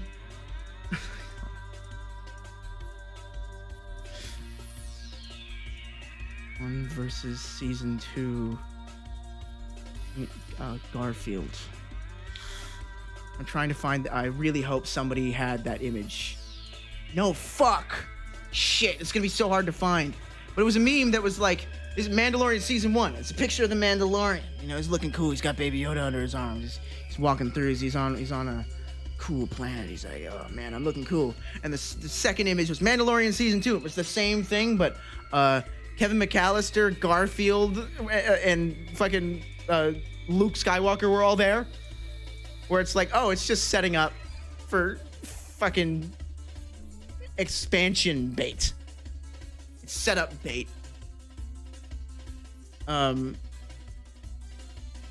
liked season 1 of The Mandalorian a lot, but season 2 fucking sucked.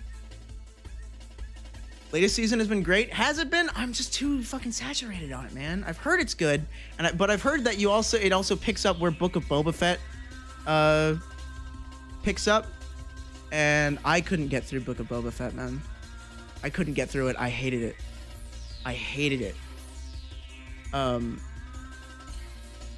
I think I got to the last episode before I was like, this sucks. Does Book of Boba Fett was so bad, dude? It sucked. You can sort of understand the general idea of where they wanted it to go, but you can very much tell that they're going for 8-year-olds. They're like, we need to get the kids hooked on Star Wars. How do we get kids hooked on Star Wars the way kids were hooked on Star Wars in the 70s? That's what Disney's saying. How do we get kids hooked on Star Wars? And Kenobi, it's like, oh, we have like we'll have baby Leia be like the main character. And we'll have all these adventures where she gets to run around and she gets to be cool. She gets to tell Obi-Wan what to do. Because they're not going to care about... Kids aren't going to care about Obi-Wan. At this point, kids are too young to have watched the prequels. Kids are too young to give a fuck about Obi-Wan.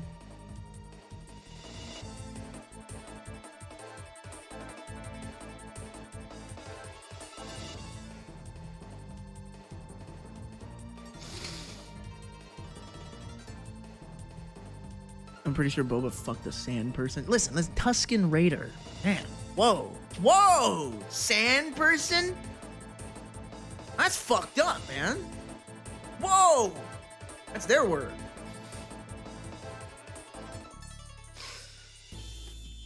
Jesus. That's like referring to Inuit people as Eskimo. It's like the same thing. It's like, whoa. It's like, yeah, like 10 years ago, maybe, if you like just weren't educated about it, but it's like, fuck, man, that's, whoa. Or, fuck, my dad used to say, can I even say it on Twitch? It's the expression for when you get ripped off. I guess it's not really a slur. Because, like, Eskimo isn't really I mean, it is a slur, but it's so not used in that context very often. Not Jude. Although he would say Jude every once in a while because we have Jewish family. Which is funny. Because he would say it. Somebody said it in chat, and I can allow it. That one. My dad would always say that one. And I've caught myself saying it just because I just, of course, internalized the thing that my dad would say. Transient peoples of Romani descent. Thank you very much, John. Referring to, oh man, well, there's still a lot of racism against Romani people in Europe. I don't live in Europe. So is the environment different enough? That's a hard question to answer. Super complicated question. This is why we need more fucking educated and interesting delvings into race as far as comedy is concerned. We don't need, oh, I should be able to say slurs because it's just a word, dude. It's just a word, dude. Don't get upset. It's just a word, dude. Okay? No, that's not what I'm fucking saying. I'm saying that you need to sit there and you analyze intent, and you analyze where it's from, and you analyze where it's going. Is the term raider derogatory? It shouldn't be Tuscan indigenous. It should be the indigenous population of Tatooine. It should be the Tuscan indigenous population. Syntax. Oh yeah, syntax is super important. Diction, super important. Like, a big one is using words referring to race as nouns versus verbs. Using any sort of person category as a noun instead of a verb makes it way fucking worse. Right? Saying gays instead of gay people. It makes you go, oh, you're reducing somebody's identity to one of their descriptors? That feels irresponsible. I don't like Bill Burr, but he did a bit where it was like he was close to figuring out why that was wrong, but he was like, oh, black people, everyone says, black people say they put the curse word after the race. Well, white people put it before the race. So he's like, oh, I saw this white guy fucking doing that. But if you say it the other way around, you say fucking whites. It's like, whoa! And you replace that with everything you desire there. But it becomes noun versus adjective. It becomes, do I reduce a classification of people to one of their descriptors? Or do I accept the fact? It's why, there's I've seen a lot of people try and argue you shouldn't say person of color because that's just colored people. And that's a long way around that. And it's like, that's not what that means. Because you got to remember, they used to just say coloreds. That's fucked up, man. That's fucked. Completely reducing somebody's identity to their race. With people, okay, at least you're saying that they're people. But then you flip it around and you go people of color. The first word there is people. You first and foremost, they are people. That's what the point of that phrase is. Humanizes, literally. It's about humanizing other people. Trans people versus the transgenders. It's like, it's an adjective, man. That's not what, I don't know if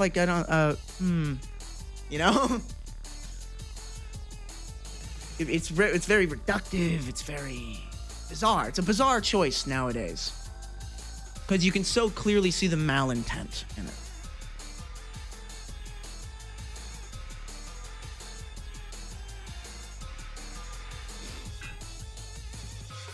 It's also a way for POC to take power back for what was a derogatory term. Yeah, exactly.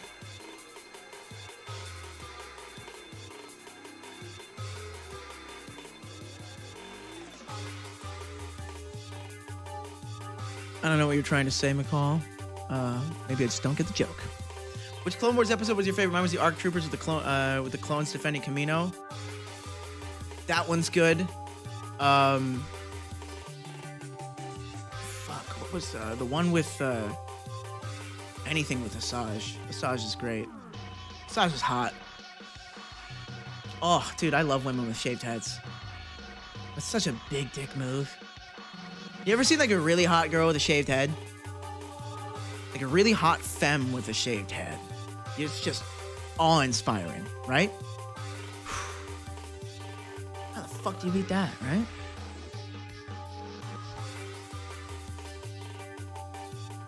It's Riley Nixon. I'm gonna Google that. Are they a porn star? Let's find out. Oh, it's Safe Search blocked it. Author?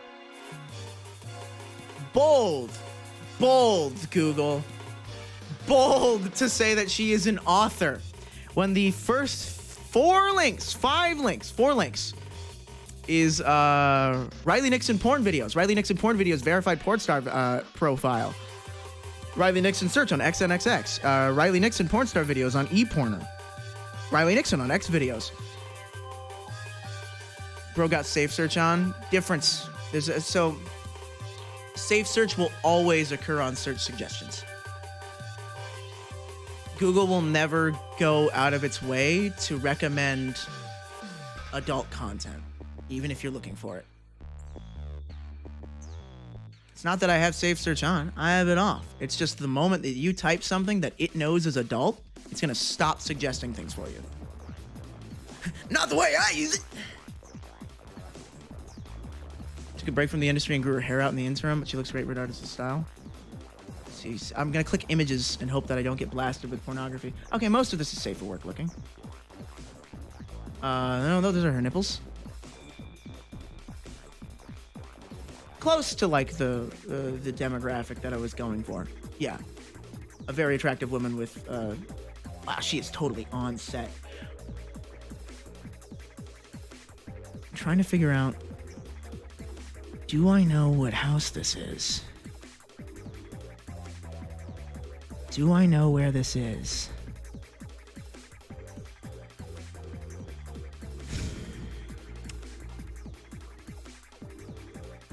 Looks familiar, but all LA porn houses look the fucking same. They all look the fucking same.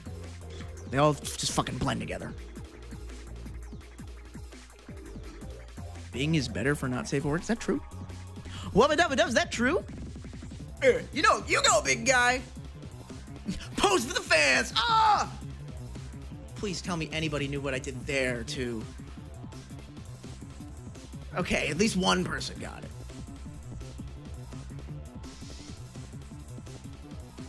Headline, all corn vids out in the same three...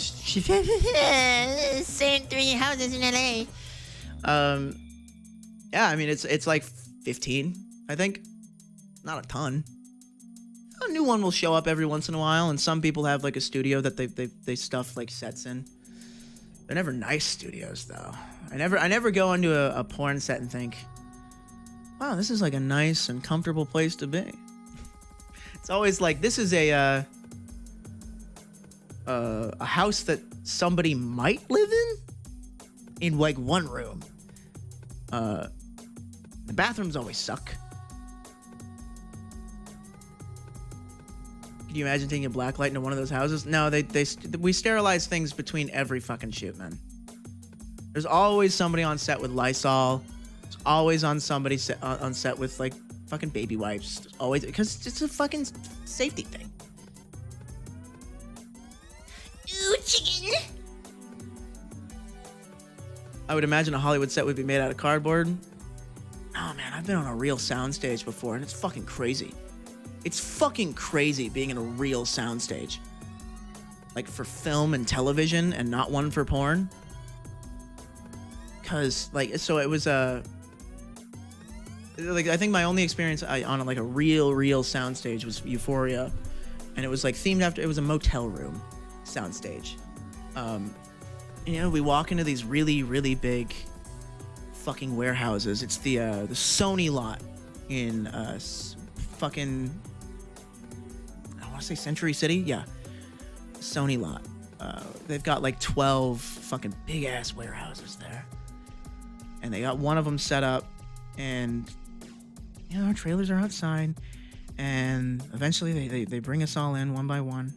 And there's the green room in there, and then you walk out onto the set and you see all of these closed boxes. First of all, fucking huge vaulted ceilings. You can carry a fucking plane in there.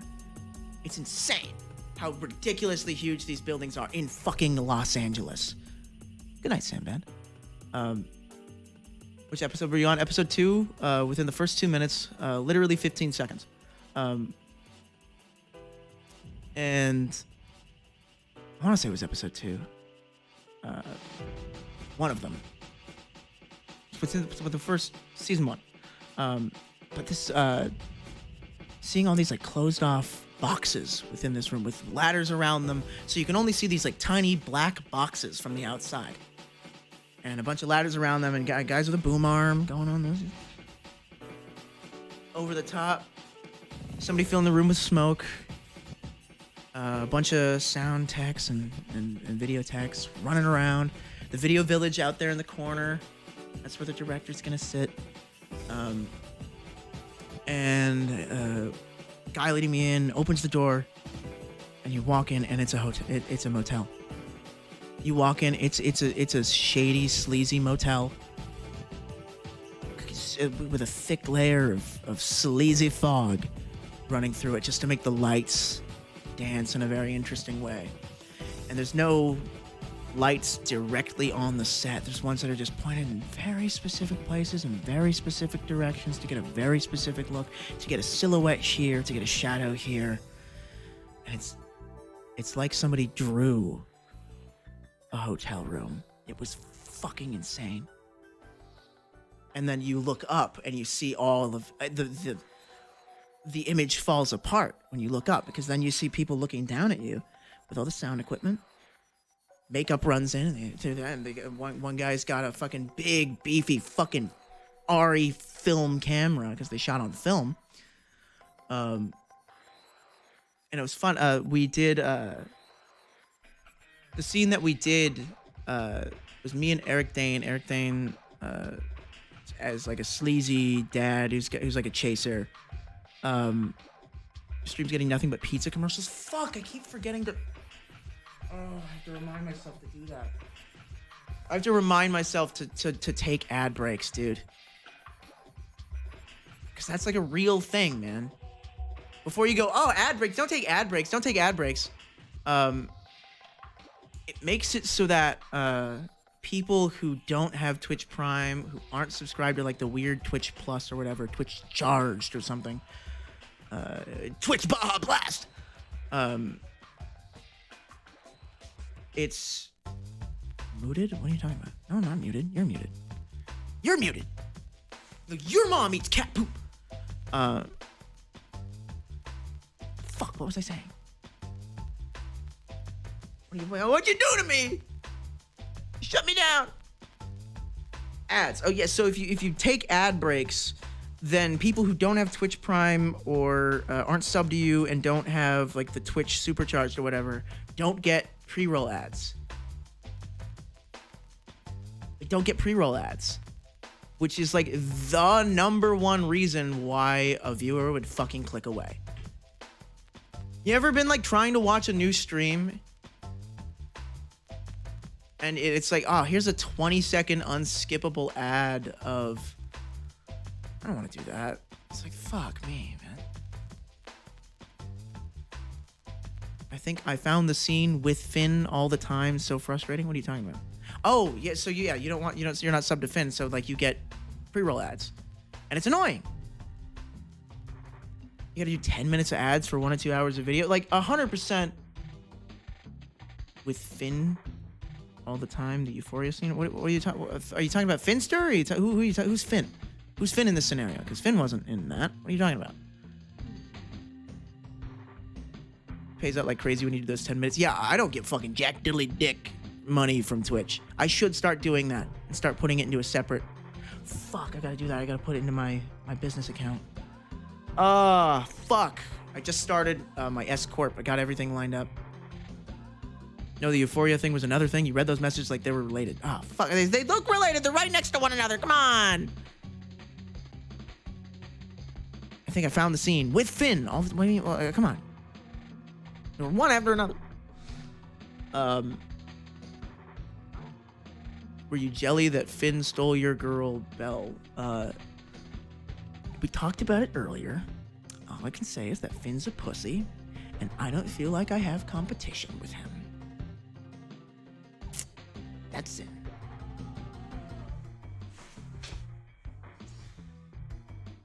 I see these guns. I do wanna get shredded. I should get more shredded. I need to work out more, stack more, talk less.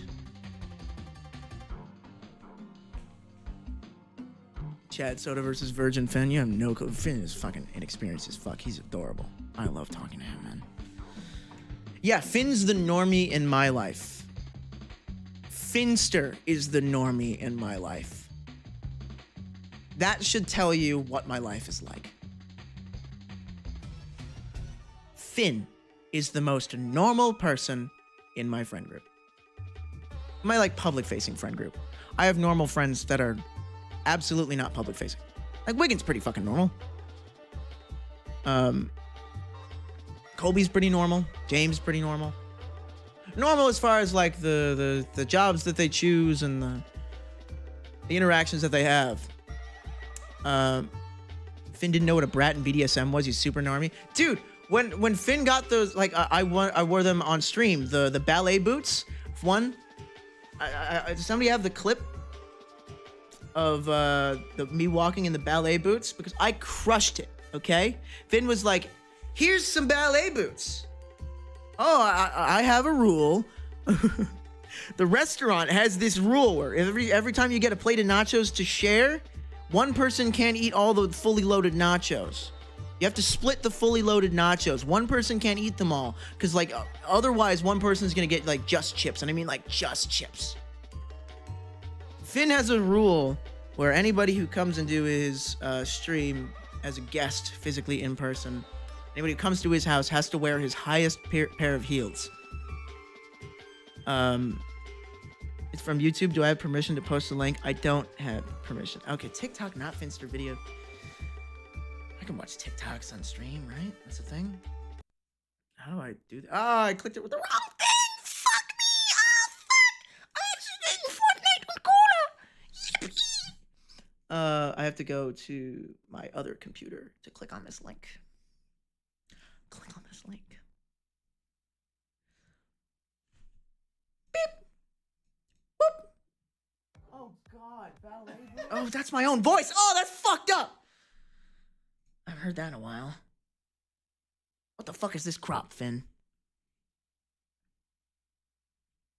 How do you do this sound? I don't know how to get that louder. Hold your phone to the camera. With like the front facing the other way.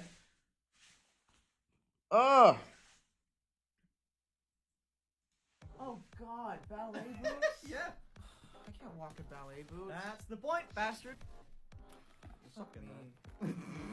I see how mad I am. So if you guys aren't familiar, I've got a little bit of a rule in my home, which is if you are a visitor in my house for any length of time, I will make you wear the tallest heels I have on hand at this very moment. And as of recently, no one's been here while I've owned these.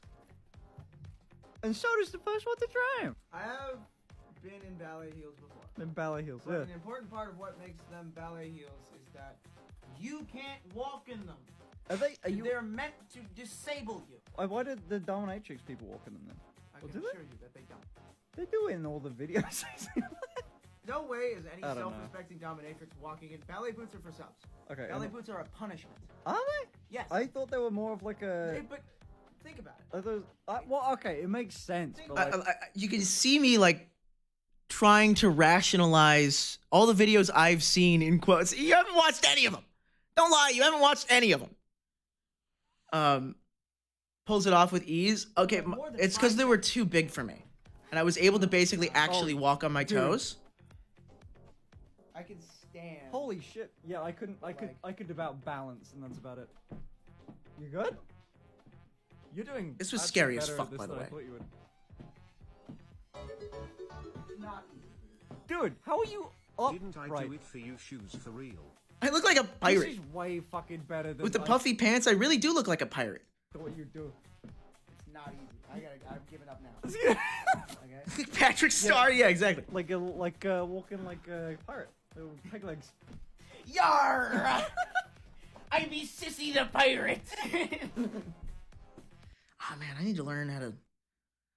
Fuck! That was one of my big problems when I did improv. Fuck me! I laugh at my own jokes too much.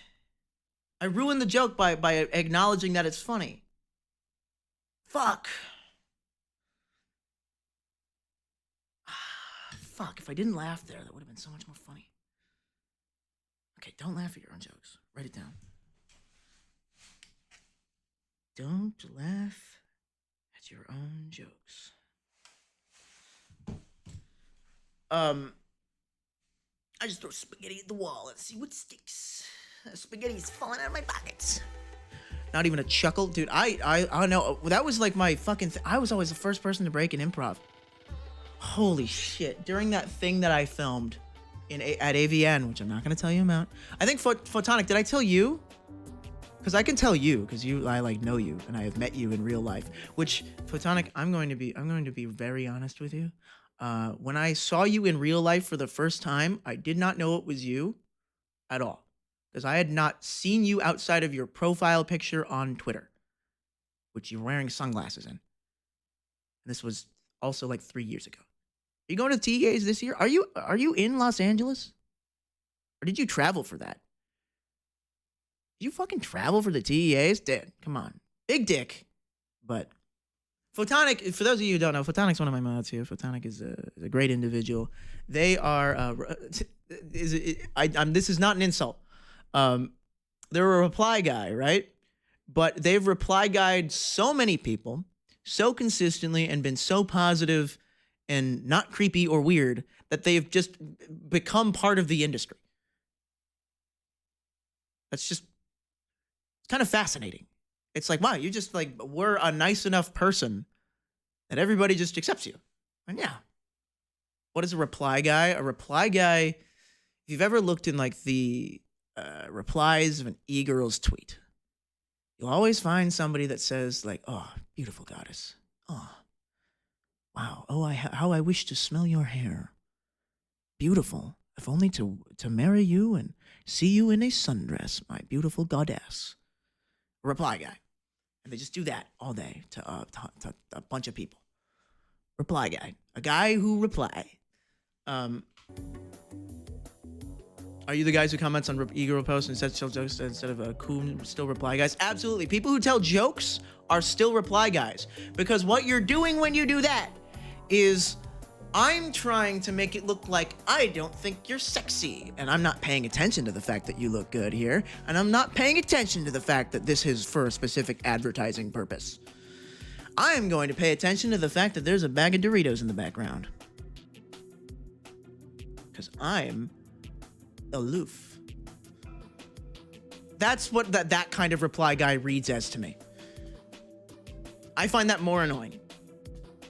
But those are great in like Pornhub comments.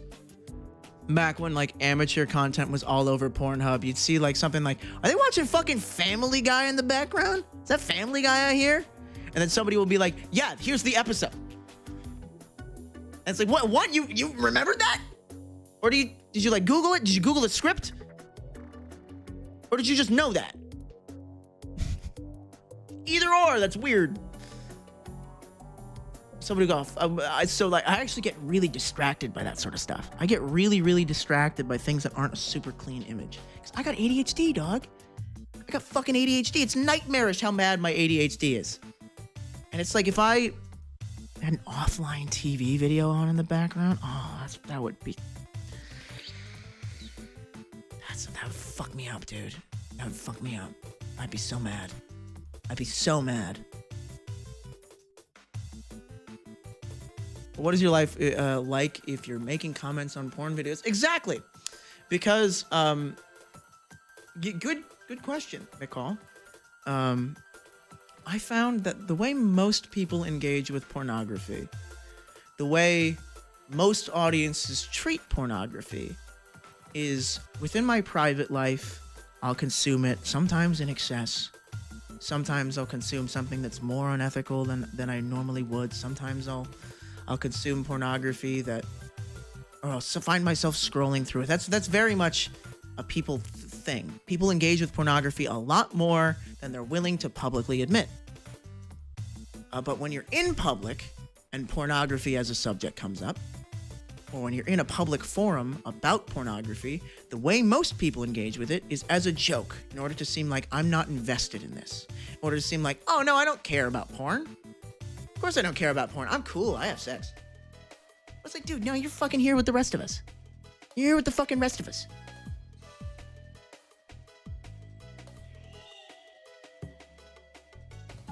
Did you hear? Oh, that sample!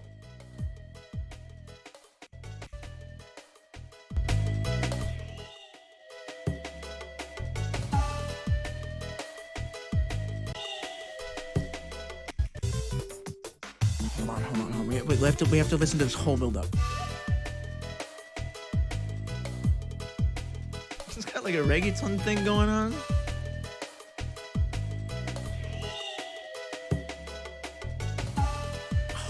Fuck, that's hard. That's hard, dude. And like the flute's just going. Oh, they delayed it that time.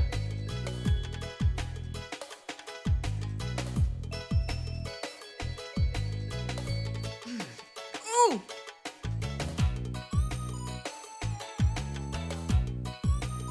I love this bass line.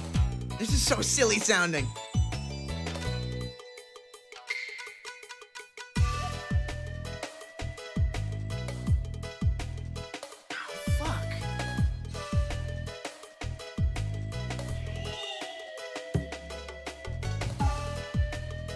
Shit, fuck me, that's fucking good. It's from a game. It's not racist because it's from a game called Uchu Kaizoku Akogingu. What is Uchu Kaizoku Akogingu about? Let me Google that. Uchu, fuck. Or is that the title of the song, or is that the title of the game? Ganbare Goemon. Ganbare Goemon. Ganbare Goemon. That's way easier to remember. Oh, that's the name of the whole fucking thing? Oh my god. Oh my god, hold on, check this out. Ganbare Goemon Uchu Kaizoku Akogingu.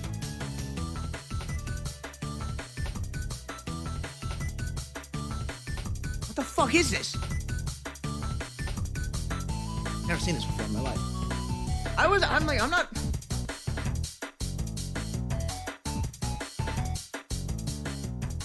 Fuck. I'm not like super weeby, dude. I wasn't I was an Xbox kid, man. Which may surprise many of you. Many people think I am much more of a weeb than I really am. I'm a bit of a weeb poser in that sense. Xbox is very unpopular in Japan. Oh yeah. Nobody cared about the Xbox in Japan. The only audience in Japan for the Xbox were those like reverse weebs, like Kenichi Smith. Hold on.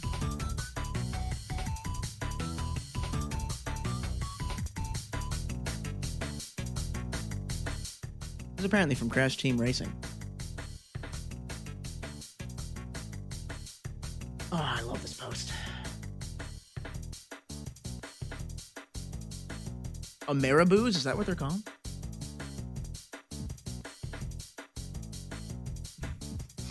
Howdy, V. My name is Kenichi Smith. I'm a 27-year-old Japanese tunaholic. That's a cartoon fan for you foreigners. Draw cartoons and comics on my tablet and spend my days perfecting my art and playing superior American games. Halo, Gears of War, and Call of Duty. I train with my 1911 every day. This superior weapon can shoot straight through steel because it kicks ass and is vastly superior to any other weapon on Earth. I earned my gun license 2 years ago, and I've been getting better every day. I speak English fluently, both Midwestern and East Coast dialects. I write fluently as well. I know everything about American history and their Constitution, which I follow 100%. When I get my American visa, I'm moving to New York to attend a prestigious high school to learn more about their magnificent culture. I hope I can become an animator for Nickelodeon or a game designer. I own several cowboy outfits, which I wear around town. I want to get used to wearing them before I move to America, so I can fit in easier. Keep cool to my elders and seniors and speak in English as often as I can, but rarely does anyone manage to respond. Wish me luck in America. I love Kenichi Smith. I love the concept of this character. The concept of Kenichi Smith is fucking hilarious. Because it's such although this is like totally an actual classification of person in Japan, it's totally a hobby that people in Japan have. There are people like him. It's just from this outside and super exaggerated point of view. Same thing with weebs. It's fucking funny. Or to become that obsessed with a culture not your own is so fucking funny.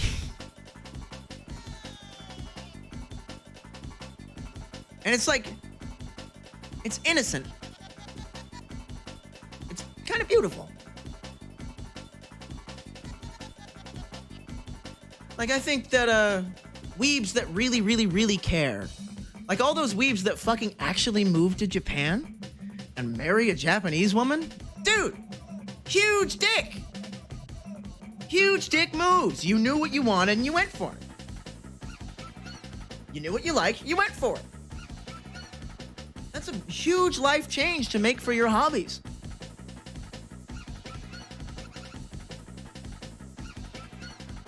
I love that the subculture in Japan that loves American greasers from the 50s. Oh, I just love the look of an American greaser from the 50s. I saw a guy at the fucking flea market who was absolutely dripped down to the fucking T with the cool loose fitted shirt with like the pop collar, and he had the leather jacket, and he had the pompadour with like the one little line of hair sticking out, and he cuffed his fucking jeans, and he was wearing fucking boots, and he's walking around, and he knew he looked cool as fuck, and I was like, oh, fuck, that guy looks cool as fuck, dude. Oh, I wish I could look that cool. He knows he looks cool. I wish I got a photo of him, because he was just like, I gotta bring my Leica everywhere I go now, man. I gotta bring my Leica everywhere I go now, because I want to go, dude, can I take a photo of you? You look wicked cool. I want to get him a photo of him going like, with like a fucking, like, switchblade comb. He's like, smoking like a cigarette going like this. You know, like, in high school, I had a pompadour. And I wore this is no joke, I wasn't a very good pompadour. I just occasionally had a pompadour. I tried the pompadour, but it was so much fun. It's so much work.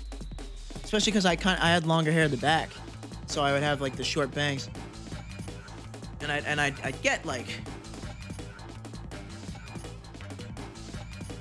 that's a little close.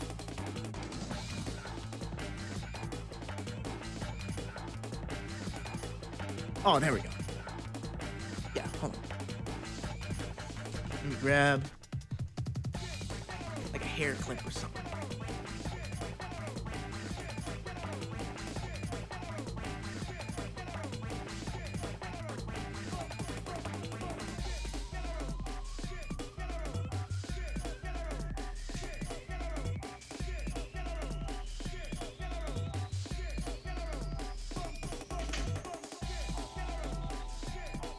Apparently my hair got long enough in high school that I was like able to wear it in a ponytail. It didn't look good, but come on, you just like it's ooh, hello, you know? Like imagine this with like if I still had the blonde top, but I had like dark sides. Get all this fucking stuff in the front. These two, those are important. Little greebles. Go all the way back, and then you manage to get it forward a little bit. Ah, fuck, no, it's too much hair falling out. Fuck me. Ah, fuck, it's too much! It's so hard to get right without a shit ton of product and without... It took just too fucking long, man. Every time I wanted to do it, it was like, you're gonna be in the fucking... You're gonna be in the bathroom and take a shower for like... It's not possible to do it before school. I'd wake up like 5 minutes before I left. But occasionally, every once in a while, when I got my hair freshly cut, freshly did up,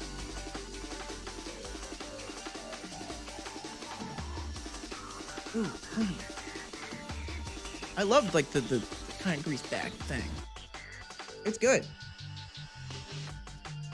Man, I'm pretty. Anything that makes my penis hard as a woman. You know?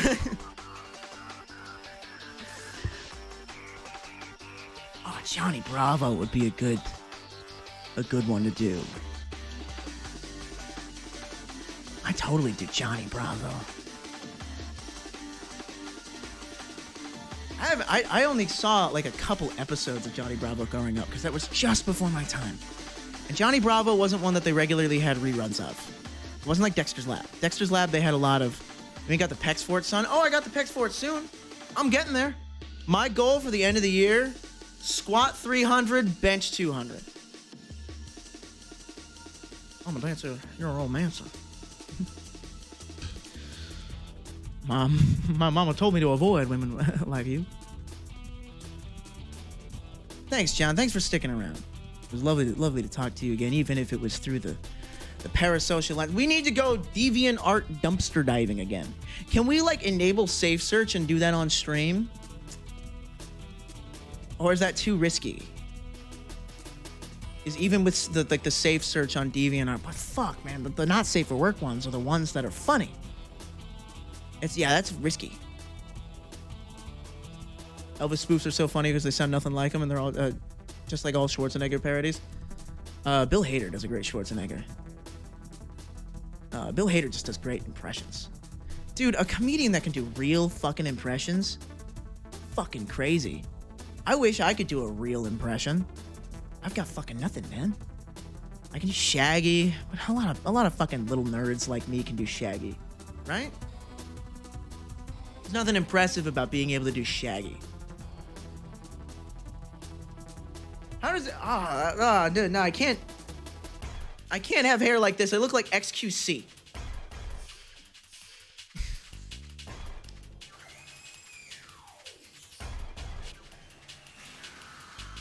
There we go. Frame the face a little bit. Much better. I'm sorry, but when I say I look like XQC, I meant my hair looks like shit today.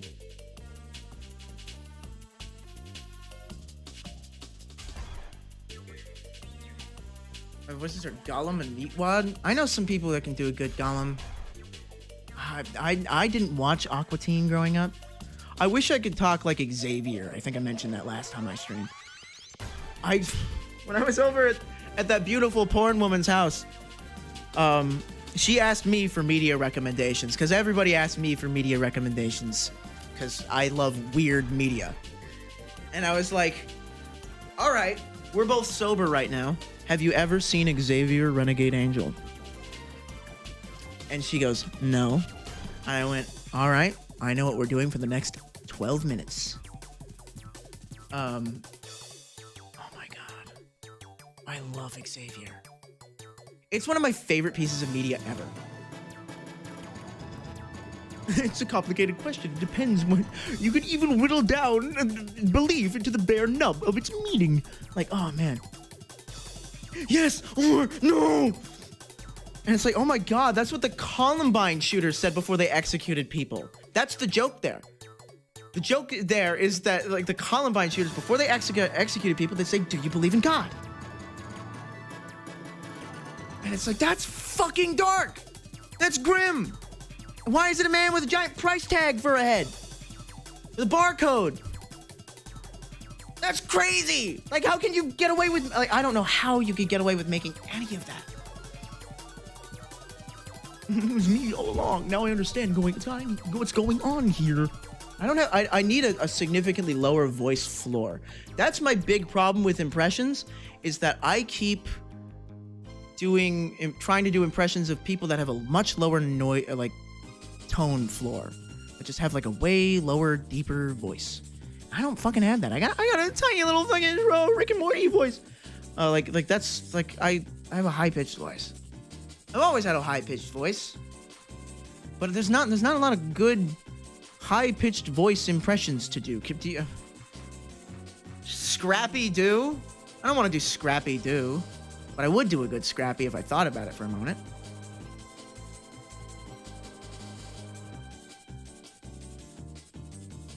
That no one reined it in and made it lame and let it be weird and fucking existential and fucky as possible is a miracle? Absolutely.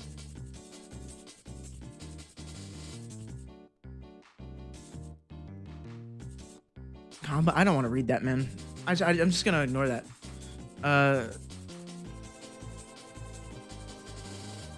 It's not a positive message to read.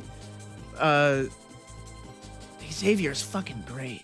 It's just the joke per minute rate of Xavier Renegade Angel, all the wordplay in Xavier is so fucking exceptional. Just line after line is an absolute fucking banger. Everything he says is just fucking crazy. I'd swim through a lake full of water to eat some of these cakes. They're the only thing that would put out the raging fire in my belly for these cakes. That's an odd thing to say. Oh. I had to know where the people who worked on Xavier are today, and man, they're all doing great. Oh, sweet, kick-ass. I love helping people. Oh, like, that's so good. Ever watch videos from Steve 1989 MRE Info? Thank you. Refer to him by his full name.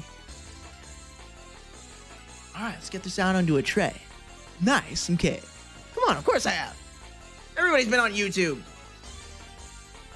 Guy gets like fucking 2 million views. Nice, his. What a character, Steve 1989 MRE Info. To have that much passion about such a weird little hobby, coffee instant type 2. Like, oh. No wonder people just love him. Weird hobby to get super into. I gotta take a mad piss, yeah. Alright, now, you know what? I think... Is there anyone to raid?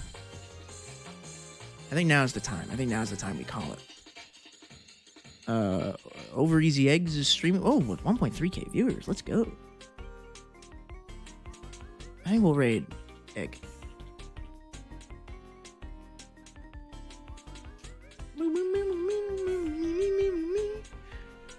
We've been streaming for 9.5 hours. I think I did a pretty good job. I probably should have played at like the 5-hour mark. I probably should have gotten into the game. Or I could just save it for tomorrow. Save it for the next day. Definitely too late now. Slash raid.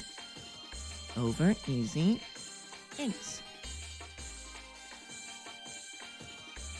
Are these case sensitive? They're not. What game? It was gonna be Pizza Tower, which we will play next time. I promise. We'll play Pizza Tower. I promise. Thank you all for joining, ladies and gentlemen. Thank you all. We've had a wonderful time today. Glad so many of you were here to join us. Wigan, thank you for showing up. Every one of you regulars, thank you all for coming to say hello. I will start making videos on YouTube, man. I swear.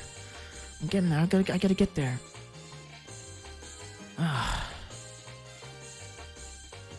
I'll get there. I gotta think of something good, man. I gotta think of something good that'll get views that I care about. That's like, oh, it's so hard. That's what she said. It's just hard to find like a banger idea that's like truly, you know. Collab with somebody. Dude, I can't get people to show up to porn collabs that'll make them tens of thousands of dollars. You think I'm gonna be able to get somebody to collab on fucking Twitch for pennies? All right. I wish. You gotta bother them. Oh God, we're gonna raid in like 5 seconds. Thank you all, everybody, for joining. I love you all so much. See you later, Masturbator.